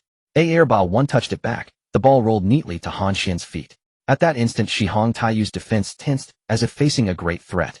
2 defenders immediately closed in on the newly famed youngster. One squeezed the inside lane, while the other guarded the far post, attempting to cut off his options at the first moment. Han Xuan stroked the ball laterally with his right foot, the toe connecting ever so lightly. With a subtle change of rhythm, he flowed like a fish, cutting inward toward the top. Han Xuan is driving into the center. Jean Jun's voice leapt. Hongtiu's midfielders scrambled back. Han Xuan kept altering tempo as he carried the ball, accelerating when opponents extended their feet to open a shooting lane. From a position left of the arc, Han Xuan drew his bow. With his right instep, he struck the lower middle of the ball, curling it with fierce intent. The ball flew like an arrow through the air, spinning and describing a graceful arc toward the right corner of the net. Shihang's goalkeeper Babo Luo launched himself, limbs outstretched like a drawn bow. Yet he could not touch it. Goal! Zhang Jun's exclamation shattered the broadcast. Just 10 minutes in and Han Xuan has opened Shihang's defense with a curling strike. The goal came so swiftly. This is the weight behind being Shi Jia's youngest monthly best. Li Yuankui speaking deliberately but incisively analyzed. This goal hinges on rhythm. Watch how Han Xuan first moves laterally and then cuts inside using tempo variation, slow then quick, to baffle defenders so they cannot read the moment of his shot. Ma Duluo's forward and Air Bas overlap, left Shihang's backline empty for a single second. In that 1 second, Han Xuan seized the space. Terrifying. Meisi Talia erupted. 50,000 fans rose as one, arms raised high, their cheers sweeping toward the center like a tidal wave. Han Xuan sprinted to the corner, slid to his knees, and rose to pump his fist, exuding authority. Was I just credited with an assist? Airba rushed up to him, incredulous. He had for a moment tasted the sensation of a storied assist like a duly sis. The match continued under Waluan Shihang Taiyu's ironclad formation already seemed strained. In the 14th minute, Ma Dai collected the ball in his own half and played a long through pass behind Shihang's defensive line. Guair de Duo ghosted from the flank and slotted into Shihang's penalty area. His run was perfectly timed. Just as the defender turned, he broke free, bearing down on goal alone. Ma Dai's passing is his forte. Guair de Duo, great chance. Zhang Jun's voice brimmed with expectation. But Guair de Duo's first touch betrayed him. Nei Liya chased him down. Oh, Zhang Jun lamented. Guair de Duo's first touch was too amateur. A unknown opportunity wasted. Clearly rusty from too little action, Guair de Duo grew flustered after the poor touch. The ball was snatched away by a tackle and booted clear. Nei Liya's hurried clearance carried too much force and sailed toward midfield. Shihang's midfielder Luo La attempted to control it, but misjudged his touch. The ball bounced off his foot and into front of Waluan Shiya's Duo Minggusi. Shihang also erred. Zhang Jun's voice rose again. Valencia have regained. Duo Minggusi did not take a touch, but played it out quickly to the left. Duo Minggusi, deputizing for Mata, processes the ball swiftly. His target is Han. Han Xuan received with his back to goal, as Shihang fullback Bo Dia closed in. Han Xuan halted the ball with his right instep, and flowing from that stop, turned to face Bo Dia. Bo Dia lowered his center of gravity, eyes fixed on the ball at Han Xuan's feet. Han Xuan nudged the ball outward with his right instep, shifted his shoulder, and feigned a run down the byline. Bo Dia's balance instinctively shifted toward the touchline. Han Xuan stopped and cut inside, sweeping the ball with his left foot into the interior and gliding. Han Xuan cuts inside again. Zhang Jun exulted with a familiar thrill. Shihang's other defender Luo La rushed to offer cover. Han Xuan feinted a drag, but truly stepped through. Luo La bid on the deception and lost his footing. Before Luo La could recover, Han Xuan leaned, swung his leg, and curled a shot. Han Xuan shot. Babo Luo was intensely focused this time. With a loud bang, he punched the ball away with both fists, not to catch but to repel it. He dared not attempt to hold. Han Xuan's previous curling strike had been so wicked that the keeper feared he would not be able to hold it, so he chose the safest course. The ball was driven out of the penalty area. Anua Lin reacted quickly, clearing it decisively. Guair de Duo, who had looked to follow in for the rebound, came away frustrated and stamped his foot. Zhang Jun observed, Shihang's defending is still inadequate. The correct approach would have been to let Han Xuan go to the byline, mark the outside, and block the inside. This kind of superficial defense again handed Han Xuan the chance to cut inside and shoot. Han Xuan's inward strikes are already elite in Shijia. If you do not block the inside, you gift him opportunities. Li Yuankui chuckled and added, Han Xuan is really tormenting Babo Luo. Repeated inward shots must have made the keeper break out in cold sweat. Look at that save. He could have held it, but under the shadow of Han Xuan's earlier goal, he chose to punch it away. What does that tell you? It shows Han Xuan's shooting has left a psychological mark on the goalkeeper. Indeed, as Li Yuankui said, Babo Luo swore angrily inside the box. He muttered under his breath, his face a mixture of anger and helplessness. His teammates' defensive approach had effectively dug up. When Han Xuan cut inside, his teammates' cover arrived too slowly. By the time help came, he had already let fly. Fortunately, Anua Lin was alert. Otherwise, Guair de Duo's follow-up might have found the net. Babo Luo shouted at his teammates and waved to organize their positions, but his voice betrayed an unmistakable anxiety. Only 15 minutes and Han Xuan had already produced 2 dangerous shots and 1 goal. At this tempo, no one could say how many they might yet concede today. After this offensive play, the pace on the field eased somewhat. Han Xuan began to stroll along the sidelines. From time to time, he would retreat to the center to assist his teammates with passes, helping to connect the midfield and forward line. During his stroll, Han Xuan collected the 2 explosive points gained from the previous goal. Seizing a dead ball moment, he sank his consciousness into the system, focusing on the speed attribute section. Only a tiny bit away from 100. That last bit would bring about a qualitative change. According to previous experience, when a certain ability value reaches 100, it triggers a complete refresh of the body. This is not just a simple enhancement like ordinary point allocation, but a thorough elimination. The physical condition will be restored to its optimal state. Since the match was still early, Han Xuan ultimately decided to wait until halftime to allocate his points. In this way, both halves would face a fully charged version of him, achieving double benefits. The consumption from the first half would not carry over to the second half, and he would still be in top condition. Just as Han Xuan was contemplating his point allocation strategy, the rhythm on the field suddenly changed. Banega received a back pass from his teammate at midfield, but miscontrolled the ball with his chest. After the ball bounced off his chest, it was intercepted by Moran, who rushed in from the side. Moran, what a chance. The speed is picking up. After completing the interception, Moran charged down the field at high speed. Navarro chased from the side continuously, using his body to disrupt Moran's rhythm. Seeing Moran about to enter the penalty area, Navarro had to increase the physical confrontation near the edge of the box. His experience told him that he could not let Moran enter the penalty area. Once a foul occurred in the penalty area, it would result in a penalty kick. His shoulder collided with Moran's shoulder, and his arm reached out. Moran lost his balance leaning forward and fell to the ground, sliding into the penalty area. Beep. The referee's whistle pierced the air, pointing to the foul location on the penalty line. Navarro committed a foul. Zhang Jun's voice carried a hint of helplessness. Sporting Gijón has earned a set-piece opportunity on the penalty line. There's no choice. If Moran enters the box, it could lead to an unknown chance with the goalkeeper. This is a tactical foul. Li Yuan-Kue took over the conversation. Yes, as the team captain, Navarro is quite experienced. However, this isn't entirely his fault. He was covering for his teammate Banega. Banega's control was too casual, and getting intercepted in that position left the defense with no time to react. The referee pulled a yellow card from his pocket and raised it towards Navarro. The Valencia captain did not complain or argue. He simply turned around, pointed to his head, and made a gesture to Banega to concentrate. His eyes held no blame, only the calmness and responsibility unique. The mistake had already happened. Complaining wouldn't help. What mattered was not making another mistake going forward. Banega raised his hand in response, his expression carrying a hint of apology. He lowered his head and quietly returned to his defensive position. The wall was set up. Sporting Gijón's Moran stood over the ball, taking a deep breath. The referee's whistle blew. Moran took a running start and struck the ball with his left foot. The soccer ball rolled low, bypassing the wall, heading straight for the bottom left corner of the goal. Cesar's view was momentarily blocked by the wall. By the time he saw the ball's trajectory, he was already a beat late.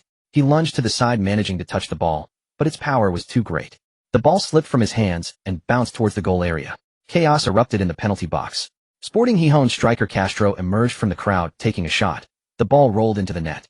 Castro's face lit up with excitement as he turned to rush towards the corner flag to celebrate. Beep. The referee's whistle sounded once again. The scene shifted as the linesman raised his flag high, pointing to the sky. Offside. Castro's goal is disallowed. Let's take a look at the replay. The big screen began to replay the moment. At the moment Moran took the free kick, Castro was indeed in an offside position. His body had extended beyond Valencia's last defender by half a shoulder. It was this half shoulder that led to his goal being disallowed. The linesman's judgment was quite accurate, Li Yuan-Kue analyzed. This was a missed opportunity for Sporting Gijón. It should have been one of their few good chances in the first half. In the field, Castro held his head in his hands, his face filled with regret. He had even envisioned a celebratory slide, a fist pump and pointing to the stands, but now none of that would happen. He turned to glance at the linesman, muttering something, his expression seemingly saying, why does that blind man have to pretend to be a linesman? After this attack, Sporting Gijón seemed to gain some momentum. They appeared to find some confidence from that disallowed goal, pressing forward with a more aggressive formation. In the 19th minute of the match, Sporting Gijón earned a corner kick. Set pieces are an effective weapon for weaker teams to score. Let's see how Sporting Gijón handles this. Rivera stood in the corner area, not directly launching a high ball into the box. He glanced at the positioning in the box, and then lightly pushed the ball to the side for Eguren. Eguren made no adjustments, directly sending a low ball into the box. Guardiola deftly sidestepped, bringing the ball under control with his chest. He was just about to lift his foot to clear the ball. Bang! Castro went down to the ground. The referee's whistle sounded once more. This time his finger pointed to the penalty. Penalty. Zhang Jun's voice suddenly rose. Sporting Gijón has been awarded a penalty. What happened? The Valencia players instantly surrounded him. Han Xuan also moved forward, his gaze falling on Guardiola. The Mexican's expression was both confused and frustrated, as if he hadn't yet processed what had happened. Han Xuan had seen the previous play clearly. After Guardiola controlled the ball with his chest, it fell in front of him as he prepared to clear it. Just as he lifted his foot, Castro suddenly stretched out a leg from the side, inserting it into Guardiola's path, before he could touch. Guardiola couldn't avoid it, kicking the back of his foot against Castro's calf. Referee, how can this be a penalty? Han Xuan stepped forward, trying to keep his tone calm, but his eyes carried a hint of doubt. Jose was in a favorable position. It was the opponent who reached in from behind to provoke a foul. How can this be a penalty? The referee remained resolute, pointing at the penalty spot without backing down, but he did indeed trip Castro. First, I saw it clearly. A foul is a foul. Han Xuan wanted to say more, but Navarro, fearing a yellow card, grabbed his arm from behind. Navarro then stepped forward to negotiate, as the rules allowed the captain to discuss decisions with the referee. In the end, the referee did not change his decision. Guardiola walked away with his head down, his expression as gloomy as water. He had finally earned a starting opportunity today and intended to perform well. Unexpectedly, he wasted a chance with a missed shot at the beginning and then let another slip away later. These two mistakes left him feeling quite frustrated.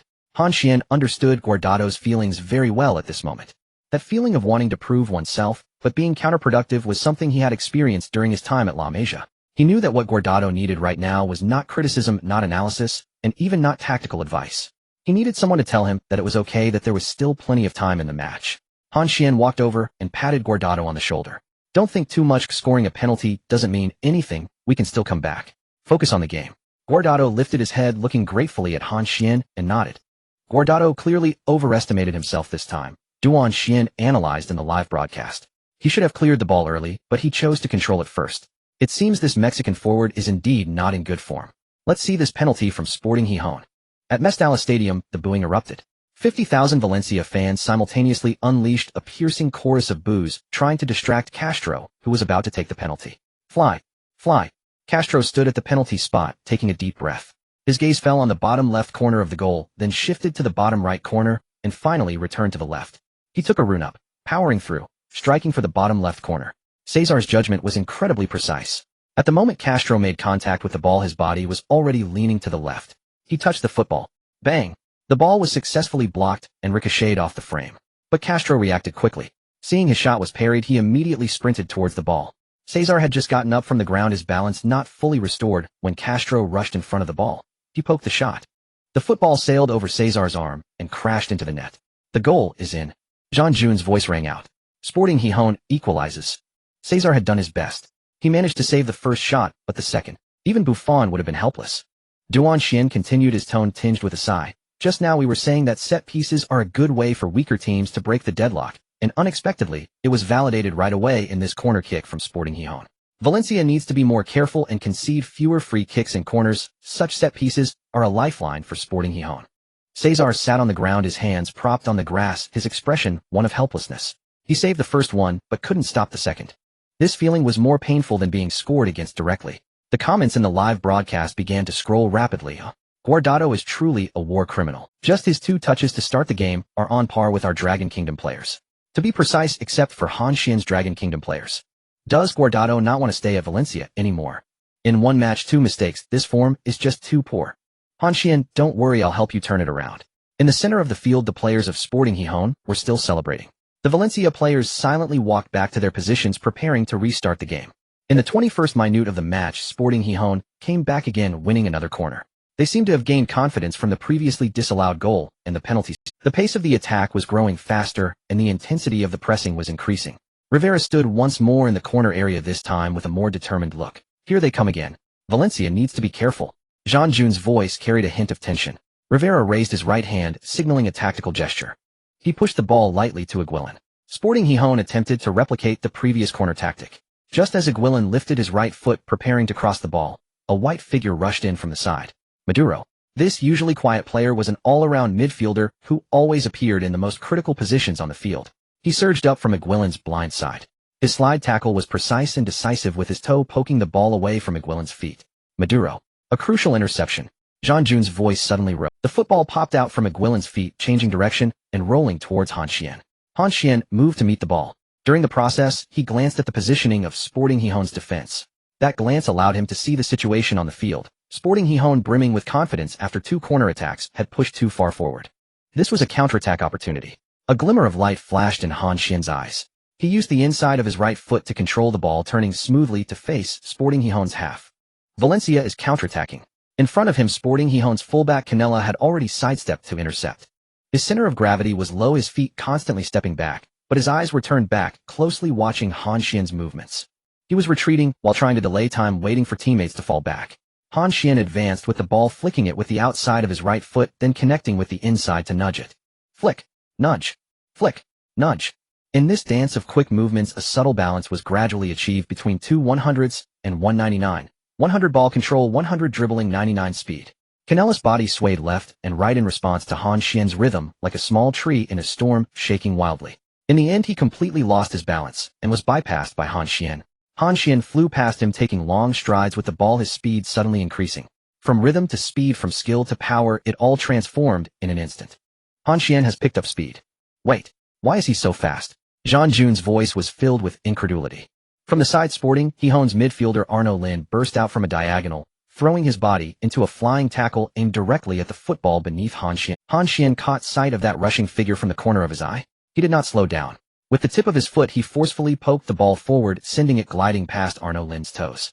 At the same time, Han Xuan's body leaped up, as light as a bird soaring over Arnaud Lin's sliding legs. Arnaud Lin's body slid across the grass and crashed into the advertising board.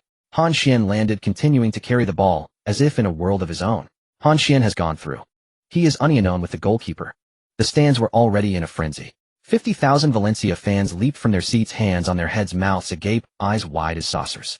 They had witnessed Han Xuan's dribbling, his skillful maneuvers, and his free kicks. But they had never seen him charge forward with the ball. The goalkeeper of Sporting Gijón, Pablo, rushed out of his goal, like a hungry tiger pouncing on its prey. He aimed to cover all angles, betting that Han Xuan would hesitate at the last moment. But things did not go as planned. Han Xuan's speed suddenly decreased. From a furious sprint to a leisurely stroll, the rhythm became gentle once more. His right foot lightly touched the ball, flicking it to the side, a delicate lob. The soccer ball sailed over Pablo's head like leaves blown by the wind, gracefully entering the goal. It's a goal. Zhang Jun's voice exploded in the live broadcast, filled with a near-mad passion and disbelief. It's a goal. Han Xuan, a solo run. From the backfield to the front. From a change in rhythm to a burst of speed. From a burst of speed to a delicate. Han Xuan charged straight and bravely, entering the Dragon's den, chaos in front and behind him. What a beautiful goal. His voice was nearing a roar, the pace quick as a machine gun. Look at this goal. Look at this. From the moment Maduro intercepted, Han Xuan began his run from his own half. First, he used a change of rhythm to evade Cornelia. Then at the moment Anarin lunged in, he poked the ball away, leaped to avoid the tackle, and finally, faced with the goalkeeper, he finished with a delicate lob. This isn't just playing soccer, it's dancing on the pitch. It's a performance by one man on the field.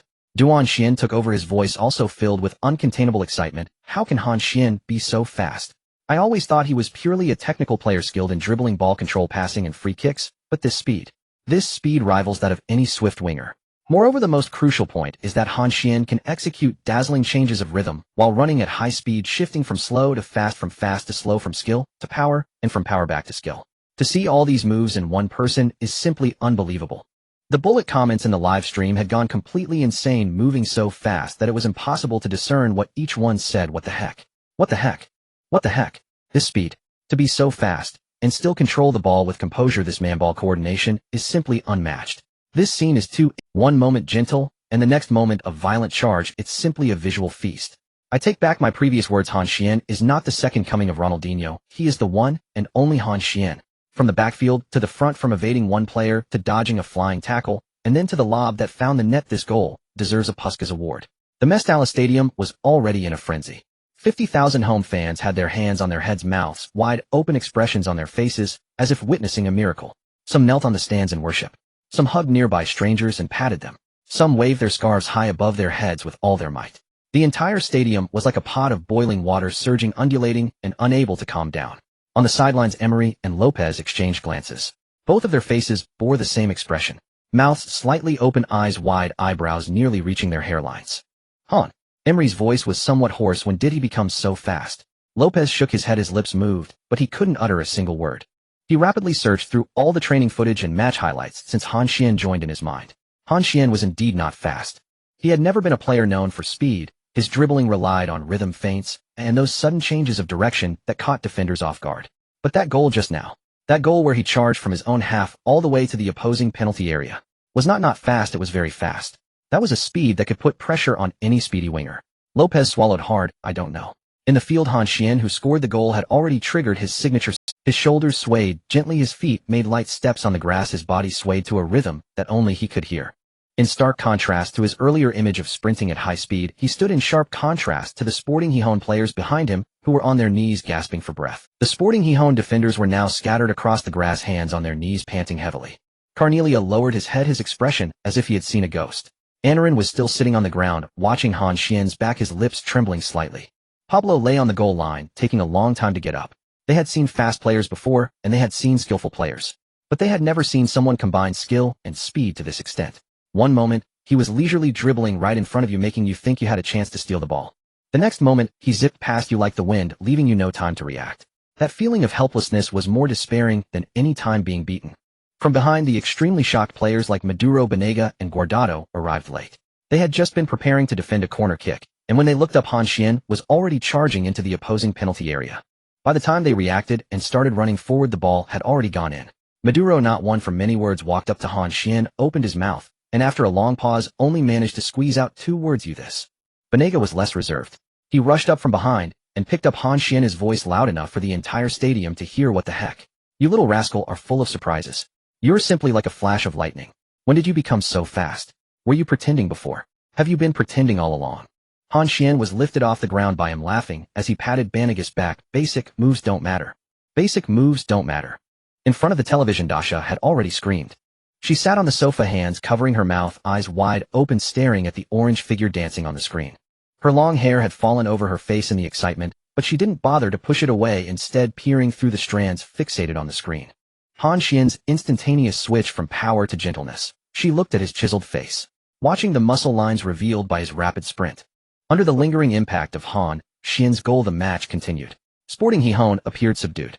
Upon regaining their senses, they realized this was not their. Han Xuan's goal was like a dam bursting. The cheers, boos, and songs from Mestalla surged from all directions, overwhelming every visiting player and leaving them gasped. They should have held on to the draw, waiting for the match to end, yet their overconfidence had just dealt them a heavy blow. Now with the score at 2-1, they were trailing, their morale low and signs of fatigue beginning to show. Valencia, however, had no intention of letting them off the hook. In the 33rd minute, Valencia initiated an offensive. Dominguez received the ball in midfield and made a pass to the flank. The ball rolled to Han Xuan, who deftly tapped it, sending it towards the rapidly overlapping Alba. Valencia is executing a quick combination play down the left flank. Jean Jun's voice rang out again. After receiving the ball, Alba took a touch forward, bringing it. Sporting Gijón's fullback Boscha quickly closed in, attempting to force Alba towards the goal line, denying him any space for a cross. Alba flicked the ball back. The ball returned along the same path, rolling back towards Han Xuan. Boscha, distracted by Alba's run, had shifted his weight forward, trying to block Alba's crossing route. By the time the ball was nudged back to Han Xuan, there was no time for him to retreat. Only one defender remained in front of him, Cornelia. This fullback from Sporting Gijón had already struggled against Han Xuan in the first half, but at this moment, he had no choice. His gaze was more focused than before, and his thoughts clearer. He positioned himself to guard the inner line, determined to prevent Han Xuan's cut inside, even if it meant allowing him to go wide. Han Xuan quickly pulled the rolling ball in front of him, lightly nudging it with his right foot, his feet dancing back and forth as the ball rolled forward, his body moving in sync with the ball. A dazzling display. "What a beautiful bicycle kick!" Jean Jun exclaimed, his voice filled with pure admiration. Cornelius' eyes could no longer keep up with Han Xuan's rhythm. His feet continuously stepped back, his center of gravity swaying left and right in response to Han Xuan's feints. The distance between them steadily closed. Cornelia had no ground left to give. He knew he could not retreat any further. If he did, Han Xuan would storm into the penalty area. Gritting his teeth, he resorted to pulling Han Xuan's jersey, attempting to stop the breakthrough with a foul. Han Xuan moved with the ball, achieving a delicate state of relative stillness. Another bicycle kick. Han Xuan extended his hand to block while deftly nudging the ball. Cornelia finally lost track. His center of gravity completely shifted, causing him to stumble, leaning sideways. Han Xuan created an angle. All eyes were fixed on his right foot. According to his past habits, after creating the angle, a shot to the far corner would follow. Han Xuan lifted his foot. No shot. His right foot curled inward towards the ball, sending it soaring towards the back post. The scene shifted, the camera tracking the ball's trajectory as it passed over the heads of the defending players and the goalkeeper Pablo. There seemed to be no one at the back post. Bang! A muffled thud echoed as a white figure suddenly dashed in from off-screen, slamming the ball into the net. "The goal is in!" Jean Jun exclaimed, his voice filled with sudden surprise. Han Xuan's assist. Joaquin's strike. Valencia has extended the lead to 3-1. Li Yuan Kue responded quickly. "Look at this goal." After Han Xuan passed Cornelia, everyone expected him to shoot for the far corner again. His body posture, leg swing, and even his gaze seemed aimed at the far corner of the goal, yet unexpectedly, he accurately lobbed the ball to the back post. Joaquin, who had been lying in wait, perfectly timed his leap, completing the goal with a powerful header. This goal was equally spectacular. Han Xuan's curved pass is indeed impressive. The ball's inward arc perfectly bypassed the front defenders and goalkeeper Pablo, allowing Joaquin to head it in with virtually no interference. This kind of pass requires extremely precise footwork and vision, not just passing to a spot, but sending the ball to where a teammate is likely to be. Naturally, Joaquin was thrilled to have scored. He dashed out from the back post, waving his arms, urging the fans to get hyped. The Mestalla crowd responded with thunderous cheers. Han Xuan ran over to Joaquin, and the two high-fived in celebration. Han, that pass was brilliant, Joaquin exclaimed, excitement brimming in his voice. How did you know? Han Xuan smiled, lightly downplaying it. Just a feeling. I sensed you were there, so I passed it. Joaquin paused for a moment, then burst into laughter. All right. You've managed to impress me again. Han Xuan chuckled, not offering further explanation. In truth, he hadn't lied to Joaquin. Before his reincarnation, he had been a top pilot in China dealing with aircraft daily. How could he not possess some level of vision? From high altitudes, making quick judgments and precisely locking onto targets. These skills aren't developed in a day, they're ingrained instincts. Moreover, with the excellent vision boost from the template, delivering such a precise pass is hardly surprising. In the remaining time of the first half, neither side managed to create any threatening attacks. Sporting Gijon's morale had been thoroughly crushed by the two-goal deficit. Their formation began to compress, and their pressing was no longer as aggressive as before. It was less of a tactical adjustment and more of a self-protective measure. Valencia also did not rush to attack, instead calmly passing the ball in midfield, controlling the rhythm of the match, and consuming the final moments of the first half. Beep, beep. The referee blew the whistle to signal the end of the first half. 3-1. Valencia entered halftime with a two-goal lead. In the locker room, Valencia players hydrated and wiped sweat. Some leaned back in their chairs, resting with closed eyes, while others quietly discussed certain moments from the Han Xuan did not linger in the locker room. He went to the restroom alone, closed the door, locked it, then leaned against the wall, closed his eyes, and sank his consciousness into the system. The system interface unfolded in the darkness, a soft blue light illuminating his mind. Explosion points 5. Speed 99. Just 1 point short of 100. And that last point would bring about a qualitative change. Han Xuan extended his finger and gently tapped the void. Explosion points 54. Speed 99,100. The moment the number hit 100, Han Xuan felt the entire world fall silent. Then that familiar sensation returned. But this time it was stronger than ever before. His heart tightened sharply, then began to beat violently. With each beat, a warm flow surged from his heart, racing through his veins to every corner of his body. Wherever the warm current flowed, muscles trembled, bones creaked, and tendons stretched. He felt as if he were submerged in a hot spring with countless gentle hands massaging his entire body. Tingling warmth and comfort intertwined, spreading to every corner of his body. Han Xuan's body began to tremble uncontrollably. The sensation was so pleasurable that it was hard to resist. He lost track of time. The tremors gradually subsided. The warm flow slowly dissipated. Ooh!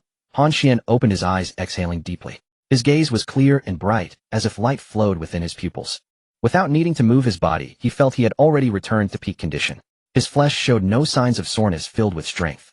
His spirit was vibrant, full of life. Indeed, this explosion point was not as simple as he had imagined. Besides enhancing basic attributes and exchanging system items, it also had remarkable effects on restoring physical condition. Han Xuan pondered. After multiple experiences, he had also confirmed this function of the explosion point. Han Xuan gazed at the final figure displayed on the system panel, his heart filled with understanding. After pushing his speed attribute to 100 using explosion points, the plus sign that had been flashing behind the value completely vanished. This meant that under the current system rules, his speed had reached its maximum limit, leaving no room for further enhancement. It represented a qualitative change and a complete transformation of his physical capabilities. With his speed perfected, Han Xuan immediately set his next goal in mind, to prepare adequately for exchanging the Kaka running shoes in the system. However, the number of explosion points required to exchange for the Kaka running shoes was considerable, needing a full 18 explosion points to unlock. At this moment, Han Xuan's gaze fell on the remaining explosion points. Having just maxed out his speed, he still had 4 explosion points left. According to the current pace, as long as he could maintain his form in the upcoming matches, continuously scoring goals, assisting, and showcasing excellent performance to earn explosion points, it would take about 3 to 4 more matches to gather the required quantity for the exchange. Of course, Han Xuan was well aware that high-intensity official matches consumed a great deal of physical stamina. To continue scoring and dominating the game, he would inevitably need to use a small number of explosion points during halftime or breaks to quickly recover his energy and alleviate muscle fatigue, ensuring he remained in peak competitive condition. This part of the consumption was anticipated and would not affect his overall plan to accumulate explosion points. The brief halftime break passed in the blink of an eye, and Valencia was ready to step onto the field for the second half. As soon as he stood still, Joaquin turned his head to scrutinize Han Xuan from top to bottom. His face was filled with disbelief as if he had seen a ghost, and he couldn't help but exclaim, "You little rascal. You didn't sneak off to the restroom during halftime to pop some drugs, did you? How come after just a 10-minute rest you look even more energized than at the start of the match?" Han Xuan raised an eyebrow at these words, feigning disdain as he looked at the older teammate, teasing, "Old man, do you understand the value of being 18? Don't even mention just finishing this half of the match, or I could effortlessly take off 10 times in one night without breaking a sweat." Banega, who had been listening nearby, immediately laughed and chimed in, nodding repeatedly at Joaquin. Exactly. Joaquin, just be envious. This is the capital of youth." Joaquin was left speechless by their banter, deliberately putting on a serious face and feigning indignation. "Oh, so you two are teaming up to bully me, this 30-year-old old comrade, huh? No way, I must request a urine test after the match. I seriously suspect you of violating the rules." Amidst laughter and playful banter, the group hurried to their positions on the field, quickly lining up. The cheers of the fans once again intensified, igniting the atmosphere at Mestalla. Beep. With the crisp sound of the referee's whistle, the second half of the match officially commenced. As the match began, the Bat Army displayed a strong dominance, taking control of the ball and the game's tempo. After suffering consecutive goals in the first half and being thoroughly penetrated by Han Xuan's attacks, Sporting Gijón was now completely awake. They dared not show any arrogance, decisively retreating their formation, setting up an impenetrable turtle shell, abandoning midfield contention, and focusing entirely on defense and counterattacks. Such a defensive tactic did indeed alleviate Valencia's continuous offensive pressures to a certain extent. Faced with layers of defending players, Valencia's flank breakthroughs and central penetrations faced considerable obstacles, with several attacks being intercepted just outside the penalty area, making it difficult to execute the fluid and lethal combinations seen in the first half. Sporting Gijón's players all retreated, with nearly everyone squeezed into their own 30-meter zone, stacking up a human barricade to deny Valencia any easy chances to shoot. The match progressed steadily, seconds ticking by until the 65th minute, when Valencia finally seized an opportunity to launch a truly lethal attack capable of breaking through the defense. On the right flank, Joaquin advanced with the ball, continuously changing his rhythm to cut inward, attempting to find a gap for a shot or a pass. Defensive players from Sporting Gijón quickly converged, moving up to block and intercept, denying Joaquin further space to cut inside. Without hesitation, Joaquin cleverly passed the ball back to the supporting Banega. "There isn't much of an opportunity," Joaquin played it back. The commentary of Han Xuan resonated smoothly, keeping pace with the act. After receiving the ball, Banega wasted no time opting for a quick pass. The ball swiftly changed direction on the grass, sliding smoothly along the ground straight towards the left side of the penalty area. The clarity of the passing route immediately alerted the defensive players of Sporting Gijón, as three players simultaneously rushed to intercept the pass, aiming to cut off the attack before it could develop. Seeing this, Han Xuan proactively moved up to meet the ball, making contact before the defenders could close in. He too opted for a pass back to the defensive direction, deftly flicking the ball back with the inside of his foot. His movement was brisk and decisive, without a hint of hesitation. Boscha behind him was completely caught off guard, having never expected Han Xuan to deliver such a concealed and precise pass while being closely marked from behind. The ball swiftly rolled past him, penetrating the defense and reaching the heart of the penalty area. That was beautifully executed. Han Xuan couldn't help but exclaim in admiration. Inside the penalty area, Guardiola had already made a diagonal run and was perfectly positioned to receive the instant pass. Facing the approaching goalkeeper of Sporting Gijón, he remained calm, adjusted his steps, and directly pushed the shot into the near corner, the ball finding the net. Goal. 20 minutes into the second half, Han Xuan and Guardiola's clever combination has broken through the dense defense of Sporting Gijón. Guardiola's calm low shot extends Valencia's lead to 4-1. Han Xuan's voice rose sharply, filled with enthusiasm. Coach Lee Yuan-Kue immediately followed with an analysis. After the second half began, Sporting Gijón re-established their bus-like dense defense, and Valencia struggled to find a way through. This attack illustrates that breaking through a packed defense requires catching the opponent off guard, executing a sudden, unexpected combination. Just like this time, Boscha had no idea Han Xuan would make a pass from behind, and it was delivered so skillfully and precisely, completely disrupting their defensive setup. After scoring, Guardiola did not celebrate like the other players, but stood still, slowly raising his hand to point directly at Han Xuan, who had just assisted him. This simple gesture spoke volumes, a silent, yet sincere expression of gratitude. During the first half, when he was struggling and feeling down, it was Han Xuan who had offered words of comfort. Now, at a critical moment in the team's attack, it was Han Xuan who had trusted him and provided the decisive assist. This goal not only widened the score, but also allowed Guardiola to redeem himself, clearing the previous gloom. Han Xuan smiled as he ran up, high-fiving Guardiola in celebration, encouraging him. "Aren't you playing quite well?" "No problem at all." Valencia's fourth goal undoubtedly dealt another heavy blow to Sporting Gijón's morale. having already been dispirited and barely holding on. Their mental defenses were on the brink of collapse after conceding yet another goal with noticeable declines in their movement and defensive focus. Just 8 minutes later, Valencia's offensive surge swept in again, leaving their opponents no chance to catch their breath. The Bat Army took a throw-in from their defensive half, initially stabilizing the rhythm with a couple of slow passes, avoiding a hasty acceleration to prevent giving their opponents a counterattack opportunity. When the ball smoothly reached Banaga's feet, the pace on the field suddenly quickened. Banega spotted an opening in the flank of Sporting Gijón's defense and unhesitatingly sent a powerful through ball, launching the ball like a cannonball straight into the depths of the opponent's half. Center-back Maduro charged forward to meet the ball, but suddenly allowed it to slip by him at the moment of contact, skillfully letting it pass through his legs. What a play! He let it go? I didn't expect Maduro, a player of his build, to display such creativity in letting the ball through, exclaimed Han Xuan in surprise. Guardiola swiftly followed up, directing the ball to the right, while simultaneously turning, sending a through ball toward the base. At the moment of the pass, Han Xuan had already started sprinting forward with a speed of 100, darting across the grass like a streak of lightning. With an absolute speed advantage of a full body length, Han Xuan managed to control the ball before the defending player could block. Fluid team passing. The flank of Sporting Gijón has been breached once again. Canella quickly chased back to cover, positioning himself in Han Xuan's path. This fullback, who had been outmaneuvered by Han Xuan multiple times, could only brace himself to defend. Facing the approaching Canella, Han Xuan moved with agility, his actions smooth as flowing water, deftly flicking and nudging the ball through his opponent's legs, performing his signature nutmeg. Beautiful. He got past him. Han Xuan once again breezes through. After the dribble, Han Xuan made no adjustments and directly shot with a curve. The action was extremely deceptive, appearing both as a curve pass toward the back post and a shot aimed at the goal. Let's see this pass. No, is it a shot? Han Xuan's tone faltered, struggling to determine Han Xuan's true intention. Bang!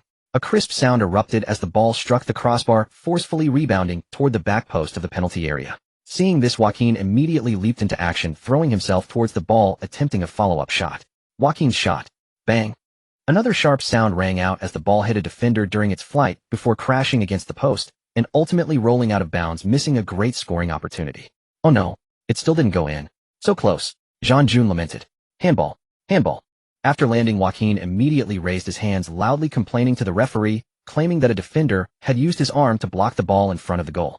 However, after observing closely, the referee ignored Joaquin's complaint and ultimately awarded Valencia a corner kick. Let's take a look at the replay. Han Xuan watched the slow-motion footage and inhaled sharply. Hiss. That ball indeed struck the opposing player's arm, but the defender's arm was close to his body, showing no intent to extend for a handball. According to the rules, it was justifiable not to award a penalty kick. Coach Li Yuan Kue also analyzed that is indeed the case, but Valencia's attack still posed a significant threat. Han Xuan's nutmeg was spectacular, and that shot, appearing as both a pass and a shot, was highly deceptive. Joaquin's follow-up was also very timely. One could only say that they were just a hair's breadth away from scoring. Then Banega took the corner from the right side. He raised his right hand, signaling his teammates in the box about their movements and tactics, then took a run-up, drawing back his bow as he lofted the ball high into the penalty area. Bang! A muffled thud as Matthew outmuscled the defender in the box, heading the ball towards the goal like a mountain pressing down. Clap! Another sharp sound rang out as Sporting Gijón's goalkeeper Pablo showcased incredible reflexes, single-handedly parrying the ball out of bounds, averting this highly threatening header. Oh no! Pablo's reflexes are truly impressive. Matthew's header was already of very high quality, but he still managed to save it brilliantly. Han Xuan couldn't help but exclaim. Valencia earned another corner kick opportunity, this time from the left side, taken by Han Xuan himself. In the penalty area, players from both sides were pushing and shoving, entangled in positioning, each vying for a favorable spot to compete for the header. Han Xuan stood in the corner area, raised his right hand to signal his teammates, then took 2 steps back, curling the ball into the box. Chaos ensued in the penalty area as Navarro was the first to connect with the ball, but it unexpectedly struck Canella's head and bounced high into the air. Valencia continues to create threats from corner kicks. Players from both teams leaped again to contest the ball. Ultimately, the ball was cleared by Canella's header, landing just outside the penalty area at Han Xuan's feet. After receiving the ball, Han Xuan did not blindly loft the ball back into the box. He slightly raised his head and quickly observed the positioning of his teammates. At this moment, all the defensive and offensive players were drawn into the penalty area, leaving an excellent opening at the top of the penalty arc.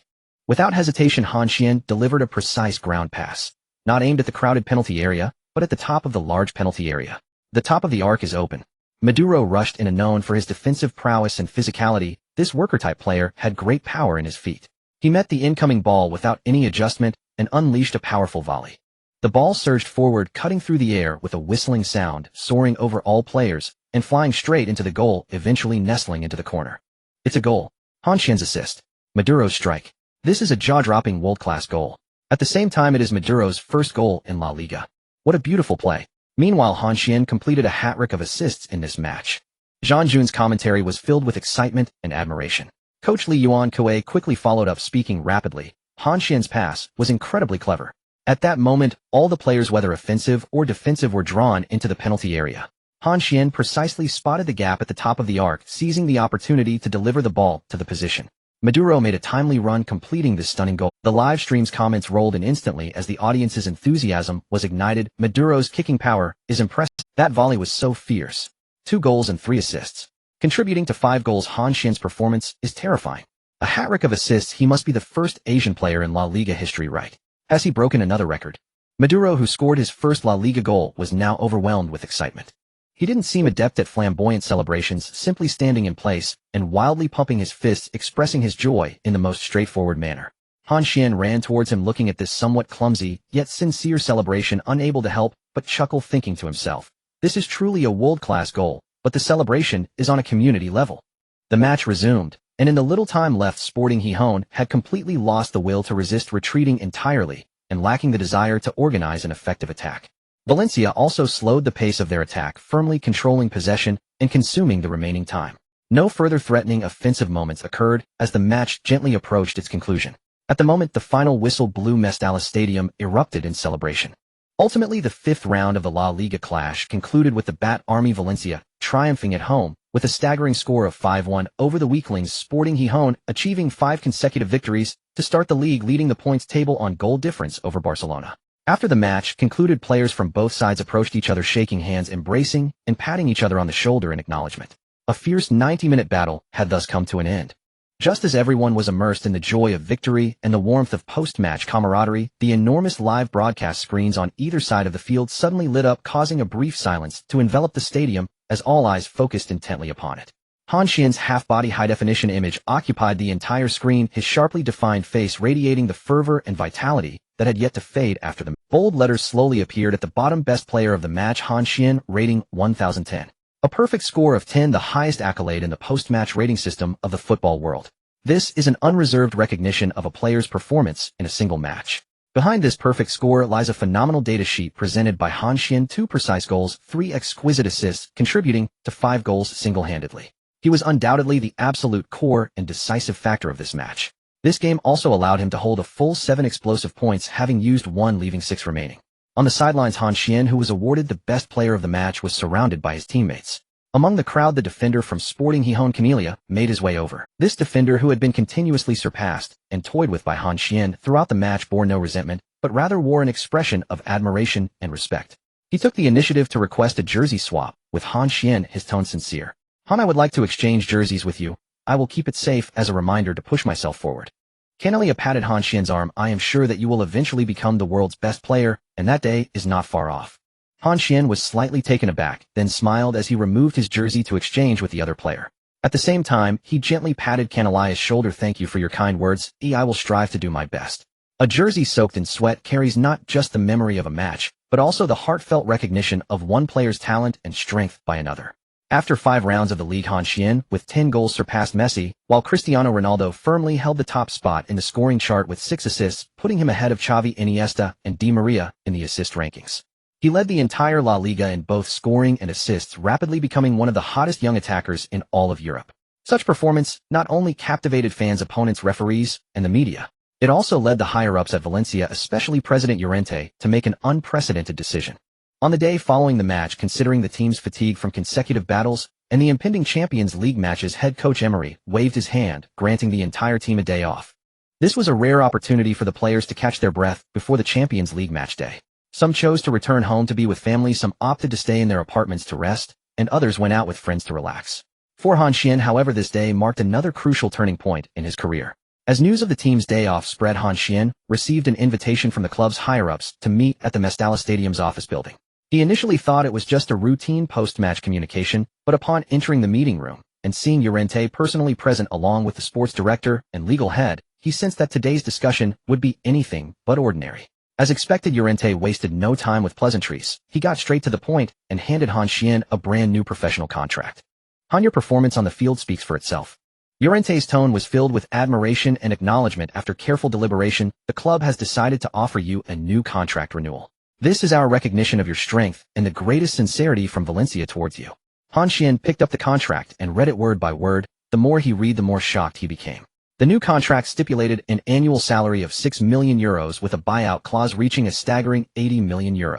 In addition, the contract included exceptionally generous performance-based bonuses. Each goal, each assist, every crucial victory, and every title won in competitions would come with corresponding additional bonuses with no cap. An annual salary of €6 million and a buyout clause of €80 million puts him firmly in the ranks of top players in La Liga. Looking across all of La Liga, only a handful of players such as Cristiano Ronaldo, Messi, and Kaká could command contracts of this level, and all three are Ballon d'Or winners and recognized superstars of the football world. Han Xuan had just debuted in La Liga. Having played only 5 matches, he received a contract that rivaled those of football's superstars, which reflects the club's audacity. What is even more shocking is Valencia's current financial situation. Just in the recently concluded summer transfer window, in order to balance their finances and alleviate ongoing financial pressures, the club reluctantly sold 2 core players. Villa, with an annual salary of €4 million, moved to Barcelona, and Silva, with an annual salary of €3 million, joined Manchester City. The departure of these 2 key players was meant to cut costs and allow the club's finances to breathe, yet now turning around to offer such a massive contract to Han Xuan was akin to a gamble. Should Han Xuan's form decline, or he suffer an injury, this hefty salary contract could very well reignite the financial issues that Valencia had just started to alleviate, potentially plunging the club into a deeper financial crisis, making it a risky endeavor. But Llorente decided to take that gamble. He gambled on Han Xuan's continued explosive performance, on his visibly extraordinary talent and limitless potential. He gambled on retaining this talented player with sufficient compensation and utmost sincerity to ignite his continuous drive for competition and ensure he delivers top performances for Valencia. He gambled on the future returns Han Xuan could bring to the club, far exceeding the costs of this contract. To demonstrate this sincerity, Llorente even made significant concessions regarding the distribution of image rights. Han Xuan would retain 75 of his image rights, with the club only keeping 25. This condition is rare in the football world. Even Cristiano Ronaldo at Real Madrid only had 60 of his image rights belonging to him, and in the entire football sphere, only Messi enjoys 100 of his image rights. As a new star just starting out, Han Xuan's acquisition of 75 of image rights revenue far surpasses that of the majority of top stars, representing the maximum sincerity Valencia could offer and their extreme confidence in Han Xuan's future commercial value.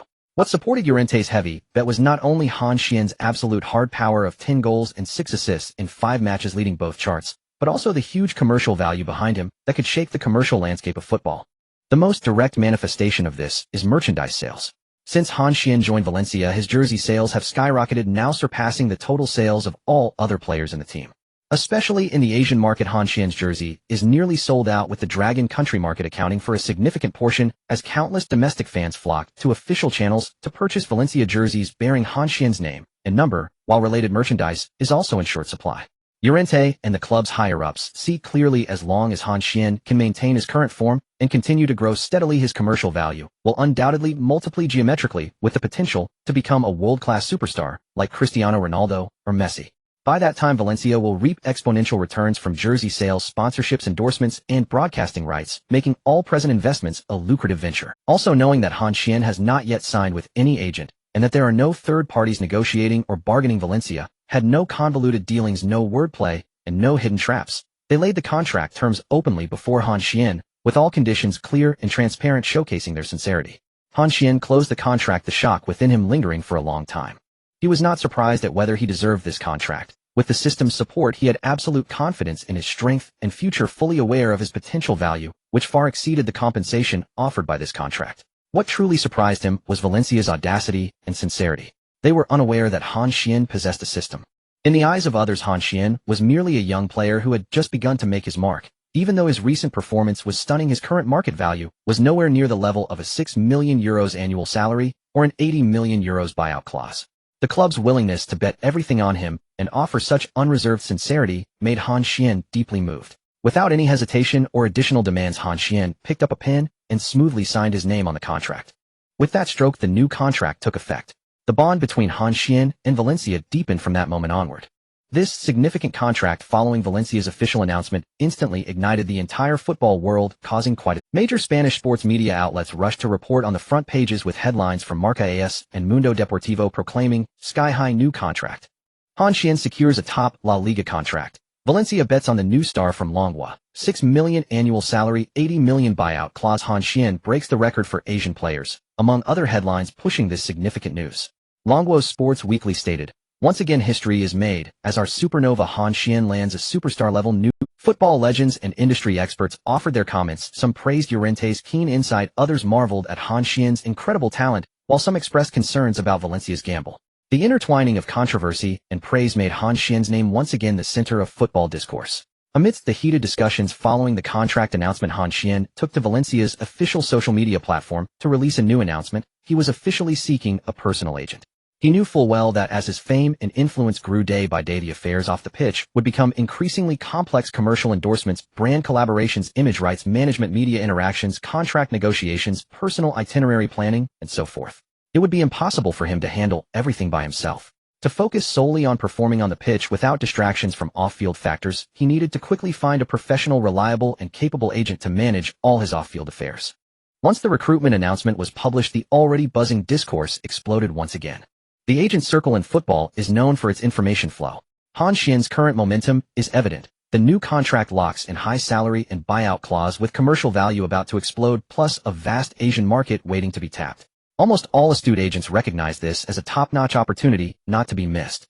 In no time, Valencia's official email was overwhelmed with submissions from various agents, with resumes, collaboration cases, partnership ideas, and contact information pouring in from seasoned agents in Europe to industry professionals from South America and Asia, all vying for the chance to work with Han Xuan. Club staff sorted and packaged all the information and handed it over to Han Xuan. Looking at the mountain of resumes and self-recommendations, Han Xuan couldn't help but feel amused, having to patiently sift through them.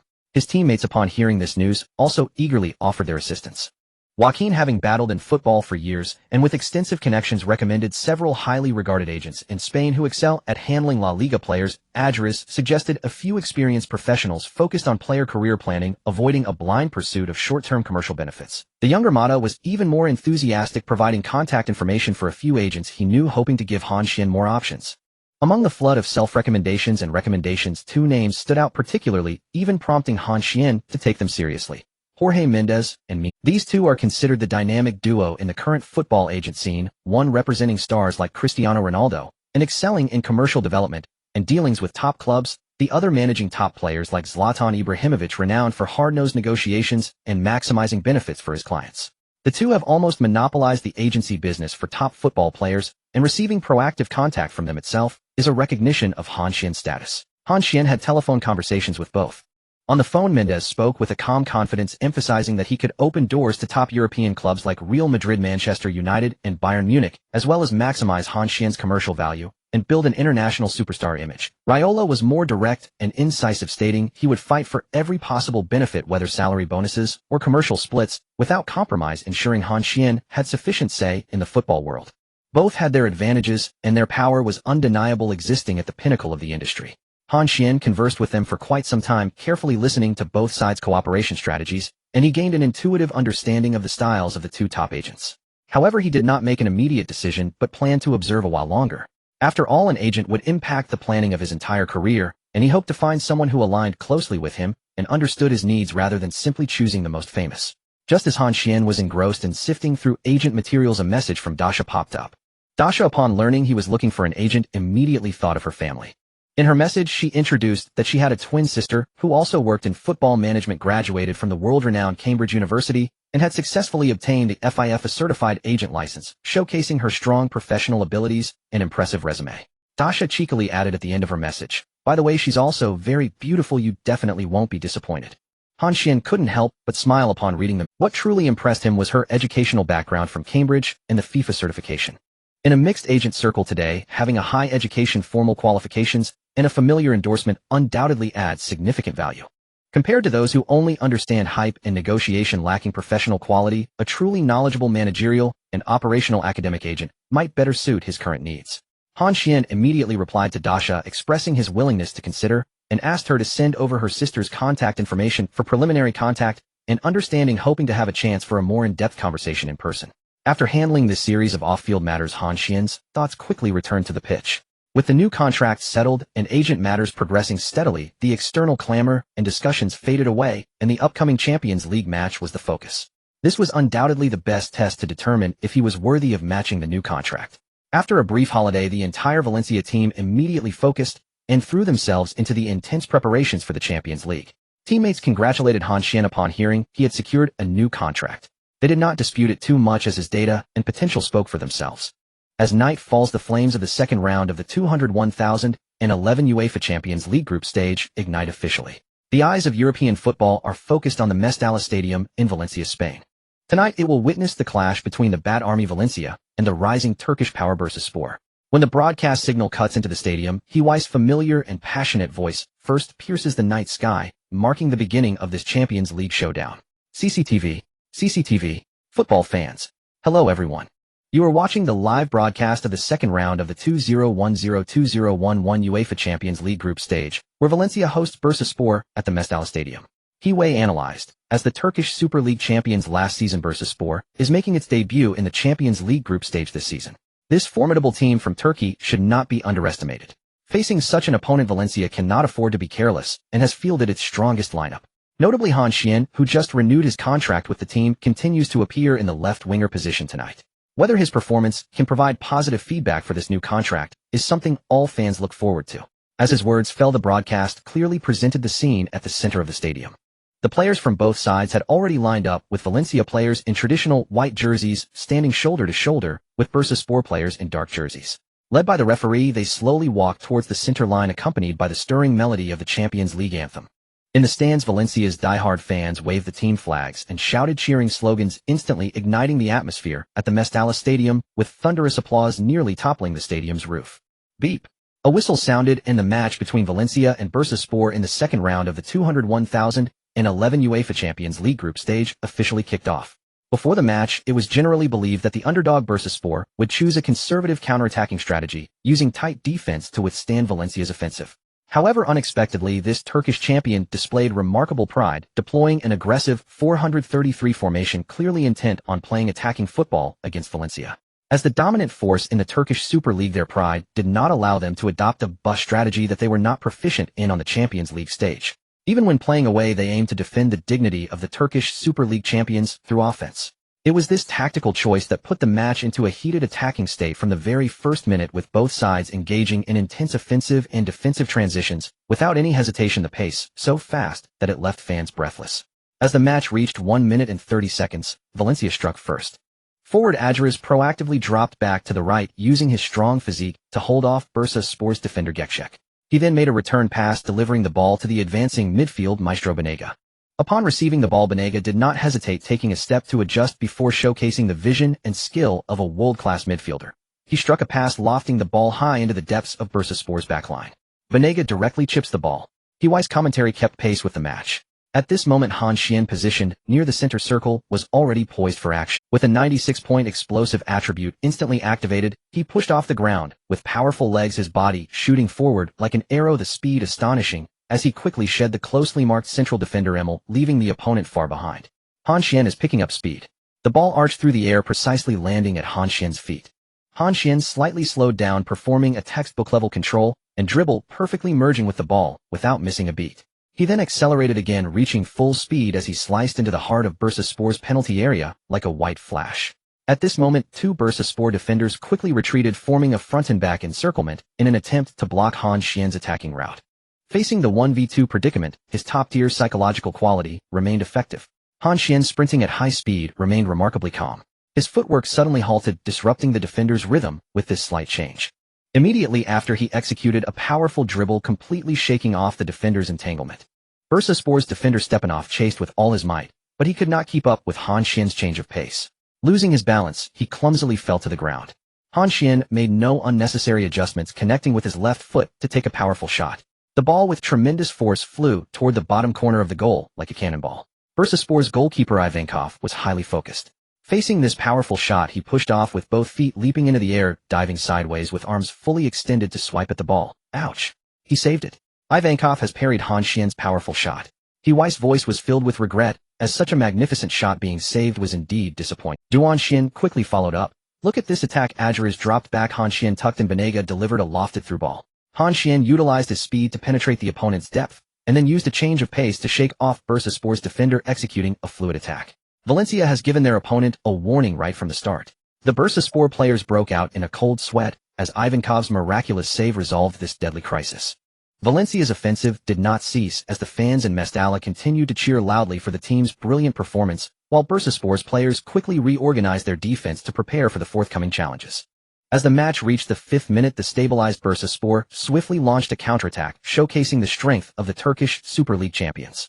The midfield players executed smooth horizontal passes, quickly advancing into Valencia's half, with midfield core Chimshir leaning forward and delivering a precise through ball. Look at Chimshir's through ball, beautiful. His voice carried admiration. The ball spun violently on the ground, tracing a brilliant low arc before bypassing Valencia's defender Matthew's defense and precisely landing at the feet of Bursaspor's left winger Lionel. Upon receiving the ball, Lionel did not hesitate and directly shot. In a critical moment, Valencia's goalkeeper Caesar decisively charged forward, quickly hitting the ground with his body to block the ball out of bounds. A brilliant save. Caesar's charge was perfectly timed. Hiway commented, his tone filled with awe. Both sides are relentless. After Valencia's opening attack, Bursa immediately retaliated, and Caesar also made a world-class save.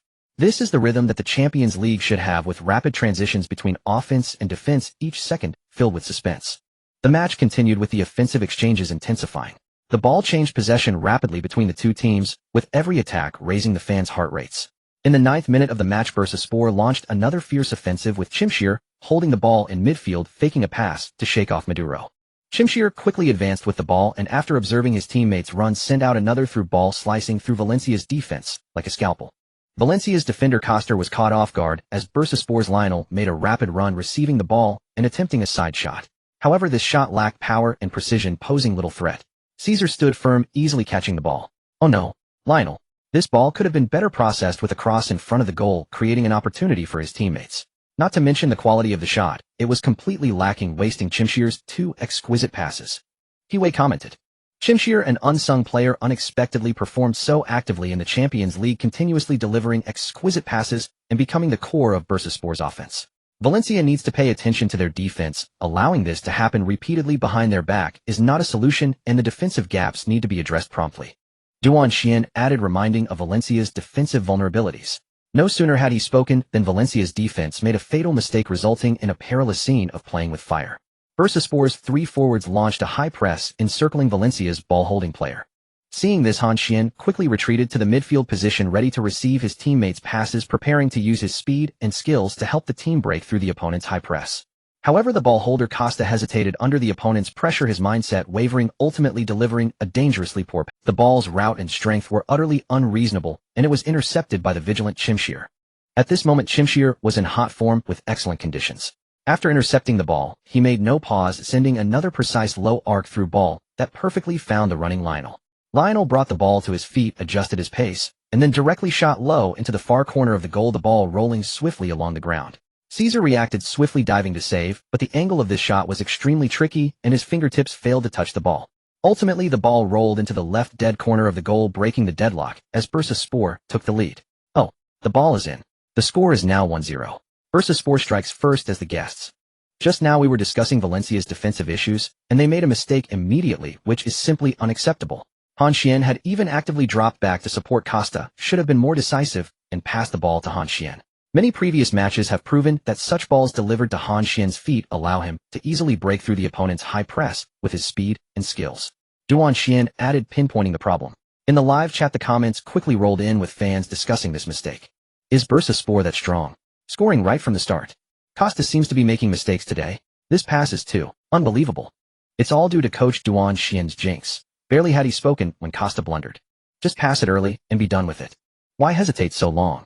Can Valencia's defense be more reliable? Costa stood frozen on the pitch, his face etched with profound self-reproach and remorse. A fiercely temperamental player, he could not forgive himself for such a glaring error, and without hesitation slapped his own face hard. The sharp, crisp sound of the slap pierced through the stadium's roar, clear even to Han Xuan standing nearby. Then Costa clasped his hands together and gestured toward Han Xuan. Seeing this, Han Xuan raised his hand in return, not with reproach but with quiet reassurance. He signaled that it was all right. The match continued, and morale must not waver over a single mistake. Han Xuan knew well that errors were inevitable in football. Blaming a teammate at that moment would serve no purpose. At the 14th minute, just 4 minutes after conceding, Valencia struck back swiftly, revealing extraordinary resilience and tactical adaptability. Once Han Xuan's exceptional speed had been exposed, Valencia's coaching staff immediately adjusted their strategy. Forward counterattacks increased markedly, capitalizing fully on Han Xuan's blistering pace to rupture the opponent's defensive line. In midfield, Mata advanced with the ball, spotted Han Xuan's intelligent run, and instantly lofted a precise through pass. Han Xuan activated his 96-point burst attribute. His legs coiled and unleashed, catapulting his speed to its absolute peak of 100. In an instant, he darted behind Bursaspor's defensive line like lightning. Thud, the soft impact of the ball hitting turf. Puff, the delicate controlled cushion of Han Xuan's first touch. Without pause, he connected a diagonal cross, elegant, incisive, arching the ball deep into the penalty area. Look at that pass from Han Xuan. In the center of the box, Adjures soared high, out-jumping his marker to power a glancing header toward goal. Bursaspor's central defender Ermel launched himself skyward to block. His body intercepted the ball, which ricocheted to the edge of the arc outside the large penalty area. Valencia's midfielder Maduro charged forward, bow drawn, arrow knocked, his foot coiling with explosive force for a thunderous long-range strike. Here we go again. Valencia's attack is far from over. Bursaspor's defender Stepanov dropped, instantly sliding low to cut off Maduro's shooting lane. Faced with the challenge, Maduro demonstrated remarkable composure and improvisation, halting his shot mid-swing and gently nudging the ball left with his instep, a feint disguised as a shot. The deception was masterful, fooling nearly every defender and most spectators alike. But Han Xuan had already anticipated his teammates' intent.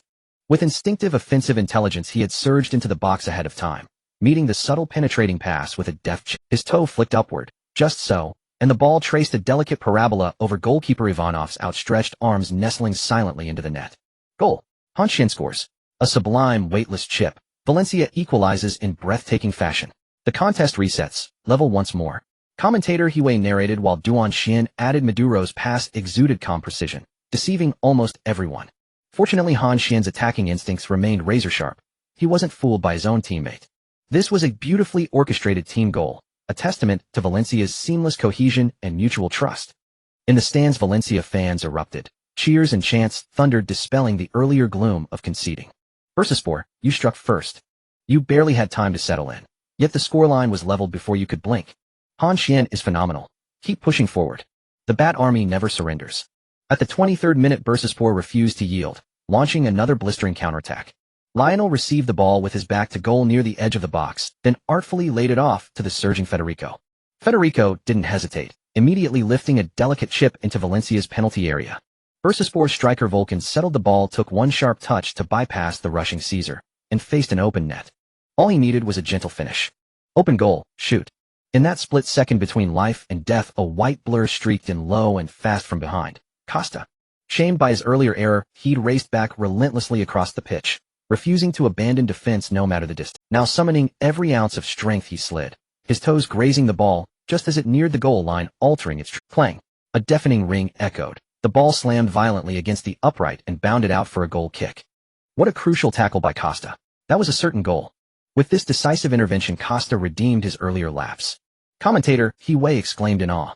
Duan Xin added, Costa turned shame into resolve. Perhaps that slap truly awakened him. Now he atones with action. This block was worth every bit as much as a goal. It saved Valencia. In the live stream, chat exploded. Fans' attitudes toward Costa underwent a complete reversal. I admit, I spoke too harshly before. Costa is outstanding. That defense was absolutely pivotal. His attitude is exemplary. I watched him sprint back 30 meters, fighting until the final breath. I'd have given up long ago. Don't just talk here. These players compete in the Champions League. Professionalism makes all the difference. Well done, Costa. A true athlete owns his mistakes and rises stronger.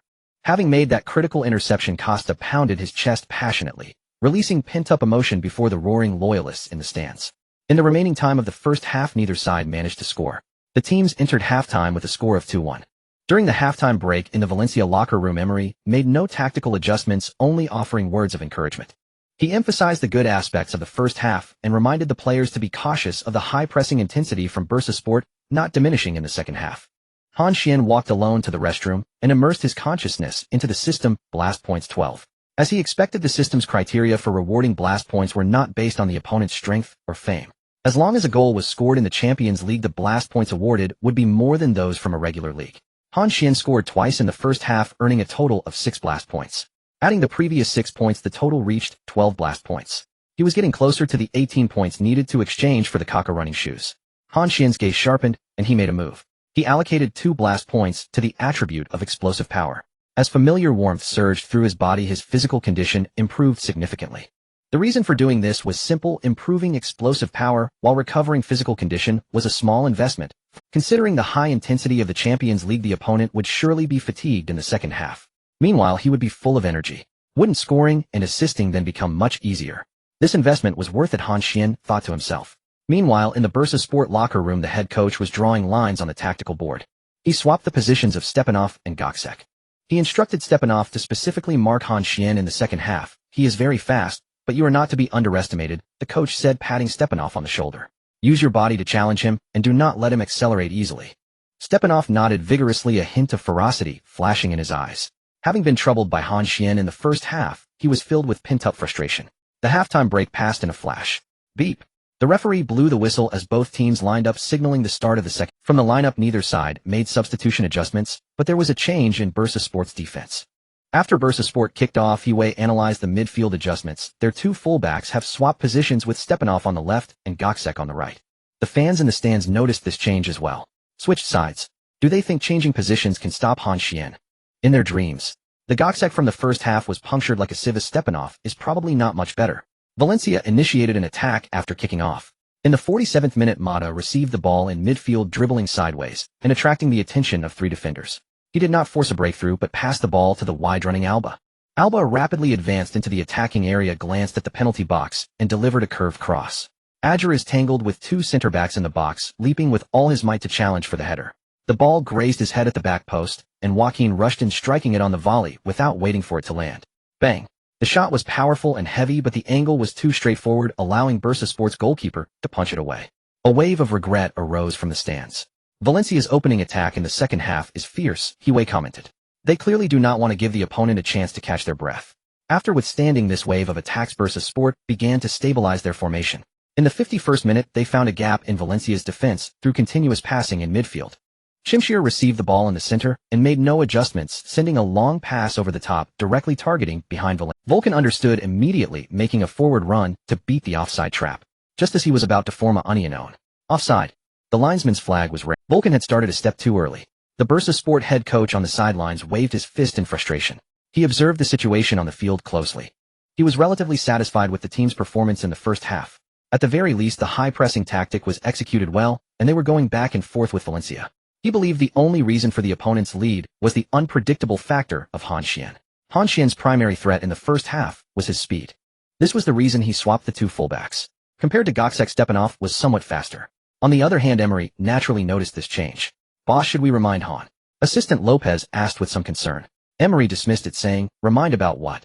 Don't forget, speed is not what Han excels at. The scene shifted as both teams began to gradually accelerate the pace of the game after a period of probing. In the 55th minute, Barca Sport executed a high-quality attacking combination. Center-back Omer received the ball in the backfield. He did not rush to play it, but calmly observed the movements of his teammates in front.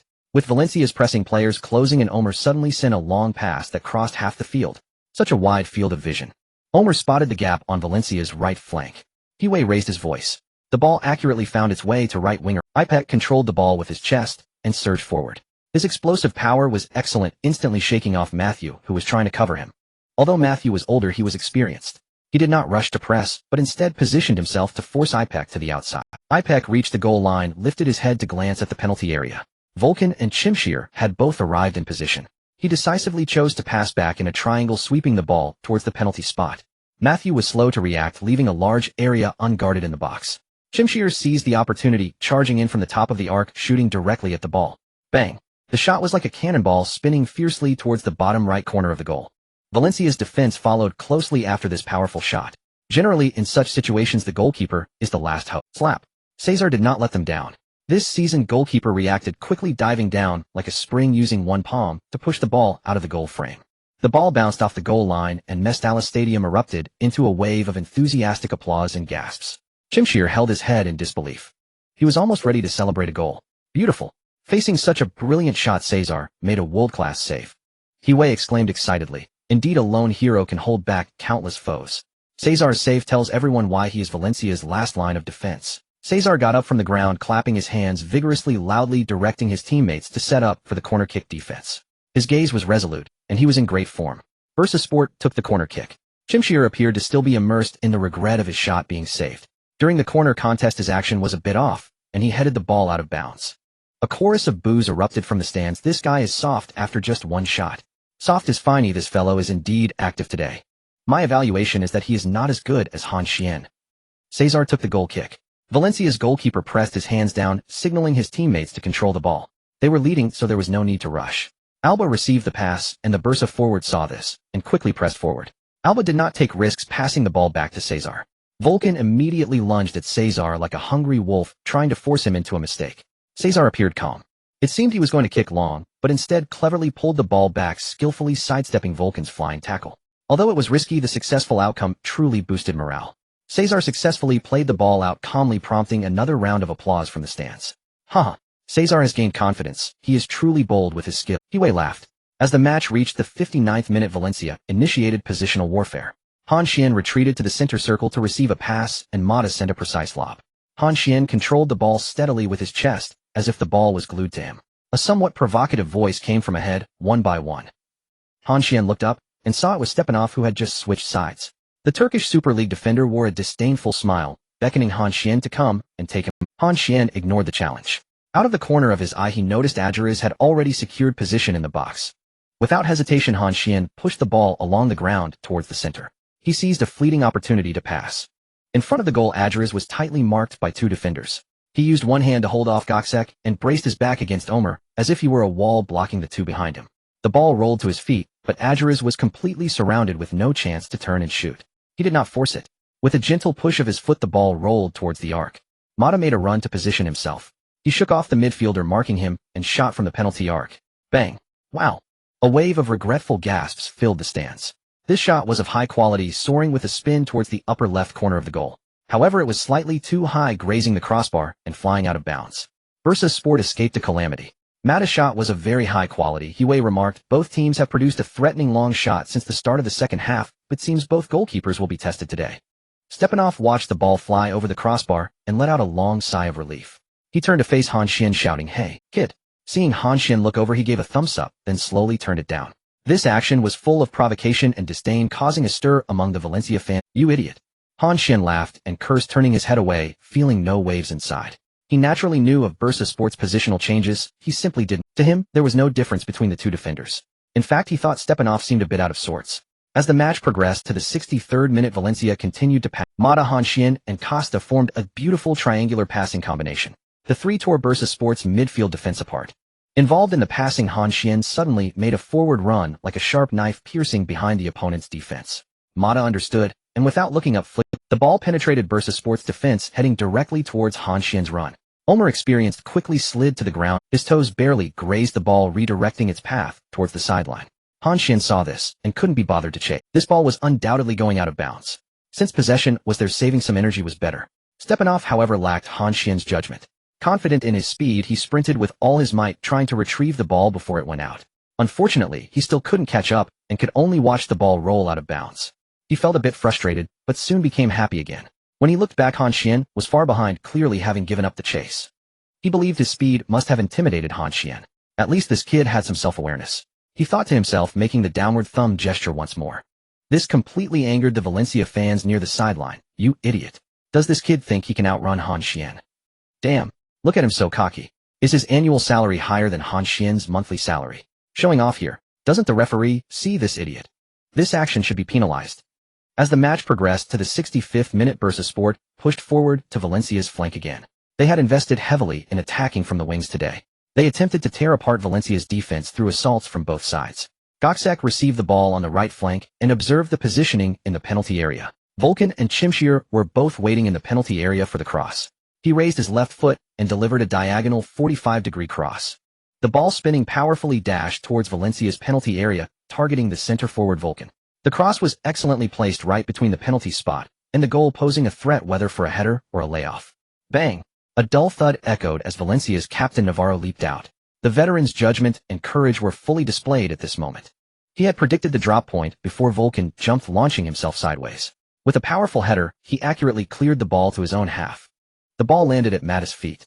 Navarro's clearance was very smart. He did not blindly kick it out of bounds, but found a teammate. Beautiful. Navarro's interception was crucial.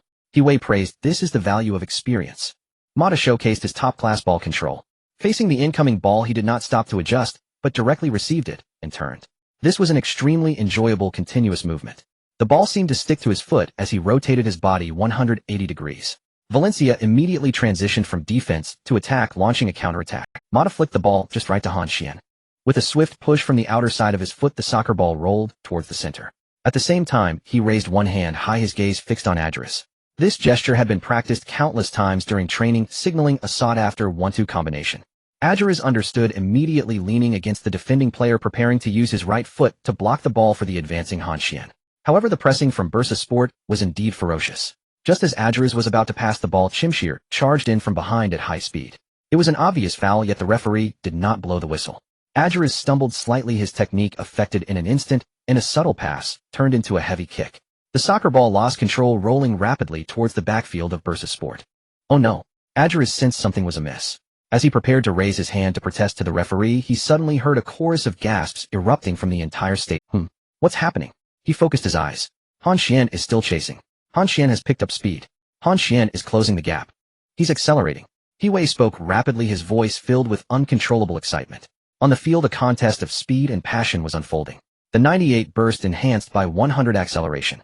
At this moment, these two top attributes fused perfectly, releasing an astonishing energy. In an instant, Han Xuan crossed the midfield line, hurtling towards the soccer ball like a bolt of white lightning.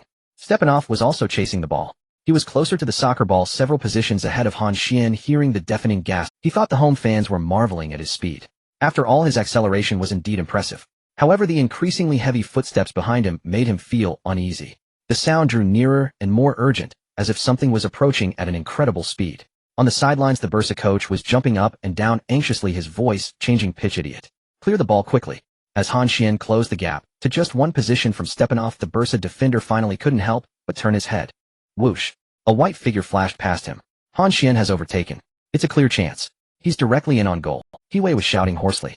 After overtaking Stepanov, Han Xuan forced his body in front of the opponent, securing his position. His eyes were fixed solely on the soccer ball rolling toward the goal line, his speed unwavering. The soccer ball rolled on the grass, drawing closer to the goal line. Han Xuan adjusted his stride, twisting his body to meet the ball with a direct curling shot. It was an extremely difficult shooting move. He had just been sprinting at full speed. His body tilted forward due to inertia, yet he had to execute a twisting shot under such circumstances. At the moment the soccer ball made contact with his foot, Han Xuan lost his balance and fell to the ground. But the ball had already been kicked away. Due to the extreme body twist, the ball was imparted with fierce spin. In midair, it seemed to trace a sharply curved trajectory. The ball, riding the wind, bypassed the goalkeeper's outstretched fingers and precisely entered the corner of the goal. 31. Han Xuan, having kept his gaze on the goal, rolled off the grass and sprang to his feet, his movements clean and swift. The entire Mestalla Stadium erupted in a frenzy of cheers, with tens of thousands of fans rising simultaneously, the roars surging like a tsunami. Han Xuan ran all the way to the corner area, bending his legs and sliding across the turf, leaving a long mark. Amidst the flying grass, he then threw a powerful uppercut, his form extraordinary, long hair, flowing, embodying sheer passion. Behind him, teammates surged forward. Adjuris wore an expression of disbelief, shaking Han Xuan's shoulders repeatedly, his voice laced with uncontainable excitement. "I had given up. I had given up. Do you know? I turned around and saw your back as you sped by. So damn cool." Mata jumped onto Han Xuan's back from behind, shouting something, but it was drowned out by the cheers. Joaquin also came over, patting Han Xuan on the head. Even goalkeeper Caesar had sprinted nearly half the field from the back to join the celebration. Han Xuan pushed away his teammates, then looked towards the distant, dazed Stepanov. He raised his thumb, slowly pointed downwards, and softly uttered, "Trash." Stepanov clearly saw the shape of his lips. He had no idea when he had learned to read lips. But upon seeing Han Xuan's gesture and lip shape, a surge of blood rushed to his head, instantly turning his pale face ablaze. In the stands, the cheers continued unabated, with fans discussing back and forth. "Compared to skill, I prefer this direct and violent visual impact. So exhilarating. I still think technique is more elegant." Wasn't Han Xuan's rainbow flick beautiful? Enough. Enough. Why are you arguing? Didn't Han Xuan do both? Just enjoy it. Stepanov has completely become a backdrop. It's hilarious. He should switch positions to help Han Xuan rack up stats. On the sidelines, the Barça coach's face was ashen. He stood stiffly in the coaching area, arms crossed, his expression gloomy like the sky before a storm. He couldn't understand why during just a halftime break Han Xuan not only hadn't lost stamina, but had actually increased his speed. The explosive power Han Xuan exhibited when crossing the midfield line made him think it was comparable to Tottenham's Bale. Could it be that this guy took drugs mid? This ridiculous thought flashed through his mind, but was quickly dismissed. UEFA's doping tests were no joke. On the other side, Emery and Lopez exchanged glances. They were not unaware of Han Xuan's speed. After all, he had just showcased it in the league. It was just that this had refreshed their understanding. Overtaking from behind. Boss, didn't you say speed isn't Han Xuan's strong suit? This. Lopez hesitated to finish. Emery stroked his chin, a wry smile appearing on his face. All right, I take back what I said. Compared to technique, Han's explosiveness and speed are also top-notch. Looking at Han Xuan, surrounded by his teammates, a complex light flashed in his eyes. How many more aces does this young man have hidden up his sleeve? The scene shifted as the Valencia players, having finished their celebration, slowly walked towards their half. Now leading 31, with a 2-goal advantage, it was the opponents who should be anxious. On the way back, Han Xuan turned to look at Stepanov again. This time he raised his pinky finger. Damn. Stepanov felt another surge of blood rush to his head, his red face turning the color of liver. He clenched his fist, his nails nearly embedding themselves into his flesh. Having played soccer since childhood, he had never been humiliated like this before. As the match restarted, the Barca coach shouted loudly, and another player was added to mark. He extended one finger, then a second, and finally a third. The meaning was clear: at least 2, preferably 3 players should mark Han Xuan at all times. In the 68th minute, Barca attempted a fast counterattack. Vulcan received the ball in midfield and passed it to the wing for Ipek, who sprinted down the sideline. However, Valencia's defensive speed was fast to Alba, and the retreating Joaquin formed a blockade, deflecting the ball out of bounds. Barca's attack seemed a bit rough. Being 2 goals behind had changed the mentality of their players. On one hand, they wanted to quickly score to close the gap, while on the other they feared Valencia's counterattack speed. This conflicting mindset was reflected in the increasing number of mistakes on the field. In the 70th minute, Valencia earned a free kick opportunity in the attacking zone. Mata took the free kick, the ball curving beautifully as it flew towards the penalty area. Navarro leapt high for a header, but it was bravely saved by the goalkeeper. As the match reached the 72nd minute, Han Xuan retreated to midfield to receive the ball. Costa's pass landed perfectly at his feet, and Han Xuan turned to face the attacking direction. Stepanov immediately pressed up from the front. Meanwhile, another Barca player, Federico, also crept in from the side, creating a sandwich situation. Seeing this, Han Xuan suddenly had a thought flash through his mind. Since this guy is brainless. He provocatively looked at Stepanov, his lips curling up slightly. In the stands, Valencia fans also started to jeer in encouragement. This guy wouldn't dare, would he? He just got blown by Han Xuan. TSK. And he's the champion of the Turkish Super League. Isn't this just pure foolishness? Although these words might not reach the field, Stepanov seemed to hear them, his expression twisting even more. Having been outpaced by Han Xuan, he was already quite displeased. Now seeing Han Xuan actually issue a challenge for a unknown, the pent-up anger surged up. He waved his hand to his teammates, his voice leaving no room for doubt. I'll mark him unknown. Federico hesitated, but the coach said, "Oh, just get out of the way." Stepanov said impatiently, waving his hand like shooing away a bothersome fly. Federico opened his mouth, wanting to say something more. But upon seeing Stepanov's nearly predatory glare, he finally shook his head and slowly stepped back. But he still maintained a distance, ready to support at any moment. Seeing his teammates step away, Stepanov provocatively beckoned, come at me. Though he spoke lightly, his body was honest.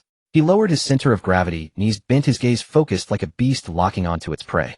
He did not rashly charge in, but instead fought and retreated cautiously, responding to Han Xuan, who was approaching with the ball. Han Xuan moved forward leisurely, his pace alternating between fast and slow, as if teasing his opponent. He observed Stepanov's positioning and center of gravity, already plotting his next move in his mind. Since he intended to humiliate this clueless guy, Han Xuan no longer hesitated.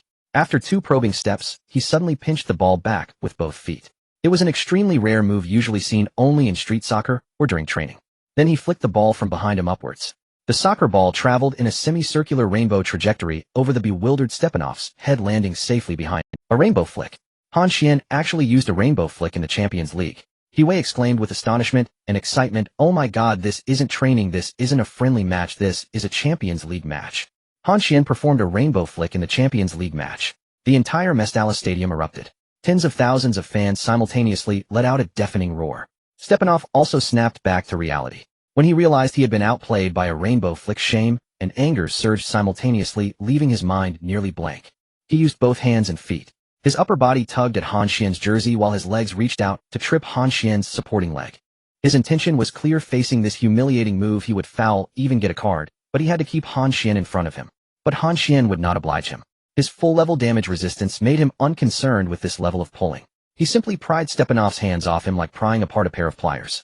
At the same time, he forcefully stepped down with his right foot in front of Stepanov. Whoa! Stepanov was flipped over by Han Xuan. His entire face slammed and indeed Stepanov fell to the ground in an extremely awkward posture, face down, chewing on blades of grass and dirt. His arms still maintained the pulling posture, but seeing this, other Barca players raised their hands to the referee indicating that Han Xuan had committed a foul. The referee approached, but he could see clearly. Stepanov had attempted a foul first, suffering the consequences in the physical confrontation, and Han Xuan's actions remained within the rules. He maintained a serious expression, hands raised high in front, signaling for an advantageous attack. Stepanov had committed a foul first, but with the attack being advantageous, the match continued. Han Xuan propelled the ball forward, forcefully charging into the heart of Barca sport. Federico cursed his teammate for being an idiot in his heart, but had to rush up to provide cover. His positioning was good, blocking Han Xuan's path. At the same time, he maintained a sufficient safety distance, not giving Han Xuan an easy chance to bypass him. Han Xuan pulled the ball back, drastically slowing down. Federico dared not rashly charge and continually retreating, trying to force Han Xuan to slow down or pass. Han Xuan leaned his shoulder to the left, making a feint to break left. Federico's body instinctively shifted towards the left. Han Xuan's movement had almost no aftershocks. Seeing his opponent deceived, he instantly flicked the ball with his right foot and cut inward. Ahead of him, Adjuris had already understood and was running back towards the left side of the penalty area, raising one hand to signal for the ball. His run attracted the attention of Emil, creating space for Han Xuan to cut in. On the right, Joaquin had already reached near the baseline, also ready to receive the ball. Behind, Chimchir was quickly closing the distance, ready to make a tackle from behind if Han Xuan hesitated slightly. Han Xuan's body faced to the right, bow drawn, his right foot raised high, poised to strike down powerfully. Han Xuan is preparing to switch the ball to the right, Hiwei explained. But this was merely a feint. Han Xuan's motion abruptly stopped the heavy kick motion, becoming incredibly gentle at the last moment. In an extremely awkward posture, the soccer ball was lightly tapped with his heel. This was a highly concealed and imaginative. Chimchir flew in to block, but missed as the soccer ball rolled past his feet. Federico was completely deceived, still blocking Han Xuan's path to pass to the right. The soccer ball instantly rolled in the opposite direction, heading straight for the left side of the penalty area.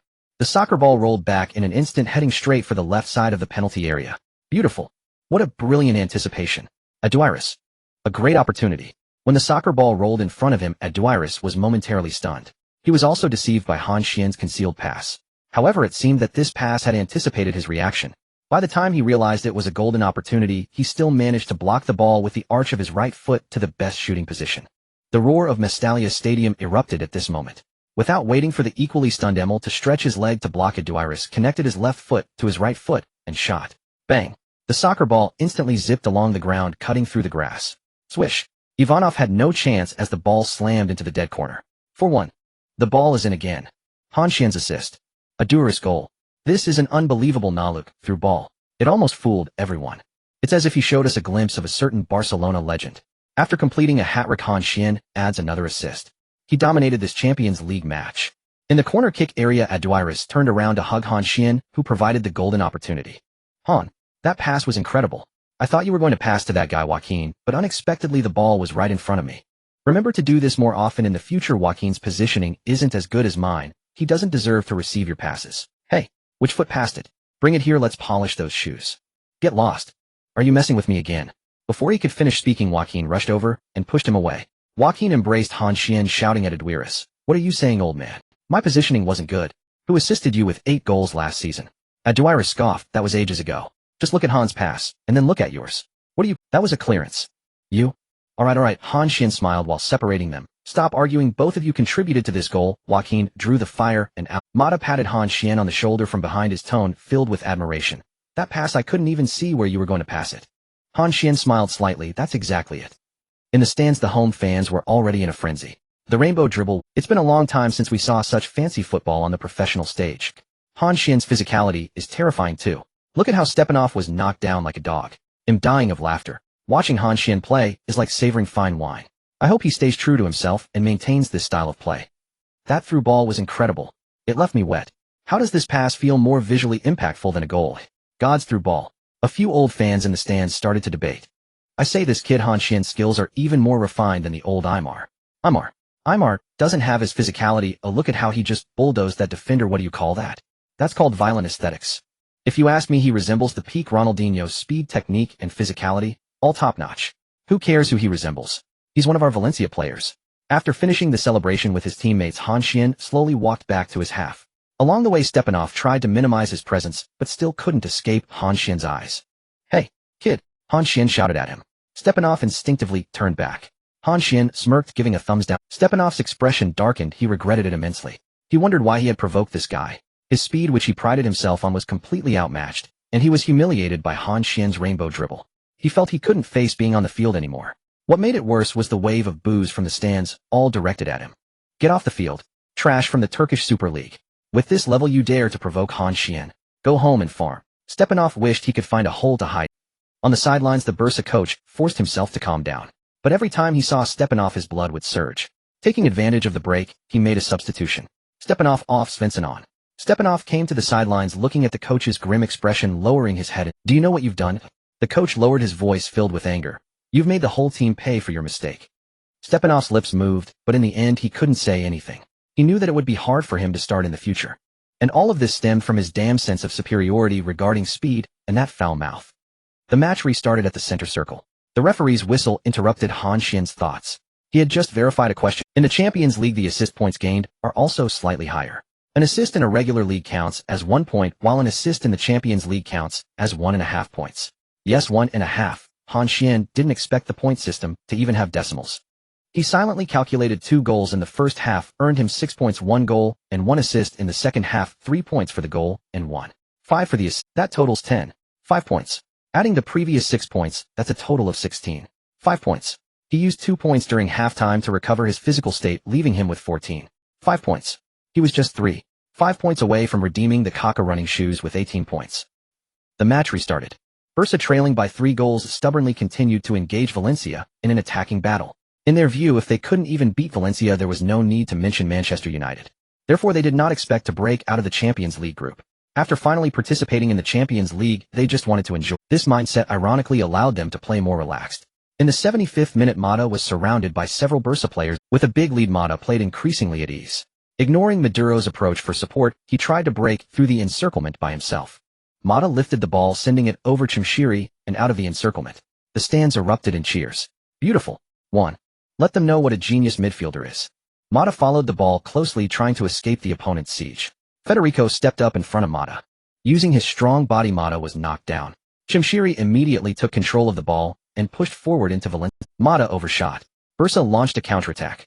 On the sidelines, the Barca head coach looked excited. It seemed this strategy of standing firm rather than lying down was indeed effective. At least the players, without psychological pressure, dared to fight. Valencia's coach Emery frowned slightly. He disliked Mata's tendency to play casually after taking the key is that you can play, but just don't make mistakes. He turned to Lopez and said, "Make sure to have a good talk with Juan. This habit must change." Lopez nodded. "Well, he's young, it's normal." Emery shook his head. "This is the Champions League. There's no room for carelessness." Emery added, "He's not Han Xuan, who can play and guarantee no mistakes." Lopez's face twitched slightly. "This double standard, is this the helplessness I know?" Having gained possession, Chimshiri passed the ball wide. The rapidly moving Gekchek lobbed the ball into the center of the penalty area. This high ball strategy is often used by the trailing side. In the penalty area, Vulcan leapt up to meet the ball. Vulcan with a bicycle kick. Matthew closely followed behind. He kicked the incoming ball. Neither player touched the ball. Vulcan was kicked in the waist by Matthew, losing his balance and falling to the ground. Beep. A whistle sounded, and the referee pointed to the penalty spot. Foul. Barca gets a penalty. Matthew tried to protest, but the referee ignored him. In the replay, Matthew indeed did not touch the ball. The live broadcast was filled with heated discussions. Wow, that kick from Matthew was brutal. He hit him right in the kidneys. And he's still arguing with the referee? That takes some serious guts. I feel a bit sympathetic. Vulcan's kidneys were in pain, but this was the Champions League. How hard it is to score a goal in the Champions League, he couldn't afford to miss it. After a long moment, he slowly stood up and accepted the ball handed to him by his teammate. He took a deep breath and placed the ball on the penalty spot. The stands erupted in boos. In front of the goal, Caesar adjusted his position, ready to dive at any moment. Vulcan took a running start. 1 step, 2 steps, 3 steps, 4 steps. His thigh swung back high as he exerted all his strength downwards. It was as if he wanted to vent all his pain into this penalty. Just then a sudden sharp pain shot through his waist. It drained the power from his foot. The struck soccer ball rolled weakly towards the... Caesar stared blankly at the incoming ball, instinctively reaching out and effortlessly catching it. The entire stadium fell silent for a second. Then laughter erupted. What is he doing? Bro, are you acting for us? The Barca players looked stunned. Vulcan covered his face, wishing he could disappear on the spot. After Caesar reacted, he hugged the ball and laughed heartily, celebrating with the excited Matthew and Mata. On the sidelines, the Barca head coach sighed deeply. He knew these players too well. Now seeing Vulcan raise his hand to signal for a substitution, he understood the reason. He could only helplessly replace Vulcan. Caesar kicked the ball out, and the match continued. Although the penalty was missed, the Barca players who rarely had the chance to participate in the Champions League still played actively. The match reached the 82nd minute. The Barca midfield trio once again implemented high pressing in midfield. Having learned from Mata's previous experience, Banega also, not daring to play with fire, he quickly passed the ball to Mata in front of him. The serious Mata still had the skill. He met the ball, and directly made a quick pass, the football rolling swiftly towards the left wing. The high-speed Han Xuan rushed to chase the football. The fans in the stands all stood up. Every time Han Xuan got the ball, they felt a sense of anticipation. They were eager to see what kind of surprise this young talent from the Dragon Kingdom would bring. Upon seeing Han Xuan take the ball, Chim Sierra did not hesitate and slid in from the side. This kick was both fast and fierce, heading straight for Han Xuan and the football. A gasp arose from the stands. However, it seemed like Han Xuan had eyes on the sides of in his high-speed run, he directly jumped with the ball under his toes. His whole body soared into the air, and the football was lightly flicked over Chim Sierra's sliding tackle. My God! Han Xuan dodged the tackle with a flick. This isn't a move from the football field, it's a layup from the basketball. Bang! Chim Sierra missed the tackle and slid out of bounds, crashing into the advertisement board. Han Xuan landed steadily, charging forward with the ball. The stands erupted with deafening cheers. What the hell was that? This is not a human. This is a god. I've watched football for 20 years and have never seen such dribbling. Slow motion replay? Give me a slow motion replay. Ahead, the newly substituted Svensson approached quickly like a formidable enemy. Han Xuan cut inside, alternating touches with both feet, changing pace rapidly. Svensson dared not make a rash move, retreating while defending. Han Xuan suddenly leaned left, causing Svensson's center of gravity to shift immediately. In the next second, Han Xuan flicked the ball with his right foot, his body shooting through from the right, like an arrow. Svensson tried to stretch his leg to intercept, but only kicked at empty air. However, the Barca defense was not made up of just one player. Omer arrived in time to make a decisive tackle. This time Han Xuan did not dodge. He met the ball and shot with all his might. Bang! The football flew past Omer like a cannonball, heading straight for the near corner. Ivankov lunged to save, but the force was too great and the angle too tricky. The football still smashed into the net. 5-1. However, at the moment Han Xuan shot, Omer's tackle harshly struck his supporting leg. Han Xuan lost his balance and fell heavily to the ground. The ball is in. It's in again. Han Xuan has scored a magnificent quadruple. This is his fourth goal of the match. It's also his. He Wei's voice suddenly faltered, because he saw Han Xuan lying on the ground, not getting up immediately. Oh no, Han Xuan is injured. Omer's tackle was severe, landing directly on Han Xuan. In the stands, the cheers instantly turned into worried sighs. No, please don't be hurt. Was that aimed at the player? Referee, where's the red card? Emery's face turned pale as he rushed to the sidelines, protesting loudly to the fourth official. Look at that move. This could ruin my player. The team doctor rushed onto the field with a medical kit. On the pitch, Han Xuan curled up on the ground. The stands fell silent. Everyone's eyes were focused on that white figure. At that moment, Han Xuan moved. He released his ankle, propped himself up with his hands, and slowly stood up. The entire stadium erupted with thunderous applause. Han Xuan moved his ankle, showing no signs of pain on his face. He glanced at Omer, who was still on the ground, and at the anxious team doctor at the sidelines, waving his hand. Then he turned and ran towards the corner kick area. Under the gaze of all the fans, he bent his legs and slid on his knees. The grass flew, and his long hair waved. He's not injured. He's fine. Han Xuan slid on his knees to celebrate like nothing happened. What kind of physical quality is this? What kind of iron will is this? The stands erupted into a frenzy. What the hell? This body is too durable. I felt pain just watching that kick, and he acts like— Look at how worried you all are. Have you forgotten about Han Xuan's medical miracle? You were just the loudest in criticizing him. Han Xuan is not human. He's a robot. That flick. That shot. That sliding celebration. I won't be able to— In the VIP room, Valencia's owner Llorente raised his arms in triumph. He turned to the club executives beside him and said, "Did you see that? This is why I gave him a new contract." He had made the right bet. Han Xuan's performance fully justified the new contract he offered. That was a quadruple. He should have also broken the record for the youngest player to score a quadruple in the Champions League. This was enough to shatter all doubts from the outside. What did those media say back then? Llorente smiled widely. They said I was crazy, that Han Xuan wasn't worth that price, that I was a fool with too much money. He pointed at Han Xuan, who was celebrating on the pitch. What do they have to say now? An executive laughed and replied, "They'll probably say you have a keen eye for talent, boss." Llorente laughed heartily. On the field, Han Xuan was once again surrounded by teammates. "Once again, are you made of iron, kid?" Mata squeezed Han Xuan's arm, his face full of disbelief. That kick looked painful just to watch. Joaquin squeezed over and hugged Han Xuan.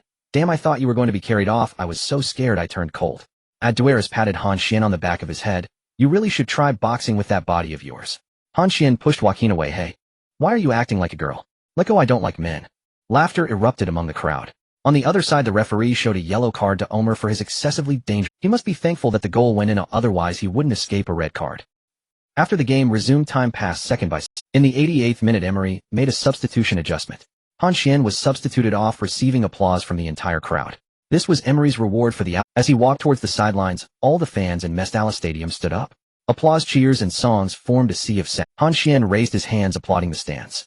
Then he walked to the bench, took the towel handed to him by the staff, and wiped the sweat. Well done. Emery walked over and patted his shoulder. Han Xuan nodded. Thank you, boss.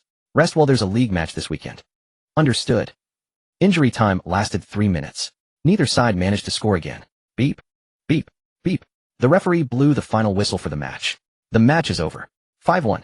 Valencia defeats Barça Sports at home. Han Xuan scored 4 goals, assisted once, creating 5 goals by himself. He broke the record for the youngest player to score a quadruple in the Champions League. This is his another masterpiece on the Champions League stage after Old Trafford, and it's also Valencia's most exhilarating victory in the Champions League in recent years. The fans in Mestalla Stadium were reluctant to leave singing Han Xuan's name for a long time. Hawaiian, Hawaiian, Hawaiian. In the stands, tens of thousands of fans shouted in unison, the waves of sound rising higher and higher. Han Xuan stood in the center of the pitch, surveying the surroundings. The lights shone on him, and his long hair danced in the wind. At that moment, he seemed to be the master of the stadium. After the match, the mixed zone was crowded with reporters. Everyone wanted to interview Han Xuan. The Barça Sports players walked past with their heads down, none of them accepting interviews. Especially Stepanov, who almost ran away. Meanwhile, Han Xuan was surrounded by reporters. Han Xuan, a quadruple. How do you feel? Han Xuan, was that rainbow flick intentional? Han Xuan, how did your body recover? You were even faster in the second half than in the first. Han Xuan answered one by one. I feel great, thanks to my teammates for their support. Rainbow flick. It was just a spur of the moment. Ooh, I didn't expect it to succeed. Recovery. Maybe it's just youth. There was a question about the provocative Stepanov. Han Xuan smiled. Thanks to him, it was a fun toy that added some excitement to my otherwise dull match. The humiliation on the field was not enough. The taunts off the field were even more hurtful. In the locker room, teammates were celebrating wildly. Champagne sprayed, and the singing was deafening. Han Xuan sat in his spot, took off his cleats, and closed his eyes. He sank his consciousness into the system. Explosive points 17. 5. In one match 13. 5 explosive points. Just 0. 5 away from caucus boots. Han. Joaquin came over with a bottle of champagne. What are you daydreaming about? Celebrate.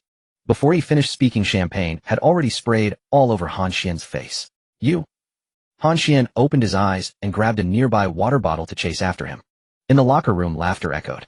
The next morning, sports media worldwide reported on this match. Marca, quadruple. The Dragon Kingdom genius conquers the Champions League. AS. Han Xuan created 5 goals by himself. Valencia swept Barça Sports 5-1. Build. Rainbow flick divine through ball quadruple. This is Han Xuan's night. Lequipe. Another record broken. Who can stop this young man from the Dragon Kingdom? Meanwhile, in the Dragon Kingdom, social media exploded. Han Xuan is amazing. Quadruple. I'm hyped. I've watched that rainbow flick 100 times. 18-year-old quadruple man in the Champions League. He's truly full of spirit. That flick to dodge the tackle is simply a work of art. When will Han Xuan join the national team?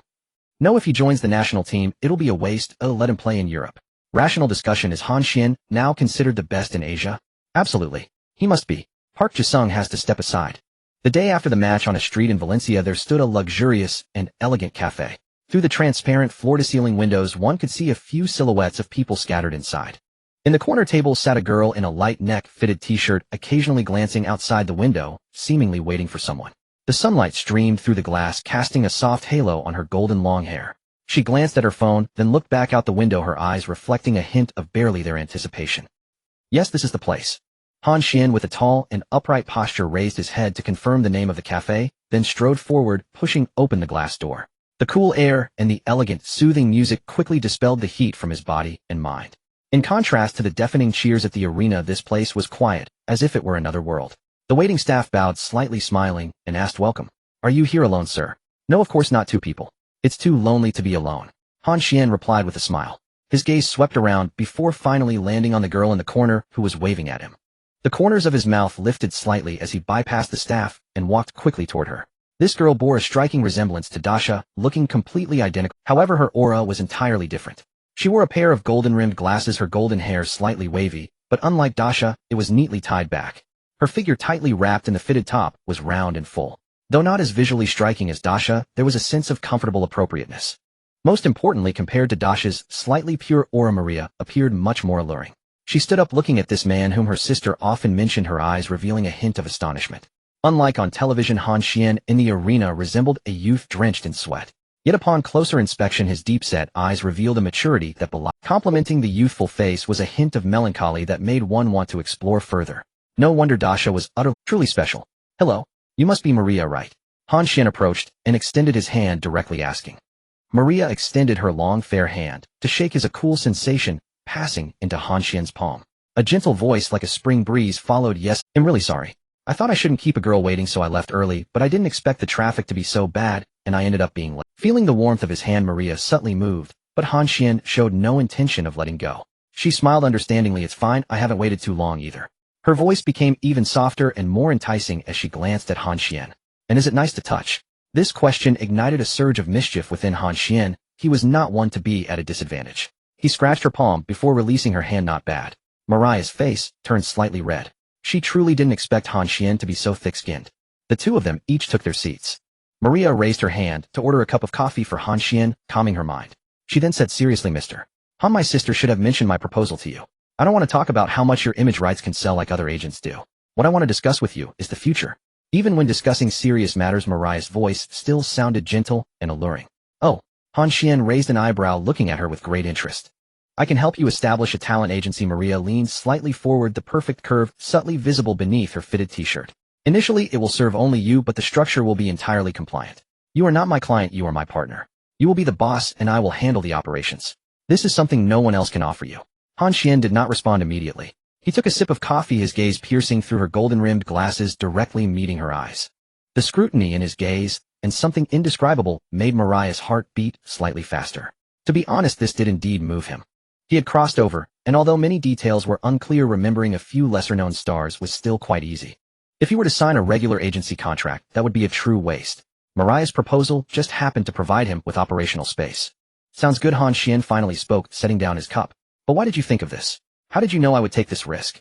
Maria smiled mysteriously. Because my sister told me that you are an ambitious and mysterious man. Is that all? Han Xuan raised an eyebrow. Of course not. Maria pushed up her golden-rimmed glasses. At 18 you achieved such statistics in just a few matches. Do you know what that means? What does it mean? It means your commercial value has just begun to explode. Maria leaned slightly back in her chair, her full curves subtly shifting.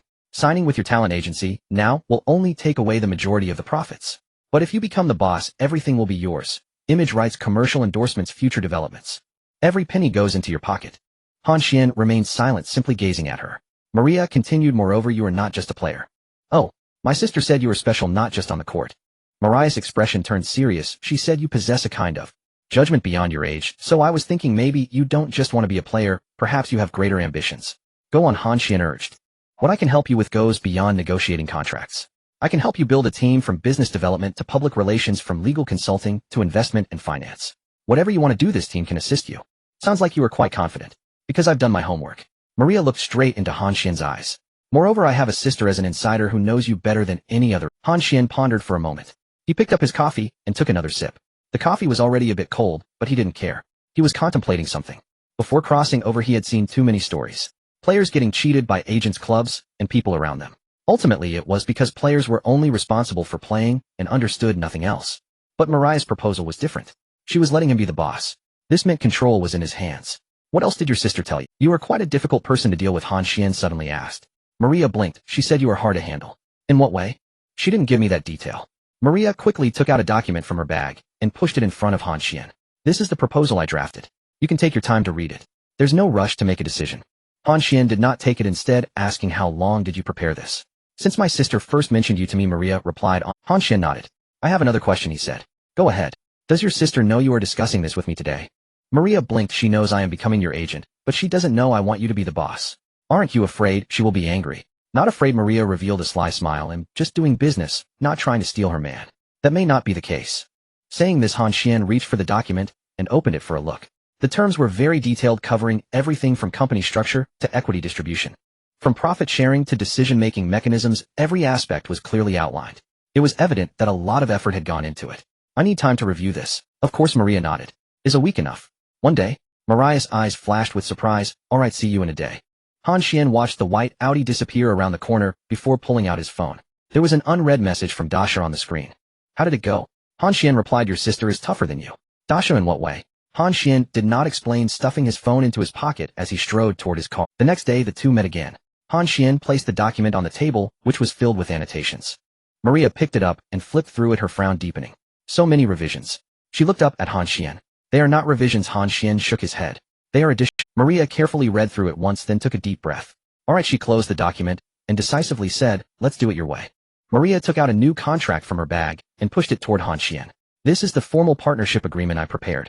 Han Xuan picked up the contract page by page, scrutinizing every clause, every item, and every figure. Maria watched him quietly, not saying a word. 5 minutes later, Han Xuan laid down the contract and picked up a pen. He signed his name.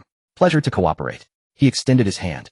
Maria shook his hand, her smile radiant. Pleasure to cooperate, boss. All right, Han Xuan patted Maria's shoulder. Little secretary. Not a secretary, a partner. It's the same.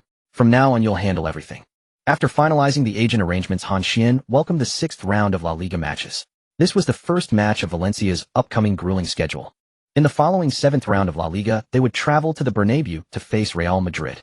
After completing the match against Real Madrid in La Liga, they would embark on a journey to Belgium for the 3rd round of the Champions League group stage, facing the Scottish powerhouse Glasgow Rangers. The reason this schedule is called grueling is not only due to its intensity, but also because all matches are away games involving different types of competitions. At present, the first hurdle is not easy to overcome. The Valencia Regional Derby, Villarreal the Yellow Submarine versus Valencia the Bat Legion. Although the two teams are not in the same city, they are both located in the Valencia Autonomous Community. Therefore, their clash is referred to by fans as the Regional Derby. It may not have the global attention of the Spanish National Derby, nor the intense rivalry of the Valencia City Derby, but the Regional Derby has its own unique flavor of rivalry. In the Song of Love Stadium, the stands are packed tonight. Waves of yellow fans surge from the stands to the skies, creating a suffocating home atmosphere with their songs and flags. In the away section, 300 loyal Valencia fans wave their bat flags vigorously, but their voices are quickly drowned out by the sea of 50,000 yellow shirts. Valencia is wearing white jerseys while Villarreal is adorned in yellow. The two teams stand firm on either side of the referee as the stadium announcer calls out names, met with cheers from the home fans, while the away fans shout fervently at every mention of a Valencia player's name. When Han Xuan's name is called, the away section erupts in synchronized cheers, even overshadowing the home fans around them. Han Xuan. He raised his hand and waved in that direction, then redirected his focus back to the match. Welcome everyone to the live broadcast of the 6th round match between Villarreal and Valencia. Now let's introduce the starting lineups for both teams. Villarreal lines up in a 433 formation. Goalkeeper Lopez. For defenders, Capdevila, Angel Gonzalo, and Marcela. 3 midfielders, Bruno Valero and Cazorla. 3 forwards, Nilmer Adriz and Rossi. Valencia also responds with a 433 formation. Goalkeeper Caesar. For defenders, Costa, Matthew Navarro, and Alba. 3 midfielders, Mata Banega and Maduro. 3 forwards, Joaquin Adriz and Han Xuan. Han Xuan, this young talent from the Dragon Kingdom, is currently leading the scoring charts in both La Liga and the Champions League this season. Today in this regional derby, will he continue his hot streak? We shall see.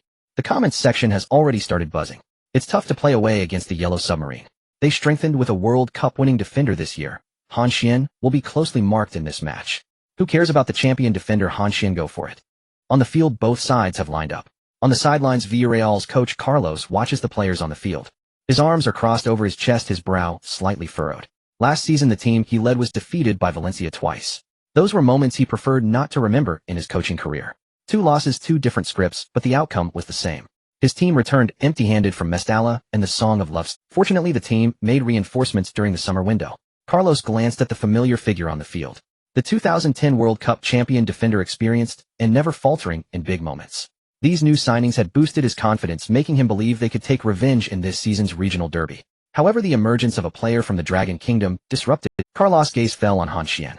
This name has been making waves in Spanish football recently. Leading the scoring and assisting charts simultaneously, this is not something luck can explain. Carlos had watched the match footage of Han Xuan. The technique, awareness, and composure of this player from the Dragon Kingdom did not resemble that of a novice. Carlos took a deep breath and exhaled slowly. He turned to look at the other coaching bench where Emery stood, expressionless, hands in his pockets. Their eyes briefly met in the air before they both looked away. The referee's whistle interrupted everyone's thoughts. On the field, the match has begun. Villarreal kicked off first. Rossi gently nudged the ball to Adjures, who then passed it back to midfielder Valero. The Villarreal midfield trio began to advance slowly. They were not in a rush to attack, but tried to test Valencia's defense through short passes. However, Valencia was fiercely reclaiming the ball. Emery's pre-match strategy was clear: seize the initiative, take advantage of the opponent's slow entry into the game, and disrupt their rhythm with high-intensity pressing. Joaquin surged up the right flank. Adjures closely marked Bruno in the center, while Han Xuan cut in from the left, forming a circular encirclement to force Villarreal's ball carrier toward the sidelines. Bruno was besieged by three players, unable to find a passing route, and could only pass the ball back to the defender. Gonzalo received the ball, and Joaquin immediately pressed forward. Gonzalo passed back to the goalkeeper. Lopez received the ball, glanced up, and saw Adjures already pressing him at the edge of the penalty area. With no time to think, Lopez had to quickly clear the ball. The football arced through the air, flying toward the left side. Bruno met the ball with a header, directing it toward Valencia's half. Costa was positioned too high up, exposing the gap behind him, and he was desperately chasing back. Nilmer, who was preparing to make a run, took a moment to observe Valencia's defensive positioning. His gaze scanned the defense of Costa, Matthew, and Navarro, quickly making a judgment. Without waiting for the ball to land, Nilmar executed a backheel pass. It was a highly imaginative move, his body unfurling in the air as his right foot accurately struck the ball. It's been passed. Valencia's defense has been breached. The entire Song of Love stadium erupted in a cacophony of excitement, the atmosphere instantly charged. The ball zipped through the gap between two Valencia defenders, accurately finding the rapidly advancing Adjures from the right. The overly advanced Costa was desperately chasing back, his legs moving rapidly on the grass, but Adjures was faster. Adjures took a touch, his ankle flicking the ball. A curled pass, the football arced toward the far post. The far post is open. Valencia's defense shifted collectively to the right, and left-back Alba failed to close in on time, leaving a huge gap at the far post. The arriving Rossi met the cross with a header, sending the ball into the net. Caesar had committed to the play midway, his body suspended in the air, and as he turned to see the ball rolling into the net, he helplessly shut his eyes. Goal. In just over a minute into the match, Villarreal strikes first against Valencia. Rossi opens the scoring for the Yellow Submarine. That counterattack from Villarreal was incredibly smooth. Valencia was outsmarted by their own cleverness. The Song of Love stadium erupted with deafening cheers. After scoring, Rossi slid on his knees in celebration, while his teammates rushed in and piled on top of him. On the sidelines, Carlos roared and pumped his fist. His earlier worries dissipated in an instant. On the other side, Emery remained expressionless. He had intended to seize the opportunity before Villarreal fully entered the match, but unexpectedly they were struck first. His hands remained in his pockets, his gaze fixed on the players on the field, his lips pressed tightly. Assistant coach Lopez approached him and whispered, "It's okay, the match has just begun, I'll let them have one." Emery turned to look at him, his lips twitching slightly. "You're quite generous." Lopez smiled awkwardly. The comments section in the live stream had already exploded. What the heck? Did they score this quickly? The Yellow Submarine strikes against the Bat Legion. What? I haven't even finished making my instant noodles, and they've already scored. Damn it, brothers, I can go to sleep early now. Just 1 minute in, and we've already conceded a goal. What is Valencia's defense doing? Why are they pressing so high up? Costa has let another player through. This veteran really needs to be rotated. Don't worry, there's still 89 minutes left. Han Xuan, go for it. Bring it back. The match resumed. After kicking off, Valencia attempted to organize an attack, but Villarreal's morale was at its peak, and their pressing was even fiercer than at the start. Every Valencia player who received the ball was immediately surrounded by two Villarreal players. This high-intensity pressure made it difficult for Valencia to pass, with several attempts being thwarted. In the second minute of the match, Villarreal in high spirits executed another quick combination. Cazorla held the ball in midfield, his eyes scanning Valencia's defense. This Spain international with exceptionally balanced feet is the metronome of Villarreal's midfield, and every touch he made posed a threat. Costa was defending face-to-face, still positioned high up. Cazorla pushed with his left foot, and the ball slipped through the gap between Costa and Matthew, arriving at Nilmar. Once again, it was on Costa's side. Nilmar advanced with the ball at a slow pace, his body leaning slightly forward as he stepped ahead. Costa lowered his center of gravity, intently watching the ball at Nilmar's feet. Suddenly, Nilmar executed a line ball. With a change in tempo, his body shot past Costa like an arrow. Costa was completely shaken off, his turn was too slow, and by the time he looked back, Nilmar was already charging toward the goal line. This is the terrifying aspect of a speedy winger. It requires no fancy moves, just a change in rhythm. Nilmar lifted his foot to cross. The ball flew toward the center of the penalty area, and just after providing an assist, Adjures arrived at the far post, sliding in for a shot. Swish! The ball hit the side netting. Caesar dived, but missed, falling onto the grass, and when he turned to see the ball strike the side netting, he let out a heavy sigh of relief. Villarreal's fans had already raised their hands in celebration, but upon seeing the ball hit the side net, they all held their heads in dismay. So close. Villarreal nearly extended their lead. The Yellow Submarine clearly aims to seize the opportunity while Valencia is down. The early strike has propelled their morale to the highest level. Now every attack is filled with threat. What is Valencia doing? Are they being pressed down? Costa has been beaten again. This veteran really can't keep up. Where is Han Xuan? Why isn't Han Xuan coming back to receive the ball? The front line can't get the ball at all. How can they play? 2 minutes later, Villarreal charged again from the left. Once again it was Nilmer with another change in speed. Costa was once again pulled out of position. This was the third time Costa had been outmaneuvered by Nilmar. The veteran's stamina and speed were completely suppressed in this match. Nilmar aimed to cross.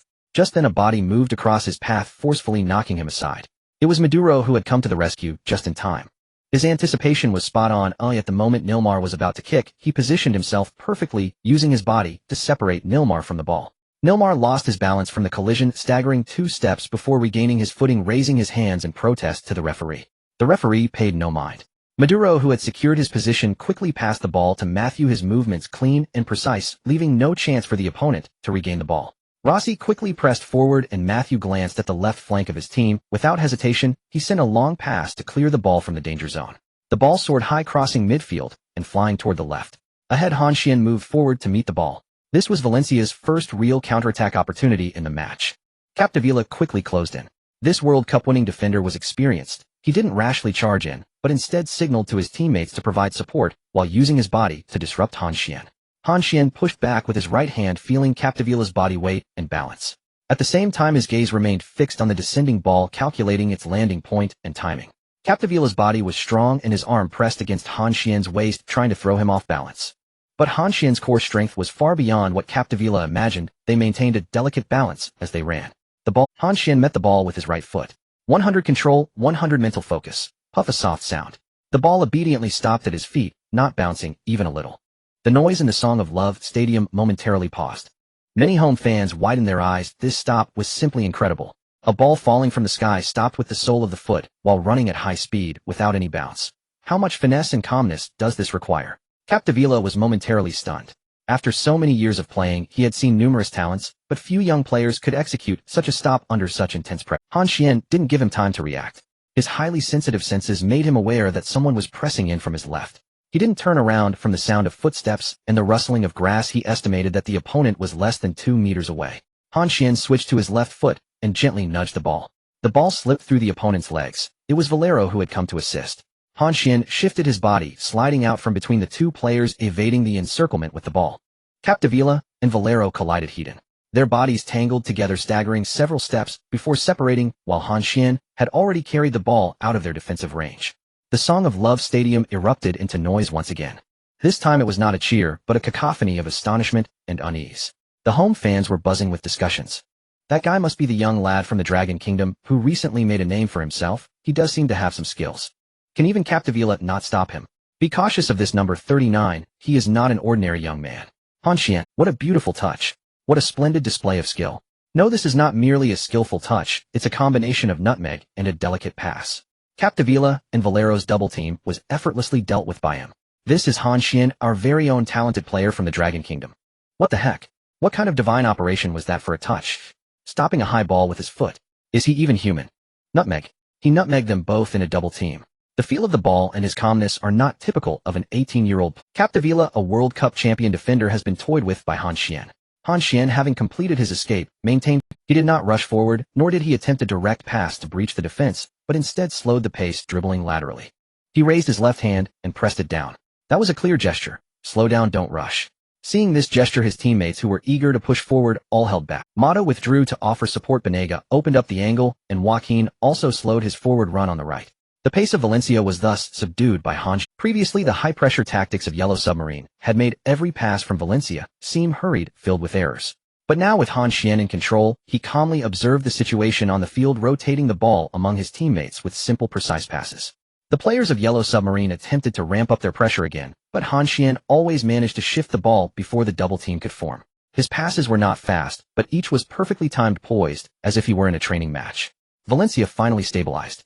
The suffocating passive situation was single-handedly turned around by Han Xuan. On the sidelines, Emery was clapping his hands. His expression remained largely unchanged, but the strength and rhythm of his applause revealed his inner satisfaction. He greatly admired Han Xuan's commanding presence. When the team was at a disadvantage, instead of blindly speeding up to try and equalize, he stabilized the situation first and gradually regained control of the match. This kind of calmness and maturity is not something every young player possesses. It really is Han.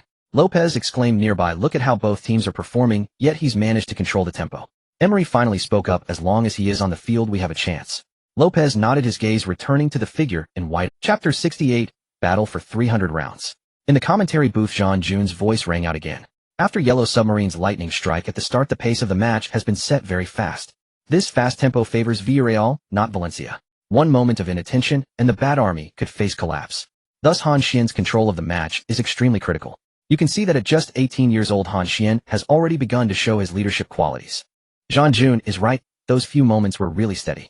To be so mature at 18, how much better will he be in the future? It's not just about technique, it's a matter of intellect. This kid has an exceptionally high football IQ. On the field, after both sides slowed down, Valencia finally weathered the difficult first 10 minutes. In those 10 minutes, they were nearly suffocated by Yellow Submarine's blitz. Each touch of the ball was met with boos from the home fans and fierce pressure from the opponents. Every pass felt like dancing on the edge of a knife. But now everything was different. The ball was passed calmly at Valencia's feet. Banega received the ball, passed it horizontally to Mata, who withdrew a step and passed it to Maduro. With 3 quick passes, clean and efficient, they left no chance for the opponents to press. Han Xuan stood on the left flank slightly, turned his gaze sweeping across the entire front line. In the 11th minute of the match, Valencia advanced into Yellow Submarine's half, tentatively probing the opposing defense. Han Xuan raised his left hand. Joaquin understood immediately. He had been roaming in the middle right position, but upon seeing Han Xuan's gesture, he instantly took off, running forward along the right sideline. A decisive run without hesitation or delay. Han Xuan lowered his head, leaned back, and swung his arms. His right foot's inside made precise contact with the lower part of the ball, sending a high diagonal long pass. The ball soared from the left side of the field, crossing over the entire midfield, flying towards the right side. The ball carried a noticeable forward spin, and its speed diminished dramatically as it landed. Han Xuan has a wide field of vision. Joaquin easily controlled the ball in front of him, lifted his head to scan the penalty area. Adjures was already making a run in the middle, tightly marked by Gonzalo. Angel was roaming at the top of the penalty area, ready to block any passing lanes. Costa is making a rapid run to the side. Left back Costa surged forward from behind Joaquin. His speed may not be what it was in his youth, but his experience and timing were perfectly on point. Joaquin gently nudged the ball towards the sideline, handing it off to the advancing Costa. Costa met the ball and shot. Cross it in. A curved ball flew towards the center of the penalty area. Chaos erupted in the penalty area. Adjures and Gonzalo scrambled for position in front of the goal, their arms entangled, neither willing to yield. Angel and Machina each marked Mata and Maduro, who were making late runs. The penalty area was in disarray. The clearance is out. Bruno beat everyone to the ball in the crowd, heading it out of the penalty area. The Yellow Submarine defenders are focused, and Valencia's first attack has come to nothing. The ball landed at the top right of the penalty area. Joaquin received the ball on the front line. He did not rush, but calmly kept the ball under control, waiting for his teammates to position themselves. Costa made another overlapping run, while Valero closely followed, not giving Joaquin a chance to cut inside. Joaquin did not force a breakthrough and passed the ball back to Costa. Although Costa is quite old, his passing is a strong suit, which is one reason Emery trusts him. His footwork is delicate and his crosses are precise, playing an important role in Valencia's tactical system. Costa received the ball, made a direct pass, and struck a low ball that zipped along the grass towards the penalty area. The defenders didn't even touch the ball. The ball passed between Gonzalo and Angel. Both of their attempts to intercept fell just short. The entire Yellow Submarine defense was torn apart by this single pass. The back post is open. The Yellow Submarine defense had shifted centrally, and Capdevila failed to retreat in time, leaving the back post completely exposed to Valencia. A figure in white surged in from the back post. Number 39. Han Xuan. He pierced through the flank of the Yellow Submarine defense like a sharp blade. The ball rolled in front of Han Xuan. He struck it directly. His left foot's inside wrapped around the ball, sending a beautiful arc flying from his foot. The ball, spinning intensely inward, curved past Lopez's fingertips, heading straight for the upper right corner of the goal. Lopez dove, but he did not touch the ball. The entire stadium held its breath. Ding! A crisp sound echoed throughout the entire singing song stadium. The ball crashed against the upper right corner of the goal and bounced out. Oh no! Han Xuan aimed too high for the angle. If he had just lowered it slightly, it would have been on target, and Lopez would have had no chance. What a shame, a golden opportunity wasted. There was no time for Han Xuan to feel frustrated. The rebounding ball landed at Cazorla's feet. Yellow Submarine counterattacks. Cazorla launched a long ball, sending the ball over the entire midfield, flying straight into Valencia's half. The Yellow Submarine players maintained their attacking formation during the previous defense. Now, having gained possession, they instantly switched to counterattack mode. The pace of both sides has quickened again. One moment Valencia was besieging the Yellow Submarine penalty area, the next it transformed into Yellow Submarine charging straight into Valencia's half.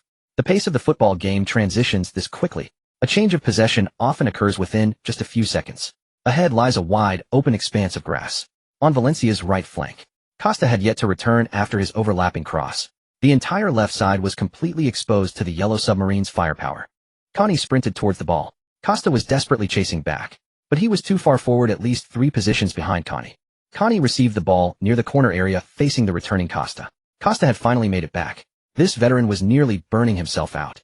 His breathing was labored and his legs felt as heavy as lead. He had to stop Connie. Connie did not give Costa a chance to stabilize himself. He flicked the ball inward with his left foot, and with his right foot he followed up, cutting inside. He struck. A shot. Caesar quickly dove to the ground. But he too failed to touch the ball. The entire stadium held its breath again. Ding. Another crisp sound. The ball thudded against the right post, making a dull sound and rebounding into the penalty area. Oh, another post. Cana's shot also hit the post. The goalposts of Singing Song Stadium are particularly prominent today, having denied both Han Xuan and Cana's shots. The fans of Yellow Submarine clutched their heads, unable to believe their eyes. In just 2 minutes both sides had a shot that hit the post. The goalposts had become the busiest defenders in this match. Alba returned from the flank, controlling the ball in time. The Yellow Submarine players were retreating, preparing to switch from a counterattack to a defensive formation. This was a gap for a rhythm. Alba wanted to control the ball, slow down the pace, and allow his teammates to catch their breath. He wanted to learn from Han Xuan and control the rhythm. But this time was different from the last. Han Xuan looked at the situation on the field from the left flank, his brow slightly furrowed. Yellow Submarine had pushed up due to the recent counterattack opportunity. The attacking players from Valencia, Joaquin Adriz and Mata, were still in the front, having not retreated. This was not the time to control the tempo. This was an opportunity for a counterattack. Han Xuan quickly withdrew, raising his hand for the ball. Pass it to Han. Pass it to Han. Lopez's voice was almost ashamed. His hands waved frantically, and he seemed on the verge of rushing onto the field. Counterattack. Alba realized this time he had misjudged the situation. He no longer hesitated and made a pass. The ball rolled towards the center circle. Han Xuan withdrew to receive the ball, with Capdevila pressing him quickly from behind. Capdevila's experience told him not to let Han Xuan turn around. Once Han Xuan received the ball facing forward, with his speed and dribbling ability, Yellow Submarine's midfield defense would be as fragile as paper. So he chose to press from behind Han Xuan, trying to disrupt the ball at the moment Han Xuan received it. Han Xuan, with his back to the incoming ball, sensed the pressure coming from behind. Facing the incoming ball, he suddenly spread his legs. The ball passed through his legs. The rapidly approaching Capdevila was momentarily faked out. His foot kicked nothing. He was propelled forward by inertia for 2 steps, brushing past Han Xuan. Beautiful. He slipped. A gasp of amazement echoed throughout the Singing Song Stadium. Han Xuan's move was incredibly clever. He did not choose to stop the ball or confront Capdevila head-on. Instead, he used the simplest action. Spread his legs and let the ball slip through. He neutralized the opponent's pressure. Capdevila was filled with disbelief. With an explosive power attribute of 98, Han Xuan pivoted his body clockwise, dodging Capdevila's inertia. Then he surged forward, galloping into the heart of Yellow Submarine's territory. The grass flew back swiftly beneath his feet, and the sound of wind howled in his ears. Ahead, Yellow Submarine's half was already vacant. Only 2 center-backs remained at the back, Machina and Gonzalo. And what about Valencia's attacking players? Joaquin surged forward on the right, positioned even further ahead than the 2 Yellow Submarine defenders. Adriz made a diagonal run in the middle, his path cutting perfectly between Machina and Gonzalo. Maduro surged forward from the midfield, sprinting desperately. In front of the penalty area, a 3-on-2 advantage was already formed. Joaquin Adriz and the rapidly advancing Maduro against only Machina and Gonzalo. An opportunity not to be missed. Han Xuan met the rolling ball, and his entire right leg whipped out like a whip. His right foot's outside back struck the outer side of the ball. His ankle snapped sharply at the moment of contact, imparting a strong spin. The ball flew out, tracing a bizarre outer curve. First it bypassed the oncoming Machina. Then it evaded the middle run of Maduro. It slipped past Gonzalo, who was tightly marking Adriz, accurately flying towards the back post. Great ball. Look at Han Xuan's outside foot pass. The curve is marvelous. Adriz. A header on goal. Beep. The referee's whistle shrilled sharply. The entire stadium fell silent for half a second before erupting into a huge uproar. The referee's finger pointed to the penalty spot. Penalty. The ball hit Machina's arm. The referee has awarded a penalty. This is an undisputed penalty, as Machina's arm altered the ball's trajectory. Had it not been for this handball, Adri's shot would likely have rolled into the net. The players of Yellow Submarine were all surrounded by the referee. They expressed their grievances with great emotion. Machina spreads his hands, attempting to explain to the referee that his arms were not intentionally spread apart, but rather a natural motion of his body. However, from the slow-motion replay, it is clear that his arms extended away from his body, increasing the area of defense. This is undoubtedly a handball foul. The referee's attitude is firm, leaving no room for negotiation for the player Han Xuan. He taps his own arm, signaling a handball foul, and then points once more to the penalty spot. On the sidelines, Carlos has not said much. He stands with his arms crossed, his expression calm. Even if Machina had not intervened, the ball had a high probability of going in. Rather than saying Machina made a mistake, it would be more accurate to say he prevented a nearly certain goal at the cost of a yellow card and a penalty. From a tactical perspective, this is not a loss. On the other side, Emery claps vigorously. His applause is loud, resonating from the coaching bench onto the field, not for the penalty, but for the overall process of this counterattack. From Alba's pass to Han Xuan's feint, then to that curved pass with the outside of the foot, the entire attack flows seamlessly, exactly the type of football he desires. Friends in the stands, let's take another look at what happened in these 2 minutes. Han Xuan's shot hit the crossbar, and Canis' shot hit the post. Then Valencia launched a quick counterattack with Han Xuan initiating the offense with a pass using the outside of his foot, ultimately leading to Machina's handball and the penalty. The speed of the attack and defense transition in these 2 minutes is absolutely top-notch in La Liga. At that moment when the ball was missed, I thought I was watching a highlight reel of Zidane. A pass with the outside of the foot, that technique, that vision, simply amazing. Penalty. Penalty. The opportunity to equalize is here. Han Xuan single-handedly changed the course of the match from the missed ball to the pass, a high-energy performance throughout. Machina has given his all. A handball is better than conceding a goal. Valencia executed this counterattack beautifully. On the field, Adjures picks up the ball and walks to the penalty spot. He places the ball on the white spot, steps back 2 paces, places his hands on his hips, and gazes at the goal. As the team's primary penalty taker, he should naturally take this penalty. His penalty conversion rate has always been good, and he often practices this aspect in training. This season he has already scored 1 penalty, so his mentality and experience should be solid. But he does not place the ball. He suddenly turns around, points at Han Xuan, and calls out, "Han, come and take it." Han Xuan is taken aback, pointing to himself with a look of surprise on his face. Adjures nods, confirming he is not joking. Han Xuan glances at the sidelines. Emery gives no indication. He looks again at his captain Navarro, who slightly nods, indicating he can accept this. Joaquin gives him a gentle push from behind, saying, "Go on, don't hesitate." Han Xuan is not one to be overly sentimental. "Since you are offering, I have no reason not to take it." He runs into the penalty area and takes the ball from Adjures. "You take it." Adjures pats his shoulder and quietly says, "You deserve this goal." Han Xuan nods, saying nothing more. To outsiders, this is the senior players showing care for the young talents in the team.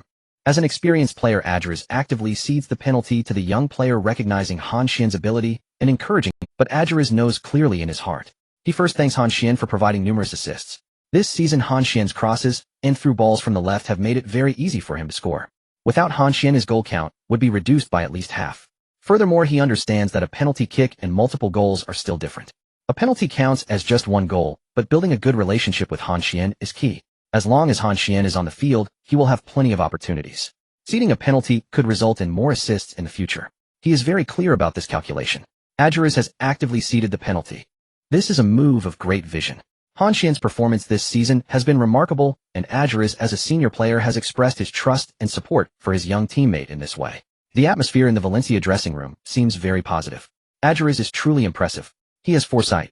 Han Xuan has a 70% chance of scoring from this penalty. It is reasonable for him to take it. Come on, Han Xuan. Make sure to score. Adjures is a clever man. Letting a young player take a penalty in exchange for 10 assists is a smart deal. On the sidelines, Emery has not commented on Adjures' decision to cede the penalty. His hands remain in his pockets, and his expression shows little change. He is quite satisfied with the harmonious team atmosphere.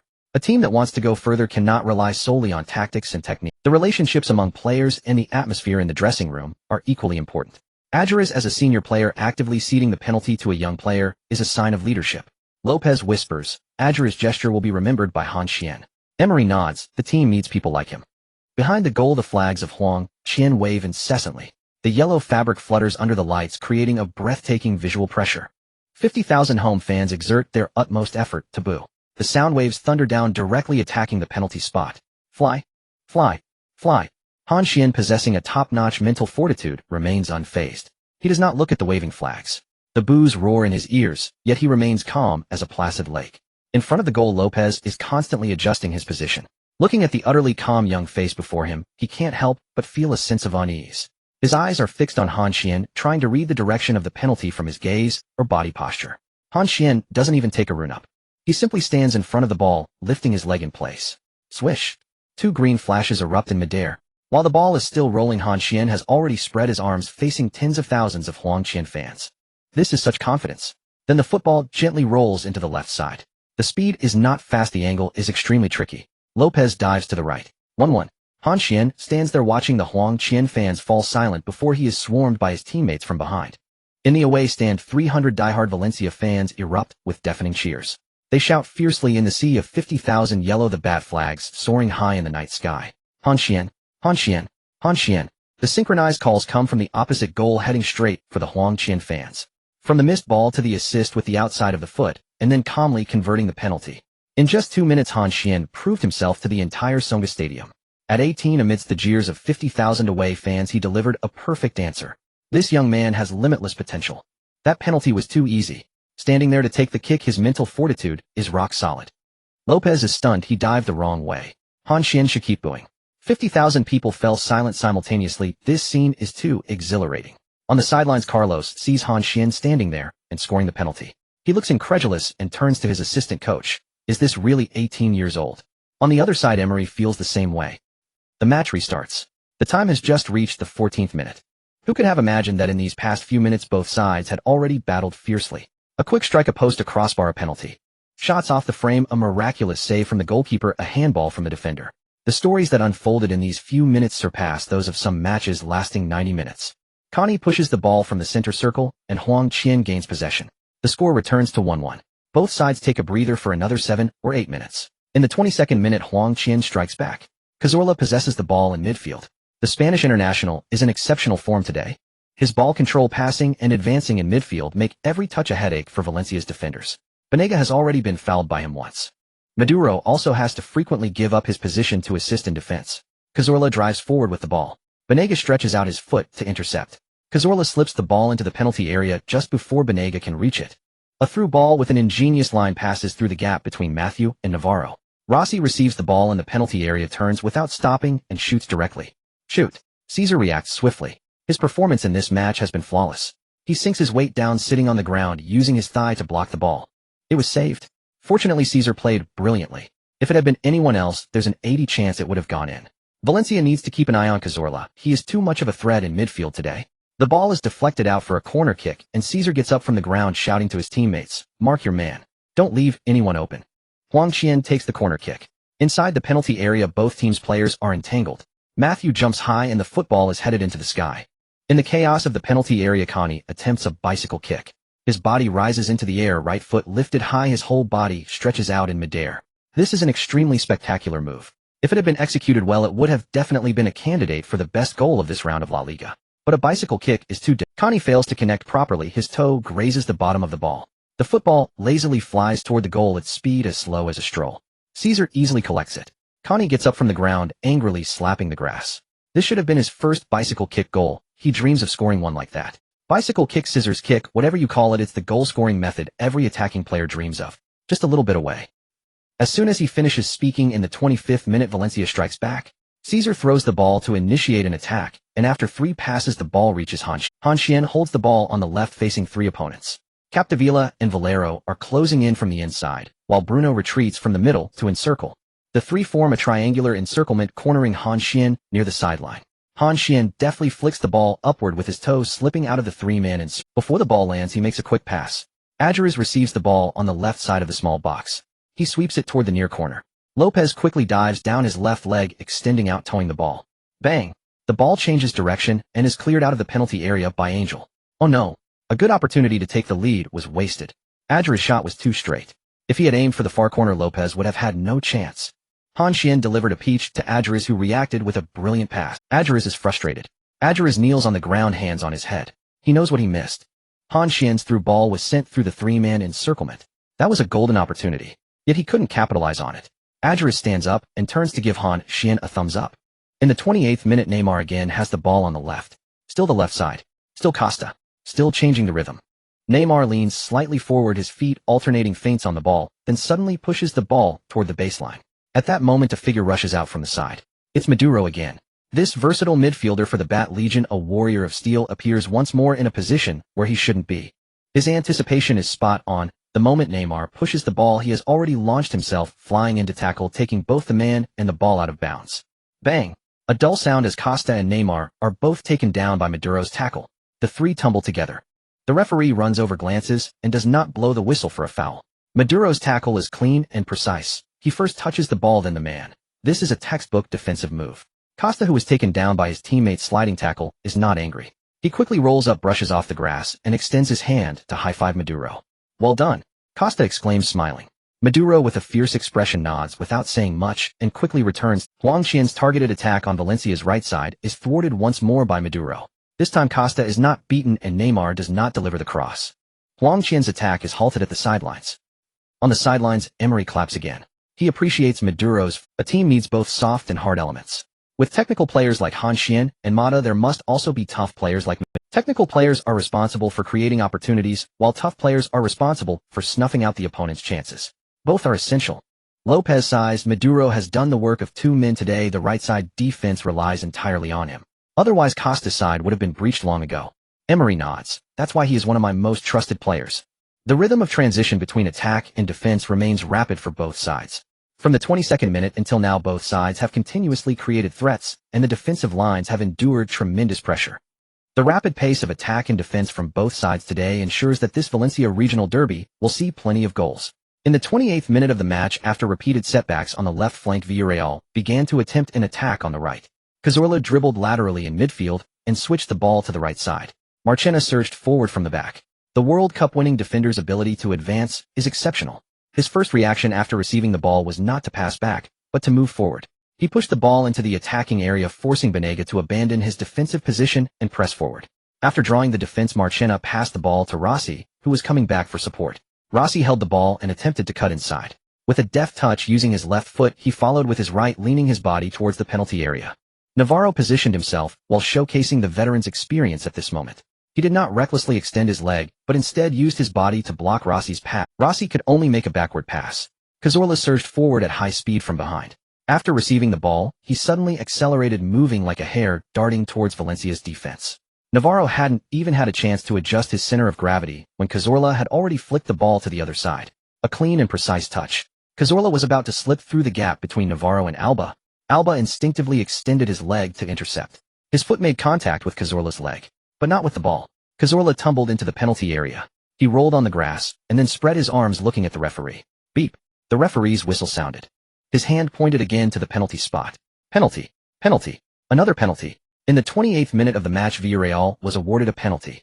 Cazorla was tripped by Alba on the left side of the penalty area, and the referee pointed decisively to the penalty spot. Looking at the slow-motion replay, Alba indeed extended his leg and tripped Cazorla, which is a clear penalty foul. The entire El Madrigal stadium erupted in cheers. Alba, with his hands on his hips, shook his head. He explained to the referee that it was unintentional. The leg extension was merely an instinctive reaction, not a deliberate trip of Cazorla. However, this foul did indeed obstruct the opponent's attacking opportunity. The referee indicated that there was no issue, the penalty decision would not be changed. Navarro approached and patted Alba on the shoulder, saying nothing more. Had Alba not intervened, it might have led to a clear goal-scoring chance. Cazorla personally stood at the penalty spot. He placed the ball and took 3 steps back. The referee blew the whistle, signaling for the penalty. Cazorla ran up. Shot. A low ball, the soccer ball, flew towards the bottom right corner of the goal. Caesar leapt to make a save, but he guessed the wrong direction. The ball rolled steadily into the net. 2-1. Villarreal, playing at home, took the lead once again. Cazorla spread his arms and ran towards the corner flag, with teammates rushing up from behind to surround him. The Villarreal fans erupted into a second round of cheers, plunging the entire El Madrigal stadium into madness.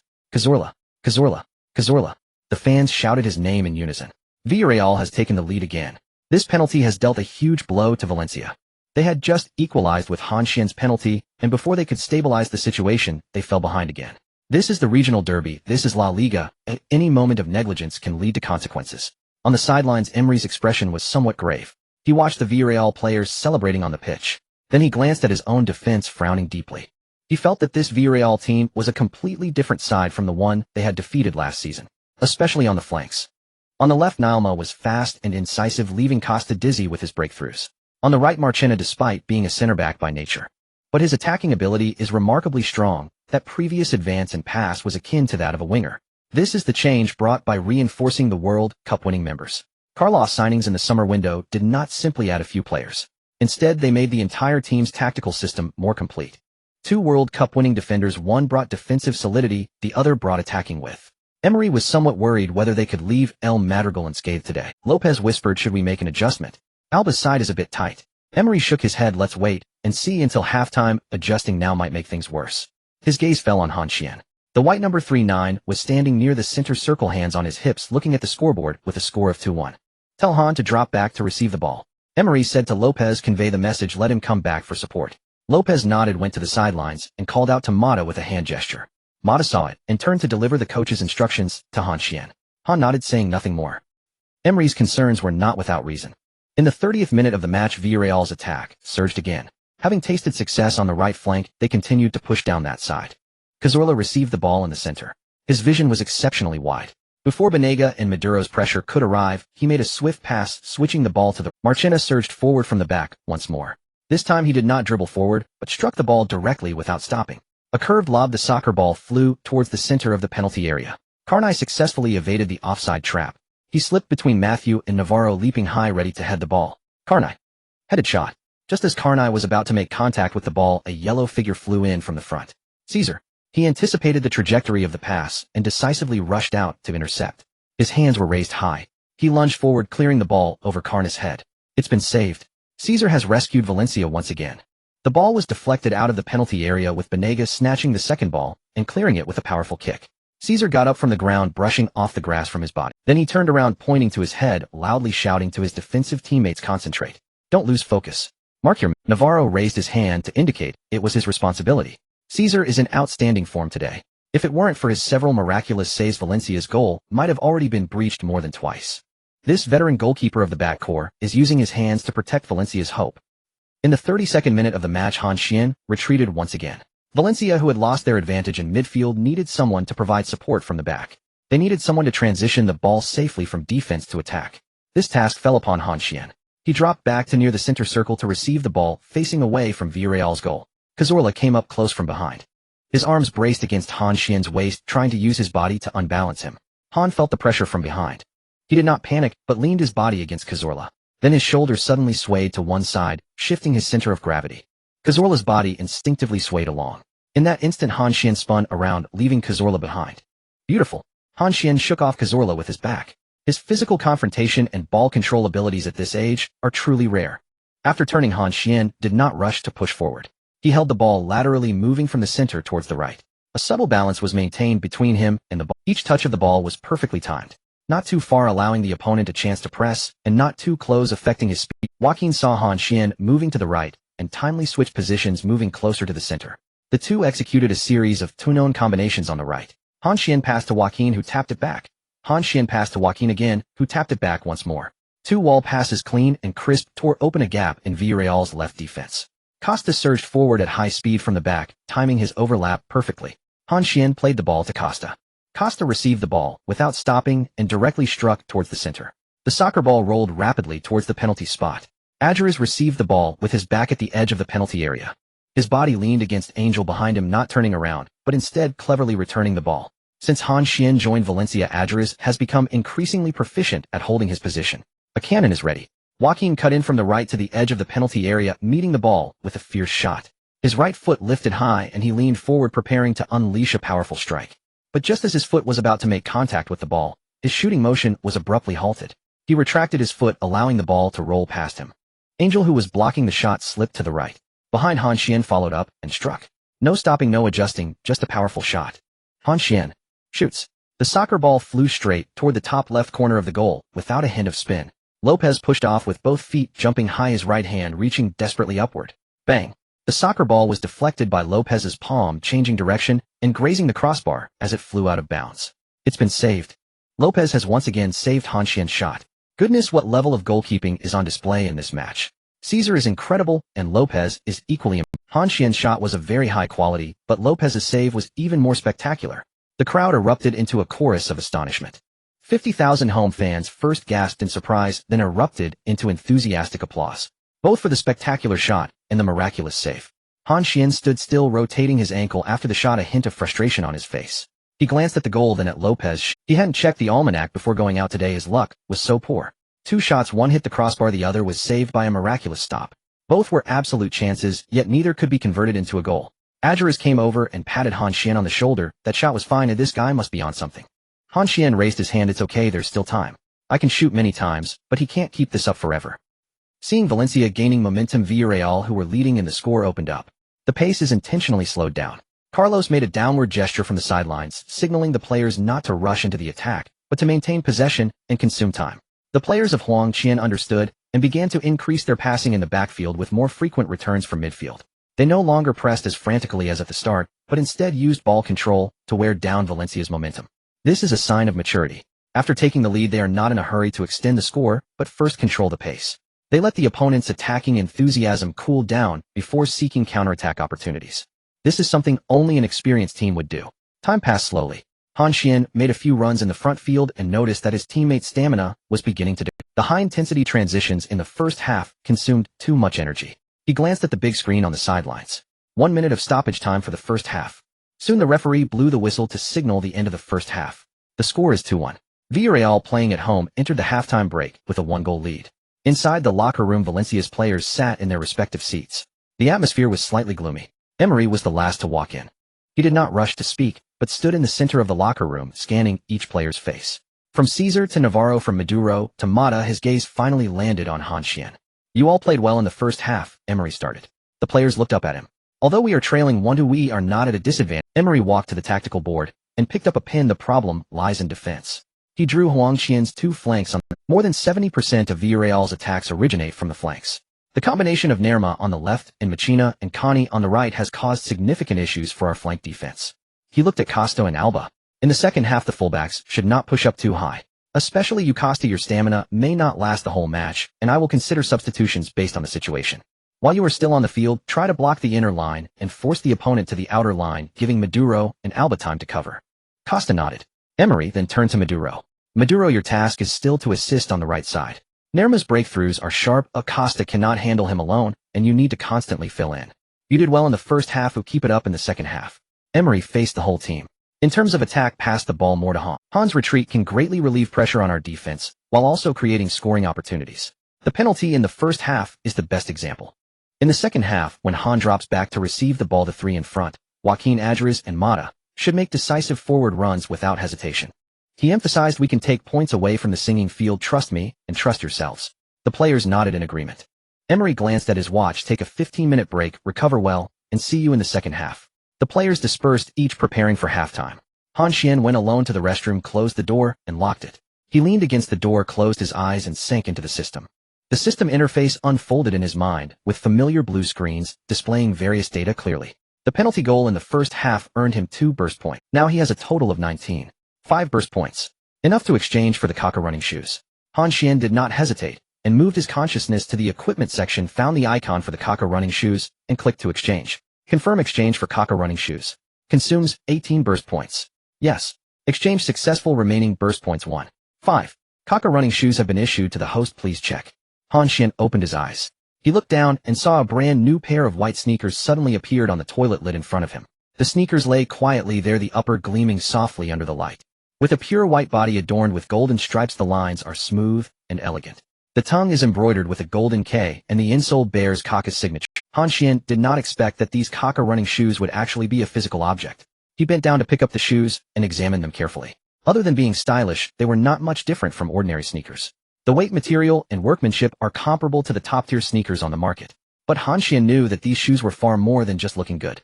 He sat on the toilet lid, took off his old sneakers, and put on the Kaka running shoes. After tying the laces, he planted his feet on the ground. In an instant, Han Xuan felt countless warm currents surging into his legs. His legs suddenly became much lighter. He stood up and jumped twice in place. It felt as if the burden on his legs had been lifted, each step filled with explosive power. Han Xuan sank back into the system to check his attribute panel. Sure enough, the sign that had disappeared after reaching the maximum value for speed attributes reappeared. This indicates that Han Xuan's speed limit has increased. The previously 98 burst attribute value saw a significant increase, directly boosted to 110. 74. This aligns with the effect of the Kaka running shoes. Wearing the running shoes gives a feeling of flying. After wearing the shoes, the acceleration time is reduced by 13, and the speed limit is increased by 13. Han Xuan looked at the 110. 74 on the panel, feeling a surge of excitement. Reducing the acceleration time by 13 means his first step will be faster. Increasing the speed limit by 13 means his maximum speed will be higher. This is almost a qualitative leap for a winger. After exchanging for the Kaka running shoes, Han Xuan added the remaining 5 burst points to the burst attribute. He clicked the sign. Burst point count 50. Burst attribute value from 110. 74,112. 435. More importantly, the boost from burst points not only reflects in the data, but also restores physical condition. The high-intensity match in the first half had significantly drained Han Xuan's energy, making his legs feel heavy. But with the infusion of burst points, that fatigue vanished. Han Xuan felt revitalized. He moved his legs and did a few squats. His physical condition may not be perfect, but it was definitely in a good state. Han Xuan nodded in satisfaction and pushed the door open to leave the restroom. Meanwhile, not far away in Madrid in a certain apartment, Kaka stood in front of his shoe cabinet lost in thought. He stared at the empty spot in the shoe cabinet, brow furrowed. That spot was originally where he kept his treasured golden ball anniversary. Those shoes held great significance for him, a commemoration of the peak of his career, one of his most precious possessions. But now they were missing. Kaka squatted down, rummaged through the entire shoe cabinet, and searched the bedroom, living room, and storage room, but found nothing. He called his assistant and asked, "Where are my golden ball anniversary shoes?" "The white ones, the ones on the top shelf of the shoe cabinet." His assistant paused for a moment, then seemed to remember something. "Boss, those shoes were auctioned off at a charity event not long ago. I remember it was with your consent, and you even signed an authorization document." Kaka looked bewildered. He tried to recall, and it seemed there was indeed such a thing. A charity event, an auction segment. He had indeed signed a document agreeing to donate those shoes. But Kaka was puzzled. Why would he auction off his favorite pair of shoes? He had cherished those shoes for years and had never dared to wear them. He rarely even took them out to display. How could he suddenly agree to donate them? After thinking for a long time, Kaka could only come up with one reason. He is kind-hearted. Yes, he is very kind-hearted. Kaka nodded, convincing himself. He is a good person willing to donate his most precious possessions for charity. This makes sense. Kaka closed the shoe cabinet and stopped thinking further. But for some reason, he always felt that something was off. The scene switches. At the singing field in the Valencia locker room, Han Xuan pushed the door open and walked in. His teammates were already mostly ready. Adjurez looked up at Han Xuan, and then his gaze fell on Han Xuan's feet. "Han, those shoes are really cool." Adjurez exclaimed, wide-eyed. "I remember you weren't wearing these in the first half, were you?" Other teammates also looked over. Indeed, the white and gold sneakers on Han Xuan's feet were particularly eye-catching under the locker room lights.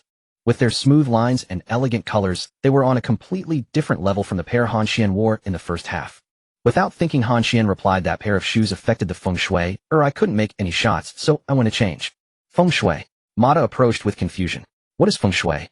Han Xuan thought for a moment and explained, "It's a magical thing probably related to luck. In Longwa, we believe that feng shui can influence a person's fortune. If the feng shui of the shoes is bad, then shots won't go in." Mata nodded, seeming to understand, but his gaze remained fixed on Han Xuan's shoes. "Those shoes do look good." Joaquin also moved closer. "Where did you buy them?" Han Xuan had long learned about the origins of the shoes from the system. Kaka running shoes, Kaka's limited edition golden ball anniversary shoes, globally limited, the kind you can't buy even with money. He casually said, "I bought them at a charity event. They were auctioned off. It seems to be a commemorative version from some football star." "Charity?" Adjurez's eyes lit up. "You even attend charity events?" Han Xuan nodded without hesitation, his heart steady. "Of course." "Han is really a good person," Mata remarked, "talented and kind-hearted." Joaquin patted Han Xuan on the shoulder. "So where's the link?" "You should have a channel to buy them from the charity event, right?" Han Xuan shook his head calmly. "Limited edition, there's only one pair." Joaquin sighed, "What a pity." Everyone gazed at Han Xuan's new sneakers with envy. Some praised the shoes, others admired Han Xuan's kind heart, and the atmosphere in the locker room became much more relaxed than before. As the smoke lingered, the air in the singing arena was permeated with a pungent smell of sulfur. Han Xuan waved his hand in front of him, his gaze crossing the white haze to land on the enthusiastic home fans in the distant stands who were still singing loudly. They waved yellow smoke flares as if they had already grasped victory in their hands. The glaring score of 3-1 hung. Han Xuan glanced down at his black and silver Kaka running shoes, feeling the clear sensation of the studs embedded in the grass beneath him. A strange warm flow rose from the soles of his feet, spreading along his calves, pulsing almost imperceptibly. He moved his ankle slightly, and the warm flow followed suit, almost responding to his will. In the 48th minute of the match, Alba made a lateral transfer from the backfield, and Mata raised his head to survey the field the moment he received the ball. His body posture was nearly perfect. With a slight sideways stance, left foot grounded, and right foot approaching the ball, the entire action flowed seamlessly. A delicate flick pass sent the soccer ball arcing towards the left flank. Han Xuan shifted his body, catching a glimpse of Capdevila pressing in from the side and behind. The World Cup champion defender moved cautiously, avoiding a rash advance, while maintaining a delicate distance. He neither gave space for a breakthrough, nor allowed himself to be caught off guard from possible crosses. The ball descended. Han Xuan lightly touched it with the outer instep of his left foot, and it obediently stopped half a meter in front of him without any unnecessary bounce. This seemingly simple stop required high precision at the point of contact. Capdevila squinted slightly. He sensed an unusual ball sense in this young man, one not commensurate with his age.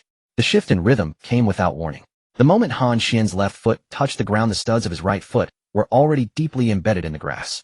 The explosive attribute of 112, 435 was fully unleashed at that moment. That was not merely a number, but a devastating physical force. Grass clippings flew up from beneath him as his body shot forth like an arrow released from a bow. Capdevila's pupils constricted. He saw a white figure streaking past him. No, it wasn't merely passing, it was tearing through. It tore through the carefully maintained distance of his defense and shattered his judgment of time's passage. He didn't even have time to extend his leg before the gust had already swept. Near the stands, the singing of the yellow fans seemed to be choked by someone. What the hell? What just flashed by? Is this acceleration for real? Han Xuan maintained absolute control over the ball as he sprinted at high speed. He didn't need to look down at the ball. It felt as if it was glued to his foot, each touch perfectly propelling it forward. Near the baseline, he glanced up at the penalty area, the far post glaringly open. A backward triangle. The ball was tapped to the top of the penalty area and Joaquin rushed in. But the yellow defense's recovery speed was astonishing, with two midfielders already retreating to the danger zone. Joaquin stopped the ball with his right foot adjusted and shot with his left. This series of actions was already not smooth enough, and the ball was indeed blocked out of bounds by the recovering defenders. Oh, what a pity. The commentary booth echoed with Weiss' regretful voice. This sequence of attack and defense is a supreme demonstration of rhythmic variation. From Mattis' concealed flick pass that split the defense to Han Xuan's exaggerated explosive speed that forced him past Capdevila. Han Xuan's incredible burst nearly disregarded the logic of defense. It's a shame that Joaquin's slight hesitation during his adjustment gave the yellow defenders one last chance to block. Joaquin kicked the grass hard, giving Han Xuan a thumbs. In the 50th minute of the match, Valencia intercepted the ball in the backfield to initiate a counterattack. Matthew showcased the advantage of his long legs. At the moment Cazorla slid down, he quickly cleared the ball with a powerful kick, sending it soaring towards the left flank. It was Han Xuan again. Capdevila learned his lesson this time. He didn't rashly press forward, but instead shifted his weight towards the baseline, slightly turning his body to cut off Han Xuan's chance to go deep. This was the experience of a veteran. Since you possess explosive power, I will take a step back and limit your options with my positioning. Han Xuan used the outer instep of his left foot to control the ball, and it again obediently stopped in front of him. He glanced at Capdevila's positioning. Shoulders down, leaning left. This action was executed so realistically that even an experienced defender like Capdevila couldn't help but shift his center of gravity by 5 centimeters. But at the very moment that 5-centimeter shift occurred, Han Xuan's right foot had already pushed the ball in another direction. Inward speed exploded instantly. Capdevila had no time to regain his balance, and Han Xuan had already cut into the space between the ribs. The two yellow midfielders Valero and Bruno pounced in unison, forming an encirclement from left and right. Their collaborative defense speed was already fast enough. For an ordinary player, facing two defenders in such a narrow space would either mean passing back or losing possession. But Han Xuan's choice caught everyone off guard. He didn't slow down. The explosive power of 112, 435 was pushed to the limit at that moment. And his 100 points of ball control combined perfectly with 100 points of dribbling at high speed. This was not a simple 111, but a marvelous chemical reaction. Speed rendered ball control deadly. Ball control made dribbling unpredictable, while dribbling amplified the threat of speed infinitely. The moment Valero extended his leg to intercept, Han Xuan lightly nudged the ball with his right foot, sending it through the gap between Valero's legs. As Bruno rushed in, Han Xuan's body executed an incredible sudden stop and turn at high speed. With a lateral pull of the ball using his left foot, he spun around like a top, slipping past Bruno. Two defenders fell to the ground in succession. They could only watch as the white figure sped away, lying on the ground, becoming a backdrop to his individual performance. My God! Han Xuan remains one with the ball at high speed. Valero and Bruno looked like mere wooden stakes in front of him. This is no longer a mere technical domination, it's a complete denial of defensive logic. Angel and Gonzalo hesitated. As the last two defenders for the yellow team, they had to make a choice. Should they rush to intercept Han Xuan or fall back to defend against the speeding Adjures approaching the penalty area? This hesitation lasted less than a second. But for Han Xuan, that was already enough. His senses became extraordinarily sharp at that moment. He could see the hesitation in Angel's eyes, the momentary backward lean of Gonzalo's body, and the fleeting gap between the two defensive lines. A through ball. The ball sliced through the space between the two center backs like a scalpel, accurately penetrating the penalty area. Adjures showcased the instincts of a top striker, receiving the pass and turning in one smooth motion. The two center backs instantly lost their positioning, and goalkeeper Lopez had to rush out to block. A low shot. The ball grazed the left post, and rolled out of bounds. Oh no. Adjures. That should have been a goal. In this attack, Han Xuan was almost the dominator. With elegant ball control on the left, he toyed with Capdevila and two yellow midfielders in defense, with Valero and Bruno becoming mere background figures. Han Xuan remained calm at high speed, capturing Angel and Gonzalez's hesitation, delivering a scalpel-like through ball. Adjures received the ball and turned in one fluid motion, showcasing the instincts of a center forward. It's a pity that the final low shot hit the post. Adjures stood still, hands on hips, looking up to the sky with a sigh. He gave Han Xuan a thumbs up, his face full of apology. Han Xuan ran over, grabbing Adjures' thumb and squeezing it tightly. Eretz, did you forget your shooting boots today? All I want is a goal, not a thumbs up. Adjures smiled awkwardly. Next time for sure, next time for sure. On the sidelines, yellow coach Carlos broke into a cold sweat, wiping the beads of sweat from his forehead. He stared at the white figure on the field, his eyes filled with apprehension. The strength of this young man from the Dragon Country left him feeling uneasy. That kind of explosiveness, that kind of ball control, that ability to remain calm under high speed. These were not qualities that an 18-year-old player should possess. At the same time, he secretly rejoiced. It's fortunate that Adjures and Joaquin were no longer at their peak, otherwise their opponents might have already equalized. But there are no ifs on the football field. In the 53rd minute of the match, the yellow team launched a quick counterattack, attempting to expand their lead, while Valencia's offensive momentum faltered. After intercepting the ball near the center circle, Cazorla swiftly distributed it to the flanks, with Connie sprinting down the right side. His speed was astonishing, creating a union with Alba on the flank. Connie chose not to force a breakthrough, but instead made a quick stop and turned, passing the ball into the center. Valero, arriving late, unleashed a furious shot, sending the ball flying towards the upper left corner of the goal like a cannonball. Cesar leaped into the air, barely grazing the ball with his fingertips. The ball changed direction, grazing the crossbar and flying out of bounds. What a close call. This counterattack from the yellow team was incredibly sharp. The synergy between Connie and Valero was seamless.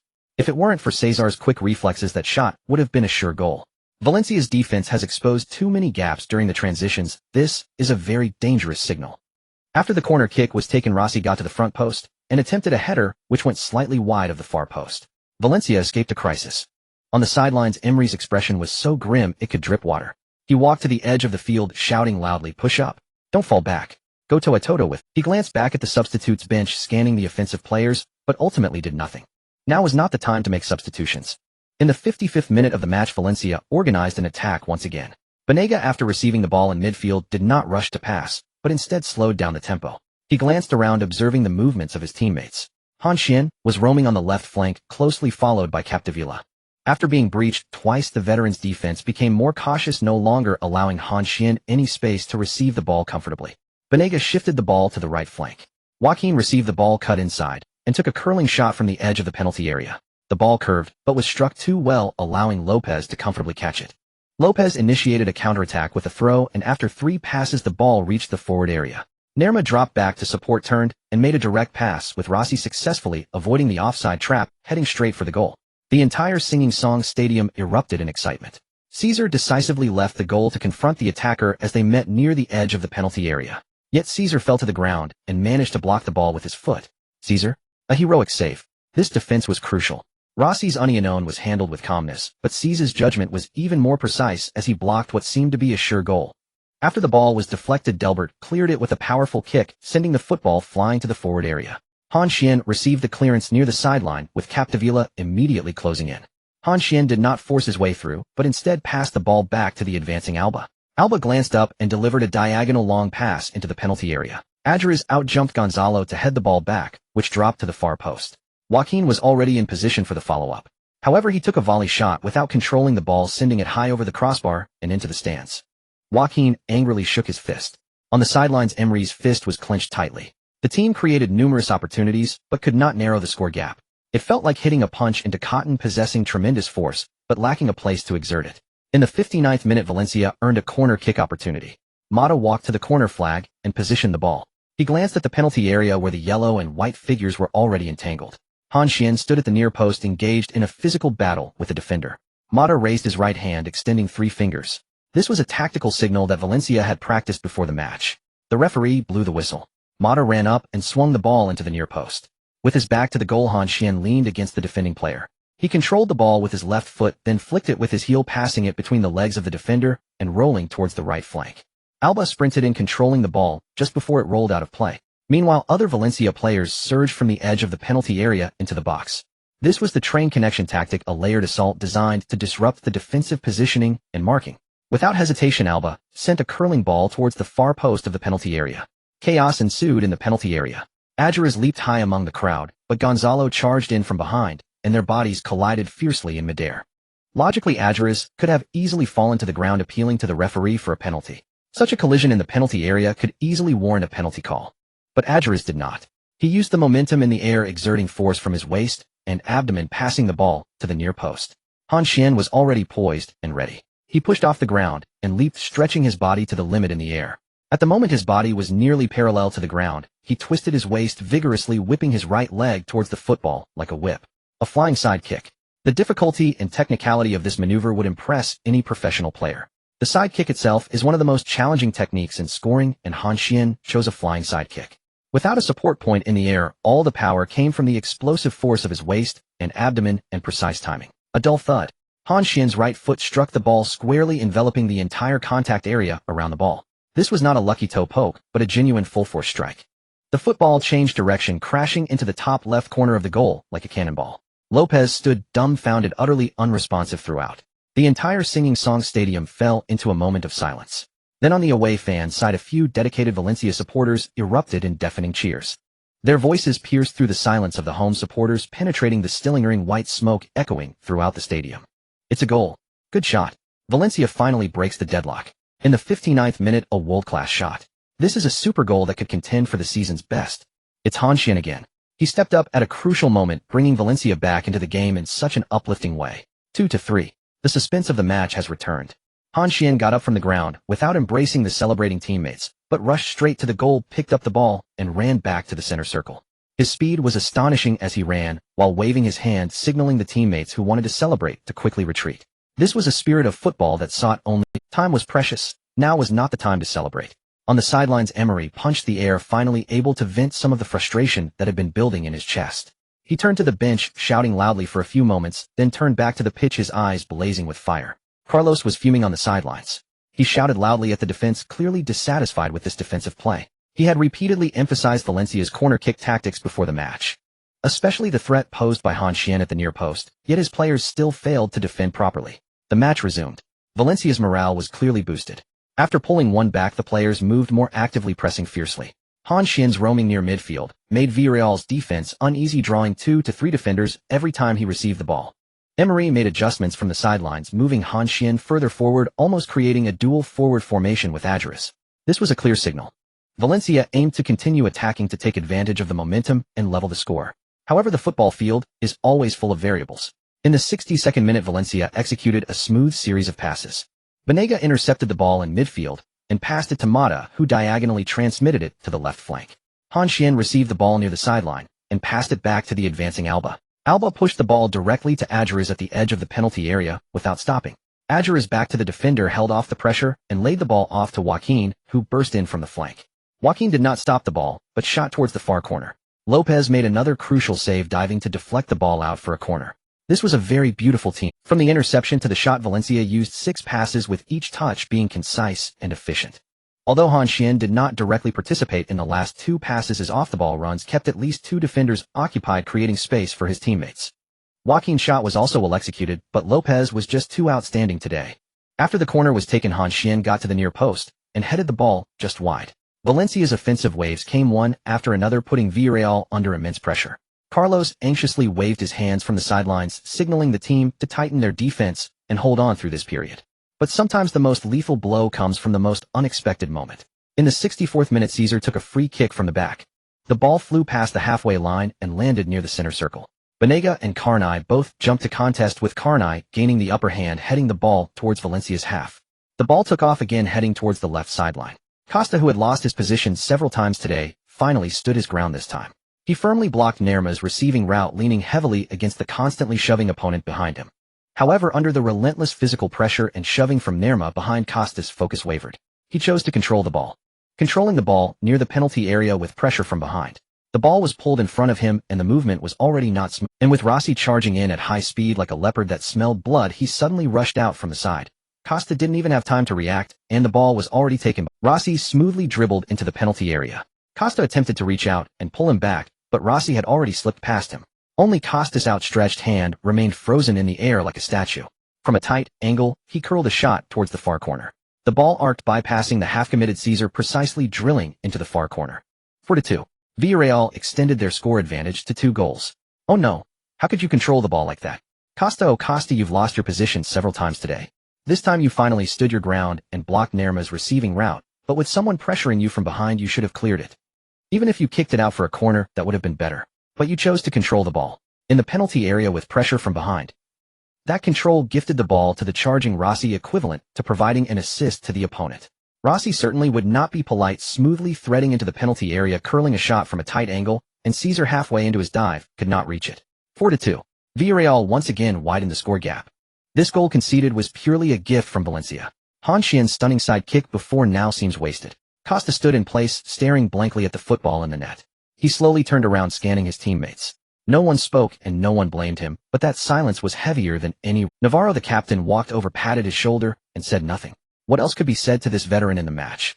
Emery had already raised the substitution board on the sidelines. Delbert came on, and Costa went off. Costa looked at the substitution board, a flicker of reluctance in his eyes, but he didn't waste any time quickly running towards the sidelines.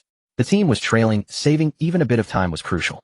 He walked to the bench, picked up a towel, covered his face, and sunk deep into his seat.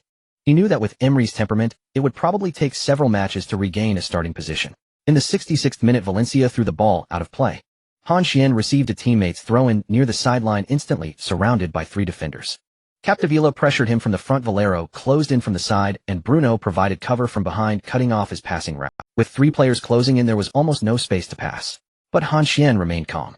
He pulled the ball back with his left foot, rotating his body halfway, slipping through the gap between Valero and Capdevila. He controlled the ball at his feet without an unnecessary touch. Alba surged in from the side, and Han Xuan, without hesitation, flicked the ball to Alba with his heel. Alba made a quick pass, sending the ball into the penalty area. After escaping the 3-man blockade and delivering the pass, Han Xuan used his incredible explosiveness to position himself. He received the ball in the penalty area with Gonzalo rapidly closing in. In that instant, Han Xuan made a shooting motion. His right leg lifted, foot flexed, appearing as if he would curl a shot towards the far corner.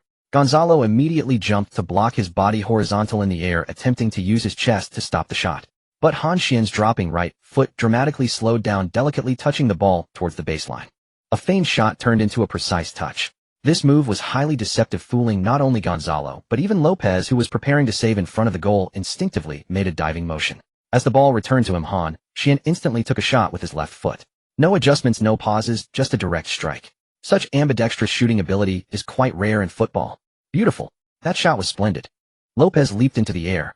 His reaction speed was astonishing, as he had already made a save motion the moment Han Xuan shot. His fingertips barely grazed the football, altering its flight path. The ball bounced towards the near post. Mata met the ball with a direct shot. Mata at the near post. Shoots directly. Oh no. The post. The ball slammed against the inside of the left post, ricocheted towards the goal line, and then bounced back out. Lopez reacted quickly, turning to smother the ball under his body. Valencia's wave of attack was fluid, from coordination to shooting to the follow-up, all extremely high quality. But luck was not on their side. Han Xuan consistently created dangerous chances. But the score is still 2-4. Football can be so cruel sometimes. Mata knelt on the ground, hands on his head, looking incredulously towards the goal. Han Xuan approached, offering no words of comfort, but directly pulling Mata up. Now was not the time for frustration. The clock was still running, and the match was not over. In the 71st minute, Han Xuan received the ball near midfield, weaving past 2 defenders with consecutive directional changes. Cazorla lunged in from the side, seeing Han Xuan about to glide past him again. The Spanish international had no choice but to reach out and tug, stretching Han Xuan's shirt. The referee's whistle blew, and Valencia was awarded a free kick. The free kick was about 35 meters from the goal, making a direct shot unrealistic. Han Xuan and Mata stood over the ball, exchanging a few words while looking down. The referee blew the whistle. Mata stood by the ball without moving. Han Xuan ran up, sending the ball curling into the penalty area. This ball has an excellent placement. The football traced an arc, surpassing the densely packed defenders at the near post, precisely finding Adjuris. Adjuris, holding off the defender behind him, met the ball with a header, directing it towards the far post. Delbert galloped in, not stopping the ball, but sweeping it across the goal. Joaquin, falling in the crowd, poked the ball into the net. Joaquin's shot from the ground. The ball went in. Valencia scores 1 back. The away fans in the singing song stadium erupted once again. But the referee's whistle sounded. Hey, wait. The referee has blown the whistle. The goal is disallowed. The assistant referee has raised the flag. Let's take a look. The television broadcast switched to a slow-motion replay. Delbert, while receiving Adjura's headed assist, had indeed crossed over the shoulder of a defender and was in an offside position. Although his position was very close, rules are rules. It was Delbert who was in an offside position while receiving Adjura's header. Although he completed the assist with his sweep, he was offside first, so the goal was correctly disallowed. What a pity. Valencia executed this set-piece play cleverly, from Han Xuan's curling pass to Adjura's flicken to the sweeping follow-up in front of the goal layer upon layer, but ended up losing it on the offside line. The score remains 2-4, and Valencia's joy was in vain. Without time to lament, Valencia's players quickly retreated to prevent the opponent from counterattacking. Han Xuan turned and ran back his speed, even quicker than when pressing forward. On the sidelines, Emery held the tactical board, his brow furrowed. His gaze swept across the pitch, lingering on several players before moving away. With nearly 20 minutes left in the match, a 2-goal deficit was not insurmountable, but the team needed to make some changes. In the 73rd minute of the match, taking advantage of a dead ball during a throw-in, the fourth official raised the substitution board high. Valencia made 2 substitutions. Guardiola and Vicente stood on the sidelines, their chests heaving, eyes fixed intently on the field. Adjura and Joaquin hurriedly ran towards the sidelines.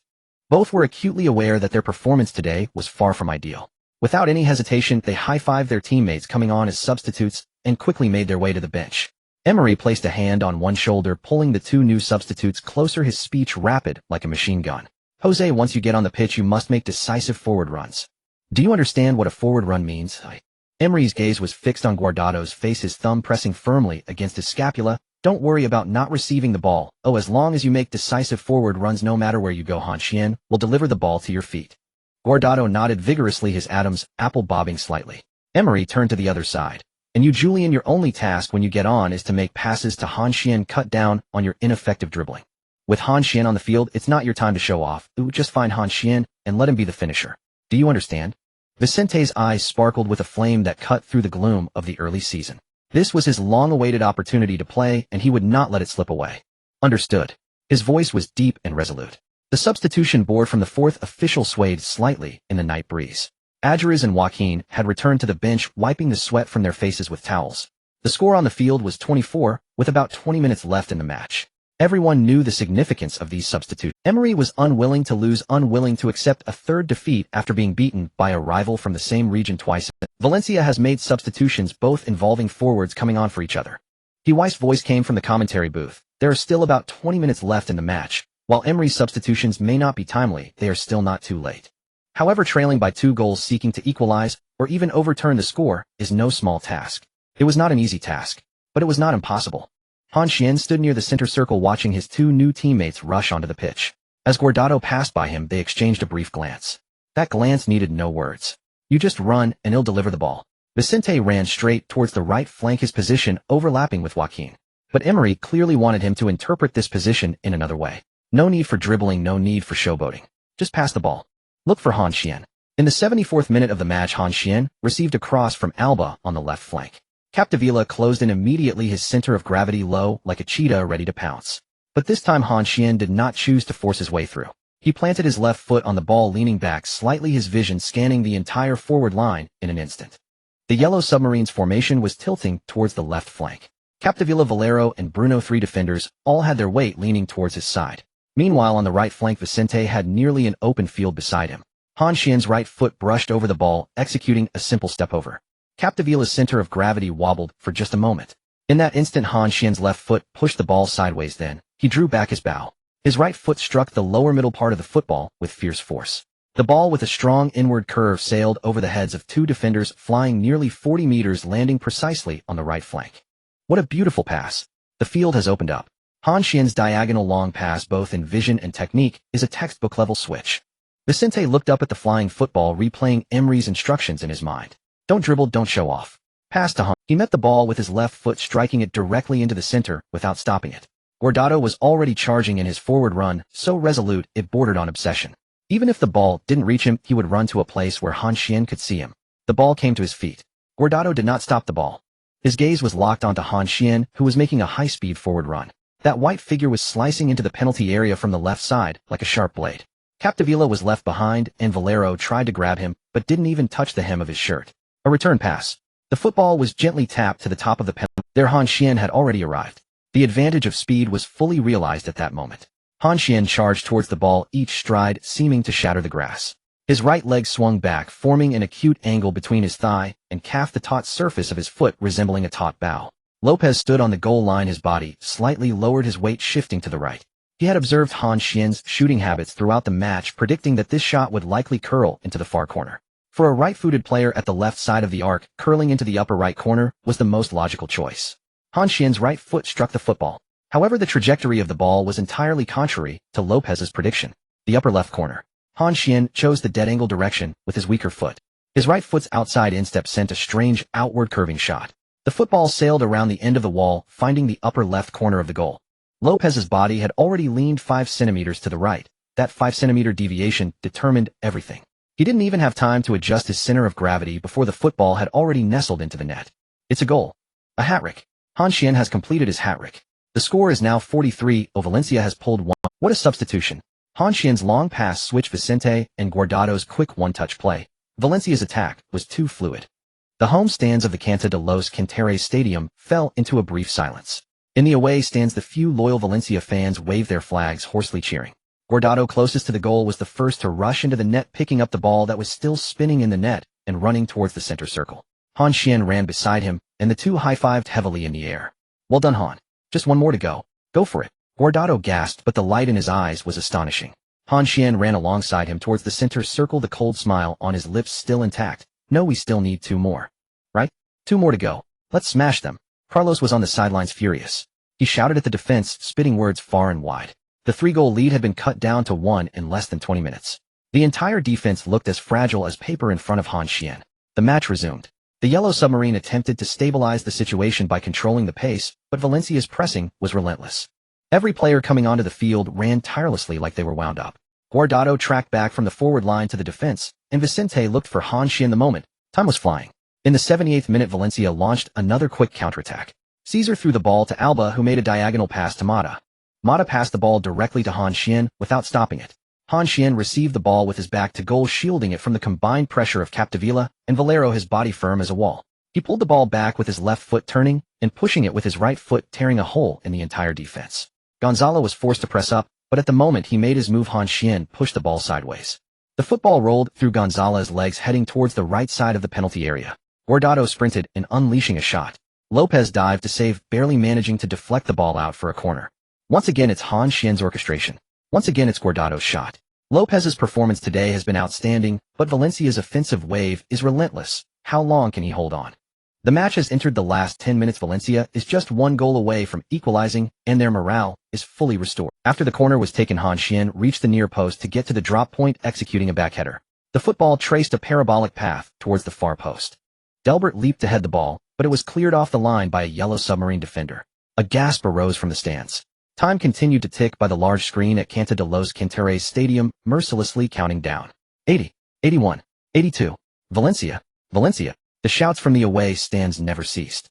In the 83rd minute, Han Xuan received the ball near the left sideline, with Capdevila closely marking him, blocking his route to the baseline. Alba sped up from behind him, and without hesitation Han Xuan flicked the ball with his heel. The ball passed through Capdevila's legs, finding Alba perfectly. Alba received the ball and sent in a cross immediately. Capdevila turned and jumped to block, but the football struck his arm. It was unintentional, but his arm indeed left his body, expanding his defensive area. Beep. The referee's whistle sounded sharply. Capdevila handled the ball. Valencia was awarded a set-piece opportunity near the sideline. Let's see this set-piece opportunity for Valencia. Han Xuan stood over the ball, but the angle for a direct shot is quite narrow. Let's see what he will choose. Han Xuan stood over the ball, his gaze sweeping over the dense wall of defenders in the penalty area. Approximately 30 meters from the goal, the angle tilted towards the left sideline. A direct shot would be hard to curl around the wall. His gaze landed on Alba, who was moving at the edge of the penalty area. The referee's whistle blew. Han Xuan took a run up, his right foot touching the ball. But it was not a shot, it was a gentle push, rolling the ball along the sideline to Alba. Han Xuan passed the ball to Alba. This is a tactical set piece. Alba did not stop the ball, immediately returning it to Han Xuan, who had already moved towards the center. The two's passing and running coordination was seamless, as if they had trained together for 10 years. Capdevila rushed up to apply pressure. His experience told him he had to stop Han Xuan from shooting at this position. But Han Xuan did not give him the opportunity. Left. With a flick of his outer foot, the ball moved half a meter to the right. At the same time, Han Xuan's body sprang forth like a coiled spring. The explosive power of 112.435 was ignited once more at this moment. Capdevila didn't even have time to extend his leg. that white figure had already swept past him. Completely unreasonable. The World Cup champion defender Capdevila was simply bypassed. Han Xuan's ball control was slightly stronger, causing the ball to roll forward at a speed that exceeded the normal dribble. Gonzalo felt a surge of joy in his heart. He thought this ball was too far ahead. The Villarreal defender quickly dove to the ground, his entire body sliding sideways with his cleats shining brightly towards the football. But Han Xuan's reaction was faster than his. His speed climbed even higher on an already high foundation. 100 was not the limit, 106 was. The football magnified in his eyes as Gonzalo's leg approached. The shining cleats were less than half a meter away from his ankle. In that instant, Han Xuan's right foot lightly flicked. The football soared over Gonzalo's body, tracing a small arc as it passed the defending player who was flying in for a tackle. Meanwhile, Han Xuan leaped off the ground, jumping over Gonzalo. The entire action flowed seamlessly, as if he were dancing on the edge of a blade. The sound of the human body brushing against the grass was heard. Wow! His voice nearly cracked. Han Xuan used a flick to evade Gonzalo's flying tackle. So beautiful. This is not football, this is art. The flicked football fell towards the edge of the penalty area where Mata was already waiting. The moment Mata received the ball, he caught a glimpse of a white figure diagonally slicing into the penalty area. Han Xuan landed, and did not pause for a moment. His body shot forward like an arrow into the opponent's territory. This speed, this willpower, this tireless run. Mata recalled what Han Xuan had just said to him. Your passing shouldn't be so weak and feeble. He took a deep breath, steadied himself with his left foot, and executed a diagonal through ball with the inside of his right foot. The football skimmed along the grass, sliding past Angel, and accurately rolling towards the back post of the small penalty area. It's delivered. Han Xuan, Alba, and Mata with a 4-foot pass tore apart Villarreal's entire defense. It's delivered. Han Xuan. Without waiting for the football to roll to him, Han Xuan's body suddenly tilted. His right leg swept out solidly, striking the football. This was not a standard shooting motion. Losing balance reduced the power, but it was advantageous in its concealment and suddenness. Lopez rushed out halfway, thinking Han Xuan would stop to adjust, believing he had time.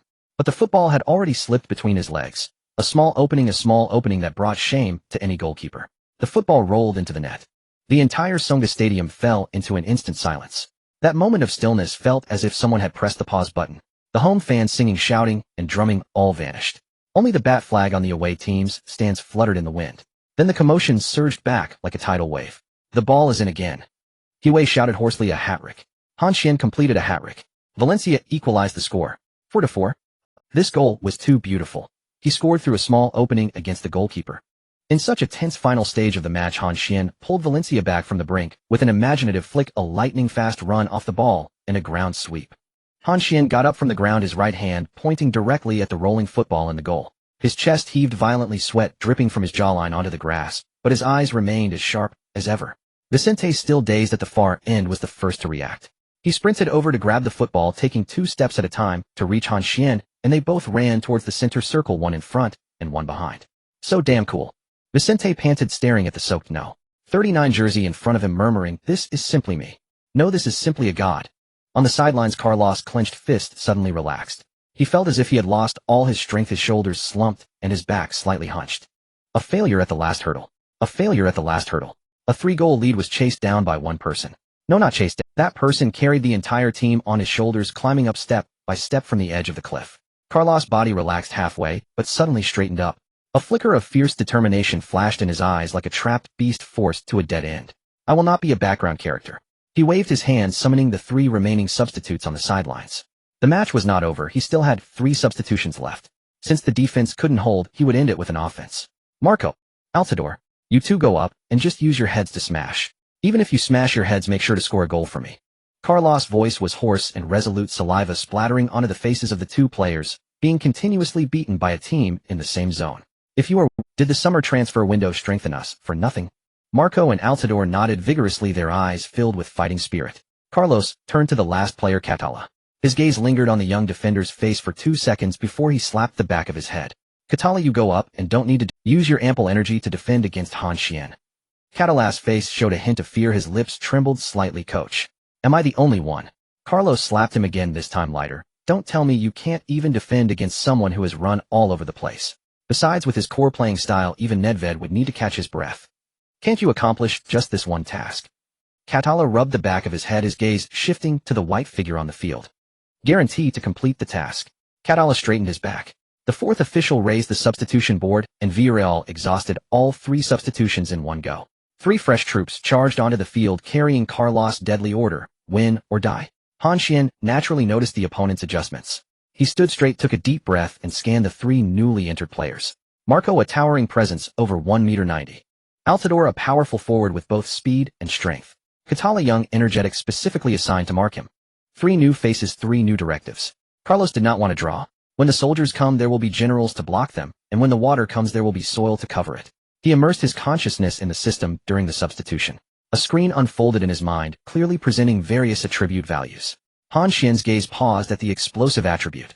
99.5, just half a point away from a phased recovery. If the explosion reaches full value, his body will undergo a complete elimination of fatigue. That means he can continue to run in the final stages of the match in a nearly full state. But he no longer had the half point of explosion left. So be it. He locked his consciousness onto the speed attribute. The sign lit up again after the first half ended. The limit had been raised, and he now had enough explosion points to fill it. All 6 explosion points gained in the second half were added to speed. Explosion points 60, speed 100, 106. A warm surge of power flowed from his feet, spreading through his calves, thighs, and waist, enveloping his whole body. It was not the transformative change that occurs when the breakthrough threshold of the explosive attribute is reached, but the enhancement brought by 6 explosion points was still significant. His sore muscles became firm again, and his heavy legs regained their lightness. Han Xuan exhaled a long breath. Not enough. But it was already enough.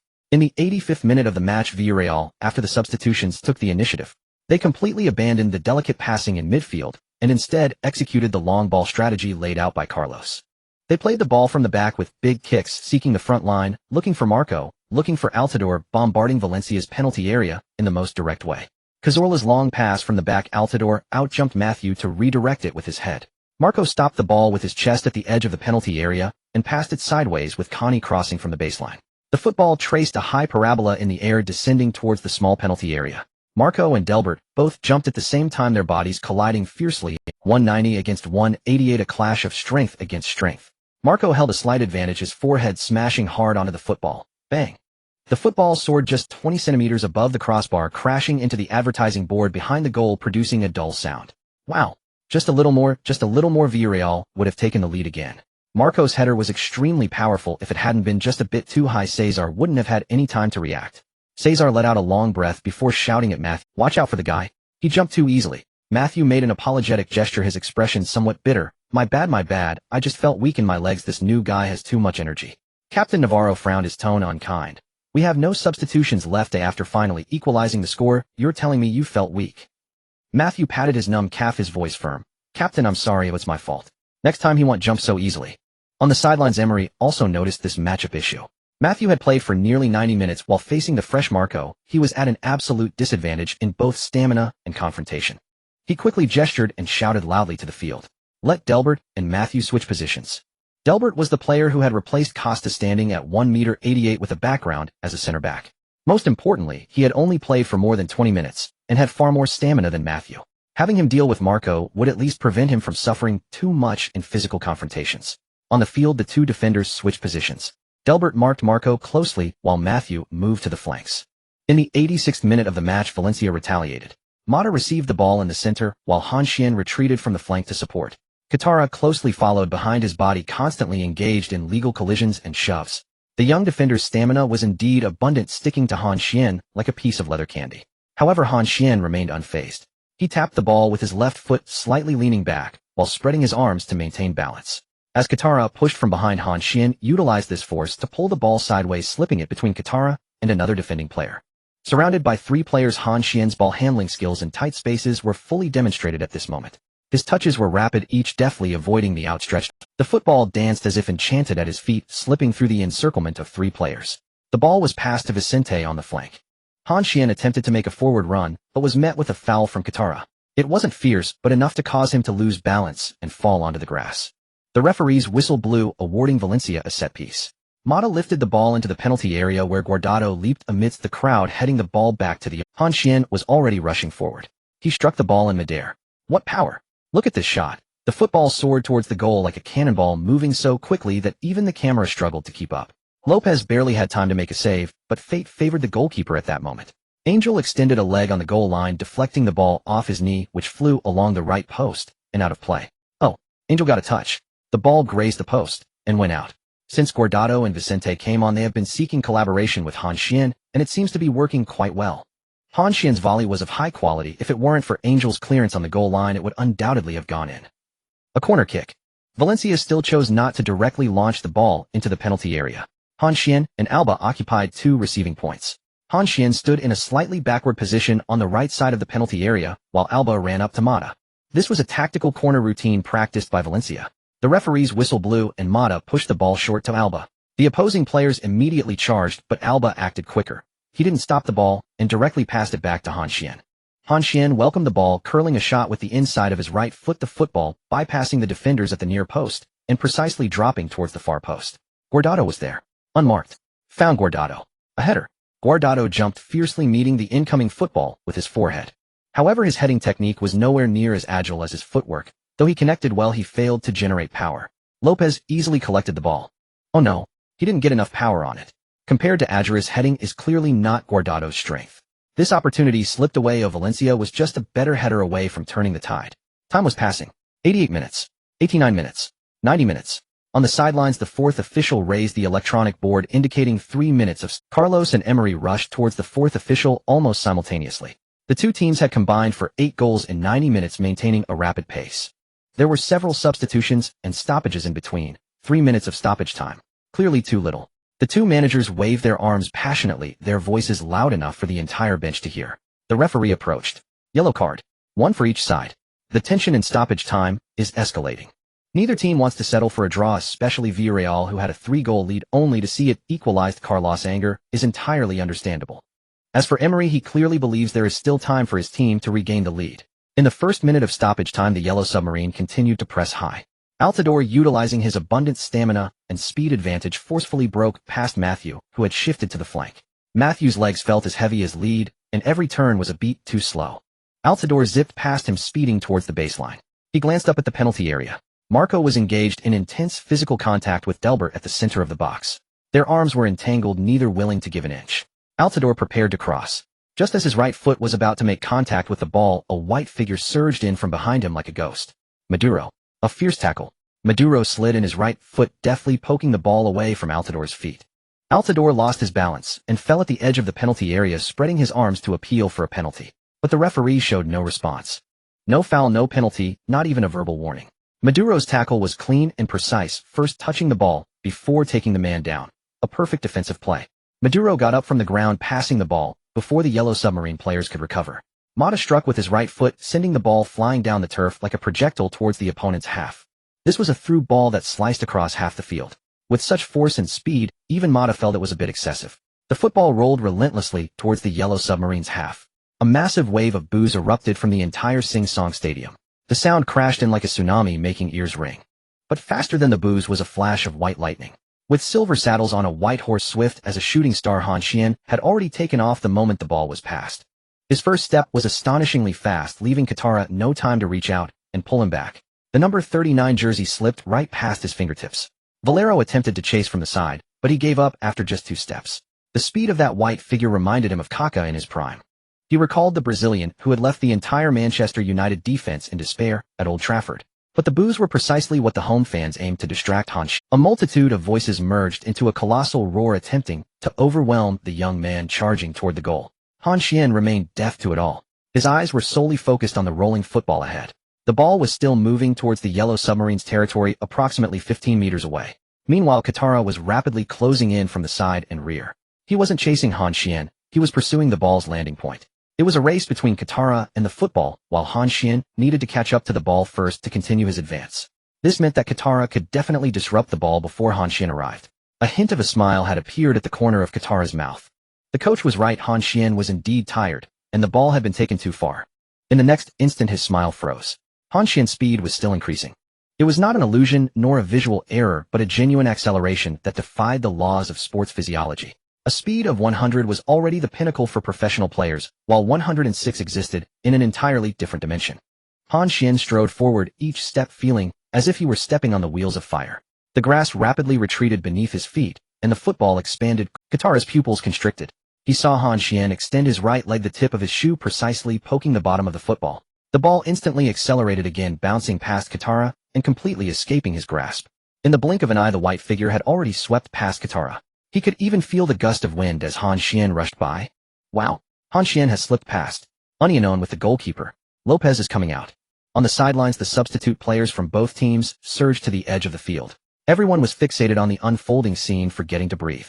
Emery's fists were clenched so tightly that the knuckles turned white, while Carlos' fingernails dug deeply into his palm. "No, please don't." Carlos prayed silently. Lopez charged out of the goal. His steps were quick like a beast pouncing on its prey. He was smarter than Katara. Not smarter, but more experienced.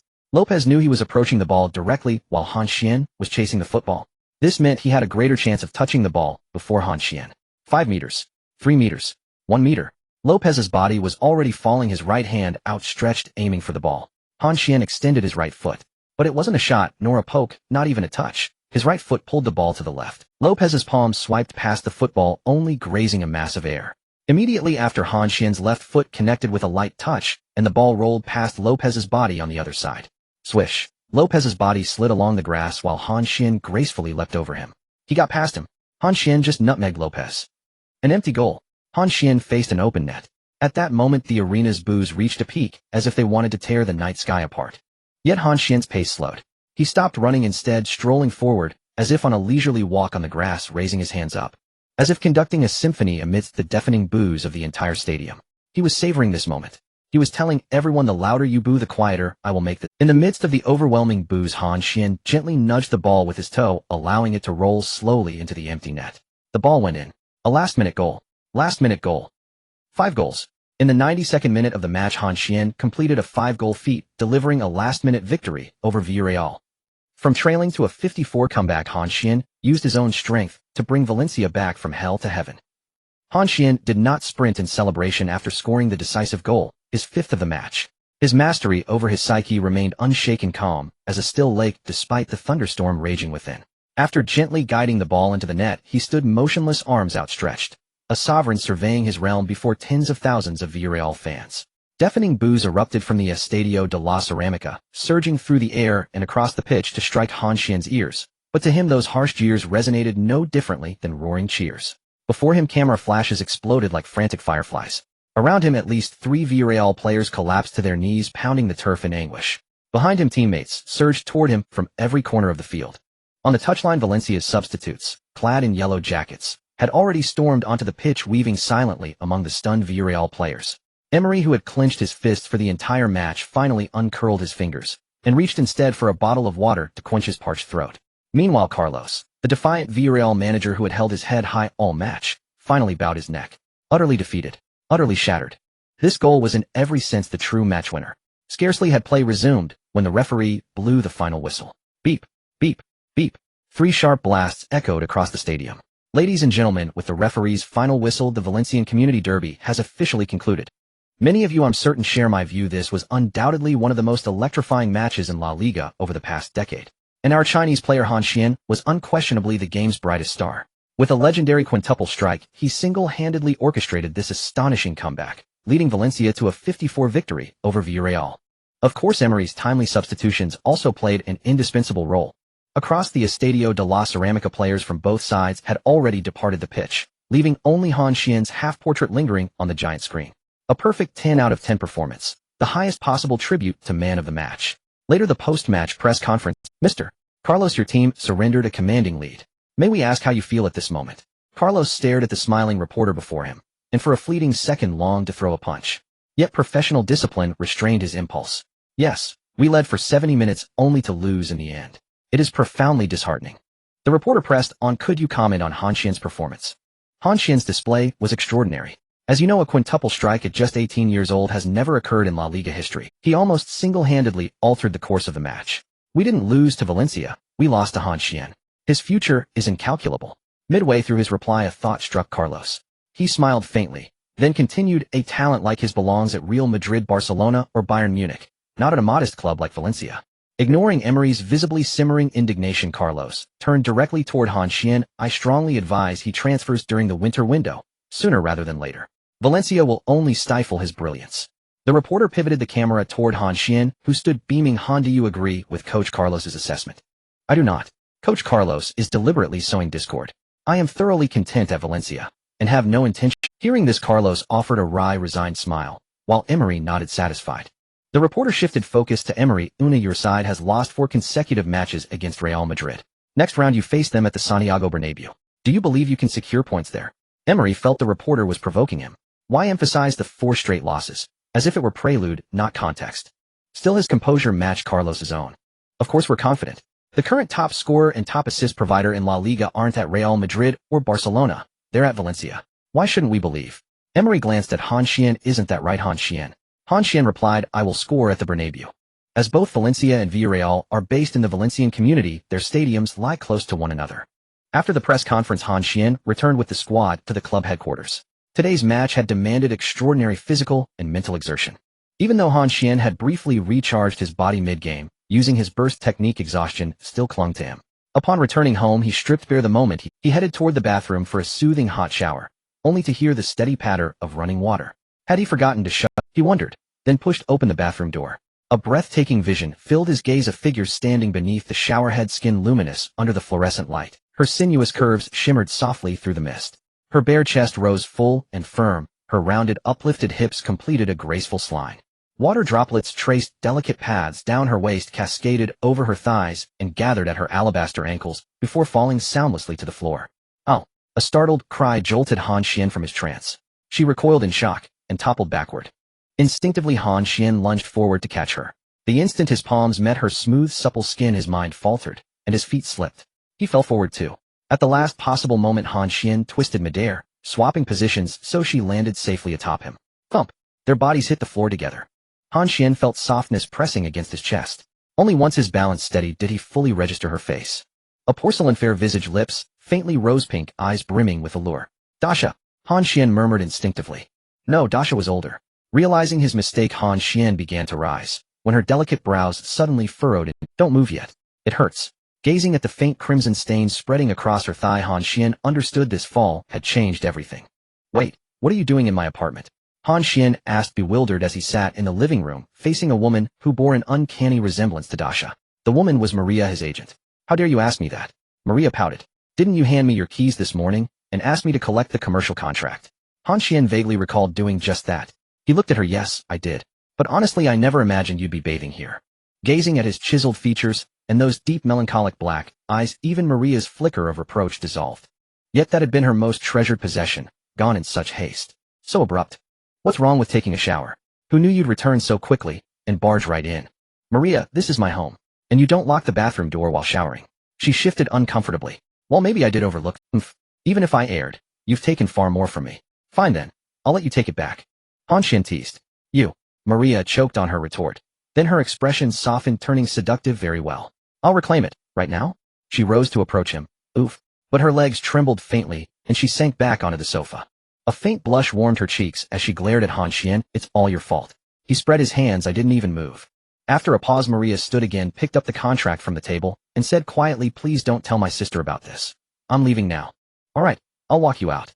The next day, Han Xuan lingered in the afterglow of last night's intimacy, unaware that headlines about him had exploded across the globe. Mark a quintuple strike. An eastern tempest sweeps the Estadio de la Ceramica. Accompanying the headline, Han Xuan guiding the ball into the net, goalkeeper Lopez turning helplessly, despair etched across his face. A lightning bolt from Valencia. An unparalleled feast of speed. Diario Sport, a stunning comeback. Chosun Ilbo, South Korea, the true light of Asia. Sankei Shimbun, Japan, Asia's undisputed #1. Tuzhou Bao Sports Weekly, another milestone in Chinese football history. Han Xuan becomes the 11th player in La Liga history to achieve a quintuple strike, a feat neither Messi nor Ronaldo has accomplished. Moreover, he has now set records as La Liga's youngest hat-trick scorer, youngest 4-goal scorer, and youngest quintuple strike scorer. Accompanying the article, Han Xuan standing tall, arms wide open, confronting tens of thousands of Villarreal fans. That day his name dominated China's trending topics, engagement metrics surging exponentially. Han Xuan's performance naturally attracted the attention of the Dragon Kingdom's national football team. What was even more surprising was that the Dragon Kingdom's national athletics team also took notice of Han Xuan. The leaders of both teams simultaneously extended invitations to Han Xuan. Fei Tai, the leader of the Dragon Kingdom's national football team, said, the national football team needs players with real strength like you. We hope you can join the Dragon Kingdom's national football team and bring glory to the country. However, the premise is that after joining the national team, you need to prioritize national team events over club ones when both have events at the same time. Additionally, all the earnings you generate while in the national team will be for the public good. I believe as a citizen of the Dragon Kingdom, you will understand this. Han Xuan scoffed when he saw this message and chose to ignore it. This message clearly reveals the reason why the Dragon Kingdom's national football team cannot advance. Next was Li Xiang, the leader of the Dragon Kingdom's national athletics team. Mr. Han, I have noticed your speed on the soccer field. I believe you possess the talent to break through the limits of Asian athletes and challenge world speed records. I sincerely invite you to come and try out for the Dragon Kingdom's national athletics team. Han Xuan was slightly shocked when he saw this message. He found it very interesting. He knew there were indeed precedents of football players transitioning to athletics, and there have even been athletes competing in both fields simultaneously. Without a system, Han Xuan would have undoubtedly refused. After all, a person's energy is limited. However, Han Xuan with a system was different. He also wanted to compete in both fields. Just think about it, during other players' off-seasons, or when the national team had matches, he could completely participate in athletics competitions. With his current speed, he could definitely carve out his own place in athletics competitions. At that time, Han Xuan couldn't even imagine how far his influence could reach. However, Han Xuan also placed a restriction on his idea: he must prioritize football events. Athletics could only be a side career to be participated in when there were no football events. In fact, another important reason for Han Xuan's thinking was that he wanted to participate in the Olympic Games. After all, the Olympics generally do not coincide with the world. The only overlaps usually happen between the Olympics and the European Championship. In his past life, Han Xuan was a top pilot of the Dragon Kingdom, and his feelings for the Dragon Kingdom were naturally profound. Since he chose not to join the Dragon Kingdom's national football team, he naturally would not choose to join other national football teams. Thus, he didn't have to consider events related to the national football team. He could rest assured to participate in the Olympics. After contemplating this, Han Xuan immediately declined Fei Tai's invitation while agreeing to Li Xiang's offer to find a free time to return for trials. However, Han Xuan chose not to publicly announce the news of participating in the national athletics team trials for now. As for not joining the national football team, Han Xuan couldn't be bothered. It's best if Fei Tai doesn't disclose it. If he wants to announce it, that's his business. Although he believed Fei Tai would definitely choose the former and even add some embellishments. Indeed, not long after the news of Han Xuan's refusal to join the Dragon Kingdom's national football team spread online. Just as Han Xuan had guessed, there were indeed some embellishments. Once the news was released, it immediately caused an uproar. Public opinion quickly displayed a polarized stance. Naturally, where there were supporters, there were also opponents. With defenders came insults. Those supporting Han Xuan believed that he had the right to choose, and refusing to join the national football team was a personal freedom. Moreover, given the current level of the Dragon Kingdom's national football team, joining would only lead to blame. Why wade into such muddy waters? Opponents, on the other hand, were vehement, criticizing him for being ungrateful and letting down the expectations of fans. Some even dug up his family background, accusing him of lacking patriotism. In the comments section, the two factions argued fiercely. Han Xuan is right. Doesn't the Dragon Kingdom's national football team know their own level?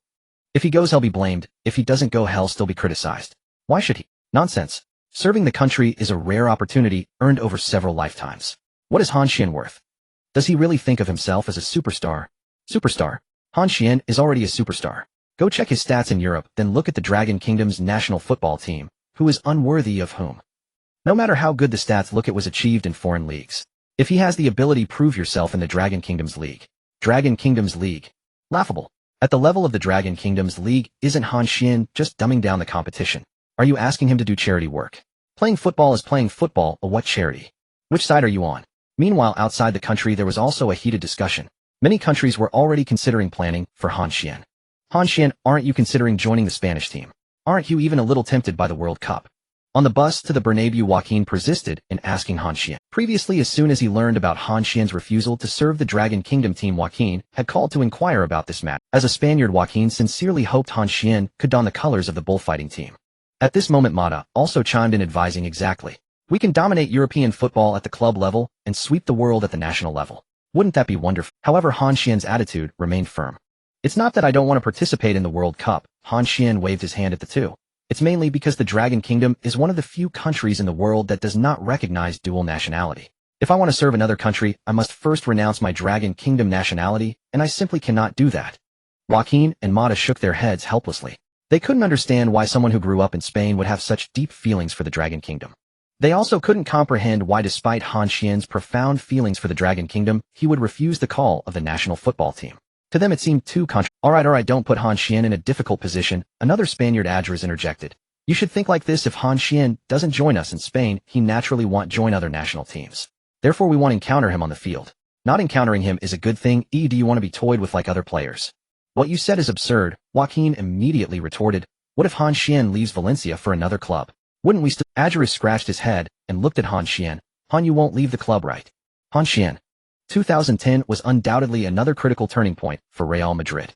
This year they welcomed Jose Mourinho, who had just led Inter Milan to win the Champions League. At that time, although Real Madrid had introduced stars like Cristiano Ronaldo, Benzema, Kaká, and Alonso in the previous season, they failed to win any championship and ended the season empty-handed. In the Champions League, they were eliminated by Lyon in the round of 16, marking 6 consecutive years of failing to progress past the last 16, earning them the nickname the Last 16 of the Champions League from the fans. In Mourinho's first summer window at Real Madrid, he brought in powerful players like Sami Khedira, Mesut Ozil, Ricardo Carvalho, and Angel Di Maria. After 6 rounds of this season, Real Madrid stood second in the La Liga table with 5 wins and 1 draw. This new Galacticos team was slightly behind Valencia, who had started the season in unstoppable form. They were set to host this new season's dark horse at the Bernabeu. Mourinho's team aimed to win the match and seize the top spot in the La Liga table. At the same time, another team, Barcelona, was also keeping an eye on this match, because regardless of who won, they stood to benefit. If Real Madrid won, they could potentially rise to the top of the table tied on points with Real Madrid. After all, compared to Valencia, Barcelona's opponent this round was the weaker Sporting Gijón. The Universe team was likely to secure a victory, and a significant one at that. If Valencia won, they would also have the opportunity to surpass Real Madrid and climb to second place. If the two teams drew, they could still aim for second place with hopes of first. Thus, the clash between Real Madrid and Valencia was truly a title showdown. Of course, for Real Madrid, who had achieved 4 consecutive victories against Valencia and had undergone coaching changes and reinforcements, they were brimming with confidence. Before the match, the Real Madrid mouthpiece newspaper, the AS, clearly reflected this in their headline. Their report headline for this match read, "Before a true giant, the Black Horse will reveal its true form. Before a true superstar, even a genius will seem dim." In contrast to the AS's sharpness, Mourinho's response was much more humorous, yet still retained an air of arrogance. At the pre-match press conference, when faced with reporters' questions, Mourinho stated, "I wouldn't be foolish enough to think that Valencia's 6 consecutive wins at the start of the league were due to luck. I have led what people claim to be a weak team, Porto, to win the Champions League. I want to say that I see the shadow of that Porto team in this Valencia." However, unfortunately for Mourinho, he is not the coach of this team. Mourinho suddenly changed his tone and smiled. "Of course, I am not saying that Emery is weak. I just feel that I am stronger." When asked about the emerging Han Xuan, this season Mourinho showed sufficient seriousness. Han Xuan's phenomenal performance in matches proves he is a player capable of deciding the outcome of games on his own. The Real Madrid coach will never allow any disrespect towards such a player, even if he is only 18 years old. "We will treat Han Xuan with the same attitude as we do Messi." On match day, the weather in Madrid was clear and bright. The setting sun draped a layer of soft light over the Bernabeu stadium, yet it couldn't conceal the overwhelming enthusiasm spilling from the stadium. 80,000 fans were creating a deafening roar, playing the opening tune for the title clash. Inside the tunnel, both sides of players had already formed their lines. The corridor was split in half by barriers. On the left stood the visiting challengers from Valencia, embracing one another and offering encouragement. Captain Na Waluo, goalkeeper Sisa Air, midfielders Mata and Ma Du Luo, and forwards Aduli Si Hua Jin. Aduli Si side the Camp Nou and the Bo Na Wu. No matter how many times you step into them, the heartbeat never quite settles. Hua Jin rolled his eyes and mocked him, saying that he should learn from Han Xuan and his steadiness. Han Xuan replied calmly that there was nothing to be nervous about. After all, it was only the Bo Na Wu and not so much grander than our Messi Talia Stadium, so just play on. Mata turned his head and said that he had heard Fu Luo Luanti Luo had come to watch the match. Hua Jin glanced at Han Xuan and suggested that perhaps that was the reason he was here. Han Xuan said nothing. From the other side of the barrier, the Huang Ma players cast glances across. Even these famous stars could not help but be curious about the young superstar from the Dragon Nation who topped both lists. Under the guidance of the staff, the players from both teams began to walk onto the Bo Na Wu pitch in turn. Announcers greeted the crowd for the evening. "Good evening, fans. You are watching the live broadcast of the 2010-2011 La Liga Round 7 match, Huang Ma vs Valencia. At home, Huang Ma lined up in a 5,212 formation. Goalkeeper Ka Shi Li Yasi, defenders La Mo Si Ka, Wa Liao Pei Pei, Awei Luo Ya, and Masai Luo. Midfielders Gula Nei Luo, Along Suo, and Kaká. Forwards Si Luo and Benzema. The visiting Wa Luin Xia side. At the center circle, the pre-match ceremony proceeded in orderly fashion. Kaká looked down at the boots on Han Xuan's feet and fell into thought, wondering why his own boots were on that player's feet.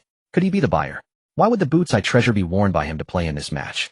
Kaká had 1,000 questions and decided to ask Han Xuan after the game. The pre-match ceremony concluded and both sides took their positions. A whistle sounded and the match began. Under Mourinho, Huang Ma had changed much from the days of the previous Galactic squad. The team's tactical core relied on ironclad defense and ruthless, facing the side that kicked off while Valencia advanced with measured calm and conducted careful probing. After a peaceful opening phase of development, the match began to open up. In the 8th minute, Huang Ma launched the first real assault. Kaká drove the ball through the middle and switched it wide. Masai Luo surged forward at speed and swept a low pass into the box with C. Luo baring his teeth just behind. Faced with that skimming low cross, Ma Di did not hesitate and went to ground, clearing the ball out of the penalty area. But wait, danger was not yet gone. The cleared ball rolled slowly toward the top of the penalty arc. The arc was exposed. Han Xuan arrived and struck without wild force. The technically gifted Spaniard executed a composed push shot into the net. The ball curled along the ground and into the net. Sai Saer's diving save came up short. A goal so early in the match after only 8 minutes. Huang Ma had taken the lead thanks to a Han Xuan strike.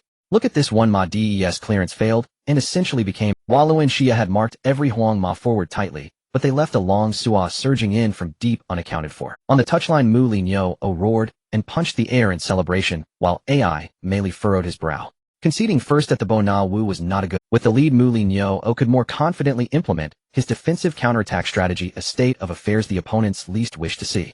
On the pitch, Han Xuan, who had opened his La Liga account this season, celebrated amid the roar of the Bernabeu faithful. Captain Nawa Luo hauled Ma Di to his feet and urged him to focus. He warned that the opponents pressed too fiercely and that next time they should simply boot the clearance far out of the area. Ma Di brushed grass from his kit and conceded the mistake, telling the captain it was his fault this time. From the center circle, play resumed, and the trailing Valencia launched a frantic counterattack. In the 13th minute, Gola Nei Luo's pass from the back was intercepted by Madu Luo. Huang Ma had aired in possession, and Valencia seized the chance. Han Xuan immediately moved up to receive. Madu Luo did not cling to the ball and fed it cleanly to Han Xuan. On the sideline, Mourinho was nearly about to leap out of his seat. He had coached Huang Ma through many matches and had repeated himself countless times. Reduce meaningless passes, he would say. Reduce meaningless passes. Gola Nei Luo's ball had been not only pointless but dangerous. A long clearance to the front would have been far wiser. Mourinho's pre-match admonitions were not mere rhetoric. Huang Ma indeed intended to press Han Xuan. With the moment Han Xuan received the ball, Han Xuan and Kaká converged on him from front and rear. The opponent's blistering pressure coupled with the deafening stadium quickened anyone's heartbeat. Yet Han Xuan did not immediately burst into pace. He shifted his body and pulled the ball behind him, drawing Han Xuan and Kaká off balance, then tapped the ball forward with the top of his foot. Every move carried an unhurried poise, a stark contrast to his adversaries who attacked like tigers. What a fine play! Han Xuan had deftly taken the ball away. Sliding the ball between the two of them, Han Xuan glanced up to survey the entire Huang Ma backline. Before the ball even stopped, he swung his leg and struck. A powerful through pass split the Huang Ma flank, aimed at the onrushing Lici. The pass was surgical in its precision. It was a unknown Lici bearing down. Lici rushed out quickly, and Lici unleashed a shot as the goalkeeper narrowed the angle. Lici attempted a nutmeg on Lici, but failed. The ball was cleared by the returning Pepe with a strong. On the touchline, Mourinho exhaled in relief. His proud three-center-back defense had been pierced by a single pass, and his gaze toward Han Xuan deepened. He waved for his assistant and barked that Gola Nei Luo should either play with commitment or be taken off. He did not want to see such basic mistakes again. On the field, Lici raised a thumb toward Han Xuan. He noted that the chance might have also been taken with a chip shot. For a lively, agile keeper like Lici, threading a nutmeg was extremely difficult. A minute later, however, Lici would complete his redemption. Mata carried the ball deep into Huang Ma territory and slipped a gentle pass. Han Xuan, leaning on Moc, returned the ball into Lici's path and then darted beyond. Han Xuan's sudden burst left Moc trailing. Understanding perfectly, Lici fired another pass. Moc's sliding tackle failed to stop the move, and the ball threaded into the small box toward the far post. What a move! Valencia's trio exchanged passes and split Huang Ma. Lici lowered his center of gravity and rushed out again. With the ball rolling, Han Xuan deftly flicked it over the keeper's head. The ball arced over Lici and dropped toward the far post. Goal! Han Xuan's delicate chip had pierced Lici's tenacious grasp. In the 15th minute, Valencia had equalized. Han Xuan had stayed so composed. Facing a goalkeeper who had already come out to the near post, the chip was the correct choice. From his first steps in the Bernabeu to scoring, it took Han Xuan only 15 minutes. This stadium, held sacred by the Huang Ma faithful, seemed to lose its aura beneath Han Xuan's feet. Mourinho stood on the touchline with a complex expression, thinking that if they had given the youngster the same defensive attention as they would give to Messi, perhaps he had indeed taken himself for such a player. Mourinho had seen much. To execute such a composed chip from close range against the keeper was rare, even at the... And what of that passing sequence? Was AI mainly employing a sort of tiki-taka here? Mourinho had always scorned that style of play. Rather than learn the good, why adopt the distasteful style? The ball returned to the center circle, and both sides now level entered the most fiercely contested phase of the match. In the 17th minute, Luo carried the ball down the left. As one of the world's most incandescent stars, he drew two defenders from Valencia to press him. Kusita came up from the front left, while Madi tracked from the rear left, one cutting off Luo's crossing lane, and the other blocking his inside cut. Valencia's defense showed excellent coordination and had herded Luo toward the touchline. With few options, Luo did not attempt a backward pass. He nudged the ball back and tried to force his way into the box. Seeing the moment of the touch, Madi decisively went to ground and attempted a poke tackle. Falling theatrically inside the area is a requisite for every forward. Even a superstar like Luo is not exempt. Luo fell inside the penalty area and raised his hand to the referee for a penalty. But the referee made no sign. Valencia counterattacked. After the ball was poked to Kusita, Han Xuan had already retreated to provide support. Receiving his teammates' pass, Han Xuan pulled the ball and turned. Up front, it became a 3-on-3 contest. Han Xuan advanced with the ball through the midfield. Ahead, Pepe was retreating while defending. On the left, Adjures completed an overlapping run with Han Xuan. On the right, Joaquin was making a high-speed run behind Ramos. Han Xuan flicked his ankle. The ball spun violently, curving along the ground to bypass Ramos and arrive in front of Joaquin. What a beautiful pass. However, Ramos was quickly closing in. In just a few steps, he was poised to catch up with the already slower Joaquin. Joaquin could only shoot just before the block closed in. With the angle lost, the ball was firmly held by Casillas at the near post. Joaquin's pace is still a bit slow. If it were the Joaquin of Batiste back in the day, that ball could have easily rolled into the box. Actually, without the speed advantage, Joaquin could also try passing the ball to the center. After all, Adjures, who swapped positions with Han Xuan, is already in position for a... On the left side of the box, Adjures spread his hands in front of him, appearing somewhat dissatisfied that Joaquin seemed oblivious to the space he had created. Joaquin could only raise a hand to indicate his apology, while also giving a thumbs up to Han Xuan for his brilliant pass. Casillas launched the ball with a powerful kick, and the match continued. In the 23rd minute, Alonso lobbed the ball into the box. Cristiano Ronaldo prepared to receive the ball with his back to the goal, while Costa closely interfered from behind. The ball flew straight out of bounds. Ronaldo, who failed to jump, fell in the box and spread his hands. Alonso's pass was indeed a bit too strong. The confrontation between Ronaldo and Costa wasn't very intense. This play didn't give the referee any reason to award a penalty. As a fellow Portuguese, Costa couldn't help but comment, "Ronaldo, come on, you're overdoing it with that dive." Seeing that the referee didn't react, Ronaldo stood up, flashed a mysterious smile at Costa, and ran away. On the sidelines, Emery looked somewhat angry. Ronaldo's dive was too obvious. He believed the referee should at least have shown a yellow card to warn him. Unlike Casillas' long kick, Caesar chose to pass the ball gently. Valencia began to slowly advance into the attacking zone. The match reached the 28th minute and Real Madrid implemented a high press against Valencia. Seeing this, Han Xuan timely dropped back to relieve pressure off his teammates. Maduro poked the ball to Han Xuan just before Granero could reach it. Real Madrid gave no chances for their opponents to breathe, and Alonso suddenly lunged at Han Xuan from the side. Calm and composed, Han Xuan deftly flicked the ball with the outside of his foot after gauging the opponent's advancing steps. What a beautiful dribble. Han Xuan slipped the ball past Alonso. His maneuver dismantled Real Madrid's relentless high pressing, relieving Valencia's crumbling midfield situation. On the sidelines, Mourinho was gesturing vigorously to direct his players, slapping his thigh. If this counterattack succeeded, Valencia would definitely be caught off guard. Just a little more. Just a little more. Emery let out a long sigh. Real Madrid's pressing intensity earlier had nearly made him feel overwhelmed. Under Mourinho's guidance, the defensive attitude of the Real Madrid players noticeably improved. During the lull in play, the broadcast displayed a comparison of possession statistics. In the first 30 minutes of the match, Valencia had a possession rate of 58. They had a clear advantage in possession compared to Real Madrid. This is certainly related to Mourinho's tactics, but Han Xuan's frequent drops back to participate in midfield possession is also a significant reason. Han Xuan's exceptional ball control has at least diminished the intensity of Real Madrid's counterattacks. As the data screen faded, the live match scene reappeared. In the 35th minute, Real Madrid launched a rapid offensive from a set position. Kaká started dribbling from the midfield, striding swiftly towards Valencia's back. Kaká's speed is incredible. He's accelerating even more. With his speed, Kaká seemed untouchable. Banega and Mata were just about to close in from both sides, when Kaká had already left them behind. After drawing a lot of defensive attention, Kaká passed the ball to Benzema on the right. Benzema received the ball and cut inside to take a shot. However, the French striker's shot with his non-dominant foot was weak. The ball was easily collected by Caesar. Kaká's recent burst made the Valencia players rush to block his passing lane. Unexpectedly, Kaká charged straight to the edge of the penalty area. Unfortunately, Benzema didn't put enough power into his shot. In the following minutes, Real Madrid continuously launched attacks. In the 37th minute, Ronaldo made consecutive breakthroughs on the left. He executed his signature backheel flick. This time Costa was feinted out of position and Ronaldo continued to advance with the ball. Matthew rushed to cover and Ronaldo deftly maneuvered into the byline. Ronaldo, direct cross. Inside the box, there was no one in front of Benzema, as the ball rolled perfectly to him. Did he score with that? Benzema took a shot as the ball approached. Wow! The crowd erupted in astonishment throughout the Bernabeu stadium. However, it was not a cheer for Benzema. Oh no, it was so close. Benzema actually sent the ball over the bar. Benzema must have forgotten his shooting boots today, wasting consecutive passes from his teammates.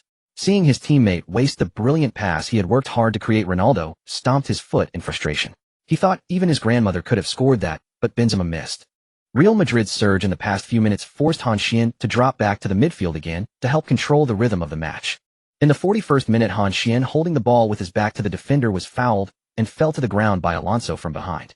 However, the referee did not call a foul, instead signaling for the attack to continue. Han Xuan managed to pass the ball to a teammate before going down. He was so steady.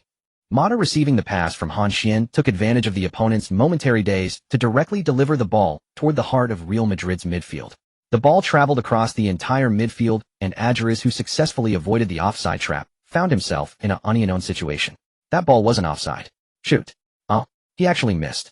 Adjuriz forgot his shooting boots too. That was a clear chance to score, but Adjuriz was too focused on the angle. Adjuriz, who missed a golden opportunity, angrily slapped his thigh, clearly unable to forgive himself for such a disastrous performance. As the match progressed, Mourinho began to understand. Han Xuan was not a traditional high-output winger, but played more like a false. That is the direction Guardiola took when nurturing Messi. Thinking of this, Mourinho found it quite interesting. He didn't know how Guardiola felt about it now. The false nine he had been yearning for was actually sent away by him personally. That feeling must not be pleasant. However, he still had to thank Guardiola. If Han Xuan had truly stayed at Barcelona, he wouldn't know how to defend against a team with Messi on the right and Han Xuan on the left. At that point, La Liga would indeed have been dominated solely by Barcelona, leaving no room for him, Mourinho. After both sides missed excellent scoring opportunities, there was little time left in the first half. Soon after, the referee blew the whistle to signal the end of the first half. Both teams temporarily ceased hostilities and entered the halftime break. Han, are you okay? After returning to the locker room, Mata noticed Han Xuan rubbing his calf and expressed concern. I'm fine, just a bit sore. He'll be alright after a rub. Han Xuan replied as he looked up. Mata nodded. Alright, if there's anything, don't force yourself. In fact, Han Xuan was indeed just a bit sore. The reason was simple. In the first half, he received special attention from Real Madrid, and physical confrontations were inevitable. Although Han Xuan could endure injuries to a great extent, he still felt pain. For this reason, Han Xuan was also considering how to use the points he would gain next. Ultimately, fearing pain, Han Xuan decided to first enhance his defensive capabilities. The primary focus was on strengthening his physical toughness. Once his physical toughness was enhanced, he would then purchase a skill called tank push. At that time, anyone who dared to foul him would have to weigh their physical ability against his. They might end up being the ones getting fouled. After figuring out the direction of his development, Han Xuan got up and headed to the restroom. Watching Han Xuan's back, Adjuriz couldn't help but mutter, Han must have a frequent urge to urinate, right?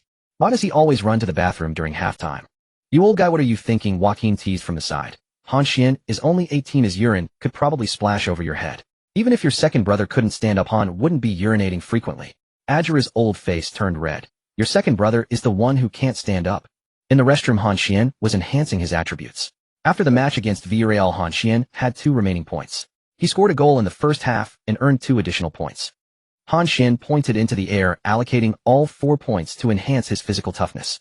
Points: 40 physical toughness enhancement, 526. As the warm currents flowed throughout Han Xuan's body, he felt that the pain from the first half's confrontations had disappeared. His physical condition also saw a good recovery. Therefore, Han Xuan discovered another function of the system. Besides improving basic attributes to restore physical, enhancing special attributes like physical toughness also had the same effect. After returning to the locker room, there was little time left before the second half began. The Valencia players had already lined up. As Han Xuan appeared, they filed out of the locker room. The Bernabeu stadium once again erupted in noise. Beep. The referee's whistle pierced through the atmosphere. Amidst the clamor, the second half of the match between Real Madrid and Valencia officially commenced. There were no changes in the personnel for Real Madrid as the second. However, there was a noticeable shift in formation. Pep's position was advanced, implementing Mourinho's strategy of positioning the central defenders forward. This tactic is usually employed against strong teams. It creates a three-defensive midfield formation, greatly enhancing the toughness and destructive power in midfield. Real Madrid's ultimate hypothetical enemy has always been the Dream 3 Barcelona, and this tactic was specifically designed to counter Barcelona. Now using it against Valencia demonstrates Mourinho's seriousness. This tactic indeed proved somewhat effective. Real Madrid's high-intensity physical confrontations and tactical fouls significantly disrupted the flow of the match. However, it also greatly increased Real Madrid's foul count. Within just 10 minutes of the second half, they received 2 yellow cards against Han Xuan. In the 57th minute, after successfully intercepting the ball, Real Madrid launched a counterattack. Kaká received a return pass from Benzema near the edge of the penalty area and shot. Kaká, long-range shot. Cesar focused, intently leaping to parry the ball out of the penalty area. The ball returned to Real Madrid's feet. Marcelo, charging in from the wing, lofted the ball back into the penalty area. The cross is well placed. Ronaldo, positioned at the back post, leaped high above Navarro. Ronaldo. Header. The ball soared towards the near corner of the goal. So close, even Cesar could only watch and It's a goal. Marcelo's assist. Ronaldo's strike. Real Madrid has cracked open Valencia's defense with consecutive attacks. The score is now 2-1. Real Madrid has taken the lead again. The entire Bernabeu stadium erupted. Ronaldo celebrated with his signature gesture amidst the cheers of the fans. On the sidelines, Mourinho shouted with clenched fists, his passion on full display at this moment. The second half resumed. The Bernabeu stadium was still buzzing from the cheers of Real Madrid fans crashed against the stands like waves. The scoreboard prominently displayed 2-1 as Real Madrid retook the lead. Mourinho's fervor from shouting on the sidelines had not yet fully subsided. The Portuguese adjusted his suit collar and returned. His expression returned to calm, yet his eyes still sparkled with satisfaction. This goal came at just the right moment. The strategy he implemented in the second half indeed bore fruit. With Pepe pushed forward, the midfield formed a configuration of 3 defensive midfielders. This greatly enhanced the hardness and destructive power of their play. This tactic, originally prepared for Barcelona, also proved effective against Valencia. Keep up the high pressure. Mourinho shouted towards the field, gesturing for the team to push forward. The Real Madrid players evidently heeded their coach's instructions. After the kickoff, they charged fiercely into Valencia's half. In the 60th minute, Kaká received the ball near the center circle. The Brazilian's touch and turn were seamless. His eyes scanned ahead, instantly assessing the best direction for the attack. With a flick of his right foot, the ball rolled towards the left flank. Ronaldo received the ball. The Portuguese's first touch set up Marcelo, who was making a rapid run. The Brazilian left-back surged along the touchline. Getting close to the baseline, he crossed. The ball arced towards the edge of Valencia's small penalty area. Benzema was there. He skillfully controlled the ball with his chest, then flicked it in with the inside of his right foot. The ball found the back of the net. 3-1. It's a goal. Benzema again. In just a few minutes, Real Madrid has breached Valencia's defense twice, with nearly identical attacking patterns. Marcelo's left-side crosses found Ronaldo once and Benzema once, both resulting in goals. The television screen showed Benzema running towards the corner flag with his arms wide open. He wore a relieved expression on his face. After wasting several opportunities, this goal was a tremendous release for him. On the sidelines, Mourinho celebrated passionately once again. He burst from the coaching seat, pumping his fists and shouting, then turned to embrace his assistant coaches. The Portuguese understood well what a 2-goal advantage meant. Real Madrid had firmly grasped control of the match. Meanwhile, on the opposing sideline, Emery's face was grim. His hands were on his hips, brows furrowed. Unlike Mourinho, he did not shout loudly, but silently observed the field, his gaze lingering on the right defensive line. Costa. As the starting right-back, Costa exposed far too many issues defensively in this match. Both of Marcelo's crosses originated from the right side. Ronaldo's header was due to Costa's failure to track back in time. Benzema's flick was also because Costa lost his positioning. This was not a coincidence, it was a matter of capability. Emery turned around and quickly walked towards the bench. Delbert warmed up quickly. On the other side, Real Madrid also made substitution adjustments. Di Maria ran onto the pitch. Real Madrid did not give Valencia a moment to breathe. In the 62nd minute, the newly scoring Real Madrid launched another. This time it was Di Maria. The Argentine had just come on for Kaká, full of energy and impact. Ronaldo received the ball on the left flank and passed it to the wing. Di Maria received the ball. In front of him was the newly substituted Delbert. The Argentine dazzled with his footwork, twisting and turning. Delbert's balance was completely disrupted. Di Maria burst to the baseline. He crossed. The ball flew towards the far post of the penalty area. There, Benzema was unmarked. Valencia's defense had completely fallen apart. Everyone was focused on the near post. No one noticed that the French striker had quietly slipped into the back post. He controlled the ball with his chest. Benzema smoothly brought it down, then curved it in with the inside of his left foot. Cesar had lost his direction. He desperately reached out his arms, but couldn't reach the ball. At the critical moment, a figure flew out from the goal line. It was Navarro. Valencia's center-back used the tip of his foot to poke the ball out of the net just as it was about to cross the line. Wow, Navarro. Goal line clearance. If that ball had been a fraction slower, Real Madrid would have scored their fourth goal. Navarro saved Valencia at a crucial moment. A sigh swept through the Bernabeu stadium. Real Madrid fans had already raised their arms in preparation to celebrate. But Navarro's toe had forcefully stifled their cheer. On the sidelines, Mourinho held his head in disbelief. He turned around and said something to his assistant, then kicked a bottle of mineral water on the ground with force. On the other side, Emery let out a long sigh of relief. He tactically sipped some water, attempting to calm his racing heart. 3-1 and 4-1 are completely different concepts. Navarro's intervention preserved Valencia's last flicker of hope. But he knew well that relying solely on defense would not suffice. Real Madrid's offensive pressure was too intense, threatening Valencia's goal with the possibility of another concession at any moment. The ball could not be smoothly delivered to the front, and every pass to midfield was intercepted by Real Madrid's pressing. Emery's gaze fell on Han Xuan. The young player from the Dragon Kingdom was darting back and forth in the front line, attempting to support his teammates' passes. His positioning was smart, always finding gaps in Real Madrid's pressing. However, the problem was that his teammates found it difficult to deliver the ball to him. Han Xuan needed to drop back. Emery walked to the sidelines and shouted into the field, "Come back to receive the ball." Han Xuan heard him. He glanced back at the coaching seat, nodded, and began to retreat to a deeper position. This adjustment quickly yielded results. Han Xuan's exceptional ball control provided Valencia's midfield with a stable point of possession. Real Madrid's midfield began to feel overwhelmed.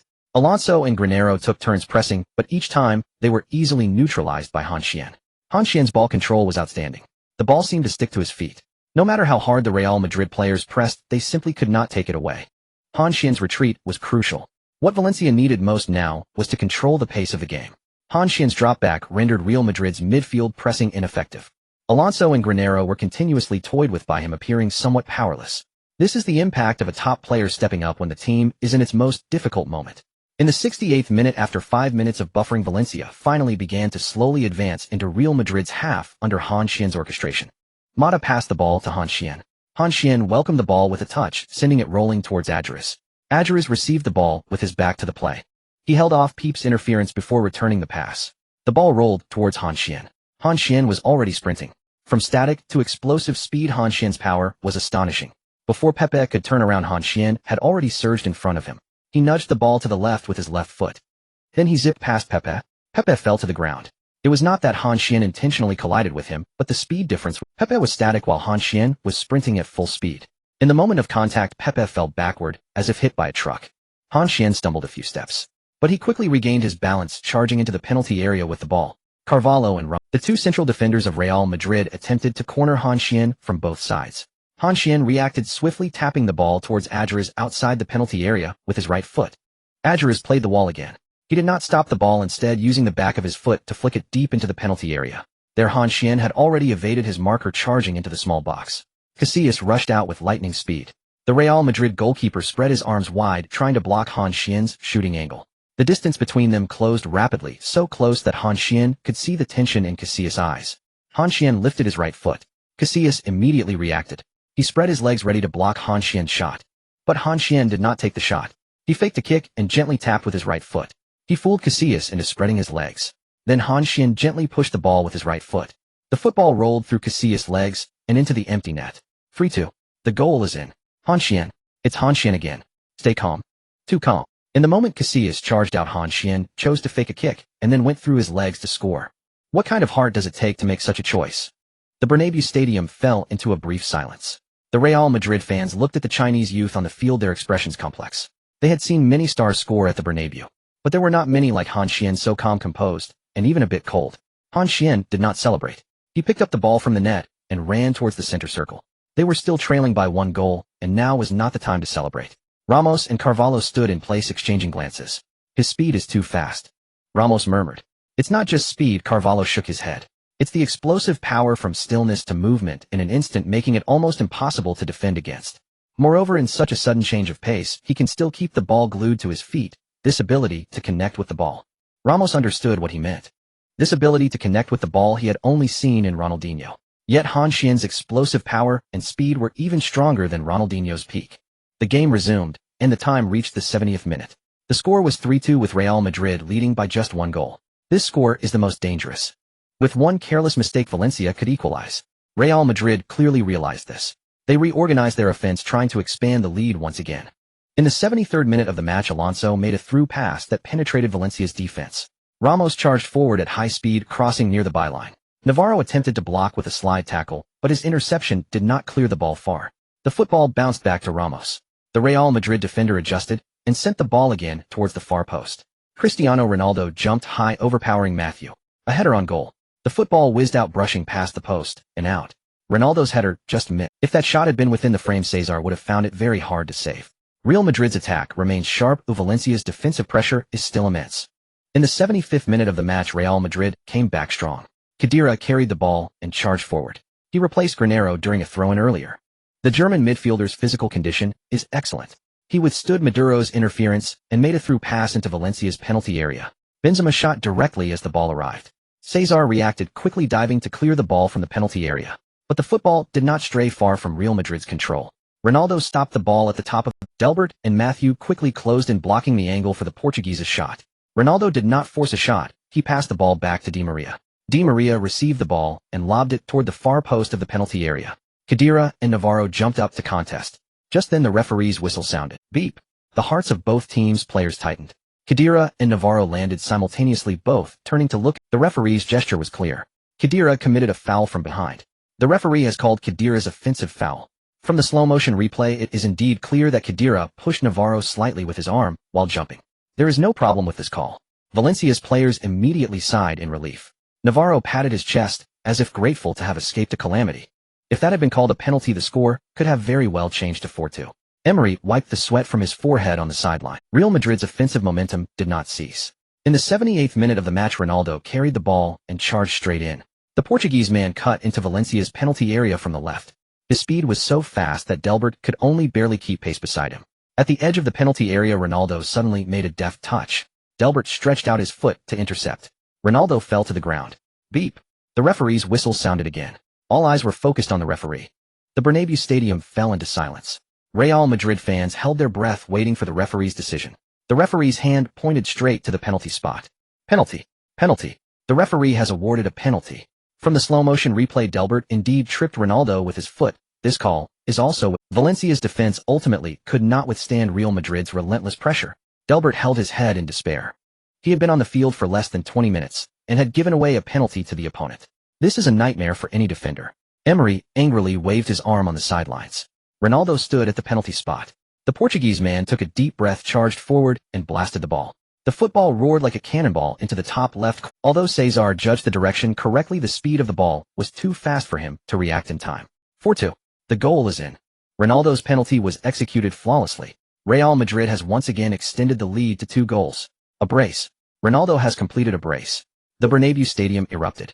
Ronaldo ran towards the corner flag. The fans in the stands shouted his name. The roar deafened. On the sidelines, Mourinho clenched his fist and roared again. He knew well the importance of this match. By defeating Valencia, Real Madrid could top the standings. On the other side, Emery's expression had become very serious. He quickly called for Guardiola while explaining something to the Mexican. His speech was rapid, with many gestures, clearly laying out some special tactics. Shortly after Guardiola replaced Joaquin, the Mexican ran onto the field and walked straight to Han Xuan, whispering a few words in his ear. Han Xuan nodded. Valencia's formation began to change. Valencia has made a substitution. Guardiola has come on for Joaquin. From the positioning on the field, Han Xuan has been moved to the attacking midfielder position. Guardiola and Adjures formed a pair of strikers. This is a very bold adjustment. Emery is clearly not satisfied with being 2 goals behind. He wants to take Han Xuan playing as an attacking midfielder is an interesting arrangement. In this position, he can participate more directly in organizing the attack, while also being more frequent in making runs into the penalty area to shoot. Valencia's current formation resembles a 43-12, with Han Xuan as the 1. The match reached the 80th. Valencia earned a corner kick. Han Xuan walked to the corner flag and quickly took the kick. The football flew straight towards the top of the penalty area. Their Maduro was completely unmarked. Real Madrid's defensive attention was all focused inside the penalty area. No one noticed that Valencia's powerful shooter had quietly ambushed outside the penalty area. Maduro struck the ball on the volley. Maduro's shot. Oh no, just slightly over the crossbar. Almost pulled one back. Han Xuan's tactical corner kick. He knew Real Madrid would focus on marking players inside the penalty area, so he chose to pass the ball to outside the penalty area. The power was great. Unfortunately, Maduro's shot lacked accuracy. The match reached the 83rd minute. Positioned as the attacking midfielder, Han Xuan had completely become Valencia's attacking hub. The attacking midfielder role is very taxing. It requires players to run back and forth in the midfield. They must participate in organization and also take shots. But Han Xuan looked energetic. His movements covered the entire front line. Wherever he was needed he appeared. No one knew that Han Xuan had just completed another stat boost. He had allocated both of the 2 points he had just earned to enhance his physical strength. A warm current flowed through his body again, rapidly restoring his physical condition. Han Xuan ran back and forth in the midfield, receiving the ball, passing, repositioning, and receiving the ball again. His presence made Valencia's attack become fluid. Real Madrid's midfield defense seemed non-existent before him. Han Xuan's performance today has been outstanding. Not only has he scored 2 goals, but more importantly he has orchestrated and connected the midfield. Almost every threatening attack from Valencia is related to him. Under Han Xuan's orchestration, Valencia advanced again into Real Madrid's backfield. Han Xuan received the ball. Alonso pressed forward again. Han Xuan nudged the ball with his right foot, threading it through Alonso's legs. This was the 3rd time he had gone through Alonso's legs in this match. Real Madrid's midfielder turned around looking at Han Xuan's back with helplessness in his eyes. Han Xuan did not stop. He continued to advance with the ball. Pepe and Ramos were on high alert. Han Xuan lifted his right foot for a powerful through ball. The football sliced through the gap between Pepe and Ramos, cutting straight behind Real Madrid's defense. Guardiola found himself in an unknown situation. The Mexican dashed into the penalty area as Casillas charged out. Just then a hand pulled on Guardiola's jersey from behind. Guardiola fell to the ground. Beep. The referee's whistle sounded again. All eyes were focused on the referee. He quickly ran toward the penalty area, hand reaching into his pocket. Red card. Ramos. Red card. The referee has directly shown a red card to Ramos. From the slow-motion replay, it is clear that Ramos pulled him down from behind when Guardiola had formed an unknown situation. This is an obvious foul that denied a clear goal-scoring opportunity. The red card is indisputable. The Bernabeu Stadium erupted with boos. Real Madrid fans could not accept this call. They erupted in furious jeers directed at the referee, trying to pressure. But the referee's decision would not change. Ramos had to leave the field. The Real Madrid defender smiled wryly, shaking his head as he walked off the pitch. On the sidelines, Mourinho's face was grim. He did not approach the referee to argue because he knew this call was correct. He turned around, beginning to think about how to adjust the lineup. Playing with one less man, there were still nearly 10 minutes left in the match, and a 2-goal lead was not secure. On the other side, a glimmer of light flashed in Emery's eye. In the last 10 minutes of the match, anything is possible. Adjures picked up the football. He is the primary penalty taker for Valencia. Under normal circumstances, he should take the penalty himself. But he looked at Han Xuan and then walked towards him. Han, you take the shot. Han Xuan was momentarily stunned. Adjures handed the football to him. You've already scored 2 goals today. Oh, just one more for a hat trick. A 18-year-old boy completing a hat trick at the Bernabeu would be incredible.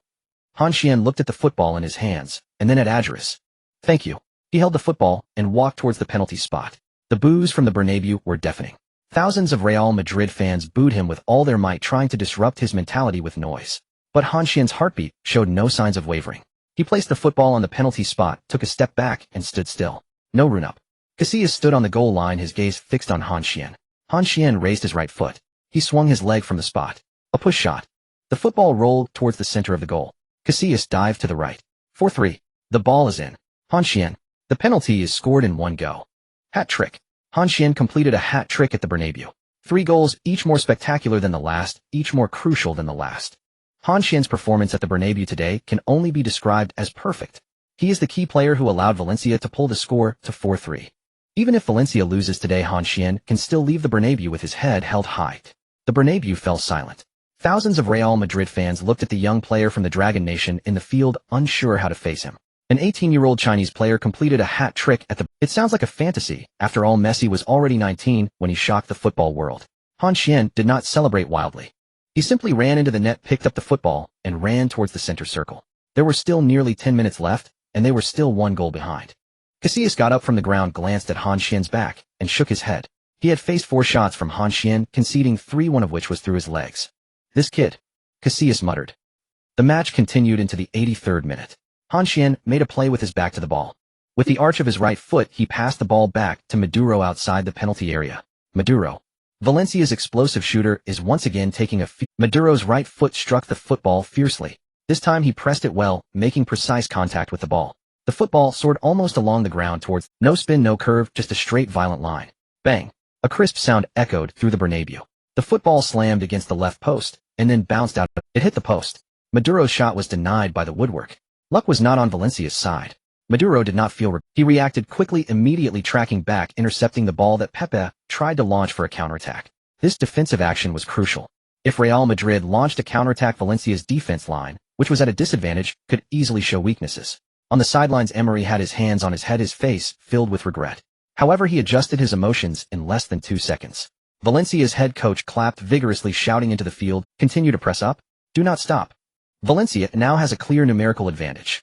Real Madrid, down to 10 men, has completely retreated. Their only thought now is to hold on to this score. And what Valencia needs to do is find Real Madrid's flaws in the last few minutes. Emery's adjustment was very bold. He moved Han Xuan to the attacking midfield position. This arrangement made Valencia's attack much more dynamic, very effective against Mourinho's defensive tactics. In the 86th minute of the match, Valencia continued to push into the heart of Real Madrid's territory with their numerical advantage. The football passed back and forth in Real Madrid's half. Han Xuan held the ball in the center, using the outside of his right foot to flick the ball to the left. Guardiola received the ball. The Mexican player broke through along the sideline, crossing the ball near the baseline. But Pepe judged the landing point correctly. The Portuguese center-back leaped high, clearing the ball out of the penalty area. The football flew to the right. There, Han Xuan had already moved into position. Just as the football was about to land, he raised his right foot, striking the center of the football with the back of his foot. A volley. The football flew almost along the ground, so fast, so powerful. The football was heading towards the far corner of the goal. Casillas' view was blocked by the crowd. By the time he saw the ball, it was already near the small penalty area. But Casillas is Casillas. The Real Madrid captain made an incredible save. His body instinctively fell down. His right fingers stretched to the limit, barely touching the football. The football was redirected by his fingertips brushing against the post and rolling out of bounds. Casillas. A world-class save. Han Xuan's volley was extremely tricky, but Casillas' reaction was just too quick. This is the strength of a top goalkeeper. Han Xuan glanced at Casillas, showing little expression. He knew what kind of opponent he was facing today. Casillas faced him 4 times, conceding 3 goals. But with each shot, Han Xuan could feel the strength of this Spanish goalkeeper. If it weren't for his exceptional form, if it weren't for every additional effort bringing his body back to its best state, he wouldn't have scored 3 goals against Casillas. In the 89th minute of the match, time was slipping away second by second. The Real Madrid fans at the Bernabeu began to frequently glance at the time on the scoreboard. Some had already started to celebrate early. 4-3 down to 10 men. But if they can hold on for a few more minutes, Real Madrid can secure this tough match. The match continued to develop. Mata held the ball in the center. He observed Han Xuan's position, preparing to pass the ball across. Just then, Khedira flew in with a tackle. The German midfielder's challenge was fierce and precise. His target was the ball, not. If he got to the ball, this attack would be over. But Han Xuan appeared. He suddenly darted out like lightning. At the moment Khedira's toes were about to touch the football, he flicked the ball up with his right foot. The football passed over Khedira's legs. At the same time, Han Xuan's body also leaped up synchronously, avoiding Khedira's flying tackle. One move getting past both the man and the ball. Han Xuan. He has gone past Khedira. Just as Han Xuan landed, Pepe was already racing into tackle. The Portuguese center-back's tackle was even more ferocious than Khedira's. His whole body flew out like a cannonball. If he tackled him, not only the ball, but the man would be knocked away. Han Xuan showed no fear. He instantly reacted. He flicked the ball up again with his right foot and leaped up again. The same move once more, getting past both the man and the ball, evading the tackle. Khedira and Pepe. In less than 2 seconds, both were bypassed by Han Xuan with the same move. Oh my god! Oh my god! Han Xuan. One move to get past 2 players. He is dancing on the grass of the Bernabeu. Khedira and Pepe both attempted tackles, but couldn't even graze the edge of his shirt. The Bernabeu erupted in gasps. Real Madrid fans watched this scene, unsure what language to use to express their feelings. They are Real Madrid fans, but they are also fans of football. When an 18-year-old boy makes such moves on your home turf, your first reaction is not anger, but astonishment. On the sidelines, Emery had already stood up. His eyes were locked onto Han Xuan, his mouth murmuring something continuously. Perhaps he was praying, or maybe just making some meaningless sounds. No one knew what Emery was thinking, but everyone could see his expression. It was the face of a gambler when the dice were about to settle. He had placed all his chips on Han Xuan. And now Han Xuan was repaying his trust in the most insane way. On the other side, Mourinho also stood up from the bench. The Portuguese man's face was ashen. His lips were tightly pressed together. What did he see? He saw his carefully arranged defense being torn apart like paper by an 18-year-old boy. He saw Khedira and Pepe, 2 players known for their defensive toughness, appearing like clumsy wooden stakes before Han Xuan. Mourinho did not shout. He just stood there, his hands in his suit pockets, staring motionlessly at the field. This was his habitual action when he was extremely nervous. When a person is truly at the peak of tension, he is instead motionless. After Han Xuan bypassed 2 players, Real Madrid's layered defense was left with just a thin layer. Carvalho was retreating and engaging in battle. The Portuguese center-back did not dare to rush forward. He had seen how Han Xuan bypassed Khedira and Pepe. He knew that if he rashly extended his leg, he would be the next to be bypassed. So he chose to retreat, trying to block Han Xuan's shooting angle while backing away. But Han Xuan gave Carvalho no time. He directly made a powerful dash towards the baseline. From a standstill to full speed, Han Xuan's explosiveness was displayed once more. Carvalho was barely able to turn halfway. Han Xuan had already dribbled the ball past him by a body length. This was not Carvalho's slow reaction, but rather Han Xuan's acceleration was too fast. Fast enough to make one wonder if he had just come on the pitch in the 89th minute. Fast enough to make one suspect if his legs were equipped with an engine. Carvalho desperately stretched out his arms trying to grab Han Xuan's jersey. But he couldn't even manage that. Han Xuan had already charged into the small penalty area. Casillas was adjusting his position with the Real Madrid goalkeeper's legs were slightly bent, his center of gravity lowered, ready to make a save at any moment. The distance between the two players was closing in. Han Xuan raised his right foot. But Han Xuan did not take the shot. A feint. It was the same deceptive move as his second goal. Casillas was once again deceived, spreading his legs wide, completely off balance. In that instant, Han Xuan gently nudged the ball with his right foot, a genuine shot. The ball rolled through Casillas' legs again, finding the empty net. 4-4. A stunning turnaround. An equalizer. A hat-trick. The ball is in. Han Xuan. Han Xuan. It's Han Xuan again. His fourth goal. A hat-trick. A stunning solo effort. He completed a hat-trick at the Bernabeu. So calm. So composed. In the 89th minute of the match, facing the entirety of Real Madrid's defense, Han Xuan first skillfully dribbled past Khedira and Pepe, then burst past Carvalho with ease. Finally, a feint followed by a real move, once again slipping the ball through Casillas' legs. 4 goals, 2 through the legs. Casillas has been humiliated. An 18-year-old player from the Dragon Kingdom at the Bernabeu, facing Real Madrid, has achieved a hat-trick. The Bernabeu fell into a brief silence. Then sparse applause began to rise. Though most Real Madrid fans remained silent, that scattered applause was enough to say it all. Real Madrid fans at the Bernabeu are among the most demanding in the world. They have booed their own players. They have booed opposing players. They have booed referees. They have booed everything they find unsatisfactory. But they are also among the most knowledgeable fans. When they witness a truly great performance, they will set aside their biases and applaud purely for the love of football. The last opponent to earn such applause was Ronaldinho. Now it is Han Xuan. On the sidelines, Mourinho finally made a move. He suddenly turned around and kicked a water bottle on the ground. The bottle flew several meters away, splashing water everywhere. The Portuguese's face turned red with visible veins on his forehead. He was shouting at someone in anger, perhaps scolding the referee, perhaps his own players, or perhaps just venting. Carvalho stood still, hands on his knees, gasping for breath. His face was filled with despair and confusion. He did not understand why everyone was exhausted after running the entire match. Yet Han Xuan seemed as fresh as if he had just been substituted. He couldn't comprehend why this 18-year-old could still make such a sprint in the 89th minute. The Valencia bench was incomplete. Substitutes rushed out of their seats, wildly celebrating near the touchline. The coaching staff huddled together, jumping and shouting. Emery held his head in his hands, his expression like that of a gambler who just hit the jackpot. He won the bet. He let Han Xuan play as an attacking midfielder. He placed all his chips on Han Xuan, and Han Xuan repaid him with a stunning hat-trick. Valencia's players rushed towards Han Xuan. They wanted to pile on top of him to celebrate this incredible goal together. But Han Xuan once again made a move that left everyone dumbfounded. He shrugged off the approaching teammates with astonishing speed. Then he bent down and picked up 2 green light spots on the ground that only he could see. Next, he dashed into the goal, hugged the ball, and turned to run towards the center circle. Keep up! Hurry up! Han Xuan's voice sounded especially clear amidst the noise of the Bernabeu. The Valencia players were stunned. They watched Han Xuan running towards the center circle with the ball, momentarily unsure of what to do. This kid had just completed a hat-trick at the Bernabeu, equalizing against Real Madrid. And his first reaction was not to celebrate, but to run back to the center circle with the ball. On his way to the center circle, Han Xuan quickly added 2 burst points to enhance his physical strength. Burst points 20. Physical strength enhancement, 1126.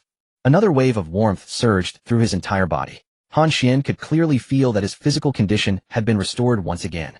He ran towards the center circle faster, his steps more powerful. The match was not over yet. Valencia still had a chance. On the sidelines, the 4th official raised the board indicating stoppage time. 3 minutes. The atmosphere at the Bernabeu grew tense. Real Madrid fans stopped celebrating, stopped applauding, their eyes nervously fixed on the field, fearing that their team would concede again at the last moment. A 4-4 draw, while not ideal, was certainly better than a loss. If Valencia scored again, it would be a total humiliation. Mourinho weighed his options carefully, ultimately deciding against allowing the team to push forward. Han Xuan's form was too explosive. What level of stamina did this kid possess? The match had reached the 90th minute, and he could still complete a solo effort. If Real Madrid pressed forward now, there would undoubtedly be gaps in the defense. Given Han Xuan's current state, if he was given any space, he could score again. Mourinho dared not gamble. So he instructed Real Madrid players to continue to tighten up around their own penalty area. determined to defend the draw at the Bernabeu even Cristiano Ronaldo pulled back to a defensive midfield position to help the team defend. The Portuguese superstar's expression was complex. He had scored 2 goals today, achieving a brace. But the spotlight was completely overshadowed by Han Xuan on the opposite side. The match reached the 92nd minute. Only 1 minute of stoppage time remained. With a numerical advantage, Valencia continued to press forward. All Valencia players had only one passing target. Han Xuan.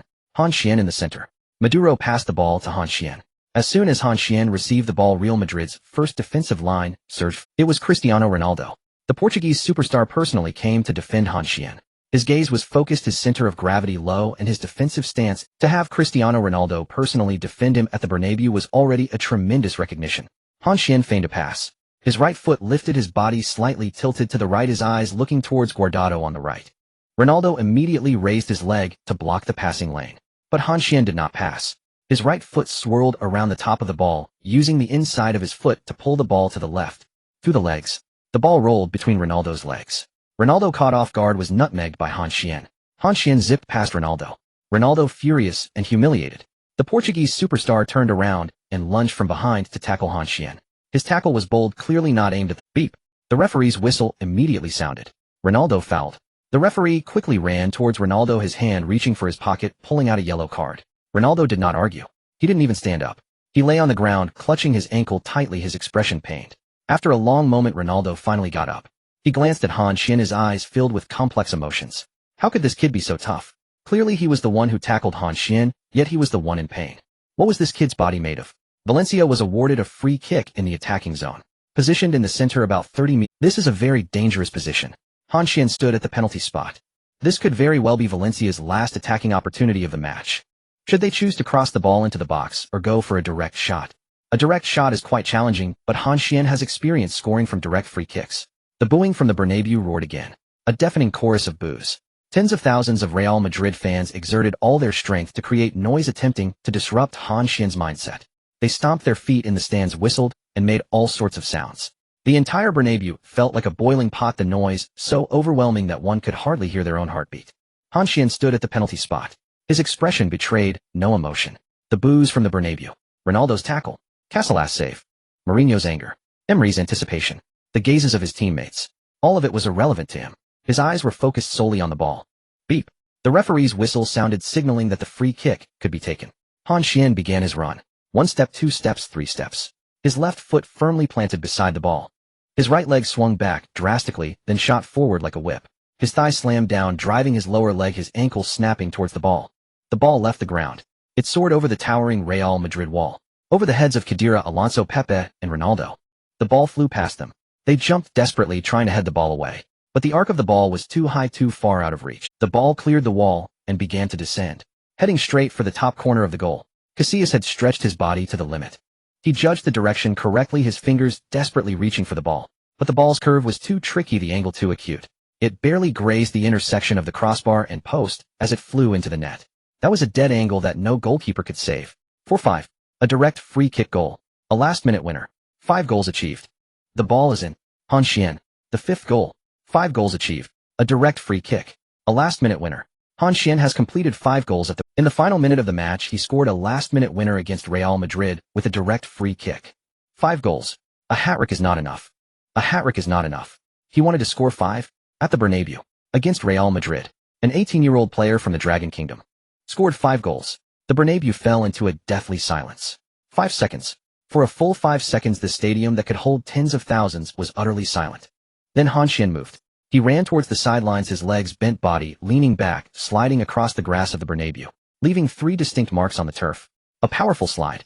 Emery went wild. The Spanish coach rushed out of the coaching area, kneeling on both knees with arms wide open. His expression was that of a believer witnessing a miracle. His lips trembled. He didn't know what words to use to describe his feelings at that moment. Perhaps no words could even capture it. Mourinho was left dumbfounded. The Portuguese stood there motionless. His face showed no expression, neither anger nor disappointment, but a complete bewilderment. He had seen too many grand occasions, coached too many top players, but everything happening before his eyes exceeded his realm of understanding. Surrounded, a young man of 18 at his Bernabeu home scored 5 goals for his team. Cristiano Ronaldo stood near the center circle, his expression complex. He watched Han Xuan slide to his knees, his eyes filled with unwillingness, anger, and disbelief. As one of the best players on the planet, Cristiano understood better than what it meant to complete a quintuple at the Bernabeu. That was something even he the master had never achieved. The silence was broken. Applause erupted. This time it was not sparse applause, but a thunderous roar. The Real Madrid fans at the Bernabeu stood up applauding Han Xuan.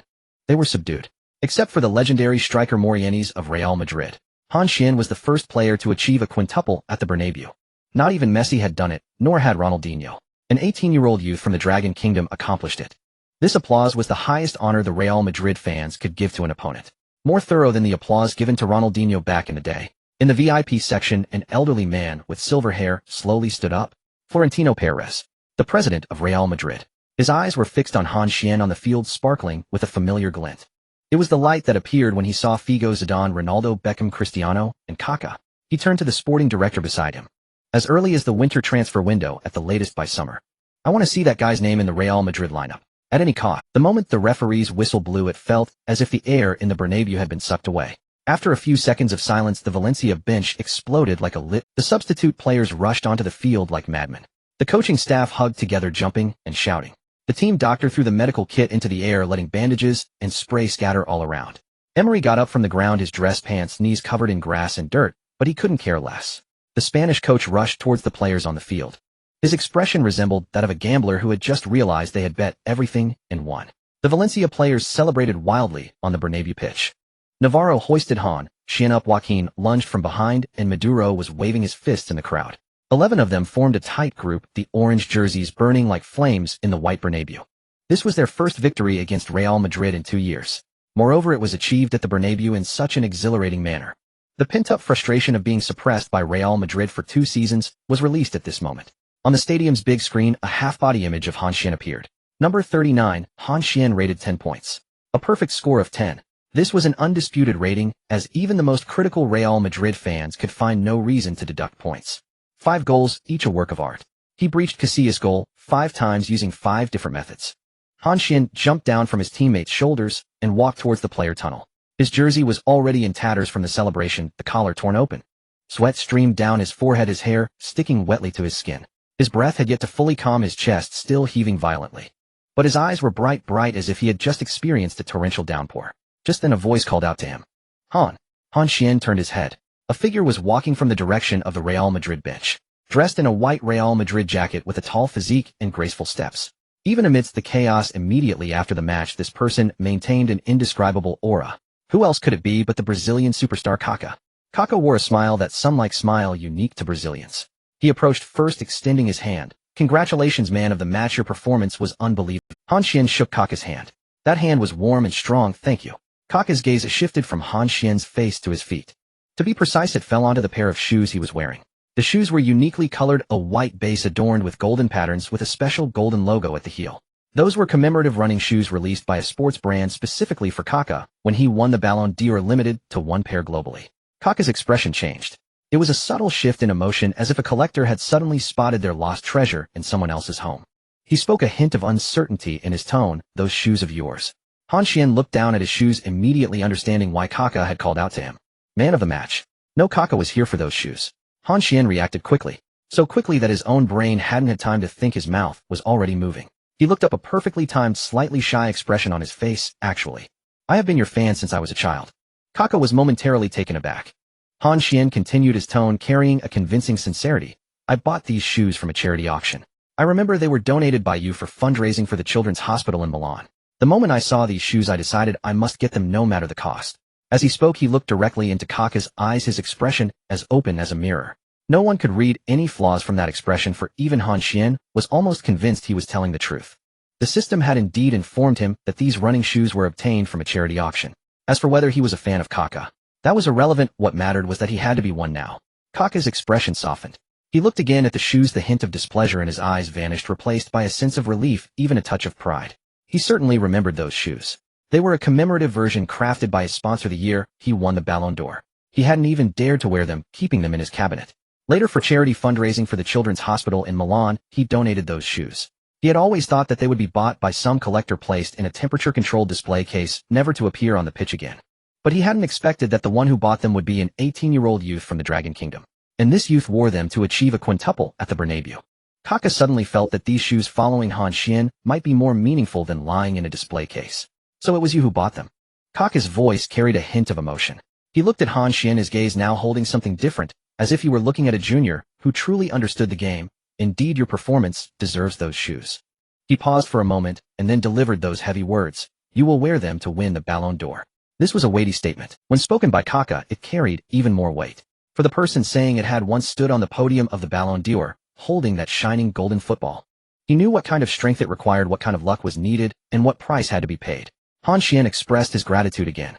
His expression remained sincere, his tone always composed. Kaka nodded, patted Han Xuan on the shoulder, and turned to leave. His steps remained graceful, his posture still tall. Even as his professional career began to decline, Kaka was still Kaka, the prince of San Siro, who drove countless. Han Xuan watched Kaka's departing figure, a thought suddenly flashing through his mind. You just said you were a fan, isn't it too fake to not show any emotional response? How could a true fan meet their idol and just shake hands and say thank you? Kaka, Han Xuan called out to him. The Brazilian stopped in his tracks and turned around. Han Xuan hurried over, taking off his Valencia jersey which had a tear. Can I exchange jerseys with you? Kaka looked at Han Xuan, at this 18-year-old youth with bare shoulders and a torn jersey in hand. There was a light in the youth's eyes, the kind that only fans have when they see their... Kaka smiled. He took off his Real Madrid jacket and then removed his white jersey, handing it to Han Xuan. The two jerseys exchanged in the air. One was a white Real Madrid number 8, the other an orange Valencia number 39. One belonged to a former Ballon d'Or winner, the other to a future Ballon d'Or winner. If Kaka's prophecy were to come true. Kaka took Han Xuan's jersey, glancing at the grass and dirt stains on it, then at the tear. This was a jersey that had seen battle, marked by sweat, grass stains, mud, and the traces of a youth giving his all at the Bernabeu. Kaka folded the jersey neatly, tucked it under his arm, patted Han Xuan on the shoulder again, and then turned to walk towards the player tunnel. Han Xuan stood still, clutching Kaka's jersey. The white Real Madrid number 8, with Kaka's name printed on the back. This jersey still carried Kaka's warmth and the scent of his cologne. He draped the jersey over his shoulder, preparing to head to the away team locker room. But just as he took a few steps, another figure rushed over. Joaquin. The Spanish winger's face was filled with excitement and anticipation, like a dog that had caught the scent of a meat bone. He ran up to Han Xuan, about to speak, but suddenly froze. Han Xuan was bare-chested. Joaquin's expression shifted from excitement to confusion, from confusion to wariness, and then to the grievance of feeling betrayed. He opened his mouth, his voice carrying a hint of accusation. Han, you promised me. Han Xuan blinked. You said if I completed a hat trick, you'd give me the match-worn jersey. Joaquin's voice rose higher, like he was accusing a suspect. Where's the jersey? Han Xuan looked down at his bare torso, then at the white Real Madrid jersey draped over his shoulder. An awkward smile slowly spread across his face. He had indeed completely forgotten about it. Joaquin had mentioned this to him when he scored the third goal. But later he scored the fourth and fifth goals, his mind filled with goals and highlights, and he had completely forgotten about the match-worn jersey. However, Han Xuan's reaction was still quick. What I promised you was the jersey for completing a hat trick. Han Xuan's expression was serious, his eyebrows slightly raised and a hint of cunning smile at the corner of his mouth. But now it's about scoring 5 goals. This is no longer the jersey for a hat trick. This is the jersey for scoring 5 goals, and you didn't mention it earlier. Joaquin's eyes widened, his mouth forming a perfect O. He was tangled in this logic, and for a moment didn't know how to refute. He opened his mouth a few times, his lips moving several times, his tongue twisting in his mouth, and in the end only managed to stutter out 3 words. You rascal.